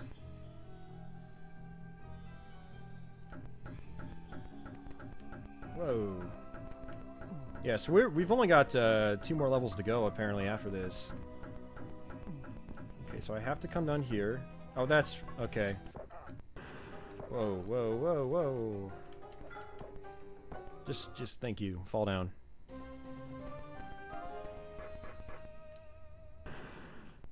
And this doesn't... I don't think this does anything, right? Yeah.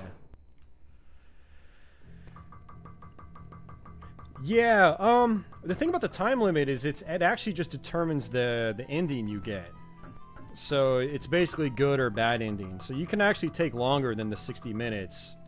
How much time do I... It doesn't tell me how much... I'll go ahead and save it. Oh, it says I've got 20 minutes and 49 seconds left. Okay.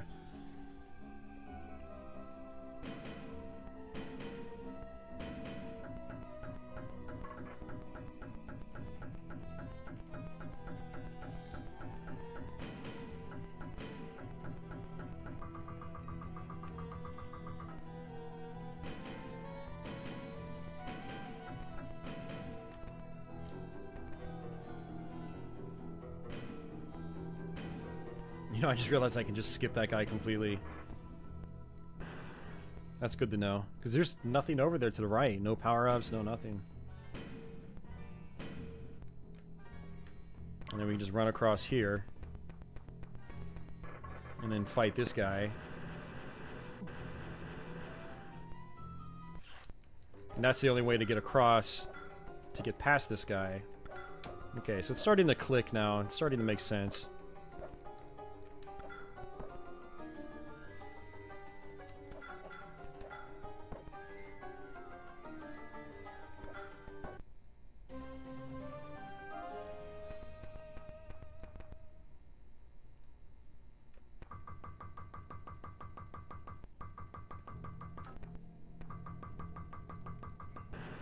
Oh, that's what it is. Okay.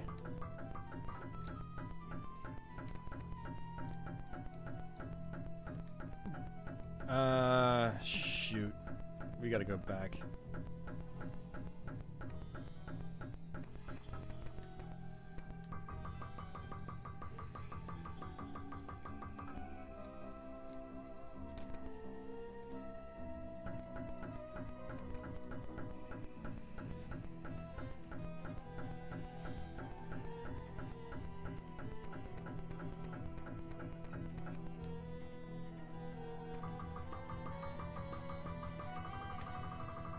Okay. We got this.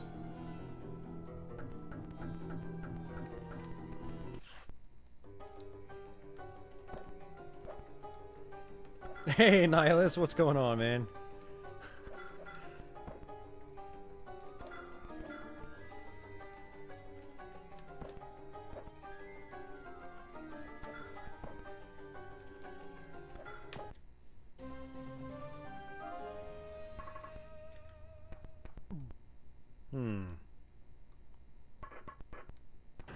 Guess I have to go up.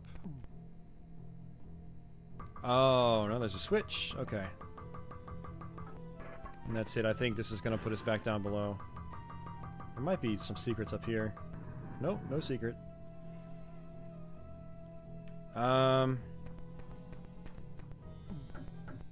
Okay. You know, okay, yeah. So, yeah, I was right. You pretty much have to fall down here, so... Yeah, it was good I killed that guy in the beginning then. Alright, great. Stage 11 now. I didn't think we'd actually get through to the end of this game on stream. I figured I'd play a couple levels, die, and then pop something else in, but that's cool.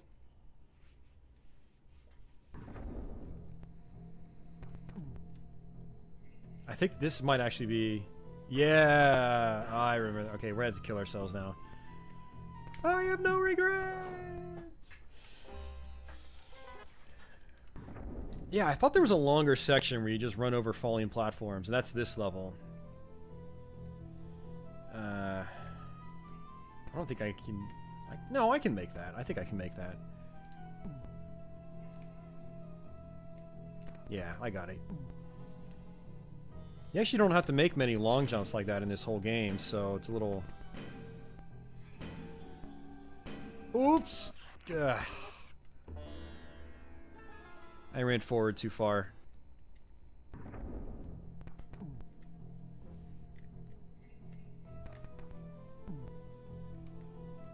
So that potion down there only replenishes 1 block of health. So since my health is full, there's no point in grabbing that.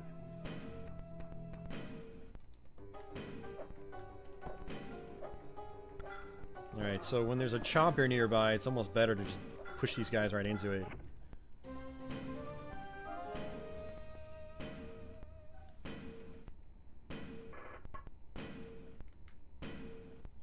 Okay, so I think I messed up this part too. Yeah, that sucks. Like, I think I can go up top, but I think I'm not supposed to do that until...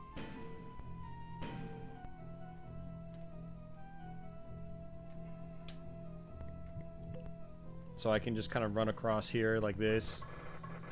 But I think I'm supposed to go all the way across and do it. But we'll see. Okay, never mind. Maybe we won't. See, in the Super Nintendo version, I'm pretty sure I could have done a running jump off a platform that size, but some of the versions vary in subtle ways and responsiveness.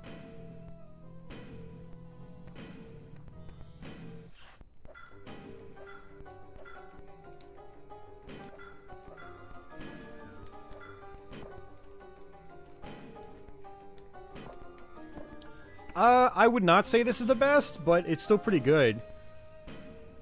I'd say it's better than the Genesis version. Oops, I didn't want to do that again. Damn it. It's better than the Genesis version. Genesis version actually could have been one of the best, because it looks awesome, but they completely nerfed the combat in that game, and it's almost impossible to play. Super Nintendo version, I'd say, is the best, because they extended all the levels. They added 8 more. And they added a whole bunch of, like, new boss types and stuff like that. And it's just it's also a more visually striking game. It's got that classic Konami style look. Believe it or not, Scott, the PC version actually is not the best. I mean, gameplay-wise, it's great, but there's not really any in-game music. Which the music really adds a lot to Prince of Persia.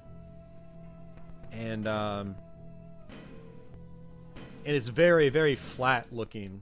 You know, it's not detailed like this, for instance. So Prince of Persia is actually one of those examples, few examples, where the games were actually enhanced when they were brought to consoles. A lot of times, you know, the ports were inferior on console. But not with Prince of Persia. The game actually got... What? Okay. The game actually got better on console, in my opinion. I don't know how I'm going to do this. Okay. Nope, that doesn't work. Alright. I'm a little confused now. Yeah, there is. I've actually played that one. It's actually really fun. I like it a lot. Holy crap, man. So I guess I can't actually go through there. That's not good.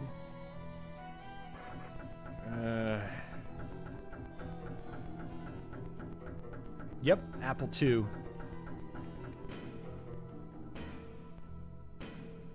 I don't even know how I'm going to do this.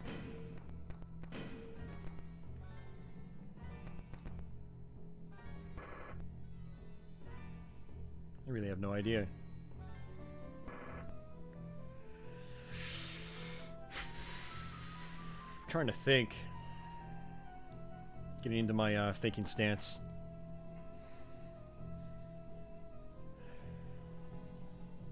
But yeah, pretty much all the home versions of Prince of Persia were, well, minus the NES one and Game Boy, were improved either graphically, actually mostly just graphically. They all pretty much, like Master System, Game Gear, original computer versions, they all pretty much play the same. Sega CD, PC Engine, and then they all, like, a few versions, like the Genesis one, had gameplay problems with the combat, which made it very difficult to be successful, you know, with skill, basically.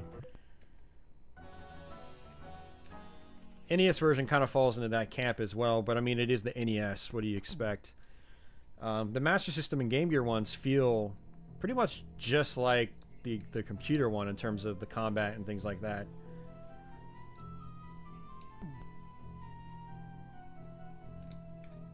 But even those ones, like the Game Gear and Master System ones, they had more like detailed-looking backgrounds and platforms, whereas the original computer versions were just completely flat. Like, you can see these walls, they've got these like swervy textures and stuff. In the computer version, they were just completely solid color. So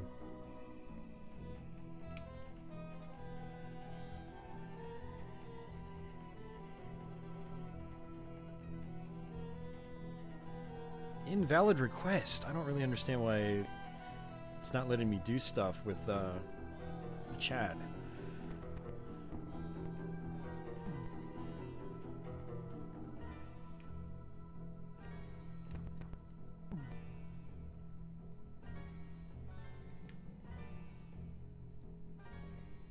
Yeah, I don't even know what I'm supposed to do here. I can't run and jump.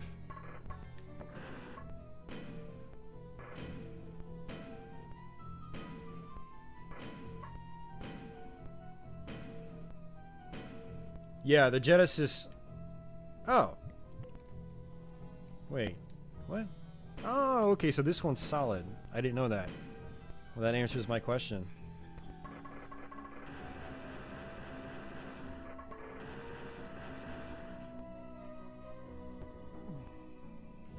Oh. Okay, so there's... I'm at a loss, man. I'm at a complete loss. Oh, I'm dumb. That's exactly what I wanted. That's exactly what I wanted. See, now Prince of Persia is confusing me. It's messing with my brain. I don't think I'm going to be able to make this. Oh, no, keep going. Thank you. You get this little, like, sort of bunny hop you can do.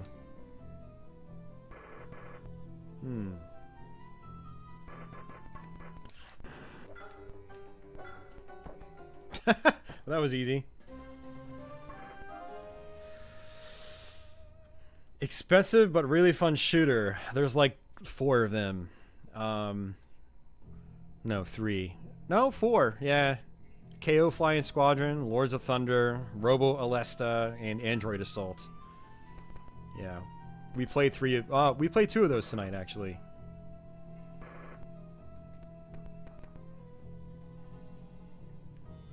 Popful mail. I don't think that quite qualifies as a shooter. But good try. Alright, we need to make a leap of faith, as they call it. Oh jeez. Oh jeez. Oh jeez. Prince of Persia, you really know how to put me on edge.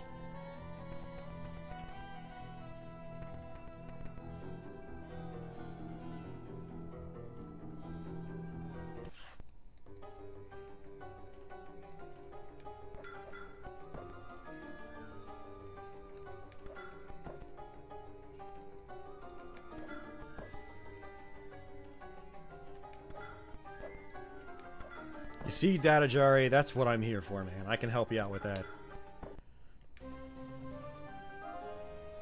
It's actually cool. We actually educated a lot of people tonight. They're like, oh, I've never seen this game. I've never heard of this game. I've never seen that. So, that was pretty cool. And the question is... Oh, I don't need to do anything. I just need to go back. That's it.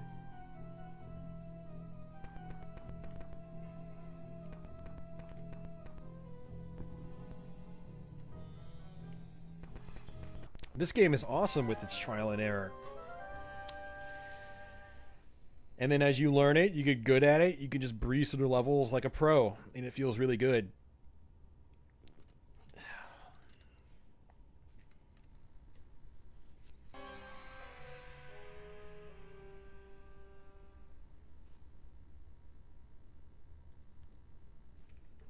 Alright, is this the final level? That'd be hilarious if the game just crashed here. Okay. Phew. Thankfully it didn't.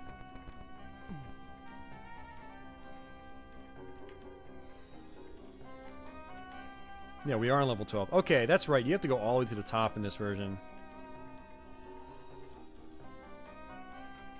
Oh yeah, no.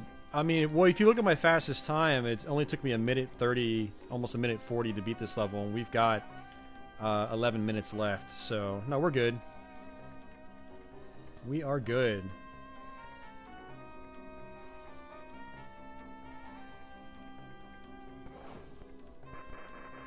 Oh, jeez. Of course, at this rate, we might not be good.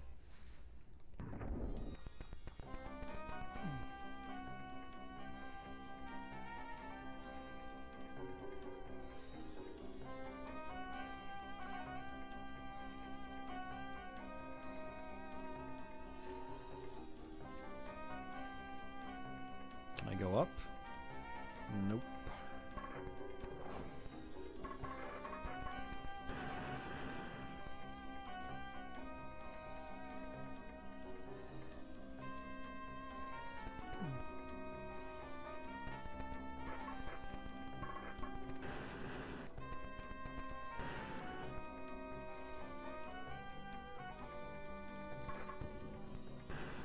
Oh, okay, so that's how you're supposed to do it. I always get hit by that, but when you fall to the floor, you're in your hopping stance, and you just hop past the falling block.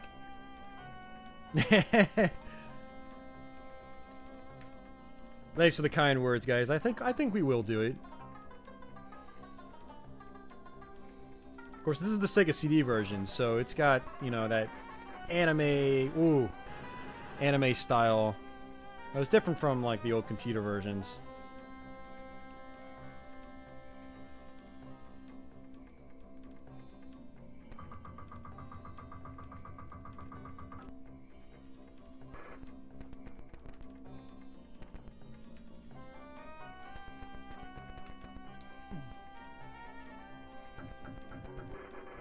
In the Super Nintendo version of the game, there's a part... They added a whole bunch of stuff in that version.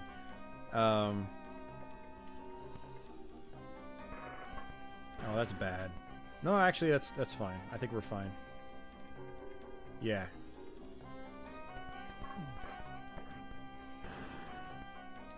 They added a whole bunch of stuff in the Super Nintendo one, like invisible platforms and stuff like that, that appear when you stand on them. Lots of, like, kind of cool magical style stuff.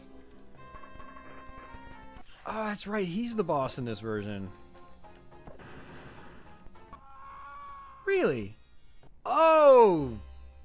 Oh, I totally forgot. I totally forgot. Oh, he's not the boss. He's just one part of it. Oh, I totally forgot.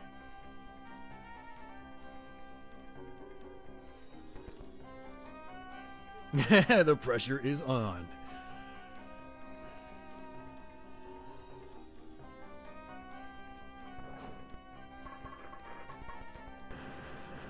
Yeah, see, I haven't completed this game in years now, so some of this has got to come back to me. So basically, for those that missed it earlier, you break away from your shadow partway through the game, and then your shadow acts as like your nemesis for part of the game. And then at this point, you can't fight your shadow. You actually have to withdraw your sword, and your shadow will just run right back into you. And then you fight the final boss, I believe. Yeah, that's why I died. Yeah. I totally forgot that could happen. Oh, I did it again. It's tough reacting once you change through a screen like that.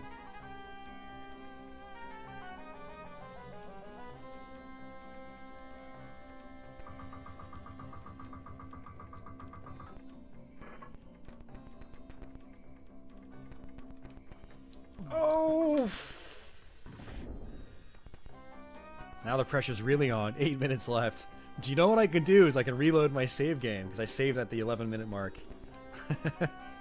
I think we got this, though. I think we got it. A Paperboy NES run without crashing. Oh, I think... probably. I mean, there's... especially those old arcade-style games, there's some people that are ridiculously good at those.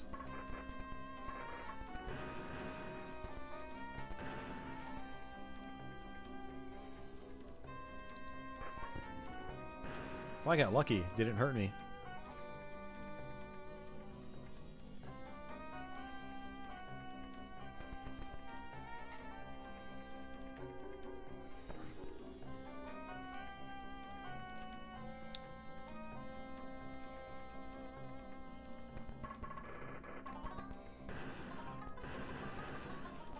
The timer apparently doesn't appear.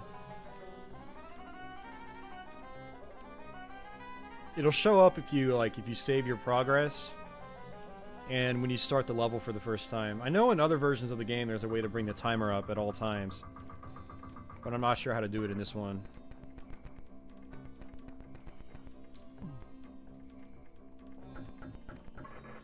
Alright, almost there again.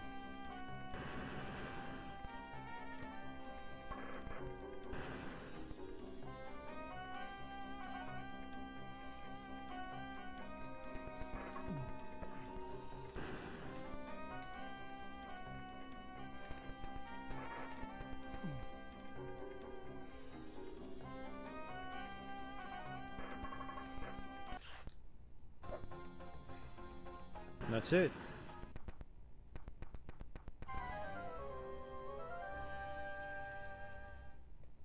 Oh, I think I'm supposed to do it here too. Yep.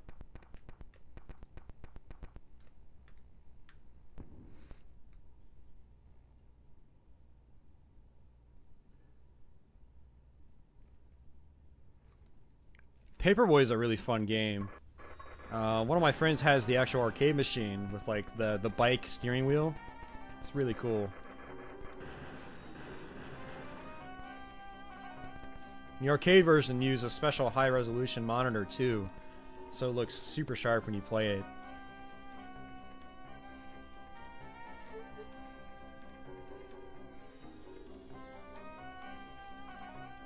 I was pretty sure we had to fight. Yeah, there we go. Oh, God.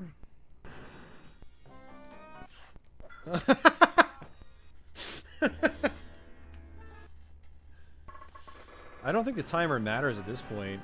Well, maybe it does. Maybe it does. I don't know.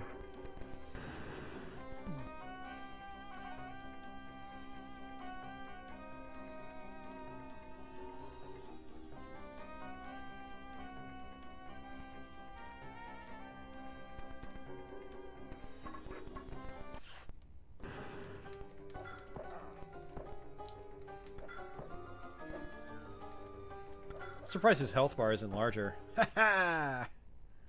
Sucker.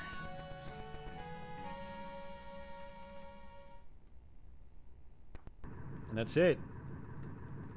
Woo. Yeah, the express route. The express lanes, that'll be a $5 charge, sir, for the shortcut.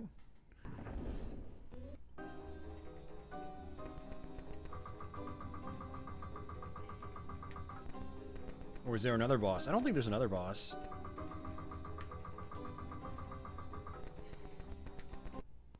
Yeah, I think that's it. Oh, geez, there is another boss. Yeah, this boss is new. In the Game Gear Master System, and I think original computer version,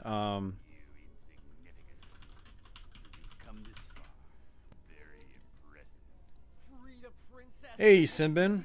How you doing, dude? It's not done quite yet. The audacity to give me orders. How amusing. Very well then, brave young hero. But first, you must fight me. I'm ready. Yeah.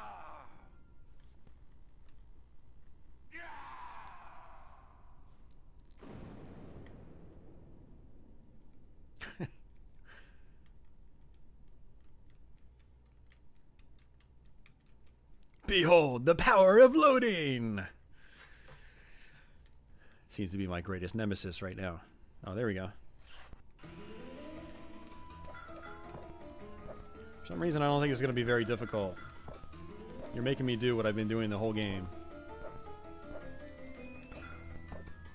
Yeah, if you guys want to see some craziness, watch a long play of the Konami Prince of Persia. It's wild. Like the crazy traps they include in that version.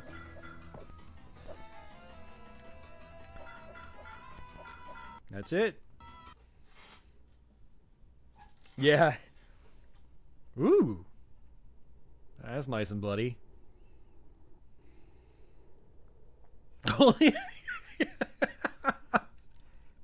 Hell, Mortal Kombat could have learned a thing or two from this game. It's all over now.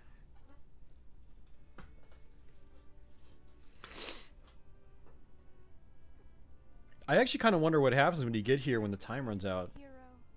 Princess!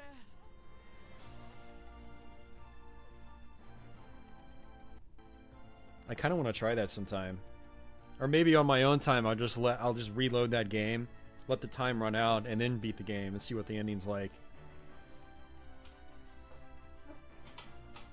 Hey, Nintendo, what's up, man? Bethesda Pinball from Zen. I did not. That sounds pretty cool. I'm gonna guess it's gonna be heavily Fallout and Elder Scrolls based.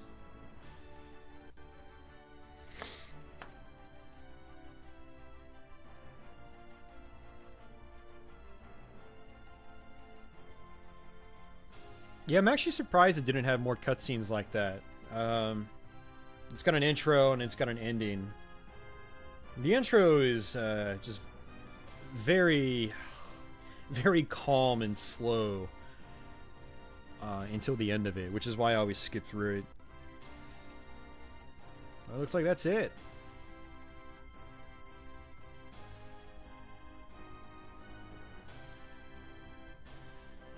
Oh, really? They're making a Doom table. Okay. I approve of that. I approve of that.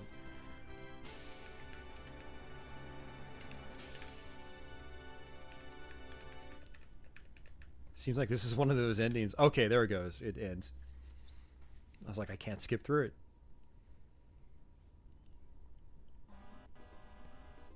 Alright, well that was cool. We actually beat Prince of Persia on stream. I was not planning on that.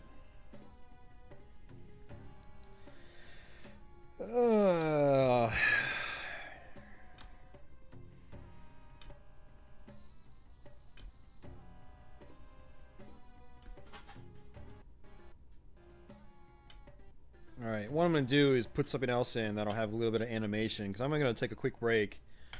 Foolish Sultan. Use... Oh, God. You think you can return to Persia. But you're wrong.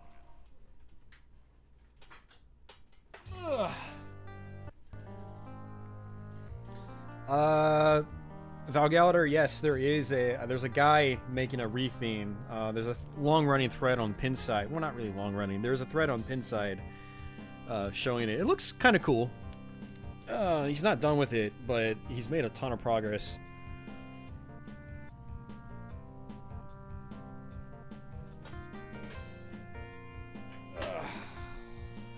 Alright, I will be right back.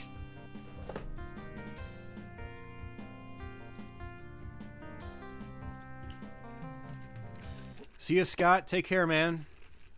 Thanks for hanging out all night.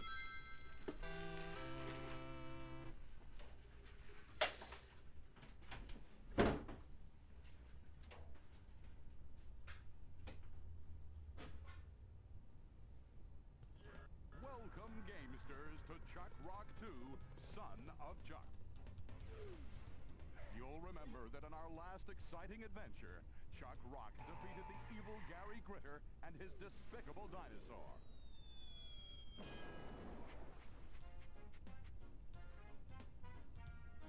Utilizing his newfound skills, Chuck invented the very first automobile.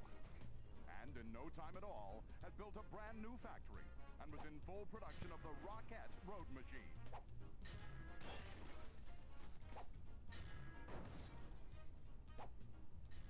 Business was booming, and the money soon began to roll in. Everyone wanted to own a Rockette car.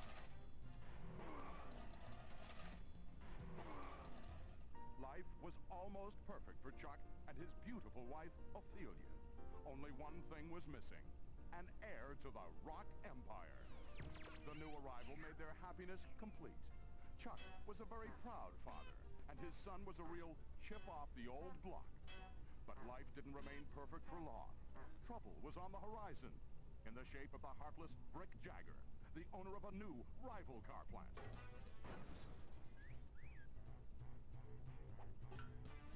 Unfortunately for Brick, he didn't have Chuck's skill and expertise.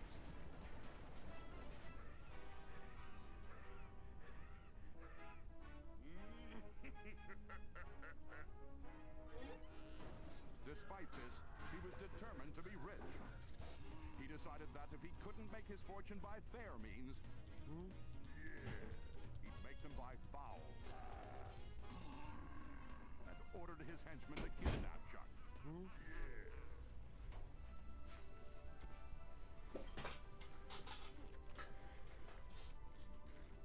Harmless field mice. Hello.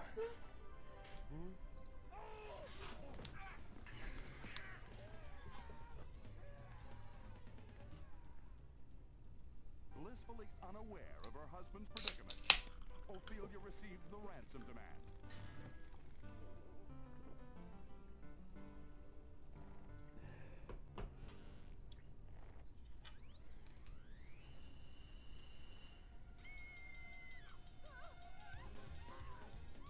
She was understandably upset. But all is not lost, for Junior is a chip off the old block after all. And so, with the words goo goo gaga, which mean I'll be back with my dad, Chuck Jr. sets off to rescue his father from the clutches of the despicable Brick Jagger. Chuck Rock 2, Son of Chuck.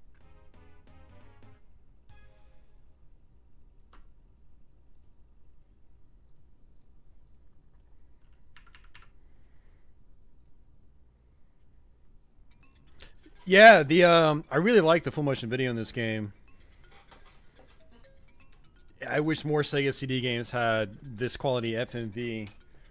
And I don't think it was actually full motion video. I think it was just a bunch of like backgrounds spliced together in a manner to where it looked like video.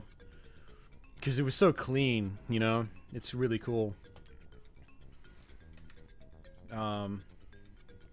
Yeah, I don't know how long we're going to play this game. I figured we'd try it sometime tonight. I also had the first Chuck Rock with me as well. But I figured the Chuck Rock 2 intro would have been a lot more entertaining to watch than the first one. Chuck Rock 1 on Sega CD is a very, very early Sega CD game. It was one of those few games in the cardboard boxes. And the intro is just horrible. Like, the voice acting is just terrible. They sound so... It's kind of like the Prince of Persia voice acting. But Chuck Rock 2 has much better production values. CBA, okay. Ricardo, I think the NES Mini's cool. Hard game, okay. I think it's cool.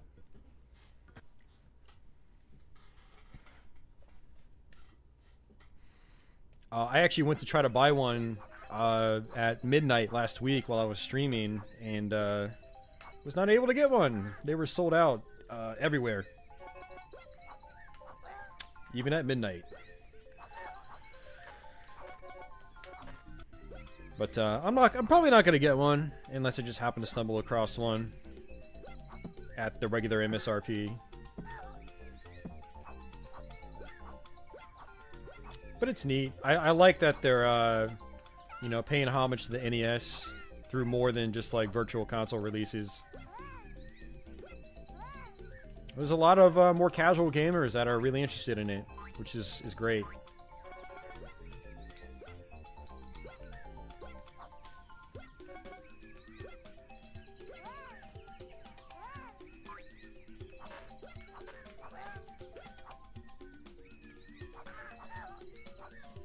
Yeah, we were trying to go to the Amazon website last week on stream and couldn't even get the site to load. It's pretty funny, actually. I can't believe how many people are interested in it, though. I mean, just goes to show, like, how much of an influence the NES had here in North America.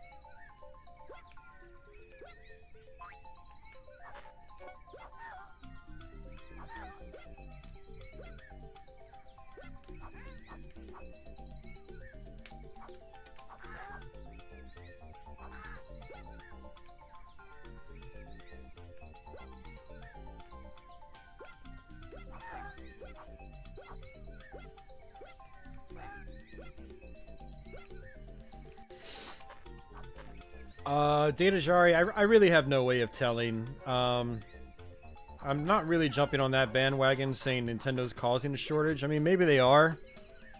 Maybe they just didn't, I mean, but it's possible they could be withholding products. My guess is, I don't see why they would want to withhold products. I mean, yeah, publicity and all that, but you think you just want to try to sell as many as you can.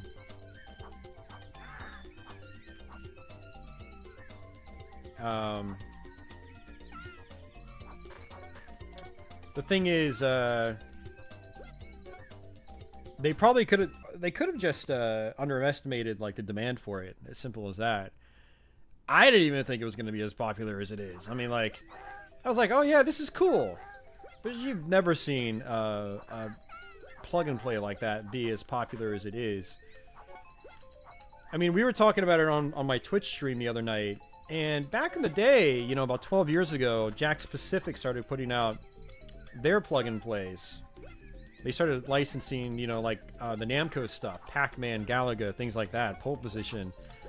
And I was working in the video game stores at the time, and they were really popular. You could not keep them on store shelves.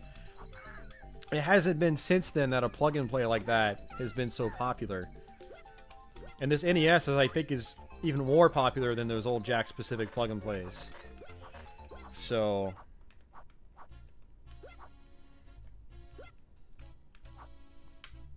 I mean, it's quite possible Nintendo just had no idea it was going to be this popular.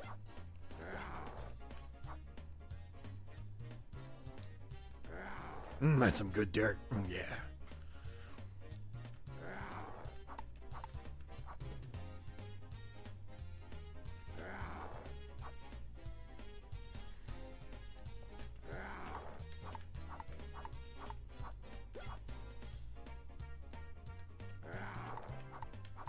See, kind of like I was talking about last week, is I kind of want one just so I can stream it, you know? Because people want to see it on stream. I mean, a couple weeks from now, I don't think anybody's going to care as much, but... Oops, why do I keep jumping into him? I know it doesn't work.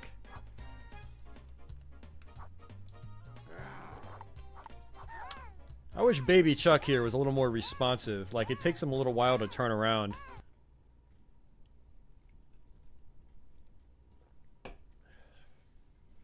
It's been a long time since I played this game. I actually used to have this in the mid to late 90s.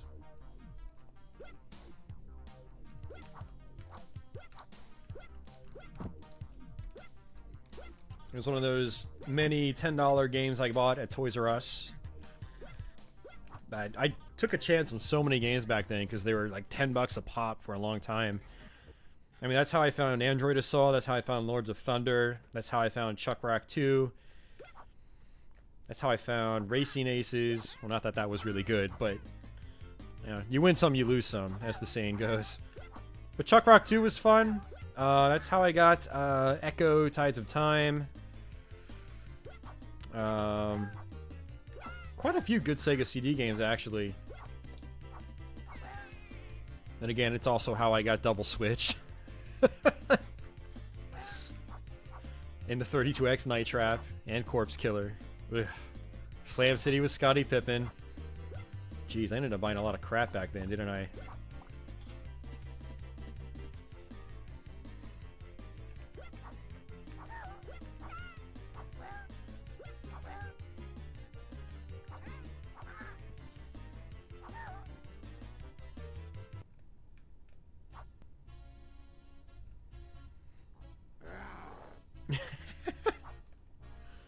He just eats the fat dude like it's nothing.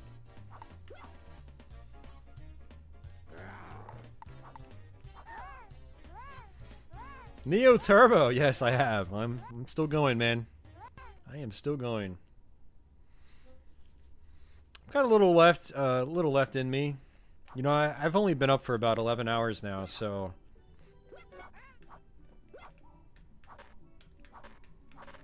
I woke up around oops. I woke up around 7:30 or 8, I think. No, actually it was earlier than that. I've been up more than 11 hours. But still.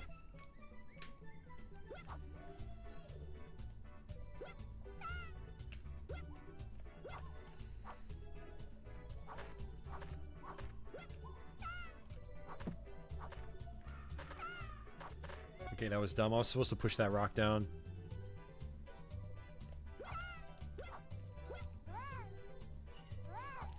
Vector Man did not, unfortunately. Which is... It would have been awesome if it did. Vector Man was so good. Imagine it with, like, CD audio and stuff like that. Oh, hell yeah. Don't even get me... Oh, don't even get me started, man. Now I want Vector Man on Sega CD. But it'll never happen. Maybe in an alternate timeline. I don't know.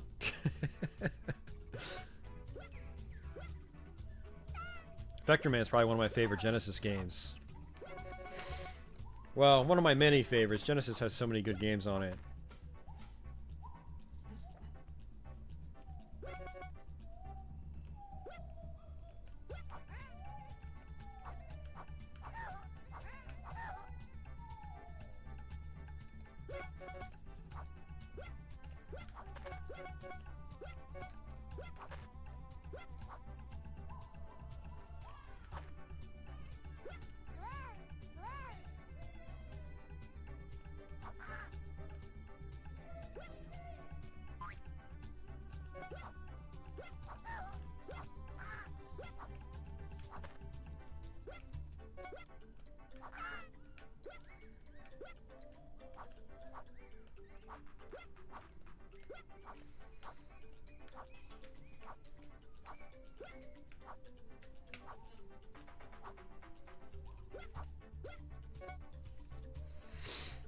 Yeah, unfortunately, the reason we didn't see games like Vector Man on Sega CD is that, you know, Vector Man came out in '95, so pretty late in terms of, you know, 16-bit games.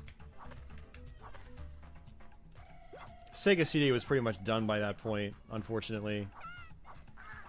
There's a couple games that made it, like, hold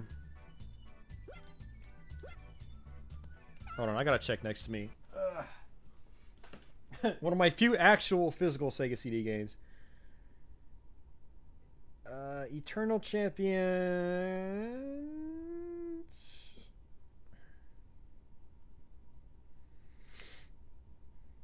Oh wow, Eternal Champions CD was 94. I thought it was 95. Yeah, I mean, in Eternal Champions is kind of considered late release for Sega CD because the Sega CD had kind of bombed out by that point. Yeah, so 95, you didn't really see... I don't think you saw anything major by Sega on the Sega CD, unfortunately. Everything else was like everything else that did come out, I think it was third party. I'm trying to think of a 1995 Sega game that was actually like... worth something, like something that was decent. So yeah, had the Sega CD still been doing its thing by 95, we could have... Ooh, I hit it the wrong way. We could have potentially seen something like a Vector Man on Sega CD. We could have seen more games.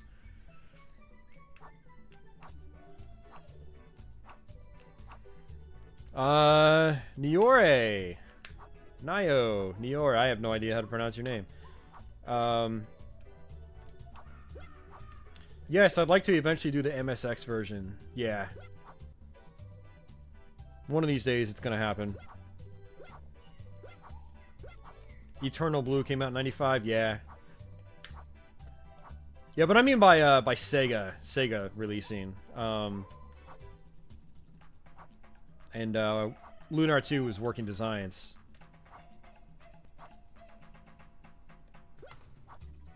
Alright, how am I gonna do this?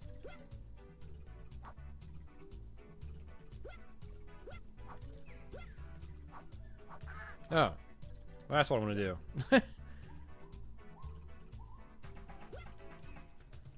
95? Yeah, I think we're probably about the same age, Jeremy. I think that's when I started 7th grade as well.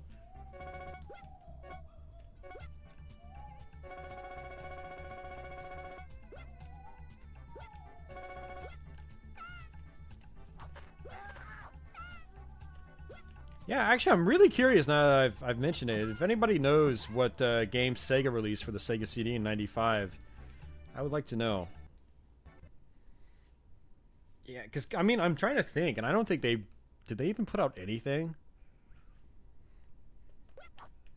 I mean, maybe Echo Tides of Time came out in 95? Or maybe that was 94. Oh, you're right! Batman and Robin. You're right, absolutely. Good point. And yeah, Sega published that.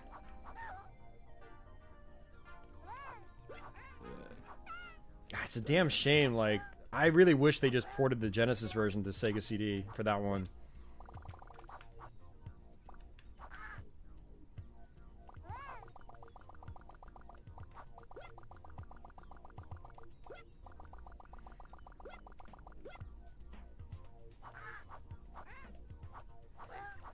You know, the thing about this game compared to the first one is it seems to be much less about attacking enemies, at least up to this point. Whereas the first Chuck Rock was all about just killing stuff left and right.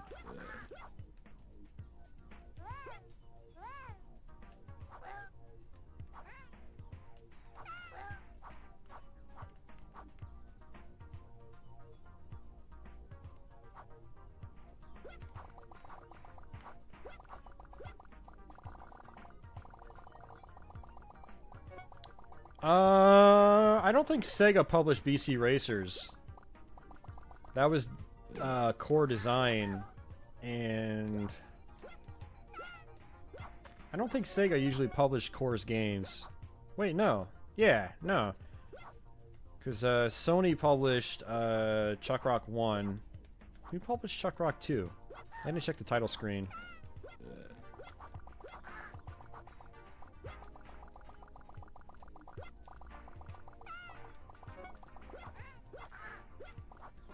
You guys got me thinking.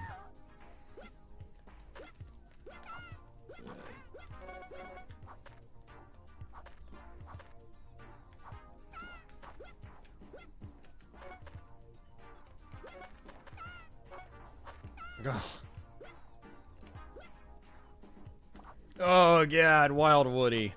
Oh man. That game's kind of creepy, actually. Yeah. Okay, so Sega did do some stuff. They were doing kind of original stuff, I guess. I mean, Batman and Robin was a new game. Wild Woody was a new game. And to think, we could have had something like a Sega CD Vector Man instead.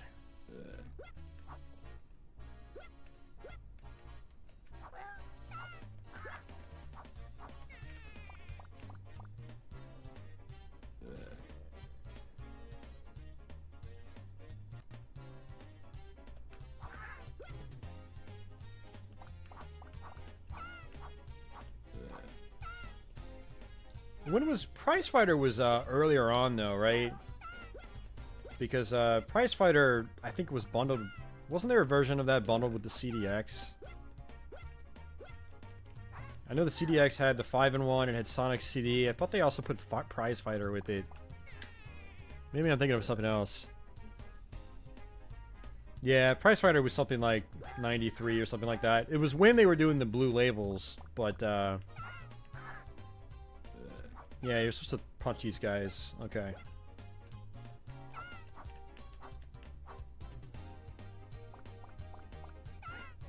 God, the timing is crazy. You bought it in 94? Okay. Yeah, Prize Fighter was kind of a cool concept, but I mean, it's just one of those many full motion video games that were probably kind of neat like the first time you played them, and then like the appeal just went downhill after that.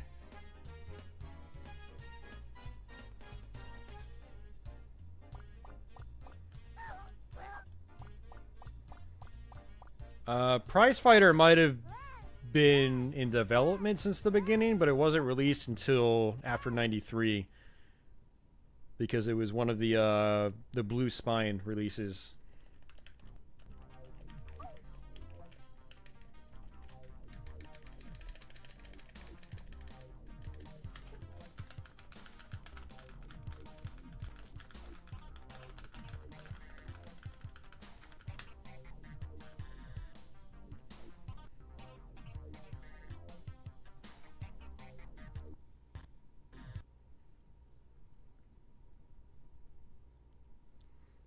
Mortal Kombat 3 came out in 95 in arcades and then consoles. Ultimate came out in 96.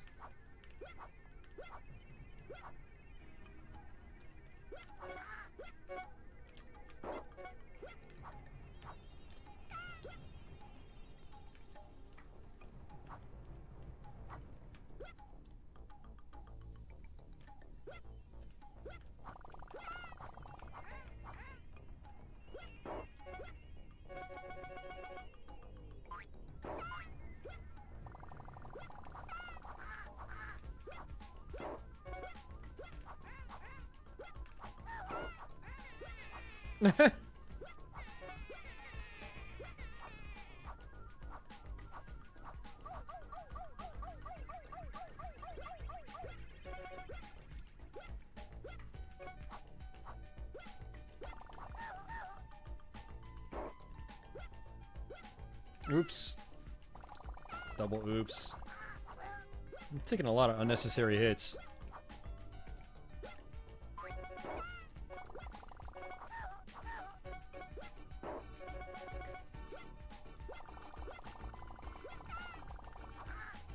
Glad to know there's baby bottles, though, in the depths of hell.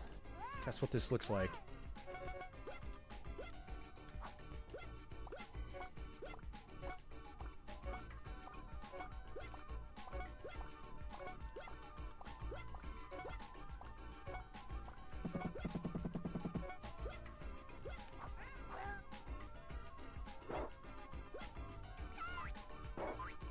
Yeah, that wasn't a tight jump or anything.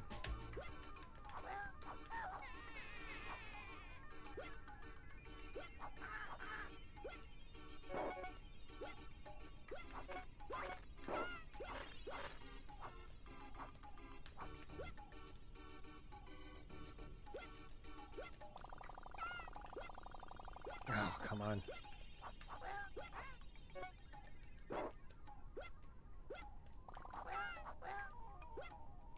Yeah, super precise platforming now.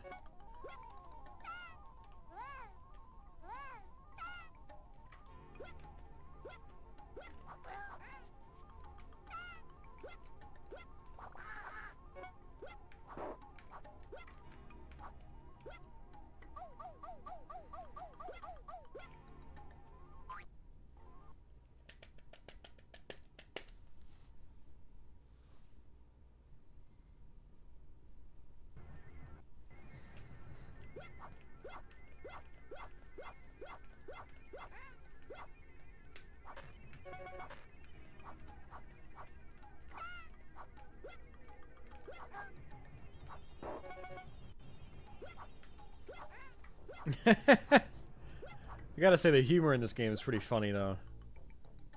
You got these big ass eyeballs in the dark, and then once you reveal the character, it's just like this little dude on stilts. Like I love humor like that in games.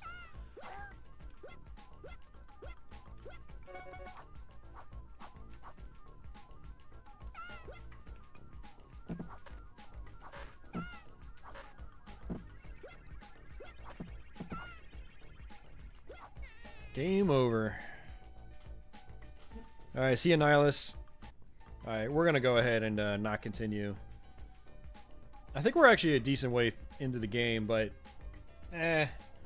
not feeling it right now. This is a game I need to focus on without chatting. Let's see. We're almost running out of games to play. I guess I'll switch over to a shoot 'em up. Let's get quirky.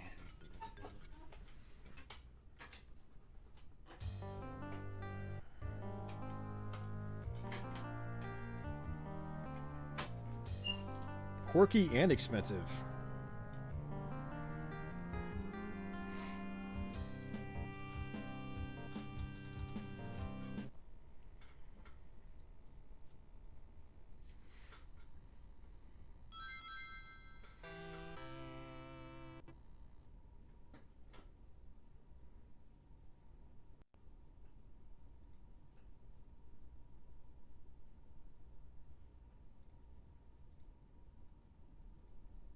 Eighth year of the KO era, Japan neared the end of its feudal period. The shogunate, facing an uprising by the anti-government movement, asked France for military help in order to suppress the rebellion. As the French were unwilling to assist, the government turned to the American delegation that was visiting Japan at the time to negotiate the Japan-U.S. peace treaty. You see, America was known as the country which had established a unique scientific technology by combining its native Indian shamanism with alchemy from Europe. It was the utilization of Are we playing a Koei strategy game now? To grow into a military giant within only 1 century. The American delegation's military entourage, with its 20-gun mechanized unit, was powerful enough to defeat 3 major armies of the anti-government forces in less than 2 weeks. As a result of this military intervention, as well as the peace treaty with America, forced upon the shogunate by these circumstances, Japan moved ever closer to becoming America's protectorate.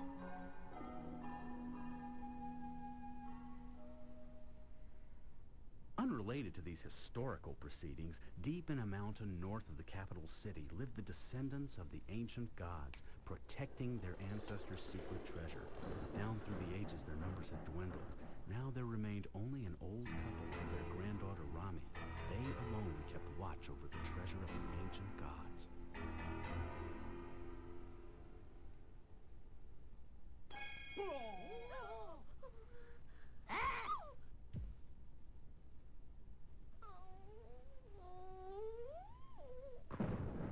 One night, a flying wooden ship appeared suddenly from the sky and attacked.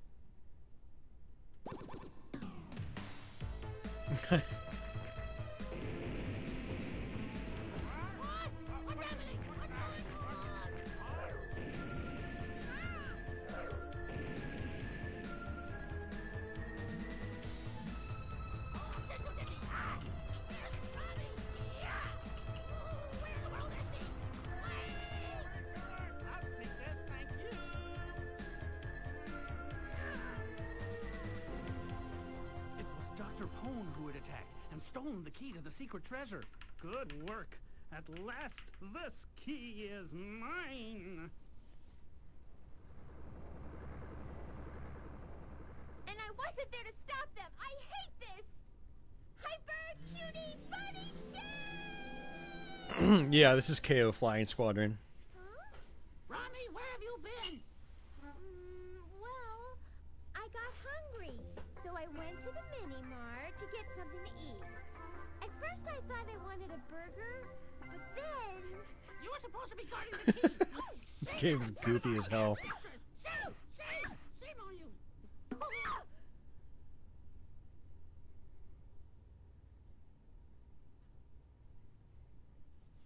Not the best quality of FMV though, that's for sure. It is pretty funny. Now the game itself is, if I remember correctly, it's actually pretty tough. I've never gotten very far in it.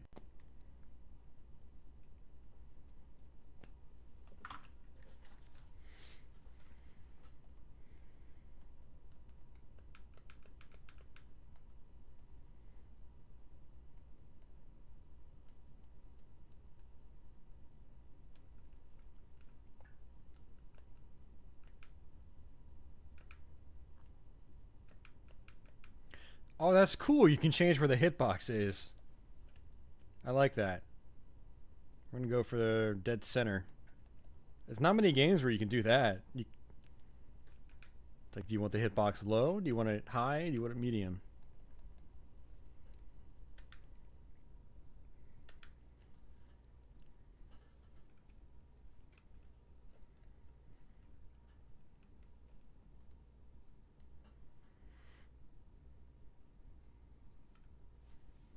And what were you doing while they were stealing the key from us? You went to get a snack. Ow! You don't have to get so upset about a dinky key. You don't understand anything. It was Dr. Poon who stole it from us.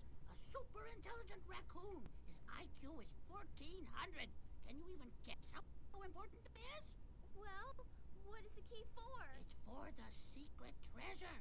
Then what is the secret treasure, Grandma? Don't ask so many questions. The only thing I remember is it's called Ark. Ark? I wonder what it is.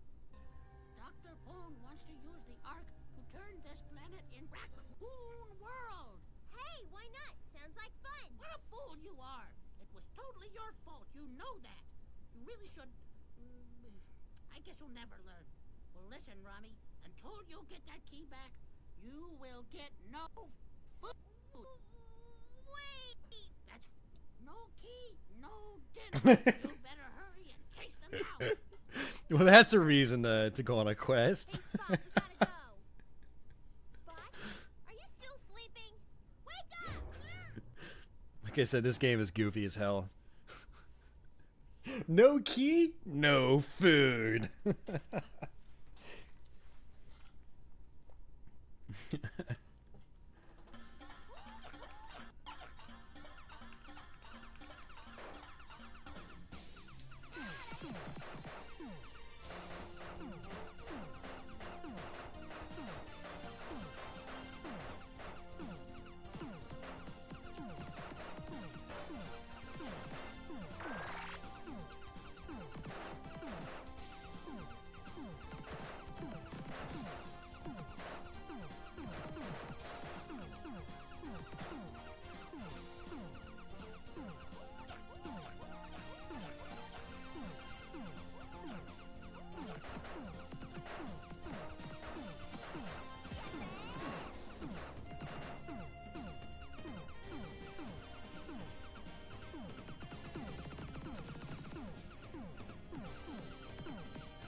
No, this is a North American release.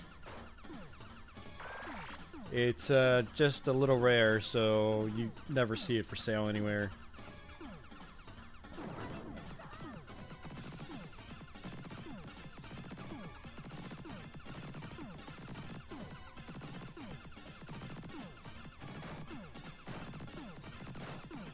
Gotta say, it looks pretty good on RGB.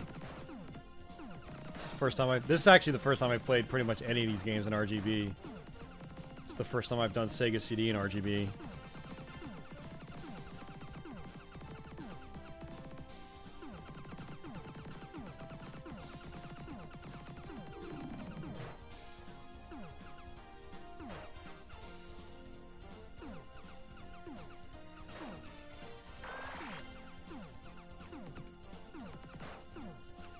There was actually a Saturn sequel in Japan only, and it was actually a platformer, if I recall correctly. I've never played it myself. I heard it was alright.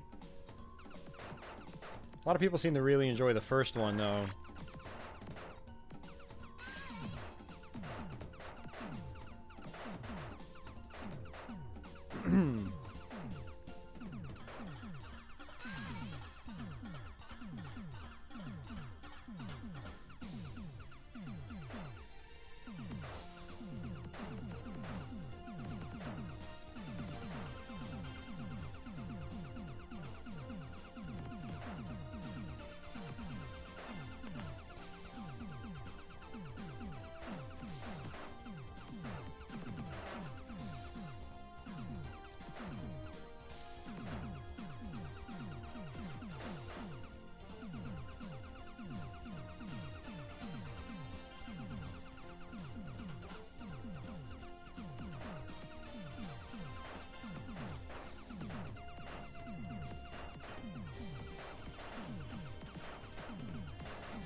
And the soundtrack reminds me a little bit of Guardian Heroes.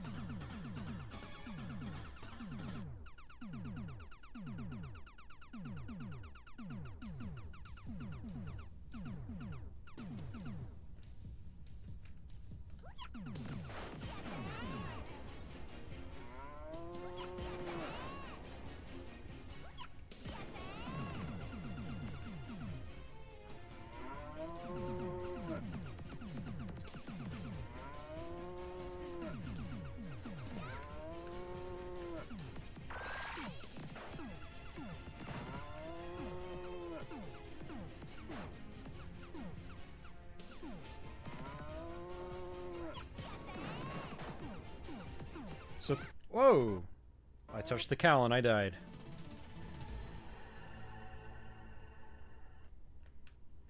You only get 2 lives? Huh.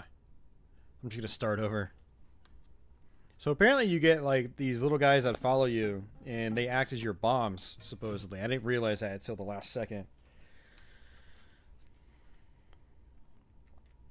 But apparently I think they can get hit as well, and they go away. So when they go away, you can't use the bomb until they charge back up. So that's good to know.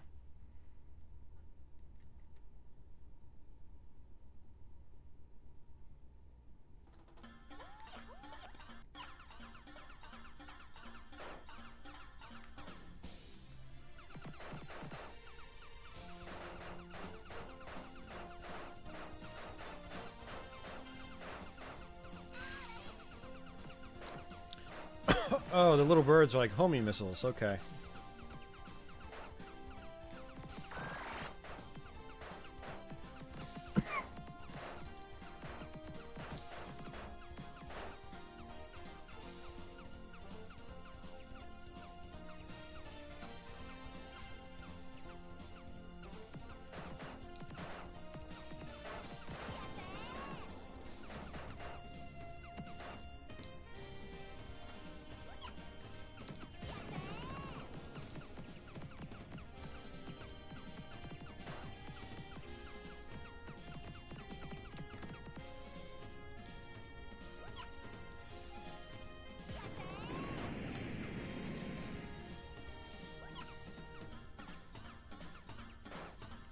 Battletoads is a lot harder. Yeah, Battletoads is way more difficult. What? Ay, ay, ay. Wow, I died again. Alright, we'll just... might as well start over if I've died twice. No, start over. Actually, I probably should just continue. I don't know if this game has unlimited continues or not, but a lot of these shoot 'em ups, they don't. They'll give you like 3. In the case of Sylphie, they'll give you 5.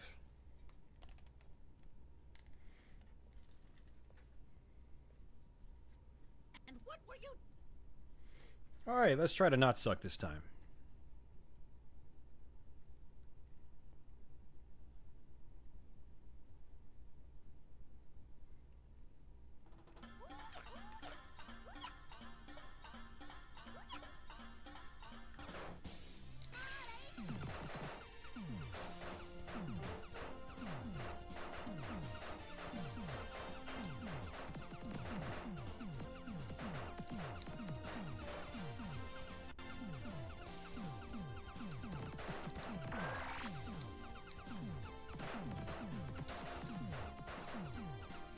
Yeah, I like the straight ahead shot more because it fires faster.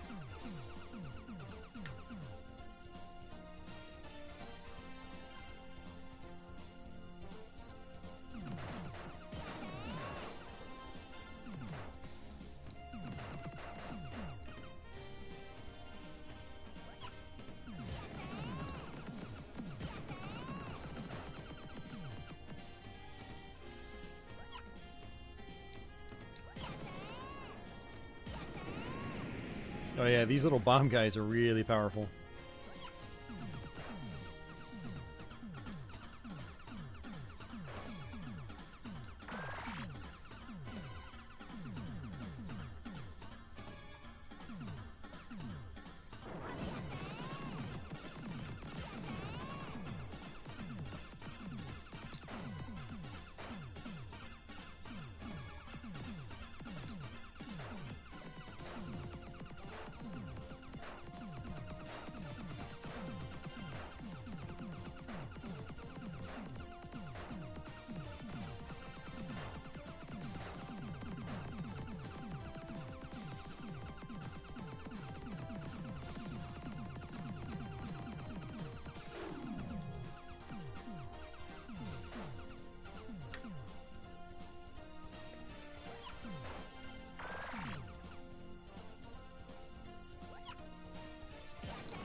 How much does the Famicom version of Samson go for? Just out of curiosity.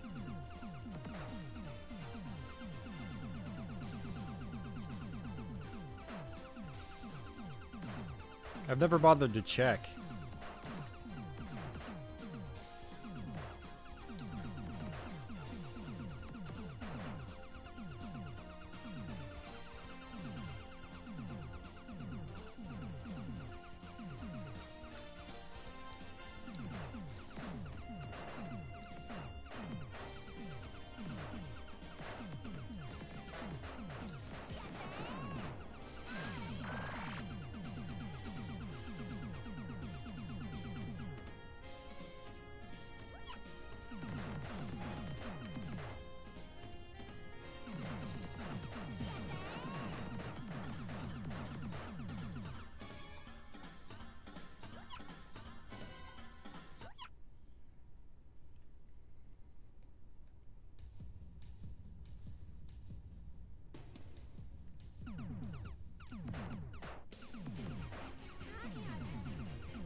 Wow, even the cow is shooting now.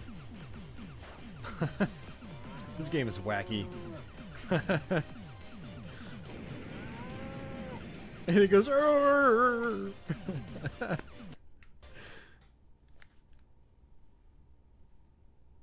Really, for the Famicom version too? Jeez, man. I figured the Famicom one would be a lot cheaper.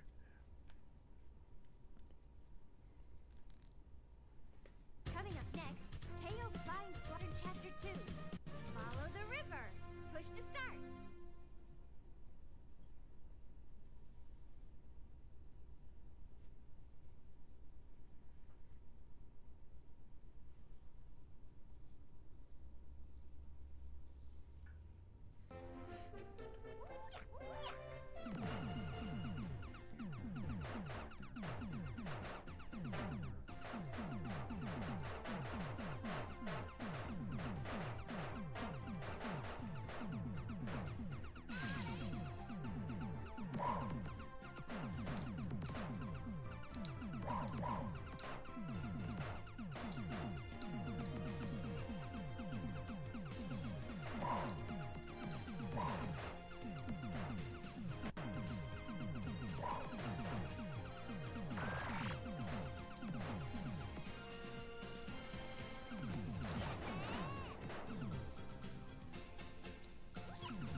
Yeah, it would make sense to have repros of it.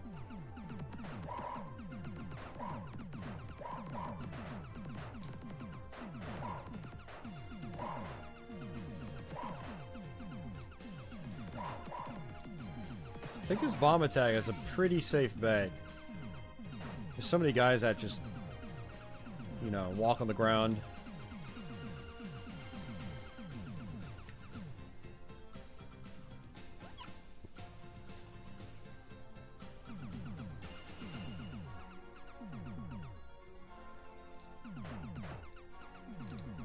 Oh, why did I do that? Again? Man, the hitboxes are not that great, actually.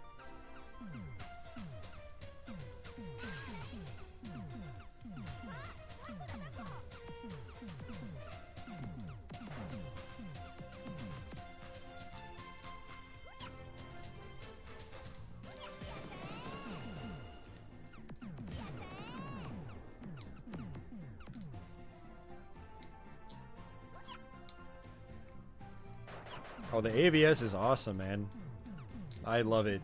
It's so good. Yeah. Can't say enough good things about it. I thought I would do an AVS stream tonight, but then I was like, ugh, I've been streaming the AVS way too much. Let's do something new that I haven't done in a while. And it's something I haven't done on YouTube yet.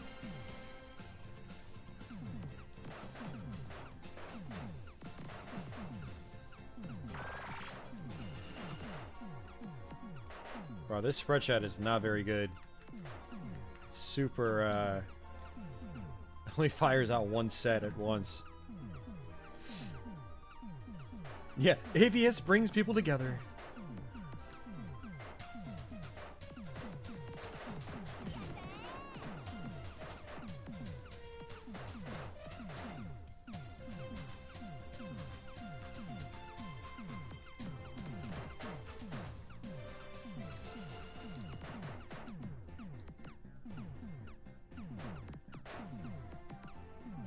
Yes, the AVS is way better than Retron 5.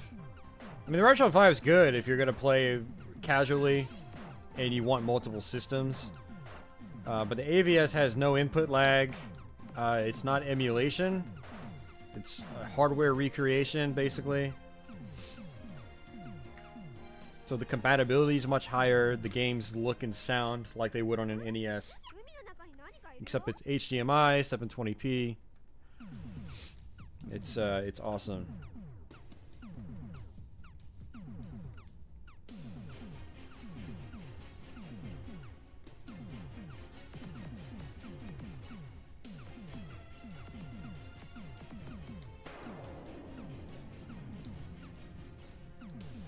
That dude's in a fish suit. I just realized it.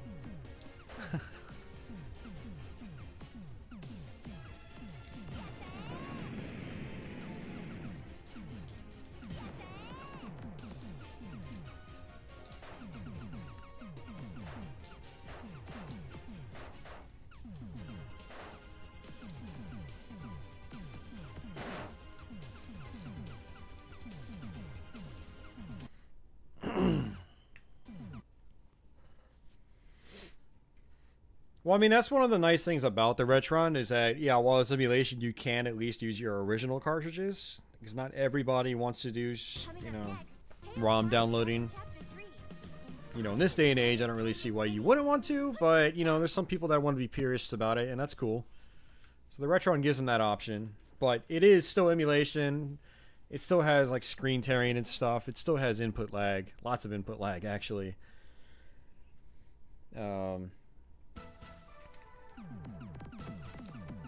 Depends on what you're trying to do, you know?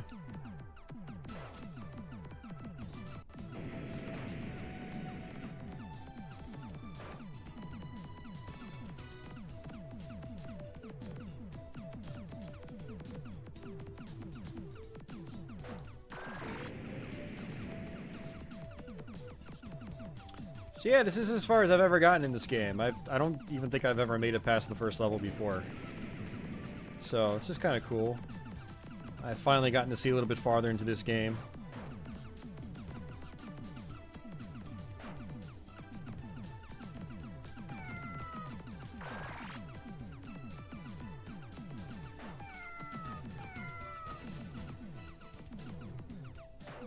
No death on Contra is easy. Yeah, no, it'll look great. It probably won't happen though, because it'll get a copyright claim by Konami immediately. I've already done multiple Contra 1 videos, and they've both gotten copyright claimed. And Contra's not really... It's really not that popular, actually. So it's like...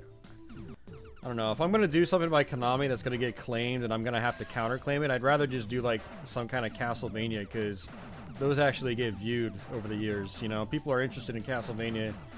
People aren't really interested in Contra, and I've already done a bunch of playthroughs on it. But if you catch me over at Twitch, man, I do actually play Contra fairly frequently over there, just because whenever I do AVS, I'll probably play some kind of Contra, because I love the Contra games. But, yeah, on YouTube, I won't do it again, most likely. I mean, maybe after I've exhausted other Konami games. Because basically, whenever I do a Konami game now, I have to expect that I'm going to have to do a copyright counterclaim. And Konami doesn't respond, so it's not like... You know, it's just more of a pain on my end. But I only like to have one copyright claim rebuttal in at once, just in case they actually come back and deny it. Because then that turns into a copyright strike.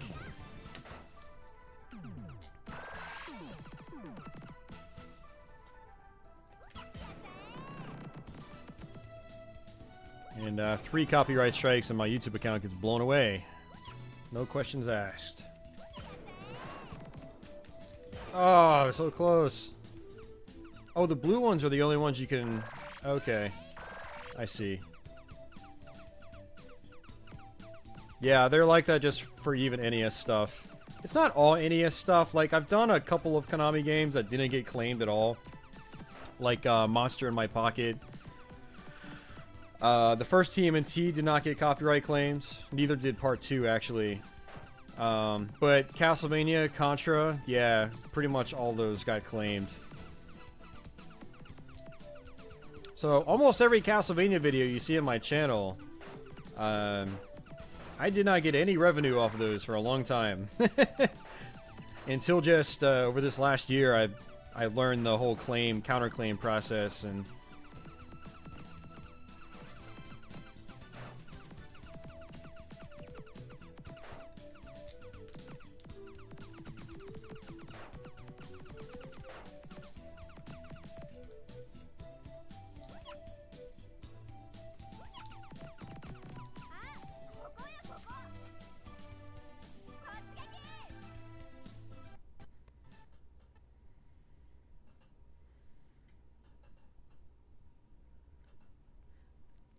Yeah, well, Ricardo, I mean, you can do that with a computer as well. And the thing about the Retron 5 is it's emulation, so... And it's not even awesome emulation. So, I mean, if you emulate on your computer, you're going to be getting higher quality emulation. You're still going to have input lag, though. But... So, you know, I already spoke about the positives to the Retron 5, and that's, yeah, you've got multiple systems, and you can use your original game collection, but it's still using emulation. You still have the problems that go along with emulating, like imprecise visuals, you know, glitches. Not every game will work. You have lots of input lag, which is really hard on like shoot 'em ups or Battletoads or Ninja Gaiden. Stuff like that.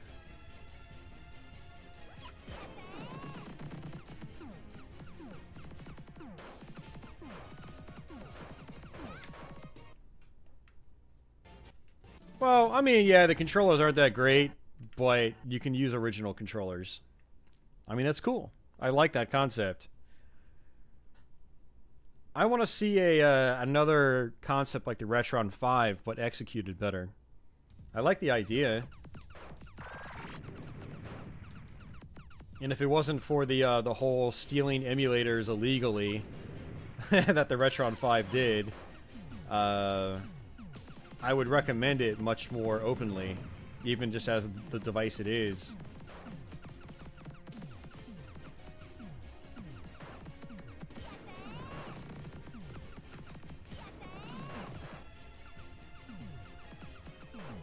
Oh, I don't get hurt going into this thing. Okay.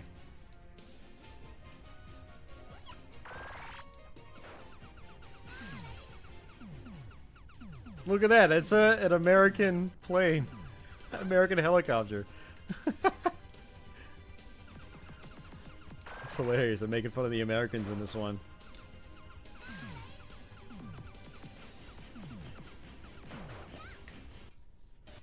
Yeah, I have to look into the Retro Freak more. I hear it's pretty cool. And the Retron 5 is built very cheaply. There's been numerous reports of people ripping the pins out of their cartridge slots. They're so tight.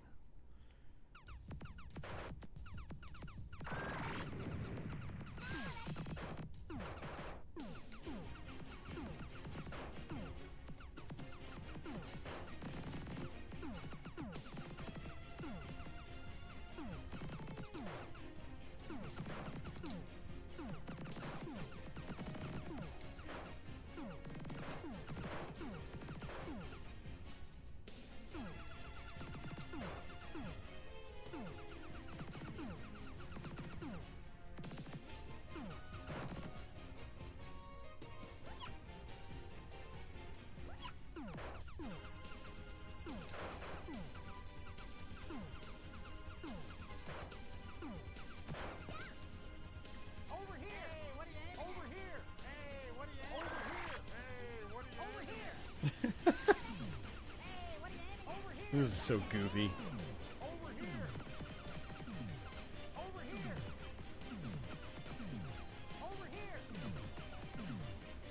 What?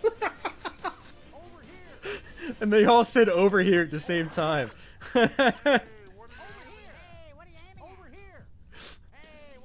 Now they're mocking me.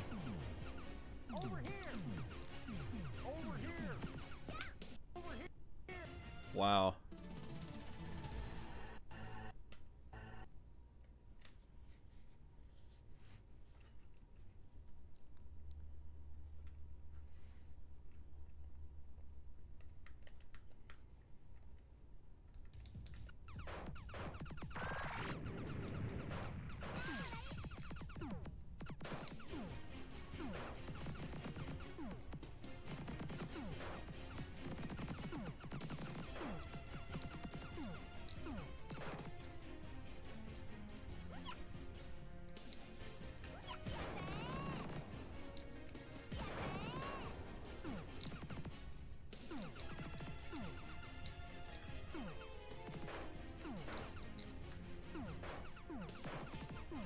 Ugh.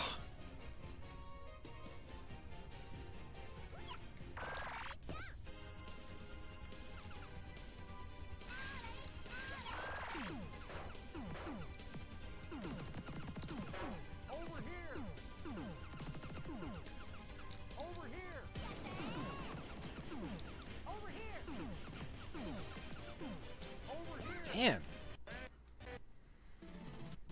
Yeah, limited continues, just like I thought. You only get 3 continues. Alright, I'm gonna have to revisit this on my own time. That was actually pretty fun. I have to learn how to play through this, and then I'll do a let's play on it.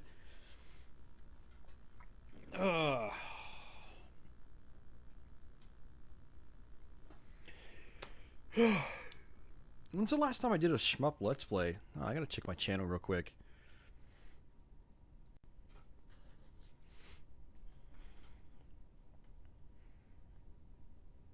I don't even think I did a single shmup in October.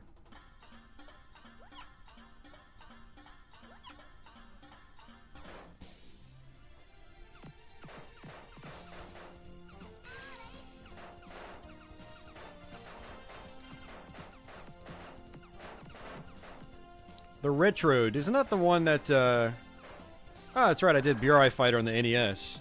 That's, gotta be posted on Saturday.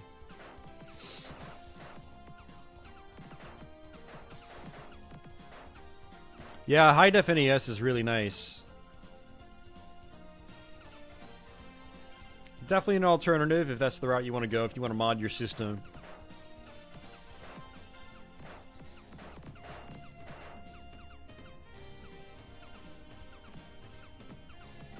Oh, that's right, Twin Eagle. Ha! Yeah, no wonder I forgot if I did a shmup or not recently. The only one I did was Twin Eagle. Well, I haven't, since, aside from Twin Eagle, I haven't done a shmup since Space Megaforce. That was, almost 2 months ago. Wow, I need to rectify that. I need to do a couple shooters.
That would be interesting, actually, Harmless, because the PSVR is apparently just like one screen, and you can just hook whatever you want into it, right?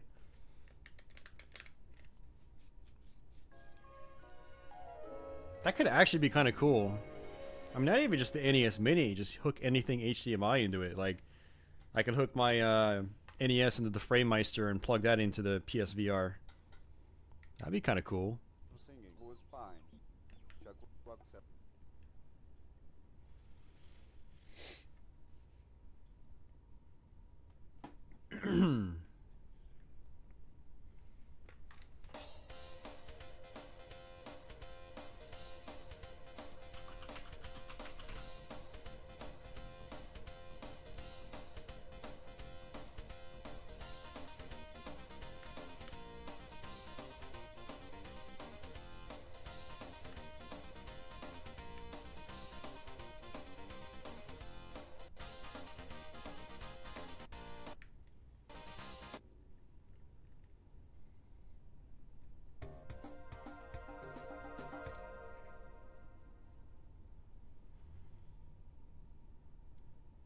I don't know if this map is in other versions of the game.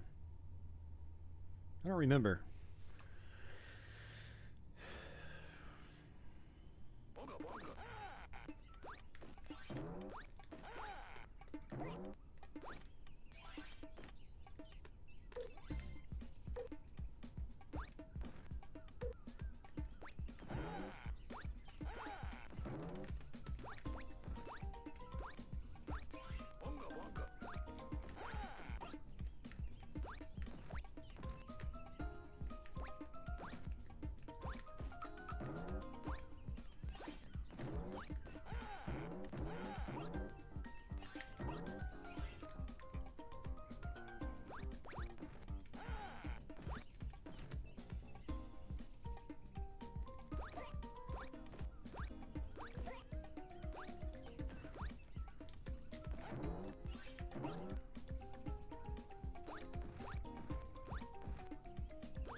Ah.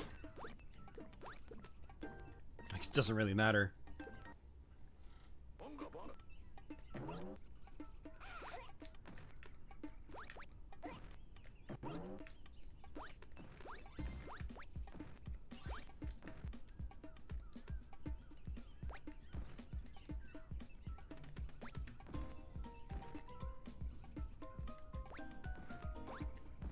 Nope, that didn't work.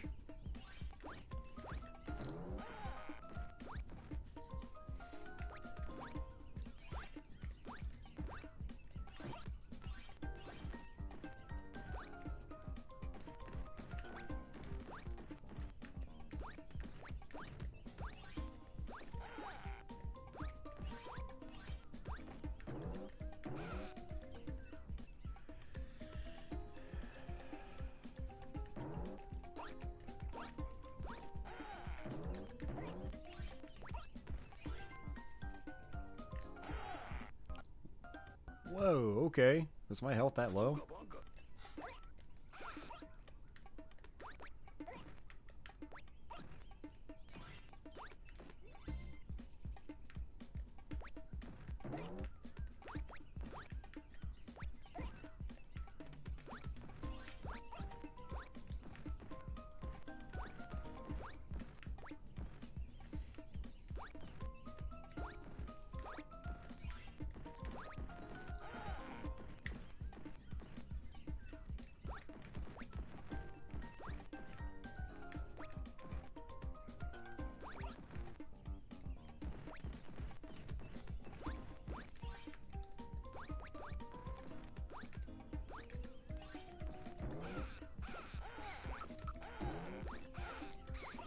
Wow, okay.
Alright, I think it's time for the boss.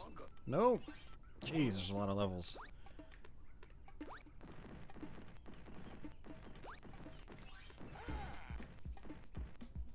See ya, Simbin.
Oh, come on. That's messed up.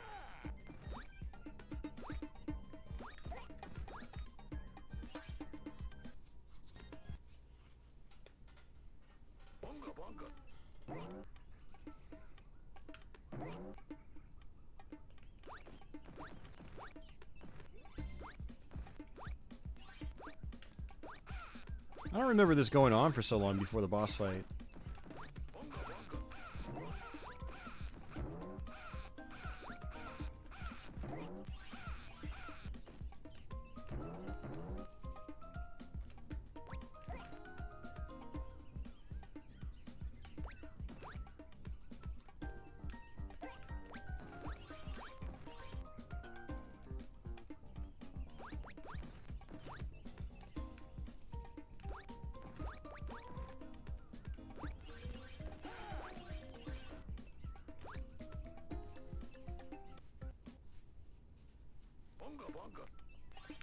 Yeah, there's so many times when I see multiple rocks and I want to just carry them all with me, like there's going to be some extraordinary puzzle or something to solve, but there's not.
Alright, finally.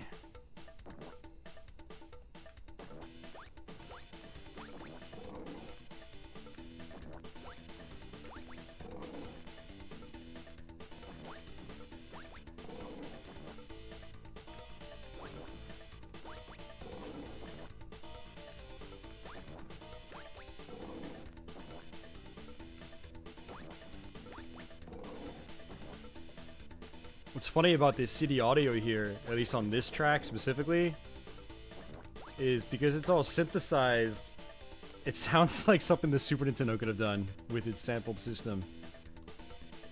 It's just like, alright, CD audio! It sounds like a cartridge game on another console. Good job, guys. Good job.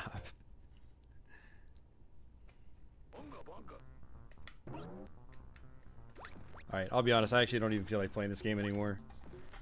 Oh man, what do I do? What time is it? 8:31 in the morning.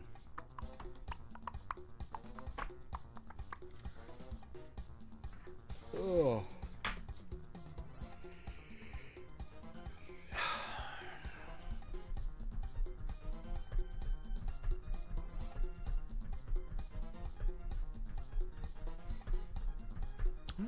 I don't think Domino's opens till 11. Hold on, I'm gonna check.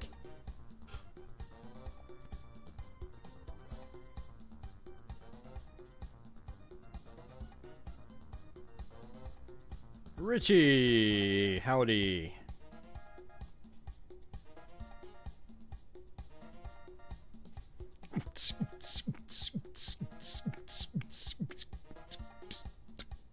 Get funky, yeah. I do like the music in the game, though.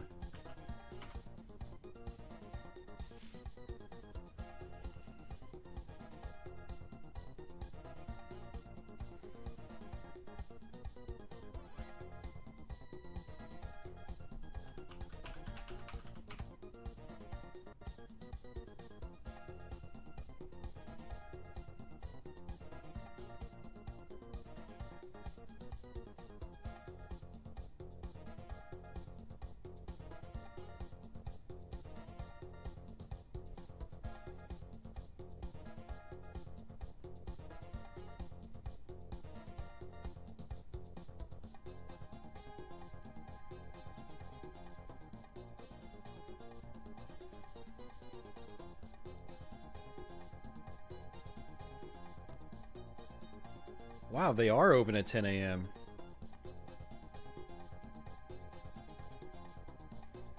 I'm actually tempted to stay up and stream until 10 or 10:30. Order pizza and that'll be my dinner. And then it'll be my breakfast when I wake up tonight. Oh wow, Richie. Yeah, Mortal Kombat was a long time ago. Yeah, it's been a good long stream.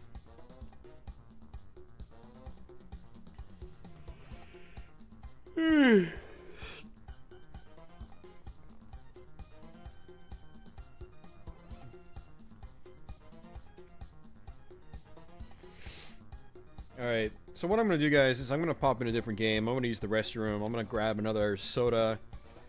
Maybe snack on something light just to get me through the next 2 hours. And then at 10, when the pizza place opens, I'm going to order pizza. It says their delivery hours are 10 a.m. till 2 a.m. Friday and Saturday. Well, actually, technically, they're 10 a.m. every day of the week, according to their website, so...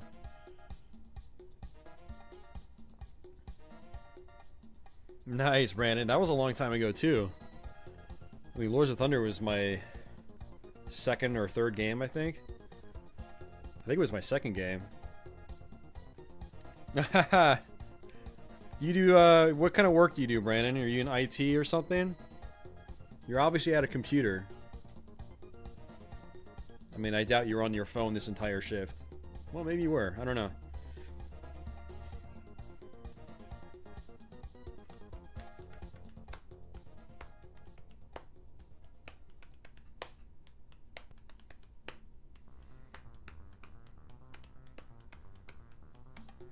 Yeah, so if you guys want to know what we played Final Fight CD. This is actually in the order, just about the order we played. Lords of Thunder, Mortal Kombat, Soul Feast, Batman Returns. We got pretty far in that. Sylphied, Fatal Fury Special, Samurai Showdown, Robo Alesta, Pitfall: The Mayan Adventure. That was when I went to my McDonald's run. Prince of Persia, and we beat that. Chuck Rock 2, KO Flying Squadron, and the original Chuck Rock. Ah, you're at a hotel. Okay. Yeah, you missed it, Datajari. I do actually have a Let's Play of it and the PC Engine Duo version on here on my channel. But obviously the Lords of Thunder will be on the archive, so feel free to check that out after the fact.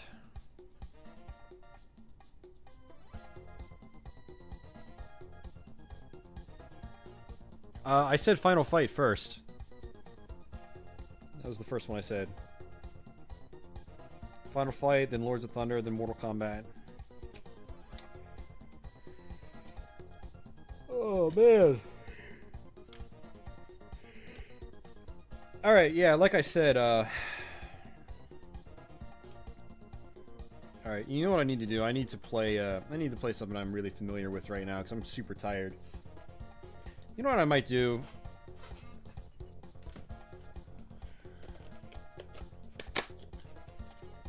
I'm gonna pop in one of my actual real games. Like, one of the only ones I actually own.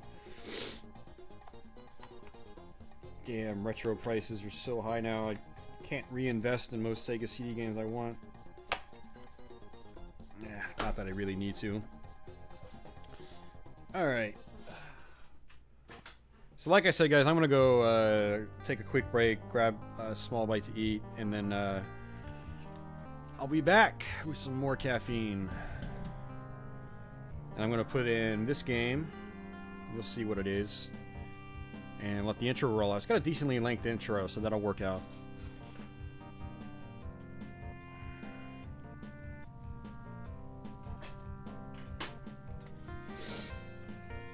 I actually did a Let's Play this sometime in the last year or so,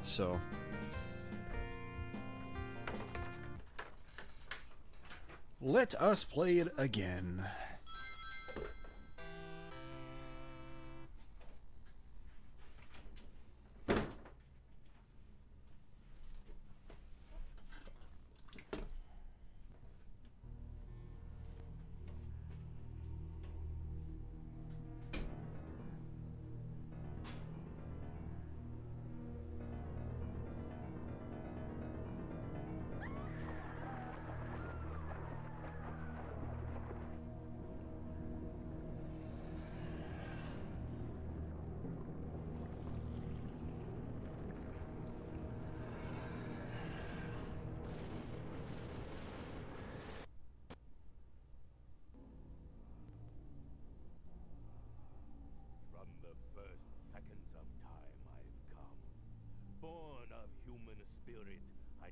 Throughout space and time to ensure the protection of all mankind. In this continuum, mankind shall fade from existence unless a great change takes place. I am the instrument of this change, for I am the eternal champion. The downfall of man is traceable to the sudden deaths of key individuals that were meant for greatness, but were struck down before their time. I have used much of my power, traveling through time, gathering up these doomed souls moments before their untimely destruction. I will hold a great contest, and I will return the victor to fulfill their rightful destiny, and to save mankind from the forces of chaos and ruin.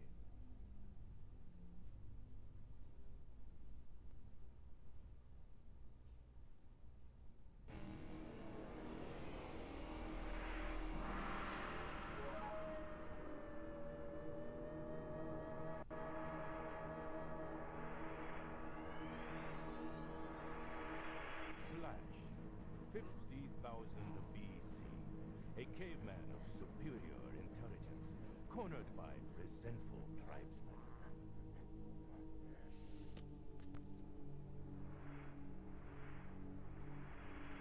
Ramses III, 151 BC, last of the great pharaohs, lost in the river of time. Trident, 110 BC, hero of Atlantis, sealing that island's fate when defeated by Roman treachery.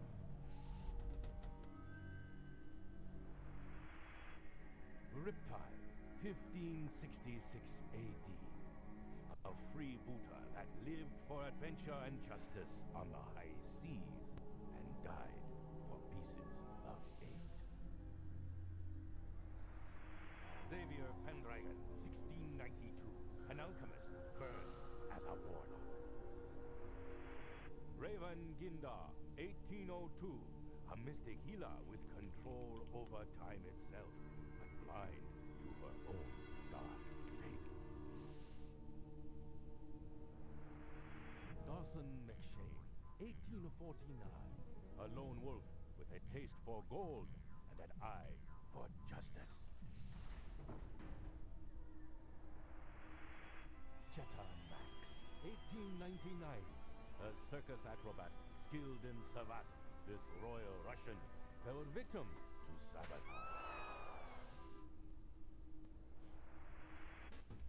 Lawson Tyler, 1920. An ex-cat burglar and kung fu expert. He realized the mob's treachery much too late. Saro Yamoto, 1993. A corporate assassin whose change of heart ended her career.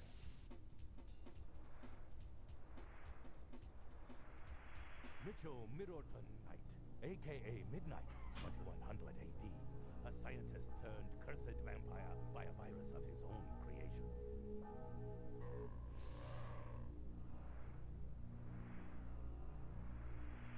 Jonathan Blake, 2030. A bounty hunter sent to track down a deranged scientist and his poisonous vial of chemicals. He is set up by his own government and eliminated.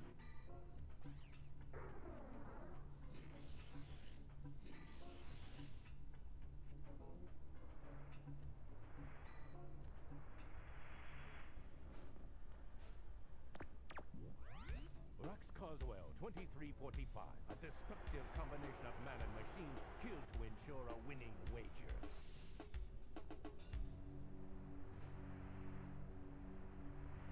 These are my champions.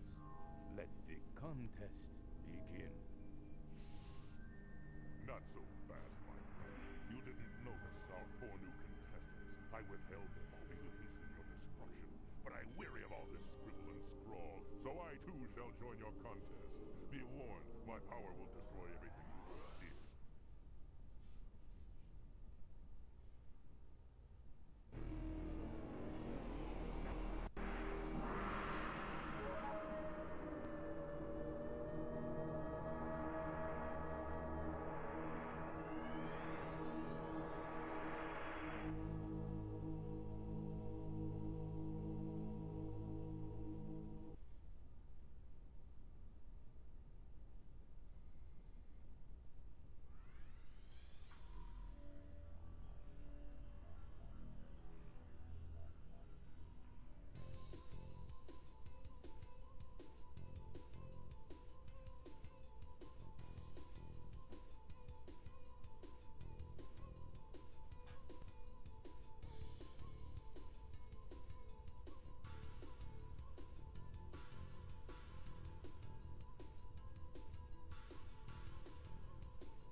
All right.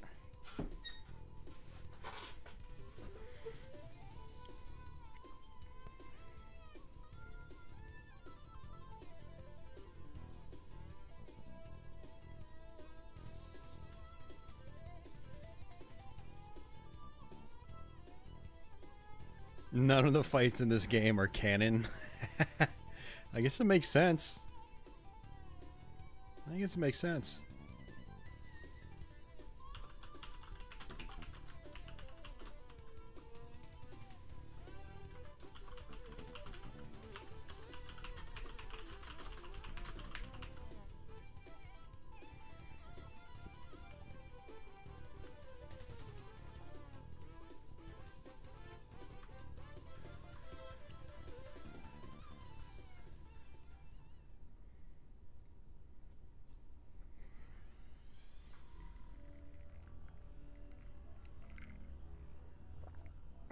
Nobody cares about the story anyway.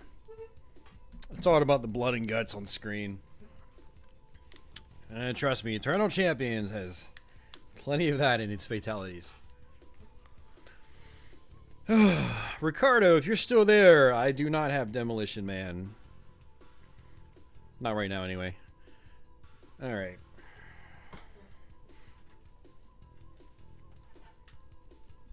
So it looks like...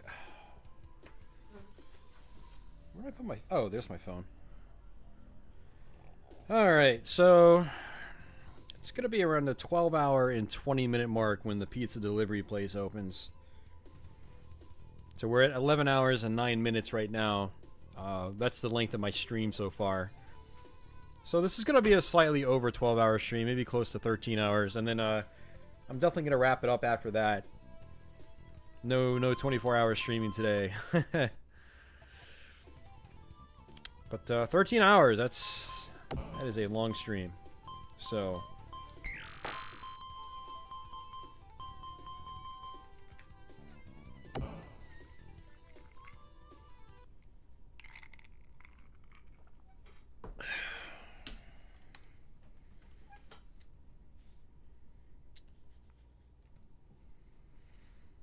Alright, it's been a little while since I played this.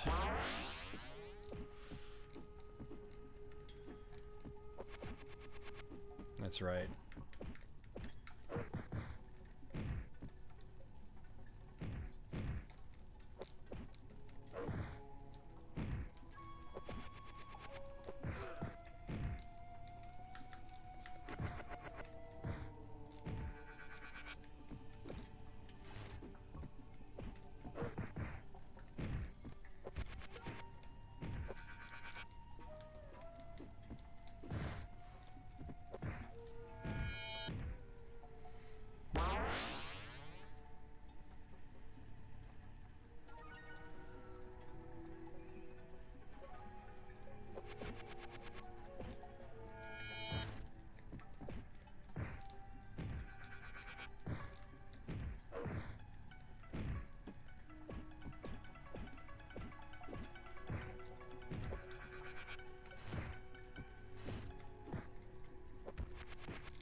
This game is awesome. This is actually one of my favorite Sega CD games. Oh, I'll take that.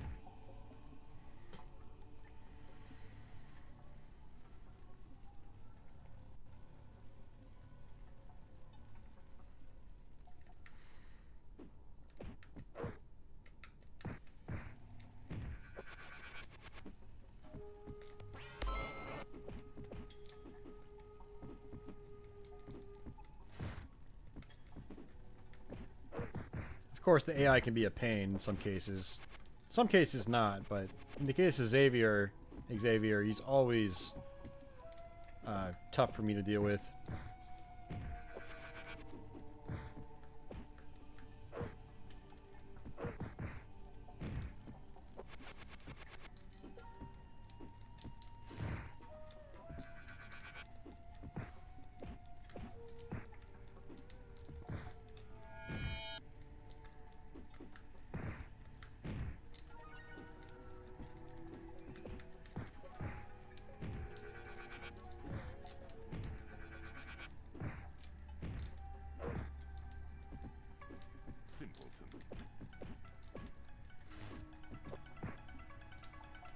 That's it.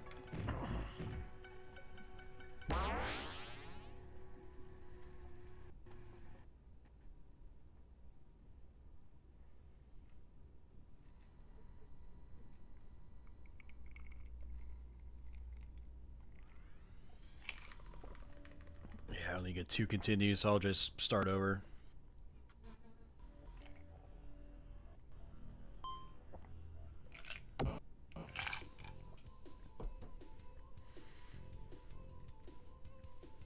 Yeah, actually, the CD version does look better visually. You can see some side-by-sides online, and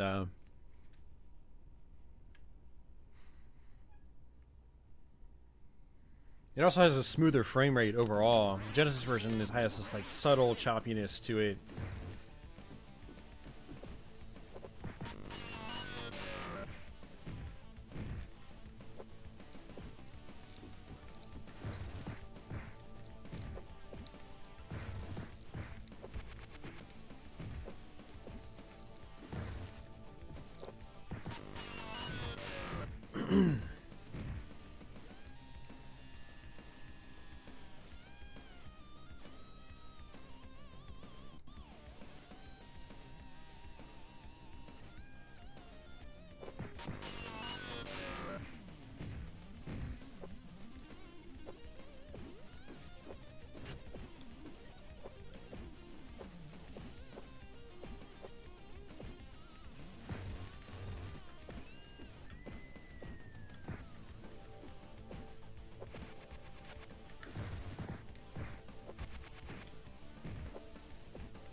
Come on.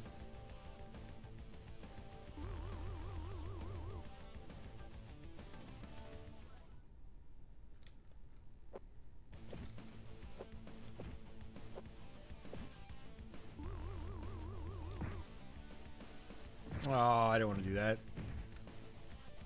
Just trying to knock him into the fan.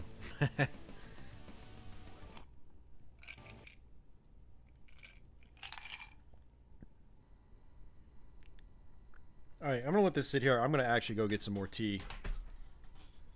I should have grabbed a bigger cup.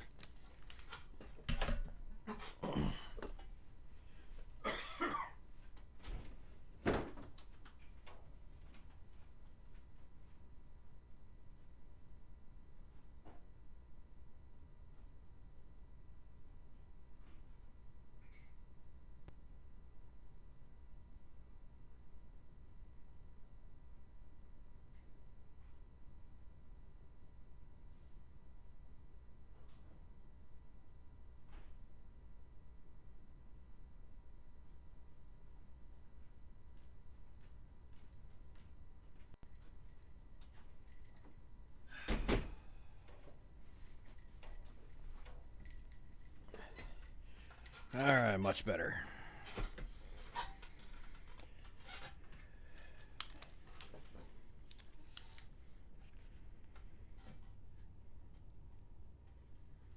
Yeah.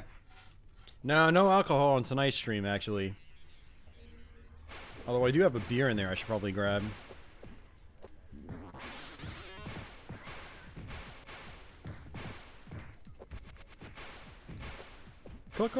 Combo!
Alright, so Rax is kind of a pain too. There's certain AI you fight that's really easy with certain characters, and then there's others that's a major pain. Rax a lot of times is one of those, he kind of falls into that major pain category.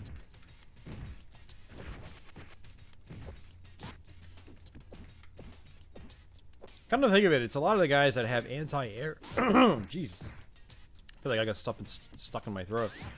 It's a lot of guys that have anti-air attacks that are tough to deal with certain characters like Larson.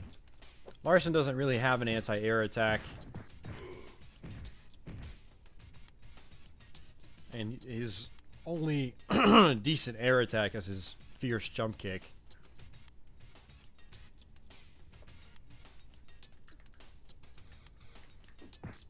And one of the things about this game is the AI has a tendency of not blocking as much when you do jump kicks.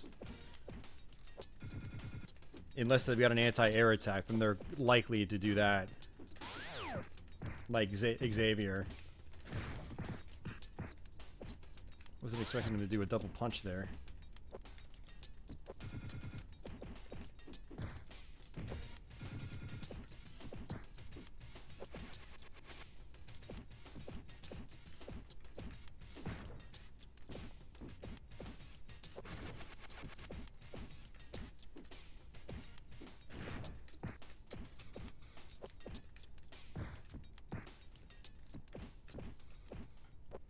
Got it.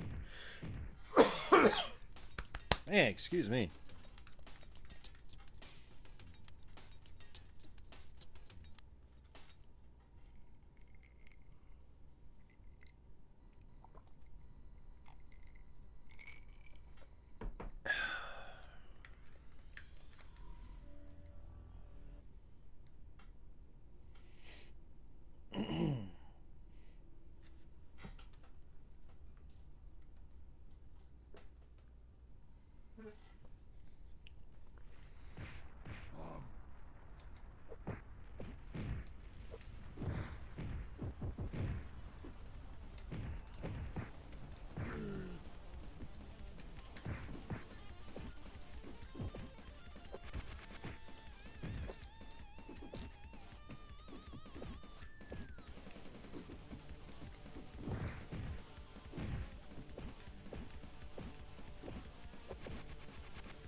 Top tier in this, I really have no idea. I've never played this competitively. I've always just played this by myself. Larson's my favorite. I've also played as God, what's her name? I forgot. The pirate chick. Yep, stage fatality. Yeah, there's 2 stage fatalities per level. And then there's what's called personal vendettas, which are kind of like fatalities in Mortal Kombat. And then there's full motion video fatalities, and those are like stupid hard to get, but when you get them, they're pretty cool. So a total of 4 fatalities per stage, basically.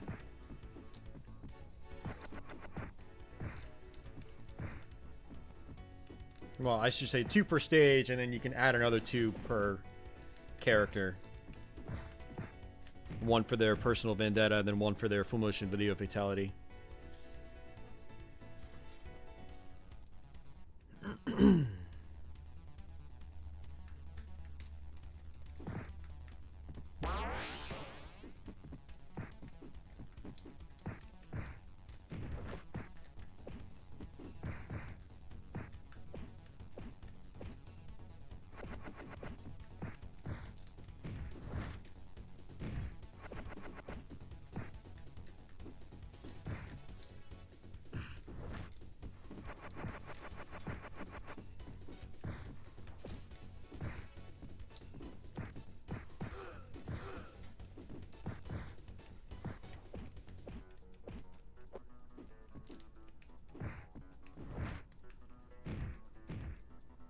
trying to get her over to the left side of the screen so I could try to do that fatality.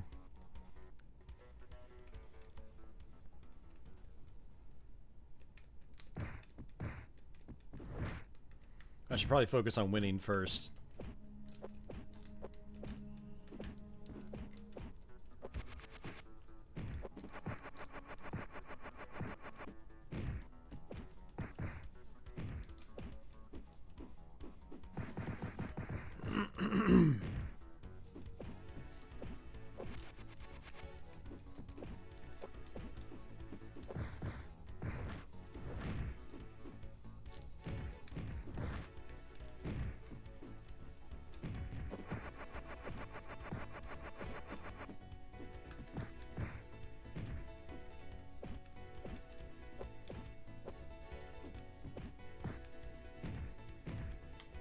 Yeah, no fatality.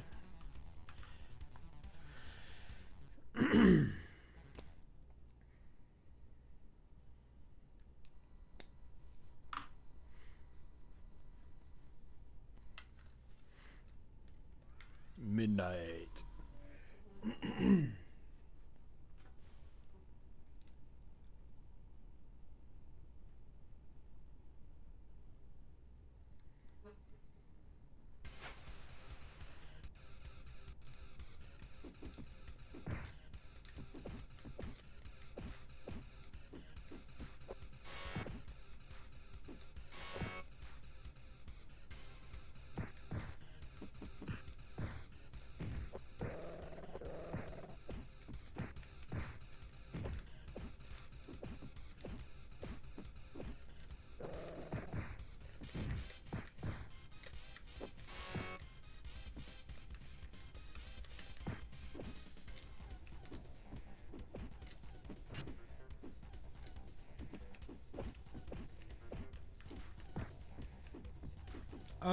No, I don't really use fighting sticks with retro games.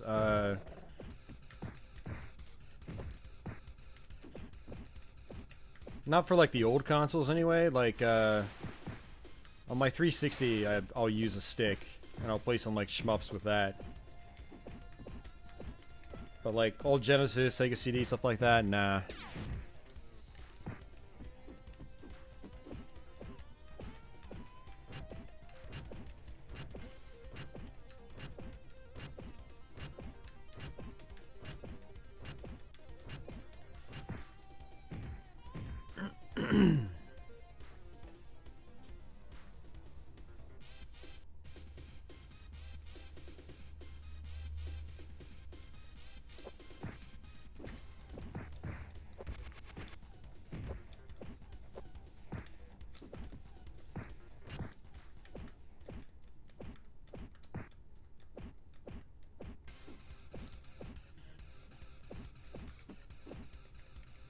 Yeah, that would be nice. I mean, if I had something like that where it works with everything, yeah, I'd be more likely to use something like that.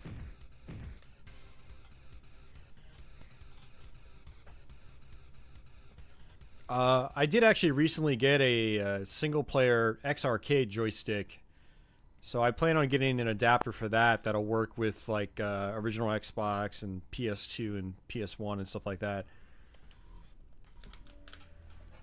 But unfortunately, that's about as, I think, far as I'll be able to take it.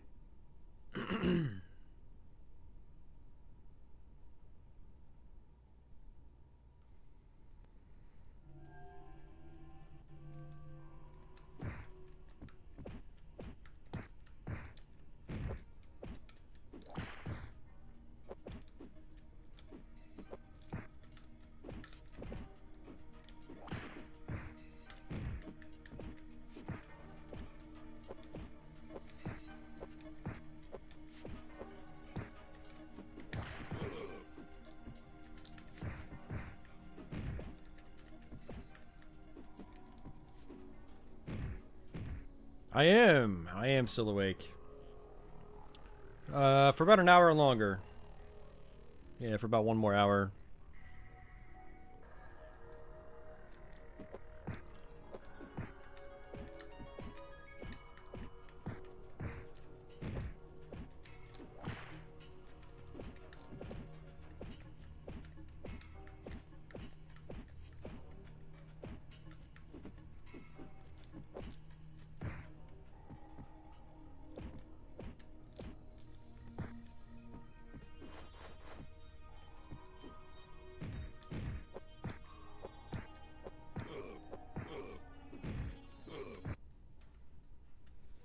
I am a king.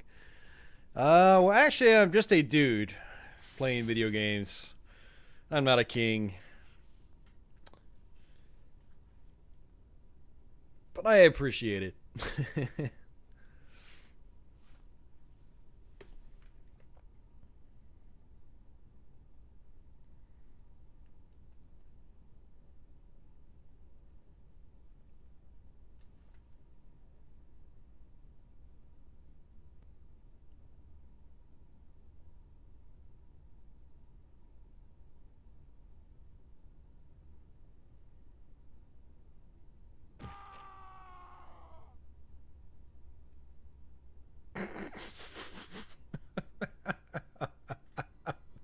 That's easily one of the best in the game.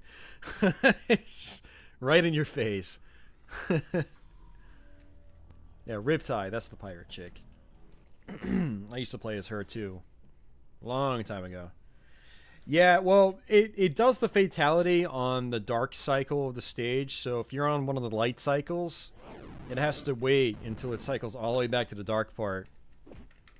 So that's why it can take so long. It can happen almost immediately if you're on a dark cycle.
Oh, I was trying to do the reflect attack and she kicked me right into it.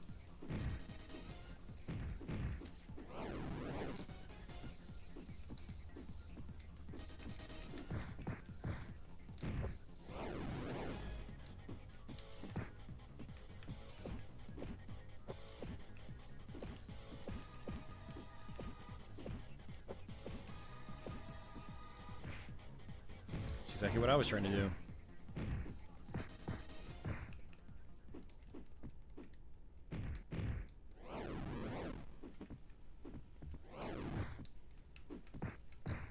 Oh, I didn't get it.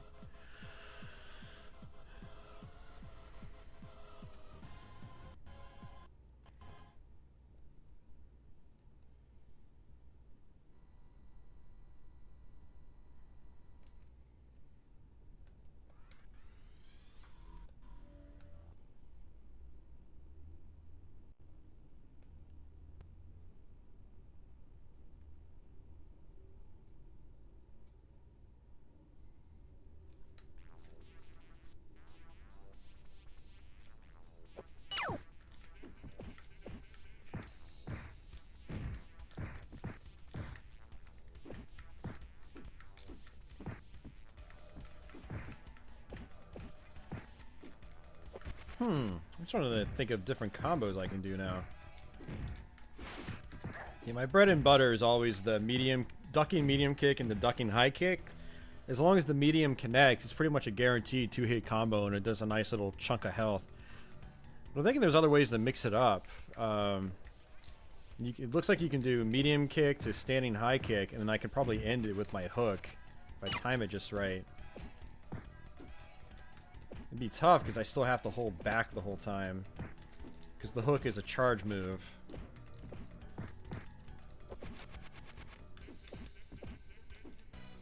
It'd probably make life easier if I could mix up my combos more. Especially with integrating more normal attacks in those combos.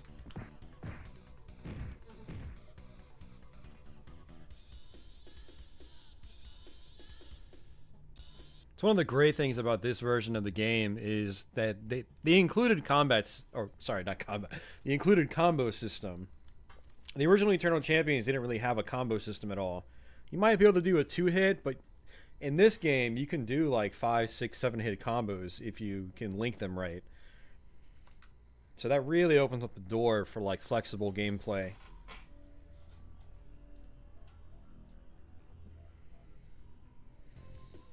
Cat Eternal Champions CD is awesome, man. Max likes it because he actually knows how to play fighting games. And I think he sees like the depth in it. Which actually, what's funny, this came out in 1994. This has like more depth than a lot of other fighting games in the same time period, and it was a console exclusive. So, and it's just a fun game. I mean, it's fun concepts, you know, with all the fatalities and stuff.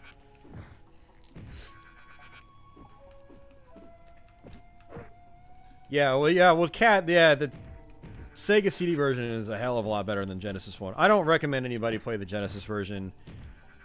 It hasn't aged well. And like I said, it's not as flexible. You don't have the combos like you do in this one. The visuals aren't as nice. The audio is not as cool. There's far less extras. You know, less characters overall. This one has something like 10 hidden characters or something like that.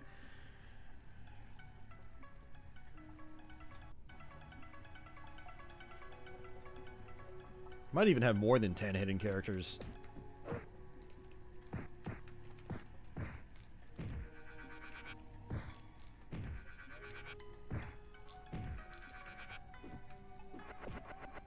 Oh, nice.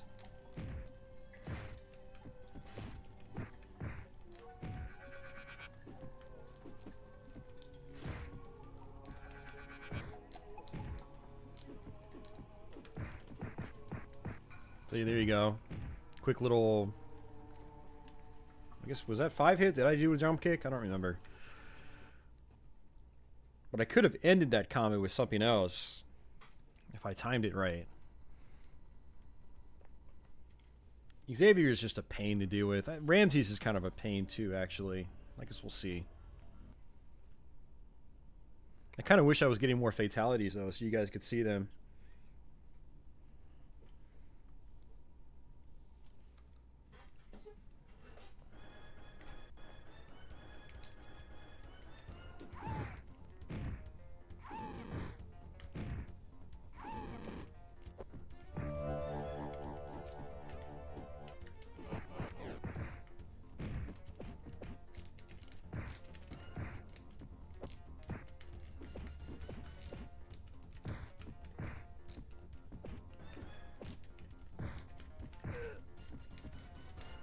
Ooh, I didn't mean to do that.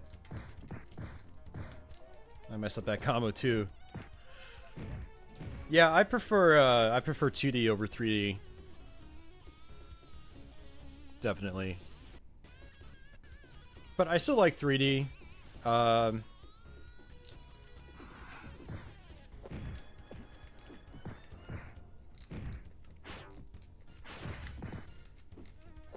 Yeah, actually, you know what? Like Tekken, the Tekken series is the only 3D fighting series I've really got invested in, though.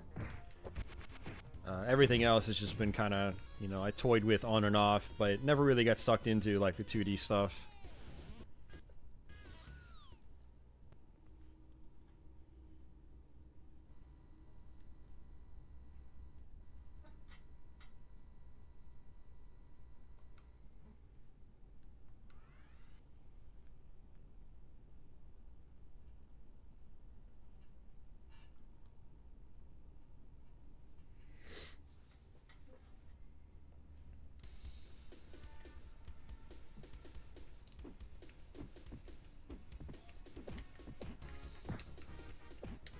Oh, you mean like 3D in terms of graphics? Oh, okay. I was thinking more like along the lines of gameplay. Because Marvel vs. Capcom 3 is still a 2D fighter from a gameplay perspective. But yeah, it's got 3D graphics. I mean, I do prefer the actual 2D graphics too. I feel like there's more personality in you know, hand-drawn stuff versus polygons.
Ow. I don't think I've even seen that move before.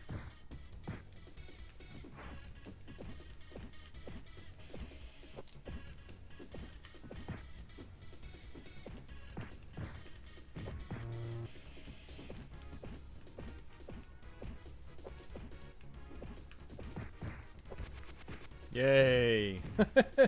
She was being kind of a pain.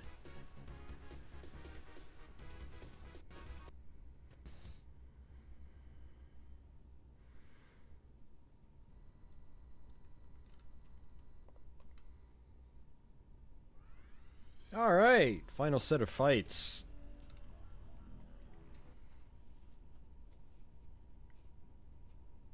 This is going to drag on for a while, though.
Yeah, I love Killer Instinct, both of them. Yeah, the SNES version's cool. Not as cool as the arcade one, but it's still cool. I like it. Just gonna cheese my way to the end.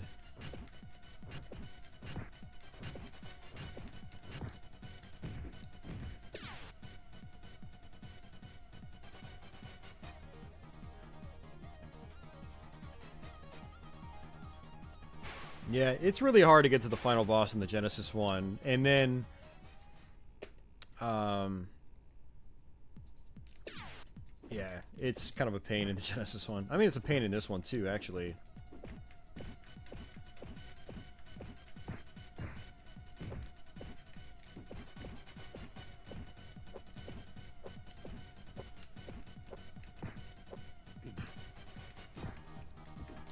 The new one's pretty awesome too. I like it a lot. I think they did a good job with modernizing KI, bringing it back. I wish it was a little bit smoother on the eyes. It feels like a little too fast. That's my only complaint with it. But they did a good job of keeping the combo system faithful with, improving it. Not really improving it, but changing it, adding to it.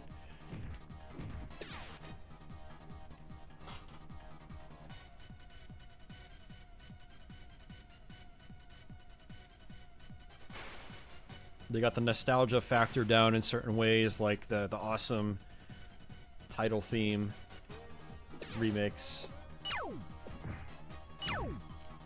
Oh, come on.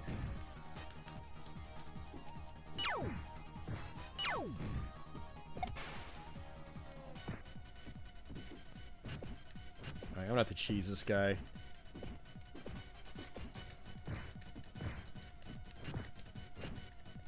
Or not. Maybe he won't let me.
Cat, he's got 8 forms.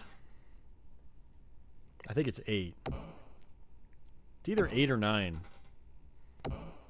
And then you go to a Dark Eternal Champion afterwards and have to do the same thing. Another 8 forms. So in the Genesis version, he only has 4 forms. Or is it 5? I don't know. I can't remember if his first form counts. Or if it's included on the forms in the background. Yeah, so they really wanted to give you an endurance round in this. And if it's like the Genesis version, you only have 1 chance at doing it.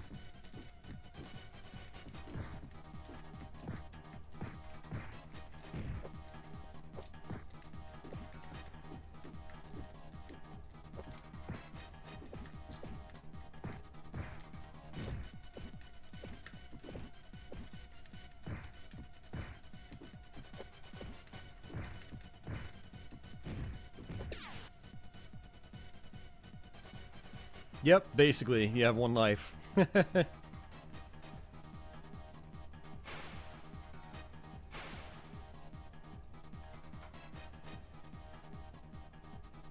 Just to put a little more tension on the fight. Put the stakes higher.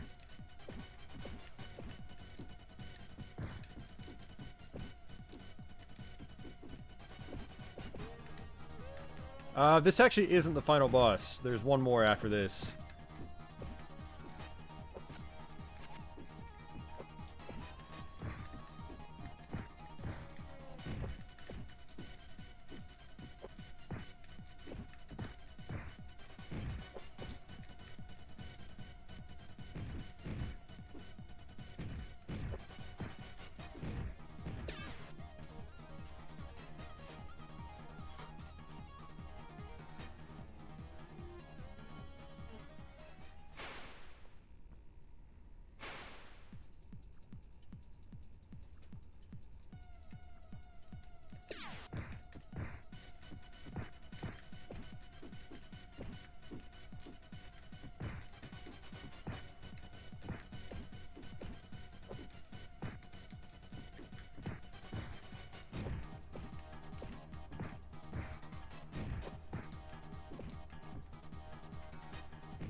This one has parallax scrolling in the background too, just not on this stage.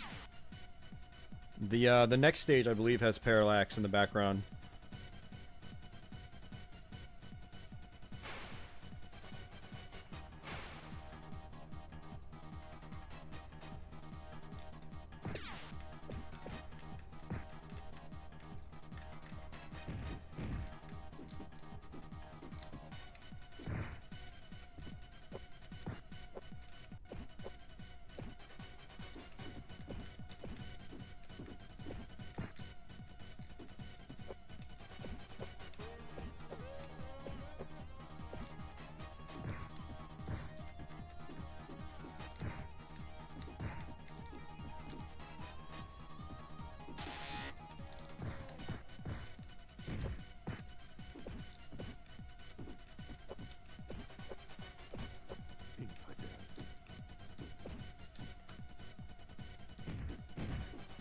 What's up, Mike? You missed the stream, man. 12 hours of goodness. We're almost done.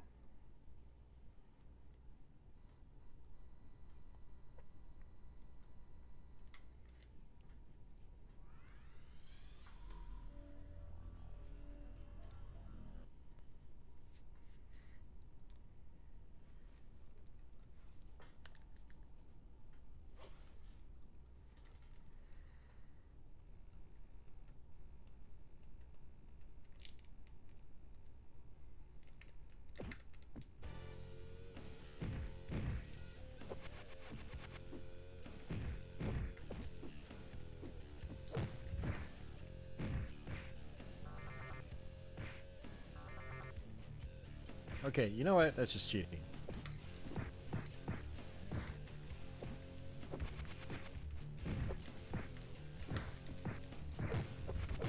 Nice. Not nice.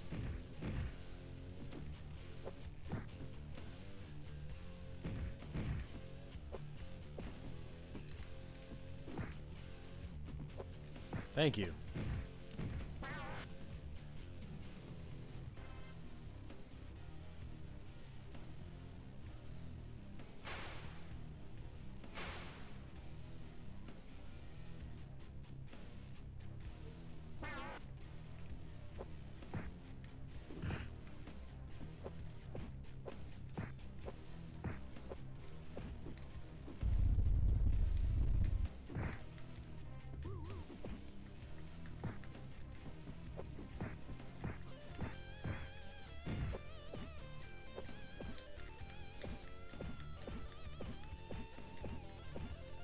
Shit.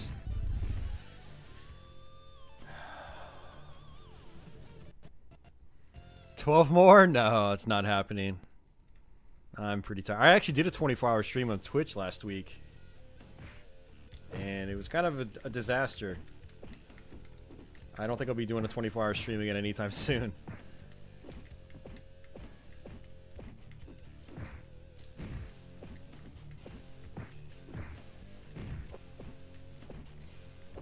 I also don't need to be wasting one of my days off completely, because that's basically what happened last week.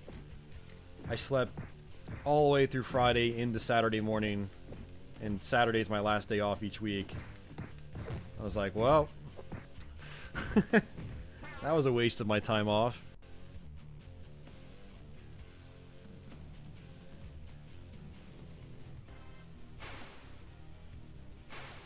Oh, wow. Well, I didn't know, you found my channel so recently, Jem. Well, thanks for checking it out. I'm glad you've been digging the Let's Plays.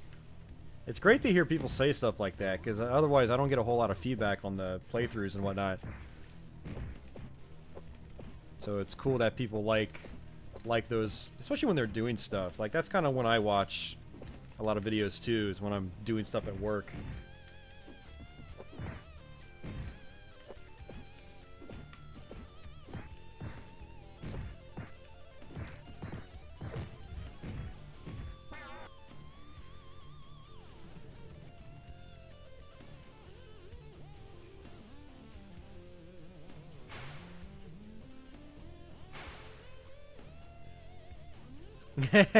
Yeah, Kat, I don't think I've seen you on any of my other streams. YouTube, I'm gonna try to stream more often. Just a heads up, guys. So every other Thursday, I'm gonna do a YouTube gaming stream, and I'll try to mix up the type of content that I stream. Twitch is something I do much more frequently, usually several times a week. So if you guys want to hang out more frequently on stream, check out the description so you can check out my Twitch channel link. And make sure you follow me over at Twitch if you want to hang out over there more often.